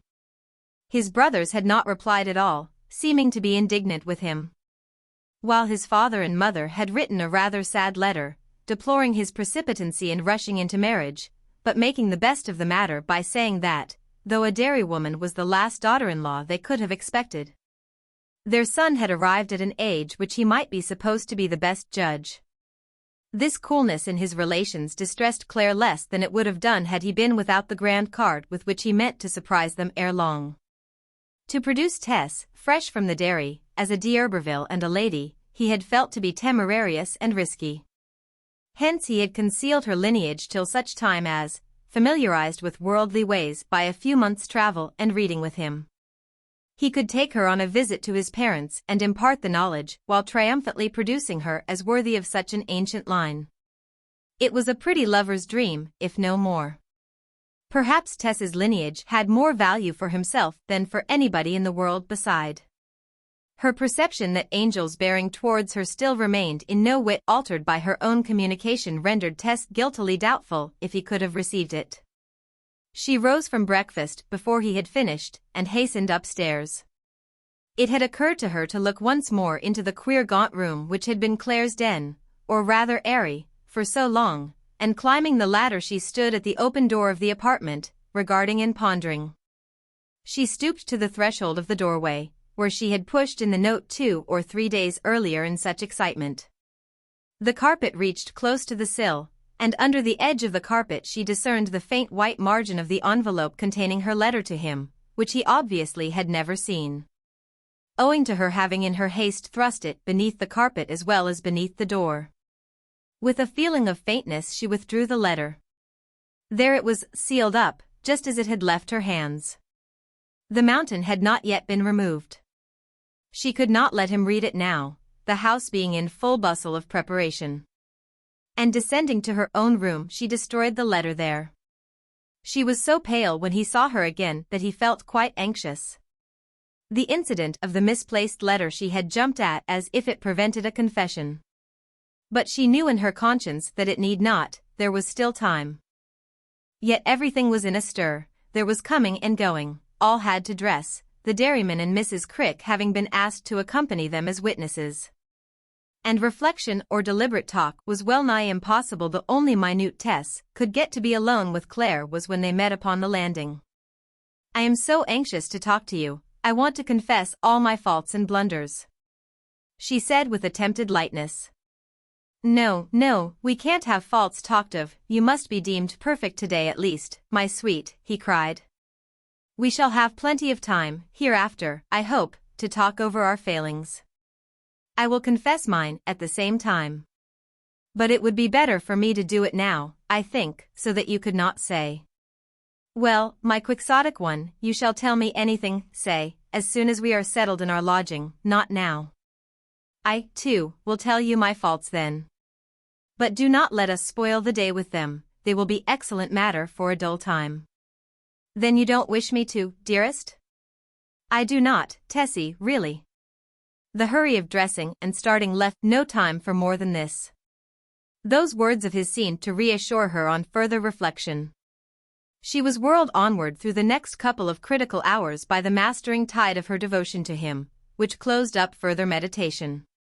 Her one desire, so long resisted, to make herself his, to call him her lord, her own, then, if necessary, to die, had at last lifted her up from her plodding reflective pathway. In dressing, she moved about in a mental cloud of many-colored idealities, which eclipsed all sinister contingencies by its brightness. The church was a long way off, and they were obliged to drive, particularly as it was winter. A closed carriage was ordered from a roadside inn, a vehicle which had been kept there ever since the old days of post-chaise travelling. It had stout wheel spokes, and heavy felloes, a great curved bed, immense straps and springs, and a pole like a battering ram. The postilion was a venerable boy of 60, a martyr to rheumatic gout, the result of excessive exposure in youth, counteracted by strong liquors, who had stood it indoors doing nothing for the whole 25 years that had elapsed since he had no longer been required to ride professionally, as if expecting the old times to come back again. He had a permanent running wound on the outside of his right leg, originated by the constant bruisings of aristocratic carriage poles during the many years that he had been in regular employ at the King's Arms, Casterbridge. Inside this cumbrous and creaking structure, and behind this decayed conductor, the party carry took their seats, the bride and bridegroom and Mr. and Mrs. Crick. Angel would have liked one at least of his brothers to be present as groomsmen, but their silence after his gentle hint to that effect by letter had signified that they did not care to come. They disapproved of the marriage, and could not be expected to countenance it. Perhaps it was as well that they could not be present. They were not worldly young fellows, but fraternizing with dairy folk would have struck unpleasantly upon their biased niceness, apart from their views of the match. Upheld by the momentum of the time, Tess knew nothing of this, did not see anything, did not know the road they were taking to the church. She knew that Angel was close to her, all the rest was a luminous mist. She was a sort of celestial person, who owed her being to poetry, one of those classical divinities Claire was accustomed to talk to her about when they took their walks together. The marriage being by license, there were only a dozen or so of people in the church. Had there been 1,000 they would have produced no more effect upon her. They were at stellar distances from her present world. In the ecstatic solemnity with which she swore her faith to him, the ordinary sensibilities of sex seemed a flippancy. At a pause in the service, while they were kneeling together, she unconsciously inclined herself towards him, so that her shoulder touched his arm. She had been frightened by a passing thought, and the movement had been automatic, to assure herself that he was really there, and to fortify her belief that his fidelity would be proof against all things. Claire knew that she loved him, every curve of her form showed that, but he did not know at that time the full depth of her devotion, its single-mindedness, its meekness. What long-suffering it guaranteed, what honesty, what endurance, what good faith. As they came out of church, the ringers swung the bells off their rests, and a modest peal of 3 notes broke forth, that limited amount of expression having been deemed sufficient by the church builders for the joys of such a small parish. Passing by the tower with her husband on the path to the gate, she could feel the vibrant air humming round them from the louved belfry in the circle of sound, and it matched the highly charged mental atmosphere in which she was living. This condition of mind, wherein she felt glorified by an irradiation not her own, like the angel whom St. John saw in the sun, lasted till the sound of the church bells had died away, and the emotions of the wedding service had calmed down. Her eyes could dwell upon details more clearly now, and Mr. and Mrs. Crick having directed their own gig to be sent for them, to leave the carriage to the young couple, she observed the build and character of that conveyance for the first time. Sitting in silence, she regarded it long. "I fancy you seem oppressed, Tessie," said Claire. "Yes," she answered, putting her hand to her brow. "I tremble at many things. It is all so serious, Angel." Among other things, I seem to have seen this carriage before, to be very well acquainted with it. It is very odd, I must have seen it in a dream. Oh, you have heard the legend of the D'Urberville coach, that well-known superstition of this county about your family when they were very popular here, and this lumbering old thing reminds you of it. I have never heard of it to my knowledge, said she. What is the legend, may I know it? Well, I would rather not tell it in detail just now. A certain D'Urberville of the 16th or 17th century committed a dreadful crime in his family coach, and since that time members of the family see or hear the old coach whenever, but I'll tell you another day, it is rather gloomy. Evidently some dim knowledge of it has been brought back to your mind by the sight of this venerable caravan. I don't remember hearing it before, she murmured. Is it when we are going to die, Angel, that members of my family see it, or is it when we have committed a crime? Now, Tess. He silenced her by a kiss. By the time they reached home she was contrite and spiritless. She was Mrs. Angel Clare, indeed, but had she any moral right to the name? Was she not more truly Mrs. Alexander D'Urberville? Could intensity of love justify what might be considered in upright souls as culpable reticence? She knew not what was expected of women in such cases, and she had no counselor.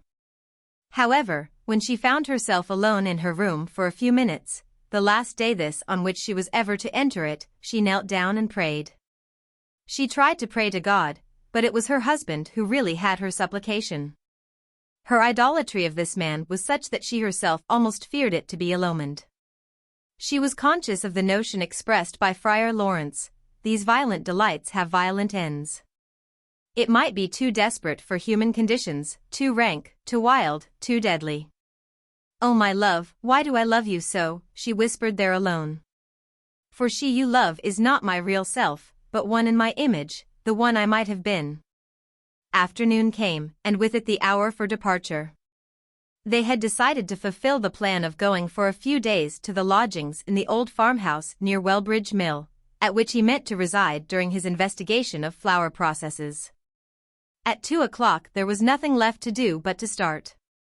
All the servantry of the dairy were standing in the red brick entry to see them go out, the dairyman and his wife following to the door. Tess saw her 3 chambermaids in a row against the wall, pensively inclining their heads.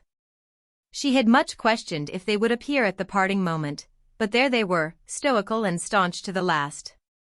She knew why the delicate Reddy looked so fragile, and is so tragically sorrowful, and Marion so blank. And she forgot her own dogging shadow for a moment in contemplating theirs. She impulsively whispered to him. Will you kiss 'em all, once, poor things, for the first and last time?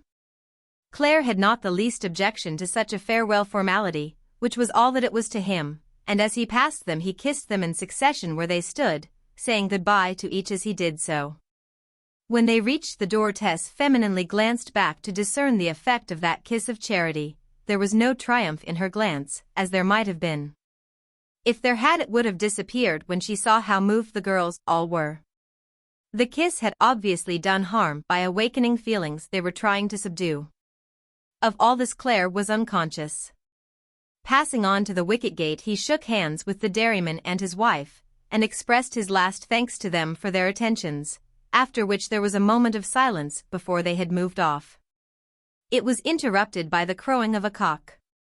The white one with the rose comb had come and settled on the palings in front of the house, within a few yards of them, and his notes thrilled their ears through, dwindling away like echoes down a valley of rocks. Oh, said Mrs. Crick. An afternoon crow. 2 men were standing by the yard gate, holding it open.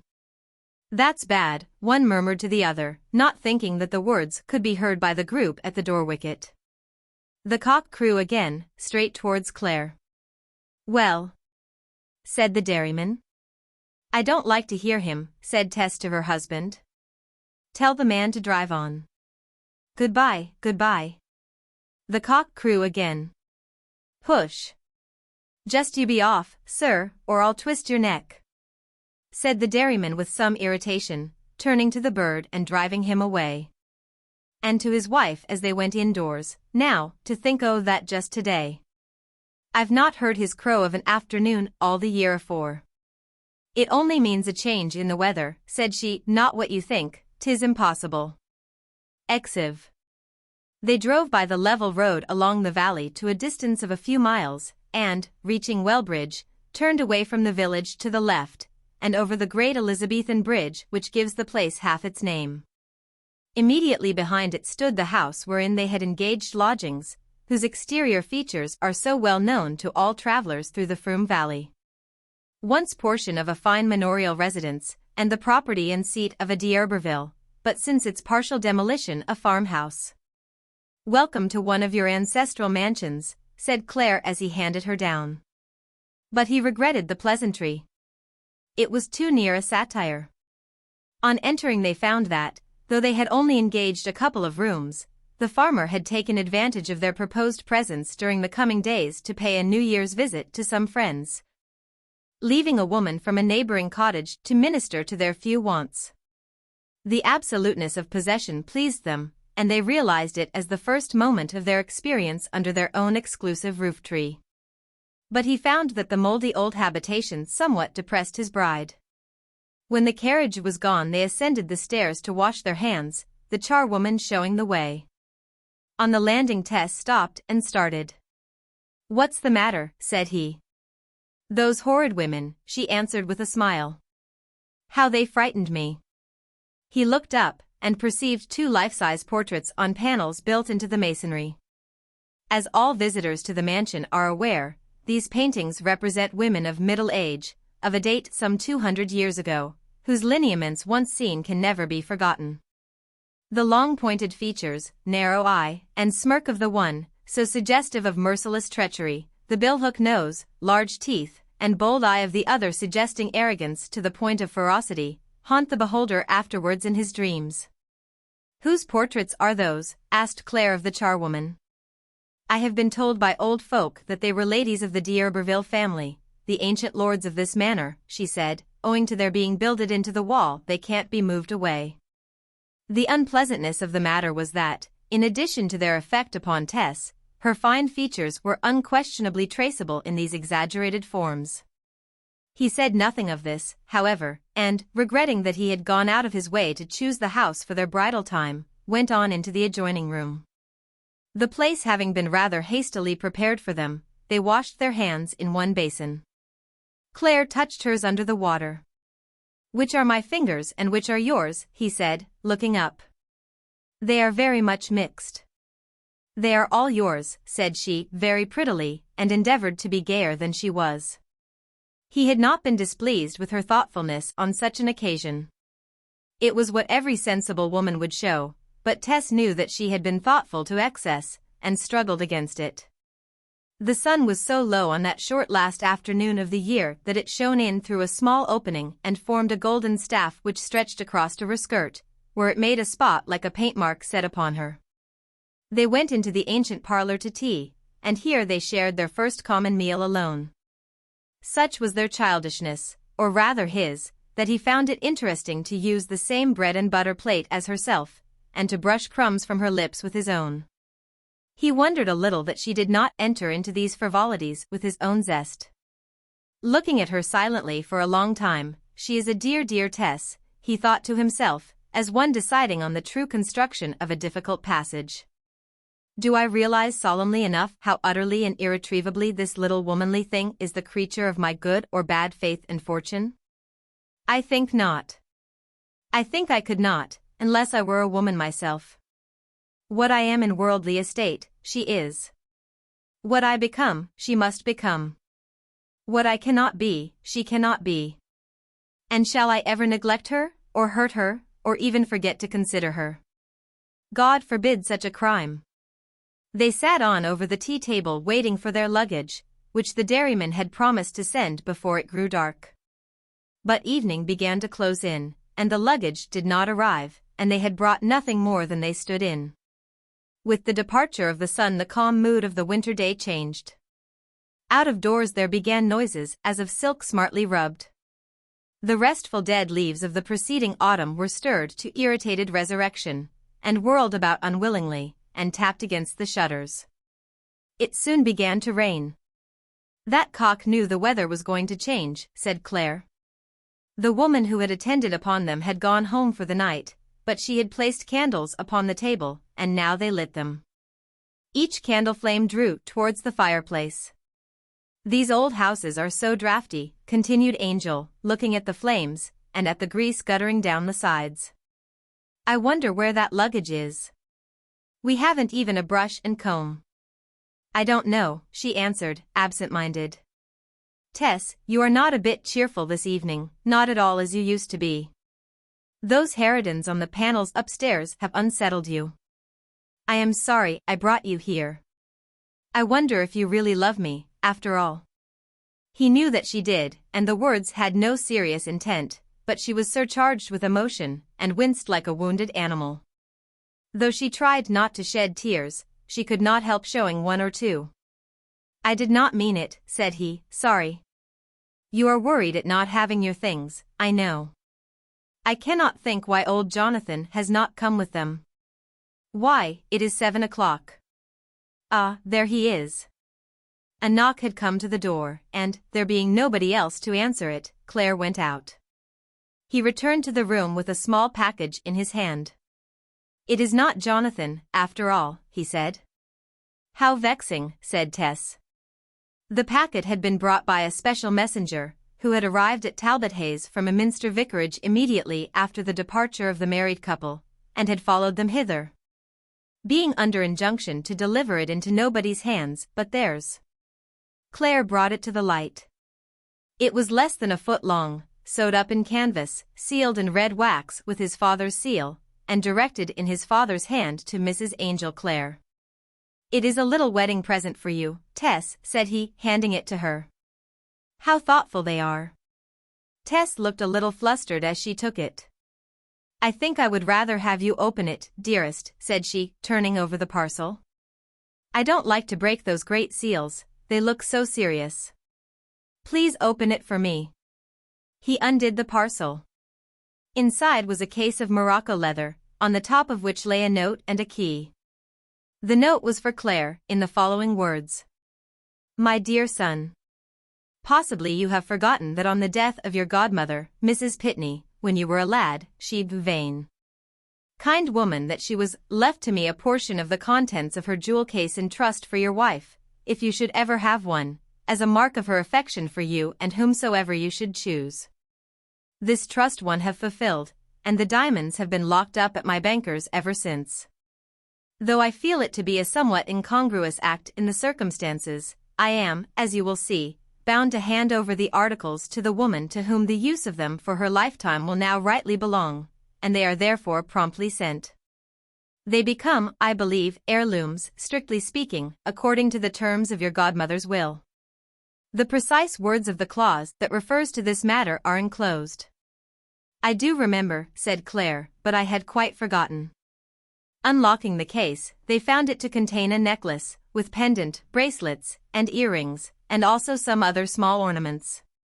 Tess seemed afraid to touch them at first, but her eyes sparkled for a moment as much as the stones when Claire spread out the set. "Are they mine?" she asked incredulously. "They are, certainly," said he. He looked into the fire. He remembered how, when he was a lad of 15, his godmother, the squire's wife, the only rich person with whom he had ever come in contact, had pinned her faith to his success, had prophesied a wondrous career for him. There had seemed nothing at all out of keeping with such a conjectured career in the storing up of these showy ornaments for his wife and the wives of her descendants. They gleamed somewhat ironically now. Yet why, he asked himself. It was but a question of vanity throughout, and if that were admitted into one side of the equation it should be admitted into the other. His wife was a d'Urberville, whom could they become better than her? Suddenly he said with enthusiasm. "Tess, put them on, you put them on." And he turned from the fire to help her. But as if by magic she had already donned them, necklace, earrings, bracelets, and all. "But the gown isn't right, Tess," said Claire. "It ought to be a low one for a set of brilliants like that." "Ought it?" said Tess. "Yes," said he. He suggested to her how to tuck in the upper edge of her bodice, so as to make it roughly approximate to the cut for evening wear. And when she had done this, and the pendant to the necklace hung isolated amid the whiteness of her throat, as it was designed to do, he stepped back to survey her. "My heavens," said Claire, "how beautiful you are." As everybody knows, fine feathers make fine birds. A peasant girl, but very moderately prepossessing to the casual observer in her simple condition and attire will bloom as an amazing beauty if clothed as a woman of fashion with the aids that art can render. While the beauty of the midnight crush would often cut but a sorry figure if placed inside the field woman's wrapper upon a monotonous acreage of turnips on a dull day. He had never till now estimated the artistic excellence of Tess's limbs and features. "If you were only to appear in a ballroom," he said, "but no, dearest. I think I love you best in the wing bonnet and cotton frock, yes, better than in this, well as you support these dignities." Tess's sense of her striking appearance had given her a flush of excitement, which was yet not happiness. "I'll take them off," she said, "in case Jonathan should see me." "They are not fit for me, are they? They must be sold, I suppose?" "Let them stay a few minutes longer." "Sell them? Never. It would be a breach of faith." Influenced by a second thought, she readily obeyed. She had something to tell, and there might be help in these. She sat down with the jewels upon her, and they again indulged in conjectures as to where Jonathan could possibly be with their baggage. The ale they had poured out for his consumption when he came had gone flat with long standing. Shortly after this they began supper, which was already laid on a side table.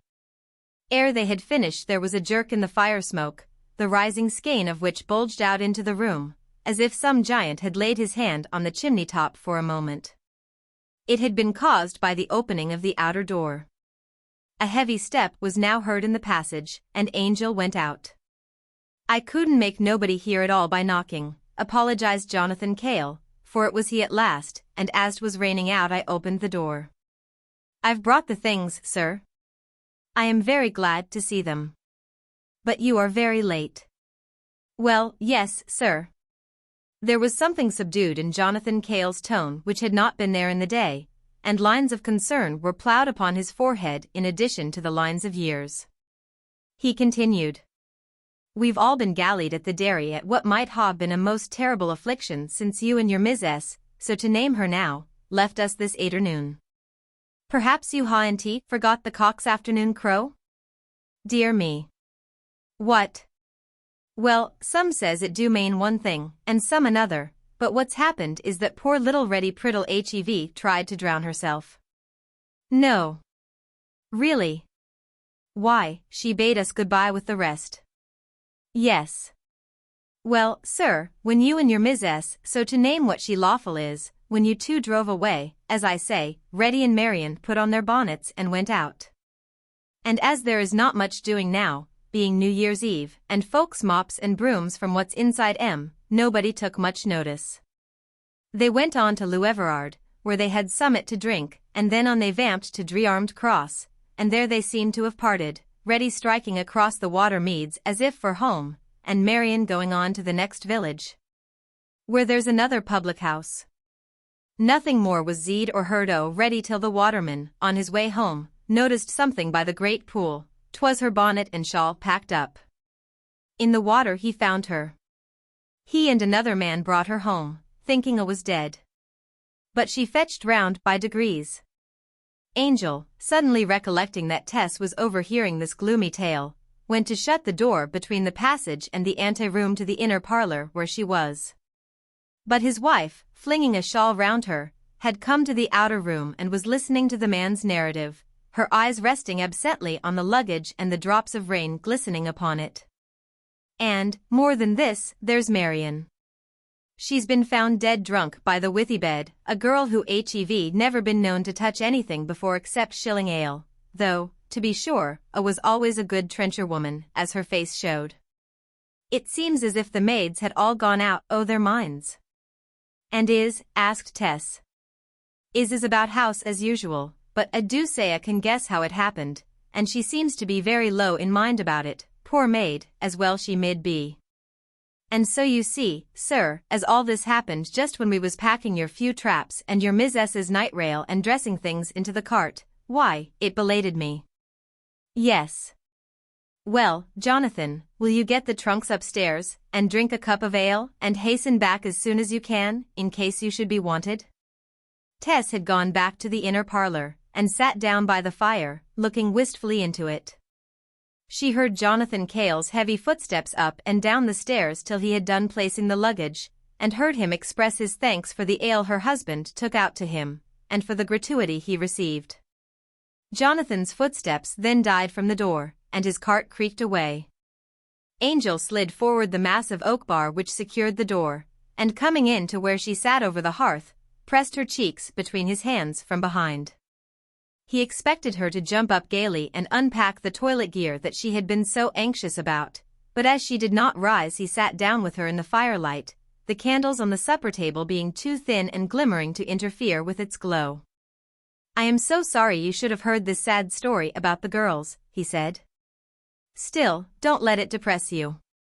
Reddy was naturally morbid, you know." "Without the least cause," said Tess. "While they who have cause to be, hide it, and pretend they are not." This incident had turned the scale for her. They were simple and innocent girls on whom the unhappiness of unrequited love had fallen.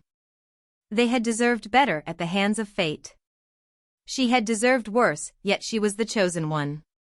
It was wicked of her to take all without paying.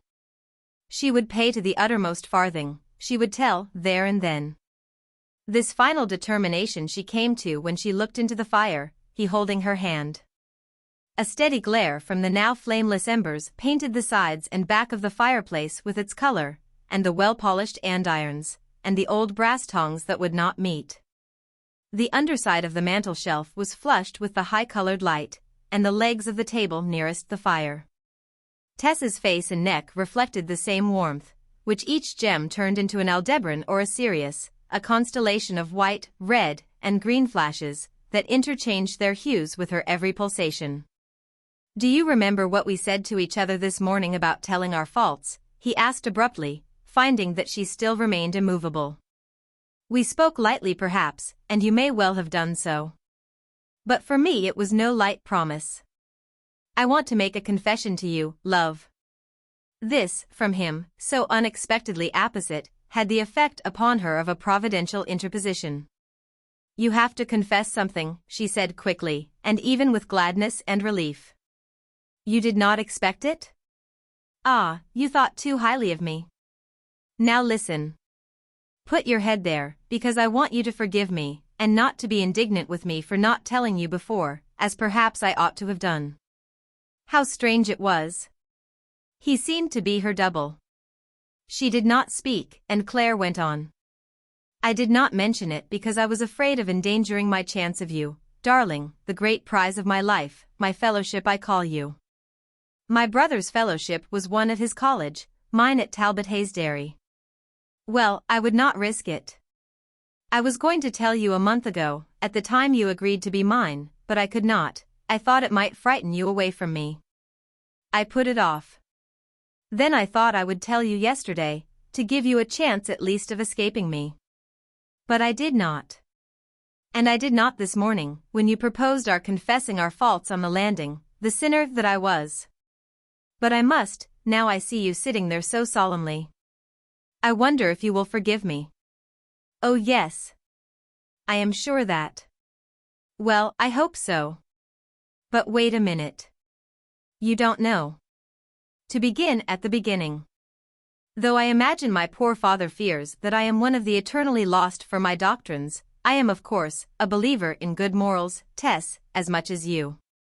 I used to wish to be a teacher of men, and it was a great disappointment to me when I found I could not enter the church.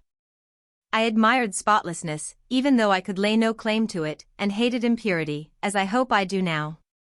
Whatever one may think of plenary inspiration, one must heartily subscribe to these words of Paul, "Be thou an example, in word, in conversation, in charity, in spirit, in faith, in purity." It is the only safeguard for us poor human beings. "Integer vitae," says a Roman poet, who is strange company for St. Paul. "The man of upright life, from frailties free, stands not in need of Moorish spear or bow." Well, a certain place is paved with good intentions, and having felt all that so strongly, you will see what a terrible remorse it bred in me when, in the midst of my fine aims for other people, I myself fell. He then told her of that time of his life to which allusion has been made when, tossed about by doubts and difficulties in London, like a cork on the waves, he plunged into 48 hours' dissipation with a stranger. Happily I awoke almost immediately to a sense of my folly, he continued. I would have no more to say to her, and I came home. I have never repeated the offense. But I felt I should like to treat you with perfect frankness and honor, and I could not do so without telling this. Do you forgive me? She pressed his hand tightly for an answer. Then we will dismiss it at once and forever. Too painful as it is for the occasion, and talk of something lighter. Oh, Angel, I am almost glad, because now you can forgive me. I have not made my confession. I have a confession, too, remember, I said so. Ah, to be sure. Now then for it, wicked little one. Perhaps, although you smile, it is as serious as yours, or more so. It can hardly be more serious, dearest. It cannot, oh no, it cannot. She jumped up joyfully at the hope. No, it cannot be more serious, certainly, she cried, because 'tis just the same. I will tell you now. She sat down again. Their hands were still joined. The ashes under the grate were lit by the fire vertically, like a torrid waste. Imagination might have beheld a last-day luridness in this red cold glow, which fell on his face and hand, and on hers, peering into the loose hair about her brow, and firing the delicate skin underneath. A large shadow of her shape rose upon the wall and ceiling. She bent forward, at which each diamond on her neck gave a sinister wink like a toad's. And pressing her forehead against his temple she entered on her story of her acquaintance with Alec d'Herberville and its results, murmuring the words without flinching, and with her eyelids drooping down. End of Phase the Fourth. Phase the Fifth, The Woman Pays. XXXV. Her narrative ended, even its reassertions and secondary explanations were done. Tess's voice throughout had hardly risen higher than its opening tone. There had been no exculpatory phrase of any kind, and she had not wept. But the complexion even of external things seemed to suffer transmutation as her announcement progressed. The fire in the grate looked impish, demoniacally funny, as if it did not care in the least about her strait. The fender grinned idly, as if it too did not care. The light from the water bottle was merely engaged in a chromatic problem. All material objects around announced their irresponsibility with terrible iteration. And yet nothing had changed since the moments when he had been kissing her, or rather, nothing in the substance of things. But the essence of things had changed. When she ceased, the auricular impressions from their previous endearments seemed to hustle away into the corner of their brains, repeating themselves as echoes from a time of supremely purblind foolishness. Claire performed the irrelevant act of stirring the fire. The intelligence had not even yet got to the bottom of him. After stirring the embers he rose to his feet. All the force of her disclosure had imparted itself now. His face had withered. In the strenuousness of his concentration he treadled fitfully on the floor. He could not, by any contrivance, think closely enough. That was the meaning of his vague movement. When he spoke it was in the most inadequate, commonplace voice of the many varied tones she had heard from him. Tess. Yes, dearest. Am I to believe this? From your manner I am to take it as true. Oh, you cannot be out of your mind. You ought to be. Yet you are not. My wife, my Tess, nothing in you warrants such a supposition as that. I am not out of my mind, she said. And yet, he looked vacantly at her, to resume with dazed senses, why didn't you tell me before? Ah, yes, you would have told me, in a way, but I hindered you, I remember. These and other of his words were nothing but the perfunctory babble of the surface while the depths remained paralyzed. He turned away, and bent over a chair. Tess followed him to the middle of the room, where he was, and stood there staring at him with eyes that did not weep.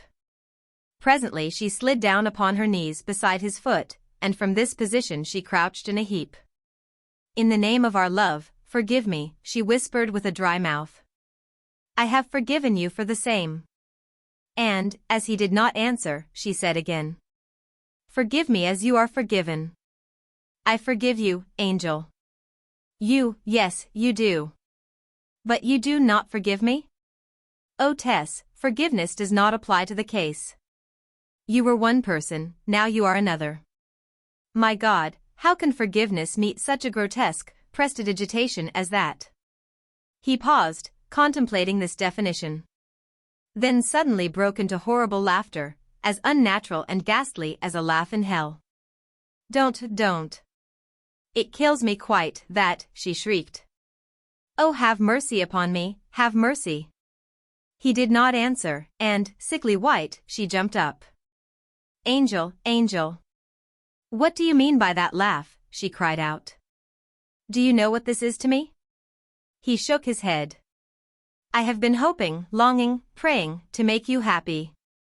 I have thought what joy it will be to do it, what an unworthy wife I shall be if I do not.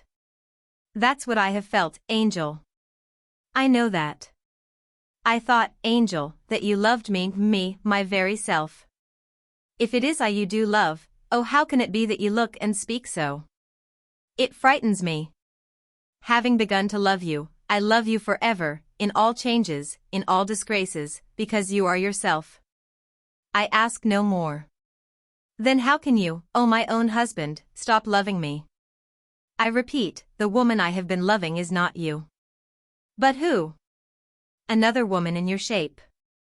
She perceived in his words the realization of her own apprehensive foreboding in former times. He looked upon her as a species of impostor, a guilty woman in the guise of an innocent one. Terror was upon her white face as she saw it, her cheek was flaccid, and her mouth had almost the aspect of a round little hole. The horrible sense of his view of her so deadened her that she staggered, and he stepped forward, thinking she was going to fall. Sit down, he said gently. You are ill, and it is natural that you should be. She did sit down, without knowing where she was, that strained look still upon her face, and her eyes such as to make his flesh creep. I don't belong to you any more, then, do I, Angel? She asked helplessly. It is not me, but another woman like me that he loved, he says. The image raised caused her to take pity upon herself as one who was ill-used. Her eyes filled as she regarded her position further. She turned round and burst into a flood of self-sympathetic tears. Claire was relieved at this change, for the effect on her of what had happened was beginning to be a trouble to him only less than the woe of the disclosure itself. He waited patiently, apathetically, till the violence of her grief had worn itself out, and her rush of weeping had lessened to a catching gasp at intervals. Angel, she said suddenly, in her natural tones, the insane, dry voice of terror having left her now. Angel, am I too wicked for you and me to live together? I have not been able to think what we can do. I shan't ask you to let me live with you, Angel, because I have no right to. I shall not write to mother and sisters to say we be married, as I said I would do. And I shan't finish the good hussif I cut out and meant to make while we were in lodgings. Shan't you?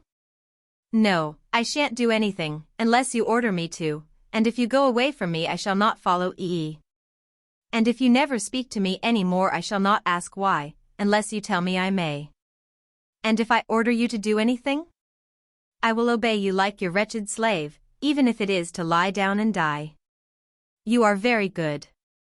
But it strikes me that there is a want of harmony between your present mood of self-sacrifice and your past mood of self-preservation. These were the first words of antagonism. To fling elaborate sarcasms at Tess, however, was much like flinging them at a dog or cat.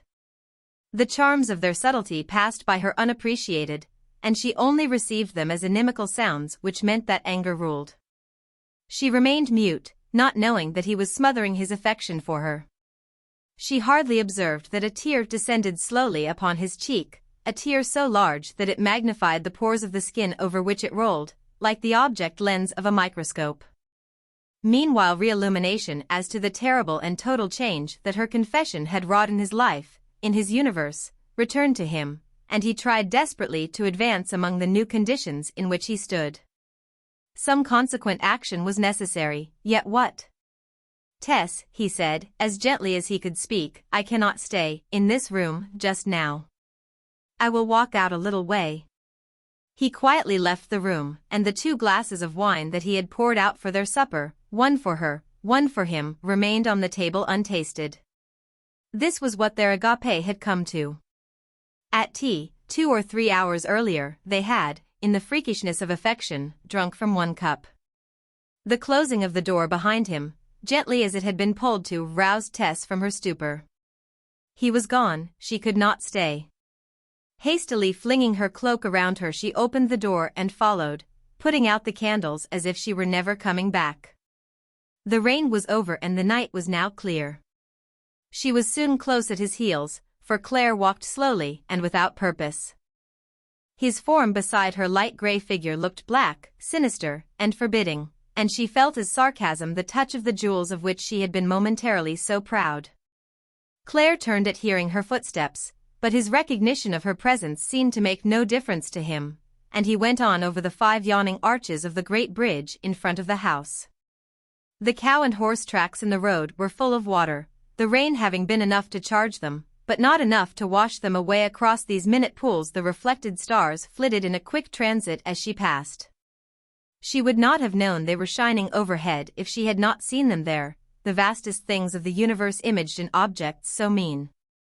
The place to which they had traveled today was in the same valley as Talbot Hayes, but some miles lower down the river, and the surroundings being open, she kept easily in sight of him. Away from the house the road wound through the meads, and along these she followed Claire without any attempt to come up with him or to attract him, but with dumb and vacant fidelity. At last, however, her listless walk brought her up alongside him, and still he said nothing. The cruelty of fooled honesty is often great after enlightenment, and it was mighty in Claire now. The outdoor air had apparently taken away from him all tendency to act on impulse. She knew that he saw her without irradiation, in all her bareness. That time was chanting his satiric psalm at her then. Behold, when thy face is made bare, he that loved thee shall hate. Thy face shall be no more fair at the fall of thy fate. For thy life shall fall as a leaf and be shed as the rain. And the veil of thine head shall be grief, and the crown shall be pain. He was still intently thinking, and her companionship had now insufficient power to break or divert the strain of thought. What a weak thing her presence must have become to him. She could not help addressing Claire. What have I done, what have I done? I have not told of anything that interferes with or belies my love for you. You don't think I planned it, do you? It is in your own mind what you are angry at, Angel, it is not in me. Oh, it is not in me, and I am not that deceitful woman you think me. Well. Not deceitful, my wife, but not the same. No, not the same. But do not make me reproach you. I have sworn that I will not, and I will do everything to avoid it. But she went on pleading in her distraction, and perhaps said things that would have been better left to silence. Angel, Angel. I was a child when it happened. I knew nothing of men. You were more sinned against than sinning, that I admit. Then will you not forgive me? I do forgive you, but forgiveness is not all. And love me? To this question he did not answer. Oh, Angel, my mother says that it sometimes happens so. She knows several cases where they were worse than I, and the husband has not minded it much, has got over it at least. And yet the woman had not loved him as I do you. Don't, Tess, don't argue. Different societies, different manners. You almost make me say you are an unapprehending peasant woman, who have never been initiated into the proportions of social things. You don't know what you say. I am only a peasant by position, not by nature. She spoke with an impulse to anger, but it went as it came. So much the worse for you. I think that parson who unearthed your pedigree would have done better if he had held his tongue. I cannot help associating your decline as a family with this other fact, of your want of firmness. Decrepit families imply decrepit wills, decrepit conduct. Heaven, Why did you give me a handle for despising you more by informing me of your descent? Here was I thinking you a new-sprung child of nature, there were you, the belated seedling of an effete aristocracy. Lots of families are as bad as mine in that. Reddy's family were once large landowners, and so were dairyman Billets. And the Debbie houses, who now are Carters, were once the de Bayou family. You find such as I everywhere, 'tis a feature of our county, and I can't help it. So much the worse for the county. She took these reproaches in their bulk simply, not in their particulars. He did not love her as he had loved her hitherto, and to all else she was indifferent. They wandered on again in silence.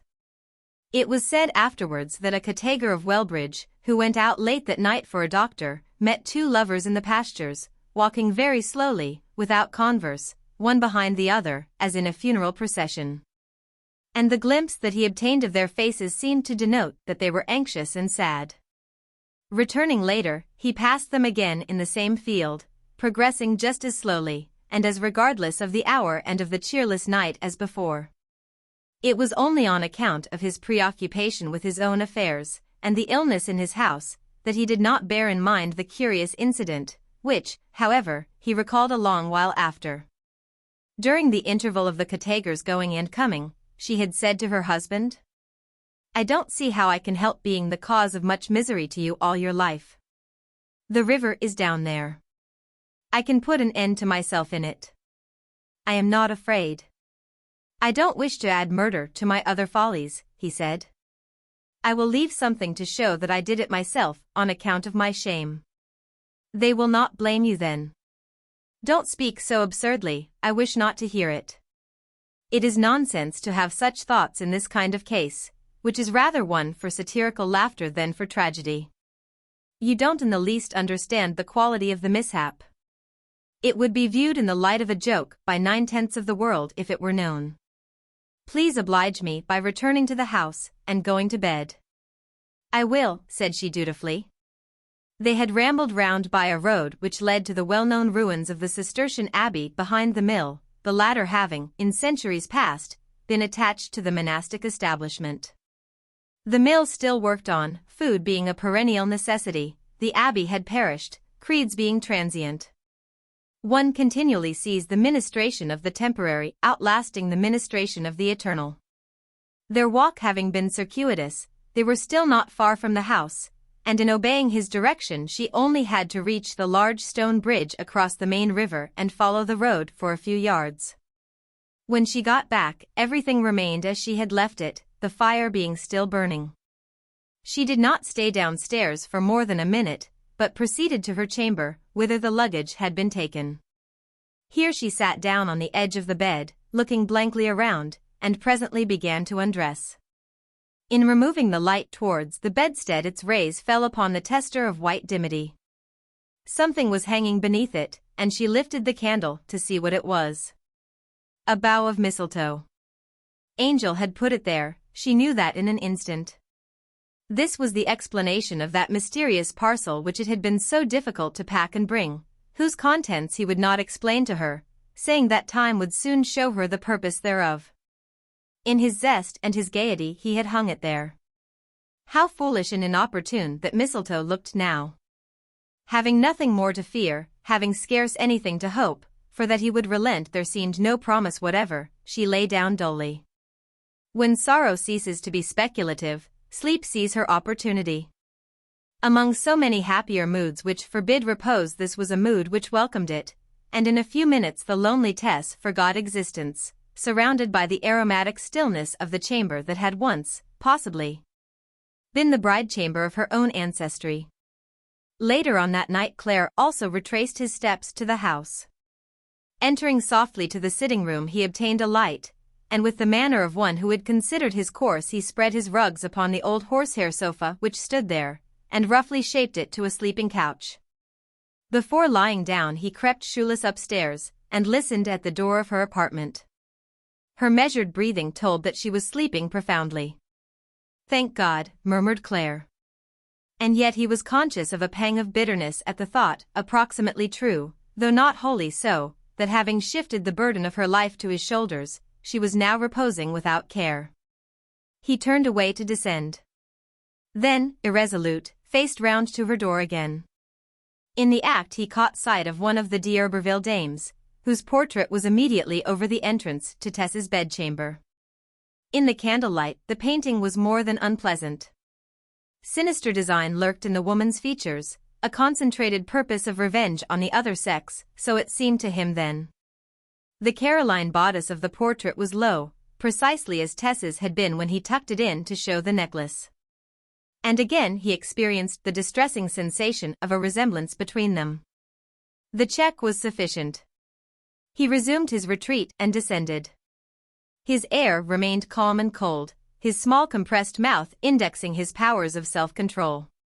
His face wearing still that terrible sterile expression which had spread thereon since her disclosure. It was the face of a man who was no longer passion's slave, yet who found no advantage in his enfranchisement. He was simply regarding the harrowing contingencies of human experience, the unexpectedness of things. Nothing so pure, so sweet, so virginal as Tess had seemed possible all the long while that he had adored her, up to an hour ago. But the little less, and what worlds away? He argued erroneously when he said to himself that her heart was not indexed in the honest freshness of her face, but Tess had no advocate to set him right. Could it be possible, he continued, that eyes which as they gazed never expressed any divergence from what the tongue was telling, were yet ever seeing another world behind her ostensible one, discordant and contrasting? He reclined on his couch in the sitting-room, and extinguished the light. The night came in, and took up its place there, unconcerned and indifferent, the night which had already swallowed up his happiness, and was now digesting it listlessly. And was ready to swallow up the happiness of 1,000 other people with as little disturbance or change of mien. XXXVI. Claire arose in the light of a dawn that was ashy and furtive, as though associated with crime. The fireplace confronted him with its extinct embers, the spread supper table, whereon stood the 2 full glasses of untasted wine, now flat and filmy, her vacated seat and his own. The other articles of furniture, with their eternal look of not being able to help it, their intolerable inquiry what was to be done. From above there was no sound, but in a few minutes there came a knock at the door. He remembered that it would be the neighboring Cottager's wife, who was to minister to their wants while they remained here. The presence of a third person in the house would be extremely awkward just now, and, being already dressed, he opened the window and informed her that they could manage to shift for themselves that morning. She had a milk can in her hand, which he told her to leave at the door. When the dame had gone away he searched in the back quarters of the house for fuel, and speedily lit a fire. There was plenty of eggs, butter, bread, and so on in the larder, and Claire soon had breakfast laid, his experiences at the dairy having rendered him facile in domestic preparations. The smoke of the kindled wood rose from the chimney without like a lotus-headed column. Local people who were passing by saw it, and thought of the newly married couple, and envied their happiness. Angel cast a final glance round, and then going to the foot of the stairs, called in a conventional voice. "Breakfast is ready." He opened the front door, and took a few steps in the morning air. When, after a short space, he came back she was already in the sitting-room mechanically readjusting the breakfast things. As she was fully attired, and the interval since his calling her had been but 2 or 3 minutes, she must have been dressed or nearly so before he went to summon her. Her hair was twisted up in a large round mass at the back of her head, and she had put on one of the new frocks, a pale blue woolen garment with neck frillings of white. Her hands and face appeared to be cold, and she had possibly been sitting dressed in the bedroom a long time without any fire. The marked civility of Claire's tone in calling her seemed to have inspired her, for the moment, with a new glimmer of hope. But it soon died when she looked at him. The pair were, in truth, but the ashes of their former fires. To the hot sorrow of the previous night had succeeded heaviness. It seemed as if nothing could kindle either of them to fervor of sensation any more.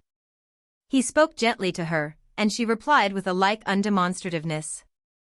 At last she came up to him, looking in his sharply defined face as one who had no consciousness that her own formed a visible object also. "Angel," she said, and paused, touching him with her fingers lightly as a breeze. as though she could hardly believe to be there in the flesh the man who was once her lover.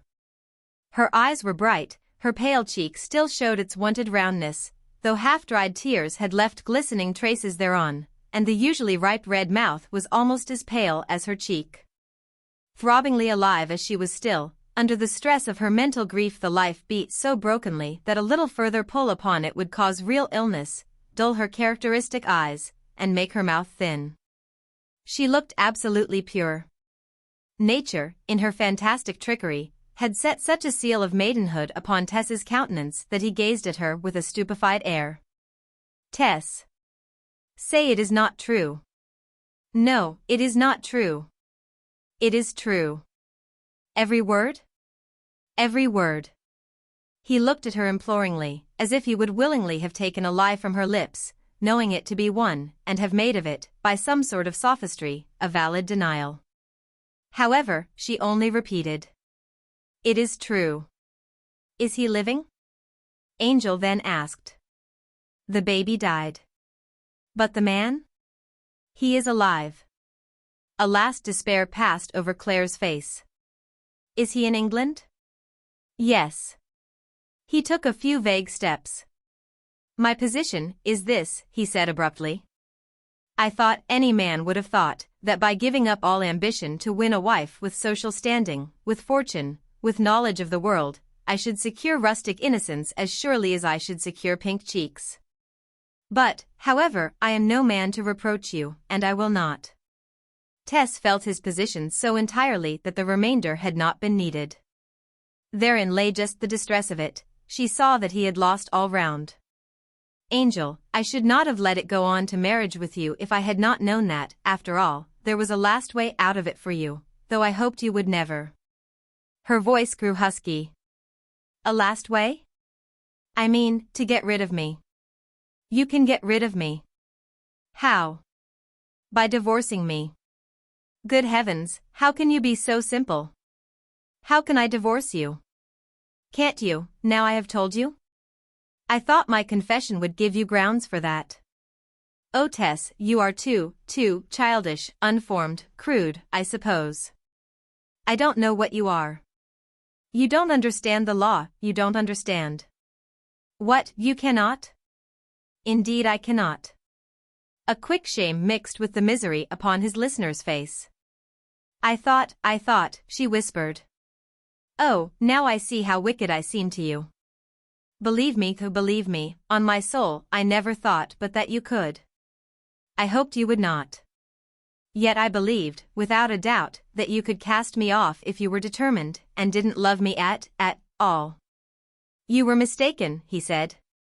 "Oh, then I ought to have done it last night. But I hadn't the courage." "That's just like me." "The courage to do what?" As she did not answer, he took her by the hand.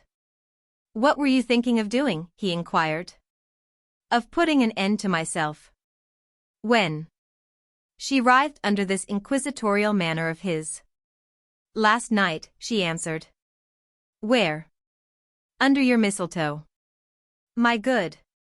"How?" he asked sternly. "I'll tell you, if you won't be angry with me," she said, shrinking. "It was with the cord of my box. But I could not do the last thing. I was afraid that it might cause a scandal to your name." The unexpected quality of this confession, wrung from her, and not volunteered, shook him perceptibly. But he still held her, and, letting his glance fall from her face downwards, he said, "Now, listen to this. You must not dare to think of such a horrible thing." "How could you?" "You will promise me as your husband to attempt that no more." "I am ready to promise." I saw how wicked it was. "Wicked?" "The idea was unworthy of you beyond description."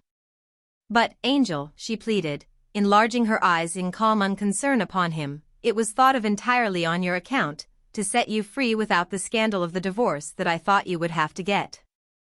I should never have dreamt of doing it on mine. However, to do it with my own hand is too good for me, after all. It is you, my ruined husband, who ought to strike the blow. I think I should love you more, if that were possible, if you could bring yourself to do it, since there's no other way of escape for E. I feel I am so utterly worthless. So very greatly in the way. SSH. Well, since you say no, I won't. I have no wish opposed to yours. He knew this to be true enough. Since the desperation of the night her activities had dropped to zero, and there was no further rashness to be feared. Tess tried to busy herself again over the breakfast table with more or less success, and they sat down both on the same side, so that their glances did not meet. There was at first something awkward in hearing each other eat and drink, but this could not be escaped. Moreover, the amount of eating done was small on both sides. Breakfast over, he rose, and telling her the hour at which he might be expected to dinner, went off to the miller's in a mechanical pursuance of the plan of studying that business, which had been his only practical reason for coming here. When he was gone, Tess stood at the window, and presently saw his form crossing the great stone bridge which conducted to the mill premises.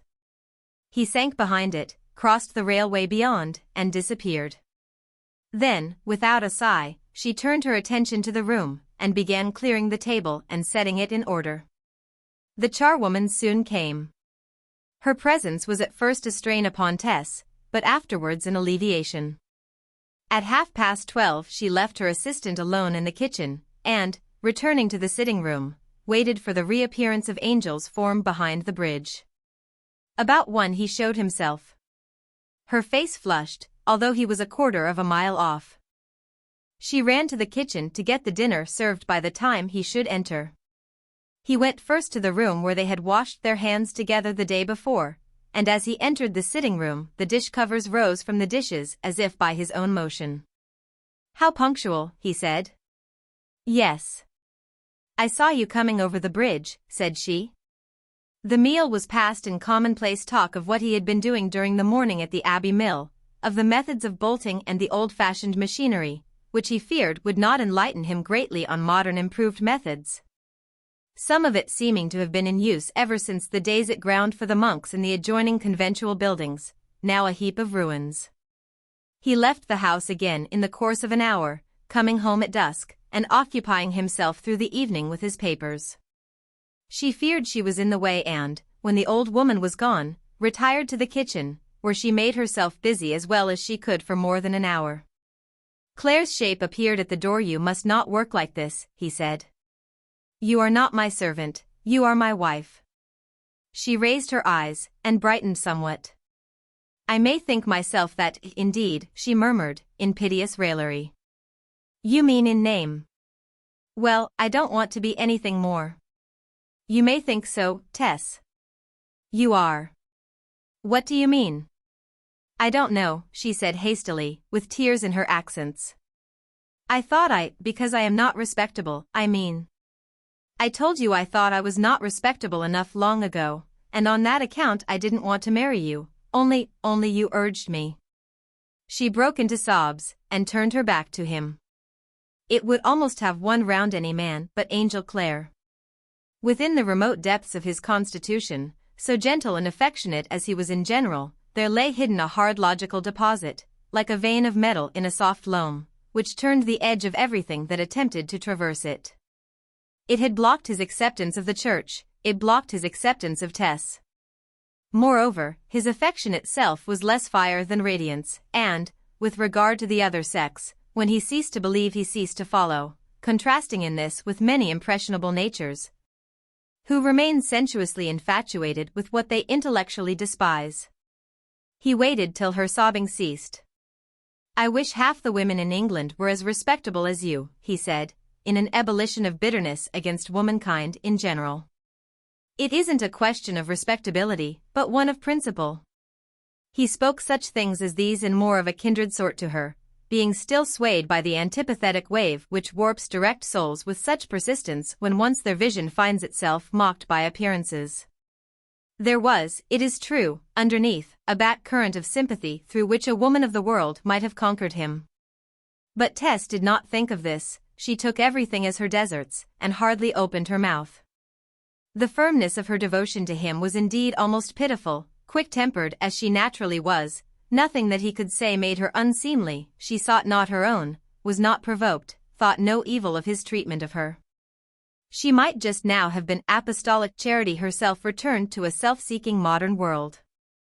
This evening, night, and morning were passed precisely as the preceding ones had been passed. On one, and only one, occasion did she, the formerly free and independent Tess, venture to make any advances. It was on the third occasion of his starting after a meal to go out to the flour mill. As he was leaving the table he said goodbye, and she replied in the same words, at the same time inclining her mouth in the way of his. He did not avail himself of the invitation, saying, as he turned hastily aside, "I shall be home punctually." Tess shrank into herself as if she had been struck. Often enough had he tried to reach those lips against her consent, often had he said gaily that her mouth and breath tasted of the butter and eggs and milk and honey on which she mainly lived, that he drew sustenance from them. And other follies of that sort. But he did not care for them now. He observed her sudden shrinking, and said gently, "You know, I have to think of a course. It was imperative that we should stay together a little while, to avoid the scandal to you that would have resulted from our immediate parting. But you must see it is only for form's sake." "Yes," said Tess absently. He went out, and on his way to the mill stood still, and wished for a moment that he had responded yet more kindly, and kissed her once at least. Thus they lived through this despairing day or two, in the same house, truly, but more widely apart than before they were lovers. It was evident to her that he was, as he had said, living with paralyzed activities in his endeavor to think of a plan of procedure. She was awe-stricken to discover such determination under such apparent flexibility. His consistency was, indeed, too cruel. She no longer expected forgiveness now. More than once she thought of going away from him during his absence at the mill. But she feared that this, instead of benefiting him, might be the means of hampering and humiliating him yet more if it should become known. Meanwhile Claire was meditating, verily. His thought had been unsuspended, he was becoming ill with thinking. Eaten out with thinking, withered by thinking, scourged out of all his former pulsating, flexuous domesticity. He walked about saying to himself, "What's to be done, what's to be done," and by chance she overheard him. It caused her to break the reserve about their future which had hitherto prevailed. "I suppose you are not going to live with me long, are you, Angel?" she asked, the sunk corners of her mouth betraying how purely mechanical were the means by which she retained that expression of chastened calm upon her face. "I cannot," he said, "without despising myself, and what is worse, perhaps, despising you. I mean, of course, cannot live with you in the ordinary sense. At present, whatever I feel, I do not despise you. And, let me speak plainly, or you may not see all my difficulties. How can we live together while that man lives? He being your husband in nature, and not I. If he were dead it might be different. Besides, that's not all the difficulty, it lies in another consideration, one bearing upon the future of other people than ourselves. Think of years to come, and children being born to us, and this past matter getting known, for it must get known. There is not an uttermost part of the earth, but somebody comes from it or goes to it from elsewhere. Well, think of wretches of our flesh and blood growing up under a taunt which they will gradually get to feel the full force of with their expanding years. What an awakening for them! What a prospect! Can you honestly say remain after contemplating this contingency? Don't you think we had better endure the ills we have than fly to others? Her eyelids, weighted with trouble, continued drooping as before. "I cannot say remain," she answered, "I cannot, I had not thought so far." Tess's feminine hope, shall we confess it? Had been so obstinately recuperative as to revive in her surreptitious visions of a domiciliary intimacy continued long enough to break down his coldness even against his judgment. Though unsophisticated in the usual sense, she was not incomplete. And it would have denoted deficiency of womanhood if she had not instinctively known what an argument lies in propinquity. Nothing else would serve her, she knew, if this failed. It was wrong to hope in what was of the nature of strategy, she said to herself, yet that sort of hope she could not extinguish. His last representation had now been made, and it was, as she said, a new view. She had truly never thought so far as that, and his lucid picture of possible offspring who would scorn her was one that brought deadly convictions to an honest heart which was humanitarian to its center. Sheer experience had already taught her that in some circumstances there was one thing better than to lead a good life, and that was to be saved from leading any life whatever. Like all who have been provisioned by suffering, she could, in the words of M. Sully Prudhomme, hear a penal sentence in the fiat, "You shall be born," particularly if addressed to potential issue of hers. Yet such is the vulpine slyness of Dame Nature, that, till now, Tess had been hoodwinked by her love for Claire into forgetting it might result in vitalizations that would inflict upon others what she had bewailed as misfortune to herself. She therefore could not withstand his argument. But with the self-combating proclivity of the supersensitive, an answer thereto arose in Claire's own mind, and he almost feared it. It was based on her exceptional physical nature. And she might have used it promisingly. She might have added besides, on an Australian upland or Texan plain, who is to know or care about my misfortunes, or to reproach me or you? Yet, like the majority of women, she accepted the momentary presentment as if it were the inevitable. And she may have been right.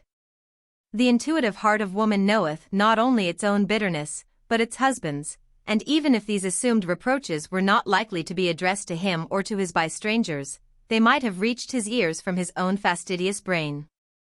It was the third day of the estrangement. Some might risk the odd paradox that with more animalism he would have been the nobler man. We do not say it.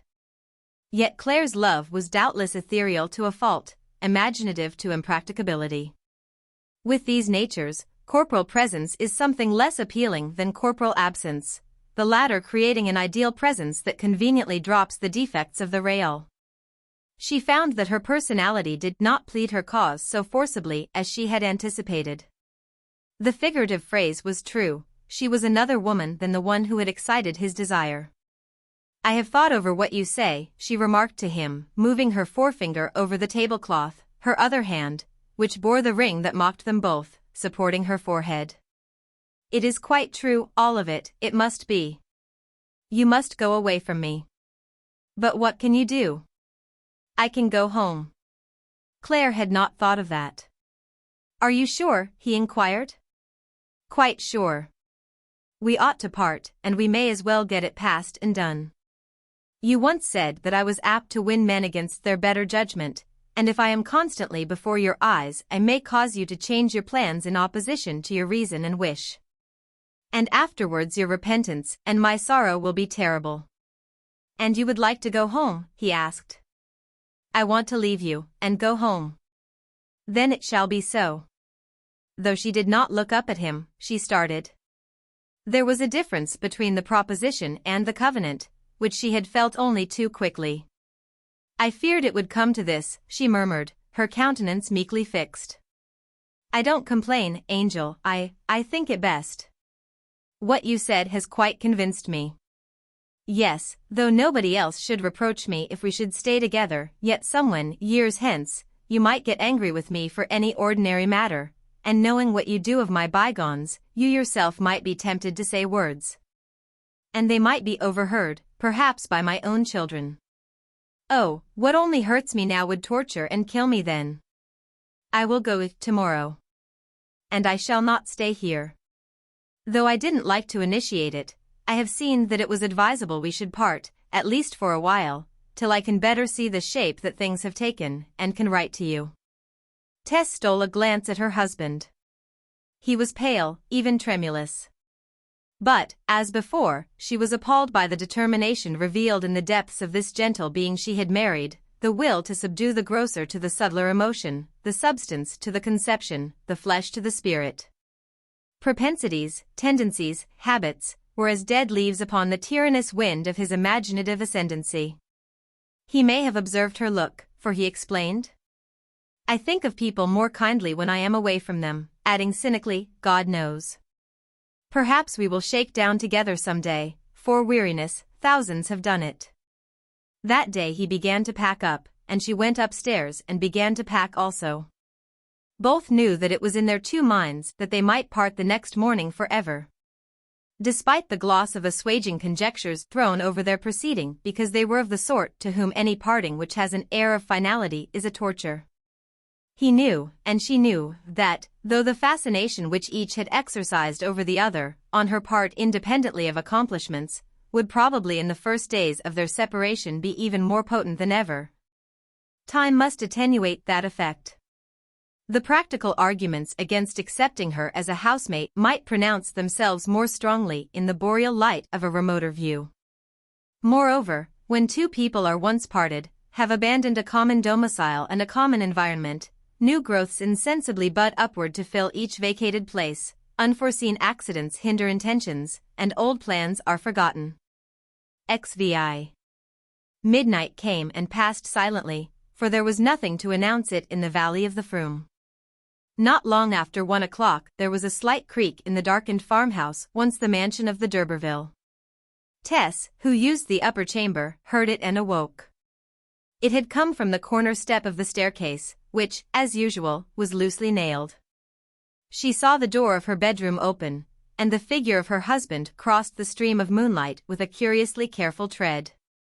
He was in his shirt and trousers only, and her first flush of joy died when she perceived that his eyes were fixed in an unnatural stare on vacancy. When he reached the middle of the room he stood still and murmured in tones of indescribable sadness. "Dead. Dead. Dead." Under the influence of any strongly disturbing force, Claire would occasionally walk in his sleep, and even perform strange feats, such as he had done on the night of their return from market just before their marriage, when he reenacted in his bedroom his combat with the man who had insulted her. Tess saw that continued mental distress had wrought him into that somnambulistic state now. Her loyal confidence in him lay so deep down in her heart, that, awake or asleep, he inspired her with no sort of personal fear. If he had entered with a pistol in his hand, he would scarcely have disturbed her trust in his protectiveness. Claire came close, and bent over her. "Dead, dead, dead," he murmured. After fixedly regarding her for some moments with the same gaze of unmeasurable woe, he bent lower, enclosed her in his arms, and rolled her in the sheet as in a shroud. Then lifting her from the bed with as much respect as one would show to a dead body, he carried her across the room, murmuring, "My poor, poor Tess, my dearest, darling Tess. So sweet, so good, so true." The words of endearment, withheld so severely in his waking hours, were inexpressibly sweet to her forlorn and hungry heart. If it had been to save her weary life she would not, by moving or struggling, have put an end to the position she found herself in. Thus she lay in absolute stillness, scarcely venturing to breathe, and, wondering what he was going to do with her, suffered herself to be borne out upon the landing. "My wife, dead, dead," he said. He paused in his labors for a moment to lean with her against the banister. Was he going to throw her down? Self-solicitude was near extinction in her, and in the knowledge that he had planned to depart on the morrow, possibly for always, she lay in his arms in this precarious position with a sense rather of luxury than of terror. If they could only fall together, and both be dashed to pieces, how fit, how desirable. However, he did not let her fall, but took advantage of the support of the handrail to imprint a kiss upon her lips, lips in the daytime scorned. Then he clasped her with a renewed firmness of hold, and descended the staircase. The creak of the loose stair did not awaken him, and they reached the ground floor safely. Freeing one of his hands from his grasp of her for a moment, he slid back the door bar and passed out, slightly striking his stockinged toe against the edge of the door. But this he seemed not to mind, and, having room for extension in the open air, he lifted her against his shoulder, so that he could carry her with ease, the absence of clothes taking much from his burden. Thus he bore her off the premises in the direction of the river a few yards distant. His ultimate intention, if he had any, she had not yet divined, and she found herself conjecturing on the matter as a third person might have done. So easily had she delivered her whole being up to him that it pleased her to think he was regarding her as his absolute possession, to dispose of as he should choose. It was consoling, under the hovering terror of tomorrow's separation, to feel that he really recognized her now as his wife Tess, and did not cast her off. even if in that recognition he went so far as to arrogate to himself the right of harming her. Ah! Now she knew what he was dreaming of, that Sunday morning when he had borne her along through the water with the other dairymaids, who had loved him nearly as much as she, if that were possible, which Tess could hardly admit. Claire did not cross the bridge with her, but proceeding several paces on the same side towards the adjoining mill, at length stood still on the brink of the river.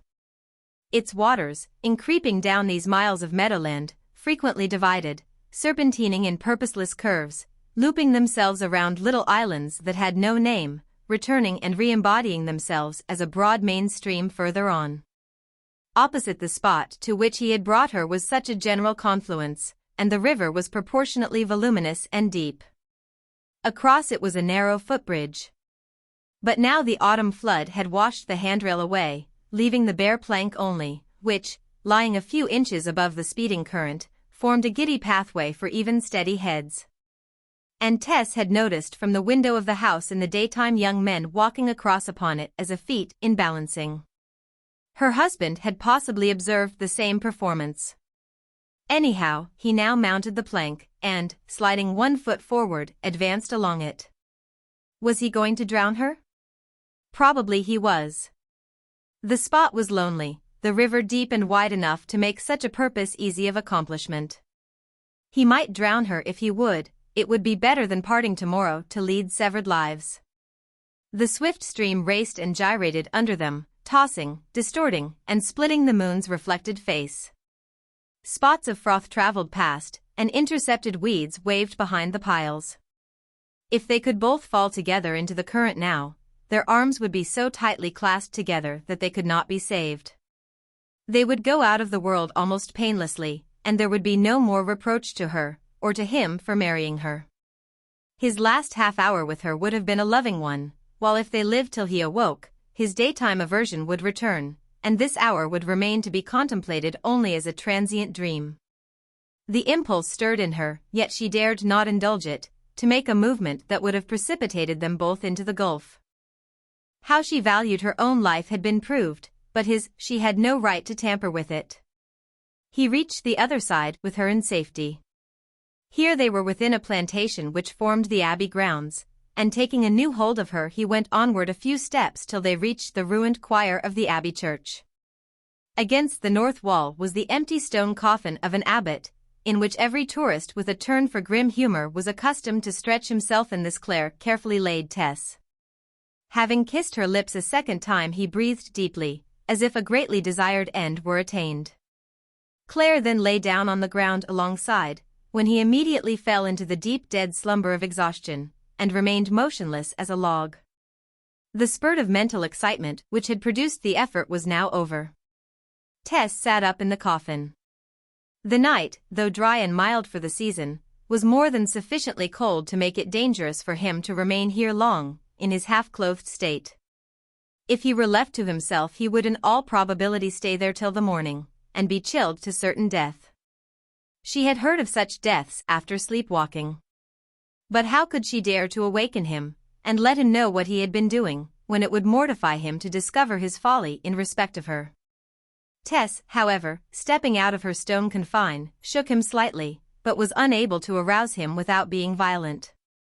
It was indispensable to do something, for she was beginning to shiver, the sheet being but a poor protection. Her excitement had in a measure kept her warm during the few minutes' adventure, but that beatific interval was over. It suddenly occurred to her to try persuasion. And accordingly she whispered in his ear, with as much firmness and decision as she could summon. "Let us walk on, darling," at the same time taking him suggestively by the arm. To her relief, he unresistingly acquiesced. Her words had apparently thrown him back into his dream, which thenceforward seemed to enter on a new phase, wherein he fancied she had risen as a spirit, and was leading him to heaven. Thus she conducted him by the arm to the stone bridge in front of their residence, crossing which they stood at the manor house door. Tess's feet were quite bare, and the stones hurt her, and chilled her to the bone. But Claire was in his woolen stockings, and appeared to feel no discomfort.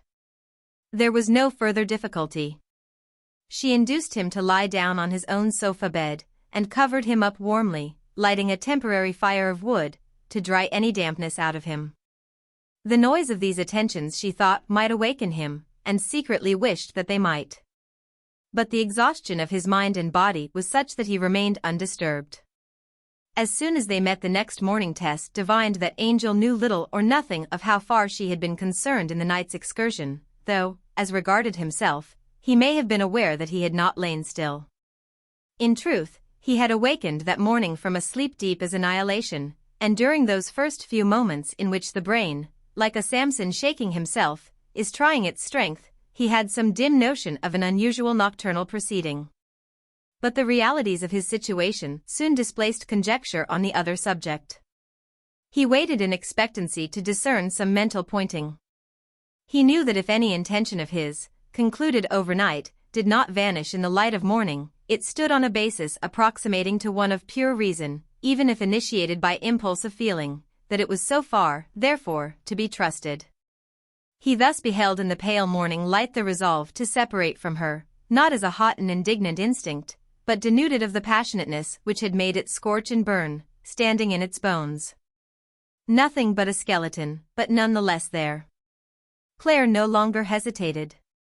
At breakfast, and while they were packing the few remaining articles, he showed his weariness from the night's effort so unmistakably that Tess was on the point of revealing all that had happened. But the reflection that it would anger him, grieve him, stultify him, to know that he had instinctively manifested a fondness for her of which his common sense did not approve, that his inclination had compromised his dignity when reason slept, again deterred her. It was too much like laughing at a man when sober for his erratic deeds during intoxication. It just crossed her mind, too, that he might have a faint recollection of his tender vagary, and was disinclined to allude to it from a conviction that she would take amatory advantage of the opportunity it gave her of appealing to him anew not to go. He had ordered by letter a vehicle from the nearest town, and soon after breakfast it arrived. She saw in it the beginning of the end, the temporary end, at least, for the revelation of his tenderness by the incident of the night-raised dreams of a possible future with him. The luggage was put on the top, and the man drove them off, the miller and the old waiting woman expressing some surprise at their precipitate departure, which Claire attributed to his discovery that the millwork was not of the modern kind which he wished to investigate, a statement that was true so far as it went. Beyond this there was nothing in the manner of their leaving to suggest a fiasco, or that they were not going together to visit friends. Their route lay near the dairy from which they had started with such solemn joy in each other a few days back, and as Claire wished to wind up his business with Mr. Crick, Tess could hardly avoid paying Mrs. Crick a call at the same time, unless she would excite suspicion of their unhappy state. To make the call as unobtrusive as possible, they left the carriage by the wicket leading down from the high road to the dairy house, and descended the track on foot, side by side.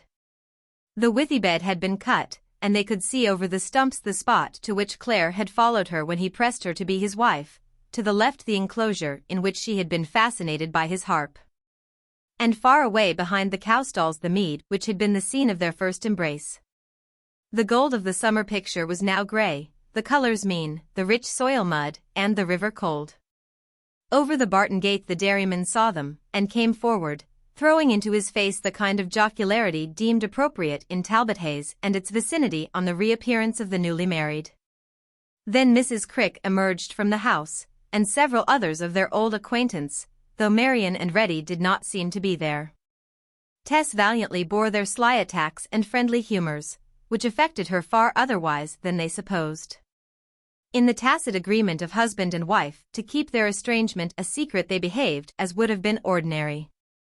And then, although she would rather there had been no word spoken on the subject, Tess had to hear in detail the story of Marian and Reddy.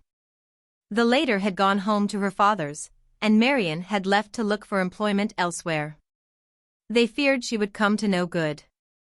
To dissipate the sadness of this recital Tess went and bade all her favorite cows goodbye, touching each of them with her hand, and as she and Claire stood side by side at leaving, as if united body and soul, there would have been something peculiarly sorry in their aspect to one who should have seen it truly.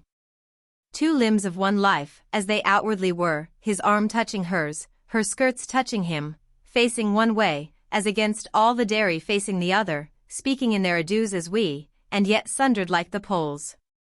Perhaps something unusually stiff and embarrassed in their attitude, some awkwardness in acting up to their profession of unity, different from the natural shyness of young couples, may have been apparent. For when they were gone, Mrs. Crick said to her husband, "How unnatural the brightness of her eyes did seem, and how they stood like waxen images and talked as if they were in a dream. Didn't it strike ye that 'twas so?" Tess had always saw Matt strange in her, and she's not now quite like the proud young bride of a well-be-doing man. They re-entered the vehicle, and were driven along the roads towards Weatherbury and Stagfoot Lane, till they reached the Lane Inn, where Claire dismissed the fly and man. They rested here a while, and entering the Vale were next driven onward towards her home by a stranger who did not know their relations. At a midway point, when Nuttlebury had been passed, and where there were crossroads, Claire stopped the conveyance and said to Tess that if she meant to return to her mother's house it was here that he would leave her. As they could not talk with freedom in the driver's presence, he asked her to accompany him for a few steps on foot along one of the branch roads. She assented, and directing the man to wait a few minutes they strolled away. "Now, let us understand each other," he said gently. "There is no anger between us, though there is that which I cannot endure at present. I will try to bring myself to endure it. I will let you know where I go to as soon as I know myself. And if I can bring myself to bear it, if it is desirable, possible, I will come to you. But until I come to you it will be better that you should not try to come to me." The severity of the decree seemed deadly to Tess. She saw his view of her clearly enough. He could regard her in no other light than that of one who had practiced gross deceit upon him. Yet could a woman who had done even what she had done deserve all this? But she could contest the point with him no further. She simply repeated after him his own words. "Until you come to me I must not try to come to you?" "Just so." "May I write to you?" "Oh yes, if you are ill, or want anything at all." "I hope that will not be the case, so that it may happen that I write first to you." "I agree to the conditions, Angel, because you know best what my punishment ought to be, only, don't make it more than I can bear." That was all she said on the matter. If Tess had been artful, had she made a scene, fainted, wept hysterically, in that lonely lane, notwithstanding the fury of fastidiousness with which he was possessed, he would probably not have withstood her. But her mood of long-suffering made his way easy for him, and she herself was his best advocate. Pride, too, entered into her submission, which perhaps was a symptom of that reckless acquiescence in chance too apparent in the whole d'Urberville family, and the many effective chords which she could have stirred by an appeal were left untouched. The remainder of their discourse was on practical matters only. He now handed her a packet containing a fairly good sum of money, which he had obtained from his bankers for the purpose. The brilliance, the interest in which seemed to be Tess's for her life only, if he understood the wording of the will, he advised her to let him send to a bank for safety, and to this she readily agreed. These things arranged, he walked with Tess back to the carriage and handed her in. The coachman was paid and told where to drive her. Taking next his own bag and umbrella, the sole articles he had brought with him hitherwards, he bade her goodbye. And they parted there and then. The fly moved creepingly up a hill, and Claire watched it go with an unpremeditated hope that Tess would look out of the window for one moment. But that she never thought of doing, would not have ventured to do, lying in a half-dead faint inside. Thus he beheld her recede, and in the anguish of his heart quoted a line from a poet, with peculiar emendations of his own. "God's not in his heaven. All's wrong with the world." When Tess had passed over the crest of the hill he turned to go his own way, and hardly knew that he loved her still. XXXVII. As she drove on through Blackmore Vale, and the landscape of her youth began to open around her, Tess aroused herself from her stupor. Her first thought was how would she be able to face her parents? She reached a turnpike gate which stood upon the highway to the village. It was thrown open by a stranger, not by the old man who had kept it for many years, and to whom she had been known. He had probably left on New Year's Day, the date when such changes were made. Having received no intelligence lately from her home, she asked the turnpike keeper for news. "Oh, nothing, miss," he answered. "Marlott is Marlott still. Folks have died and that. John Durbeyfield, too, XXIV had a daughter married this week to a gentleman farmer, not from John's own house, you know, they was married elsewhere. The gentleman being of that high standing that John's own folk was not considered well-be-doing enough to have any part in it, the bridegroom seeming not to know how't have been discovered that John is a old and ancient nobleman himself by blood, with family skillentons in their own vaults to this day, but done out of his property in the time o' the Romans. However, Sir John, as we call en now, kept up the wedding day as well as he could, and stood treat to everybody in the parish, and John's wife sung songs at the pure drop till past 11 o'clock. Hearing this, Tess felt so sick at heart that she could not decide to go home publicly in the fly with her luggage and belongings. She asked the turnpike keeper if she might deposit her things at his house for a while, and, on his offering no objection, she dismissed her carriage, and went on to the village alone by a back lane. At sight of her father's chimney she asked herself how she could possibly enter the house. Inside that cottage her relations were calmly supposing her far away on a wedding tour with a comparatively rich man, who was to conduct her to bouncing prosperity. While here she was, friendless, creeping up to the old door quite by herself, with no better place to go to in the world. She did not reach the house unobserved.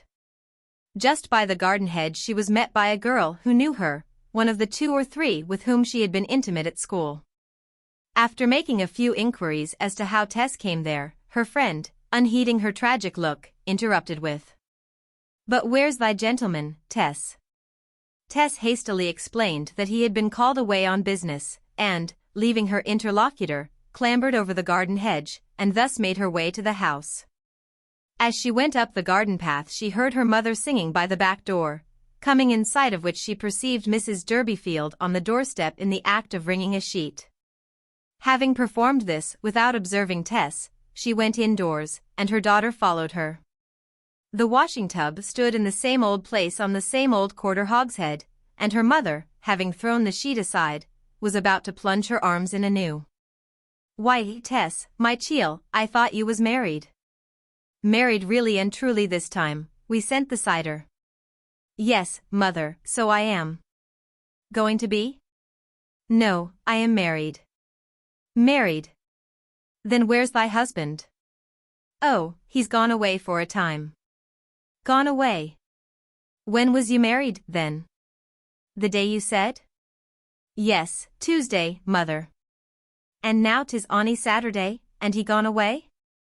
"Yes, he's gone." "What's the meaning o' that?" "Nation sees such husbands as you seem to get, say I." "Mother." Tess went across to Joan Durbeyfield, laid her face upon the matron's bosom, and burst into sobs. "I don't know how to tell mother. You said to me, and wrote to me, that I was not to tell him. But I did tell him, I couldn't help it, and he went away." "Oh, you little fool," burst out Mrs. Durbeyfield, splashing Tess and herself in her agitation. "My good God! That ever I should ha' lived to say it, but I say it again, you little fool." Tess was convulsed with weeping, the tension of so many days having relaxed at last. "I know it, I know," she gasped through her sobs. "But, oh my mother, I could not help it. He was so good, and I felt the wickedness of trying to blind him as to what had happened. If it were to be done again, I should do the same. I could not, I dared not, so sin against him." "But you sinned enough to marry him first." Yes, that's where my misery do lie. But I thought he could get rid o' me by law if he were determined not to overlook it. And oh, if you could only half know how I loved him, how anxious I was to have him, and how wrung I was between caring so much for him and my wish to be fair to him." Tess was so shaken that she could get no further, and sank, a helpless thing, into a chair. Well, what's done can't be undone. I'm sure I don't know why children my bringing forth should all be bigger simpletons than other people's, not to know better than to blab such a thing as that, when he couldn't ha' found it out till too late. Here Mrs. Durbeyfield began shedding tears on her own account as a mother to be pitied. "What your father will say I don't know," she continued. "For he's been talking about the wedding up at Rolliver's and the pure drop every day since, and about his family getting back to their rightful position through you, poor silly man, and now you've made this mess of it. The Lord a Lord." As if to bring matters to a focus, Tess's father was heard approaching at that moment. He did not, however, enter immediately, and Mrs. Durbeyfield said that she would break the bad news to him herself, Tess keeping out of sight for the present. After her first burst of disappointment, Joan began to take the mishap as she had taken Tess's original trouble, as she would have taken a wet holiday or failure in the potato crop, as a thing which had come upon them irrespective of desert or folly. A chance external impingement to be borne with, not a lesson. Tess retreated upstairs and beheld casually that the beds had been shifted and new arrangements made. Her old bed had been adapted for 2 younger children. There was no place here for her now. The room below being unceiled, she could hear most of what went on there. Presently her father entered, apparently carrying in a live hen. He was a foot haggler now, having been obliged to sell his second horse, and he travelled with his basket on his arm. The hen had been carried about this morning as it was often carried, to show people that he was in his work, though it had lain, with its legs tied, under the table at Rolliver's for more than an hour. "We've just had up a story about," Durbeyfield began, and thereupon related in detail to his wife a discussion which had arisen at the inn about the clergy, originated by the fact of his daughter having married into a clerical family. "They was formerly styled sir, like my own ancestry," he said, "though nowadays their true style, strictly speaking, is clerk only." As Tess had wished that no great publicity should be given to the event, he had mentioned no particulars. He hoped she would remove that prohibition soon. He proposed that the couple should take Tess's own name, D'Urberville, as uncorrupted. It was better than her husband's. He asked if any letter had come from her that day. Then Mrs. Durbeyfield informed him that no letter had come, but Tess unfortunately had come herself. When at length the collapse was explained to him, a sullen mortification, not usual with Durbeyfield, overpowered the influence of the cheering glass. Yet the intrinsic quality of the event moved his touchy sensitiveness less than its conjectured effect upon the minds of others. "To think, now, that this was to be the end o't," said Sir John. "And I with a family vault under that there church of Kingsbere as big as Squire Jollard's ale cellar, and my folk lying there in 6s and 7s, as genuine county bones and marrow as any recorded in history. And now to be sure what they fellers at Rolliver's and the pure drop will say to me. How they'll squint and glane, and say, 'This is your mighty match, is it? This is your getting back to the true level of your forefathers in King Norman's time.' I feel this is too much, Joan. I shall put an end to myself, title and all. I can bear it no longer, but she can make him keep her if he's married her? Why, yes. But she won't think o' doing that. D'ye think ye really have married her? Or is it like the first?" Poor Tess, who had heard as far as this, could not bear to hear more.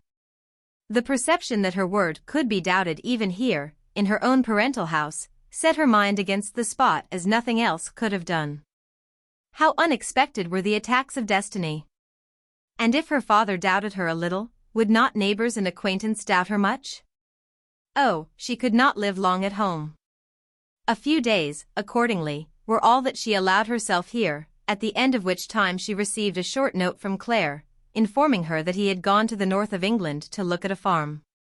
In her craving for the lustre of her true position as his wife, and to hide from her parents the vast extent of the division between them, she made use of this letter as her reason for again departing, leaving them under the impression that she was setting out to join him. Still further to screen her husband from any imputation of unkindness to her, she took 25 of the £50 Clare had given her, and handed the sum over to her mother, as if the wife of a man like Angel Clare could well afford it, saying that it was a slight return for the trouble and humiliation she had brought upon them in years past. With this assertion of her dignity she bade them farewell. And after that there were lively doings in the Durbeyfield household for some time on the strength of Tess's bounty, her mother saying, and, indeed, believing, That the rupture which had arisen between the young husband and wife had adjusted itself under their strong feeling that they could not live apart from each other. XXIX.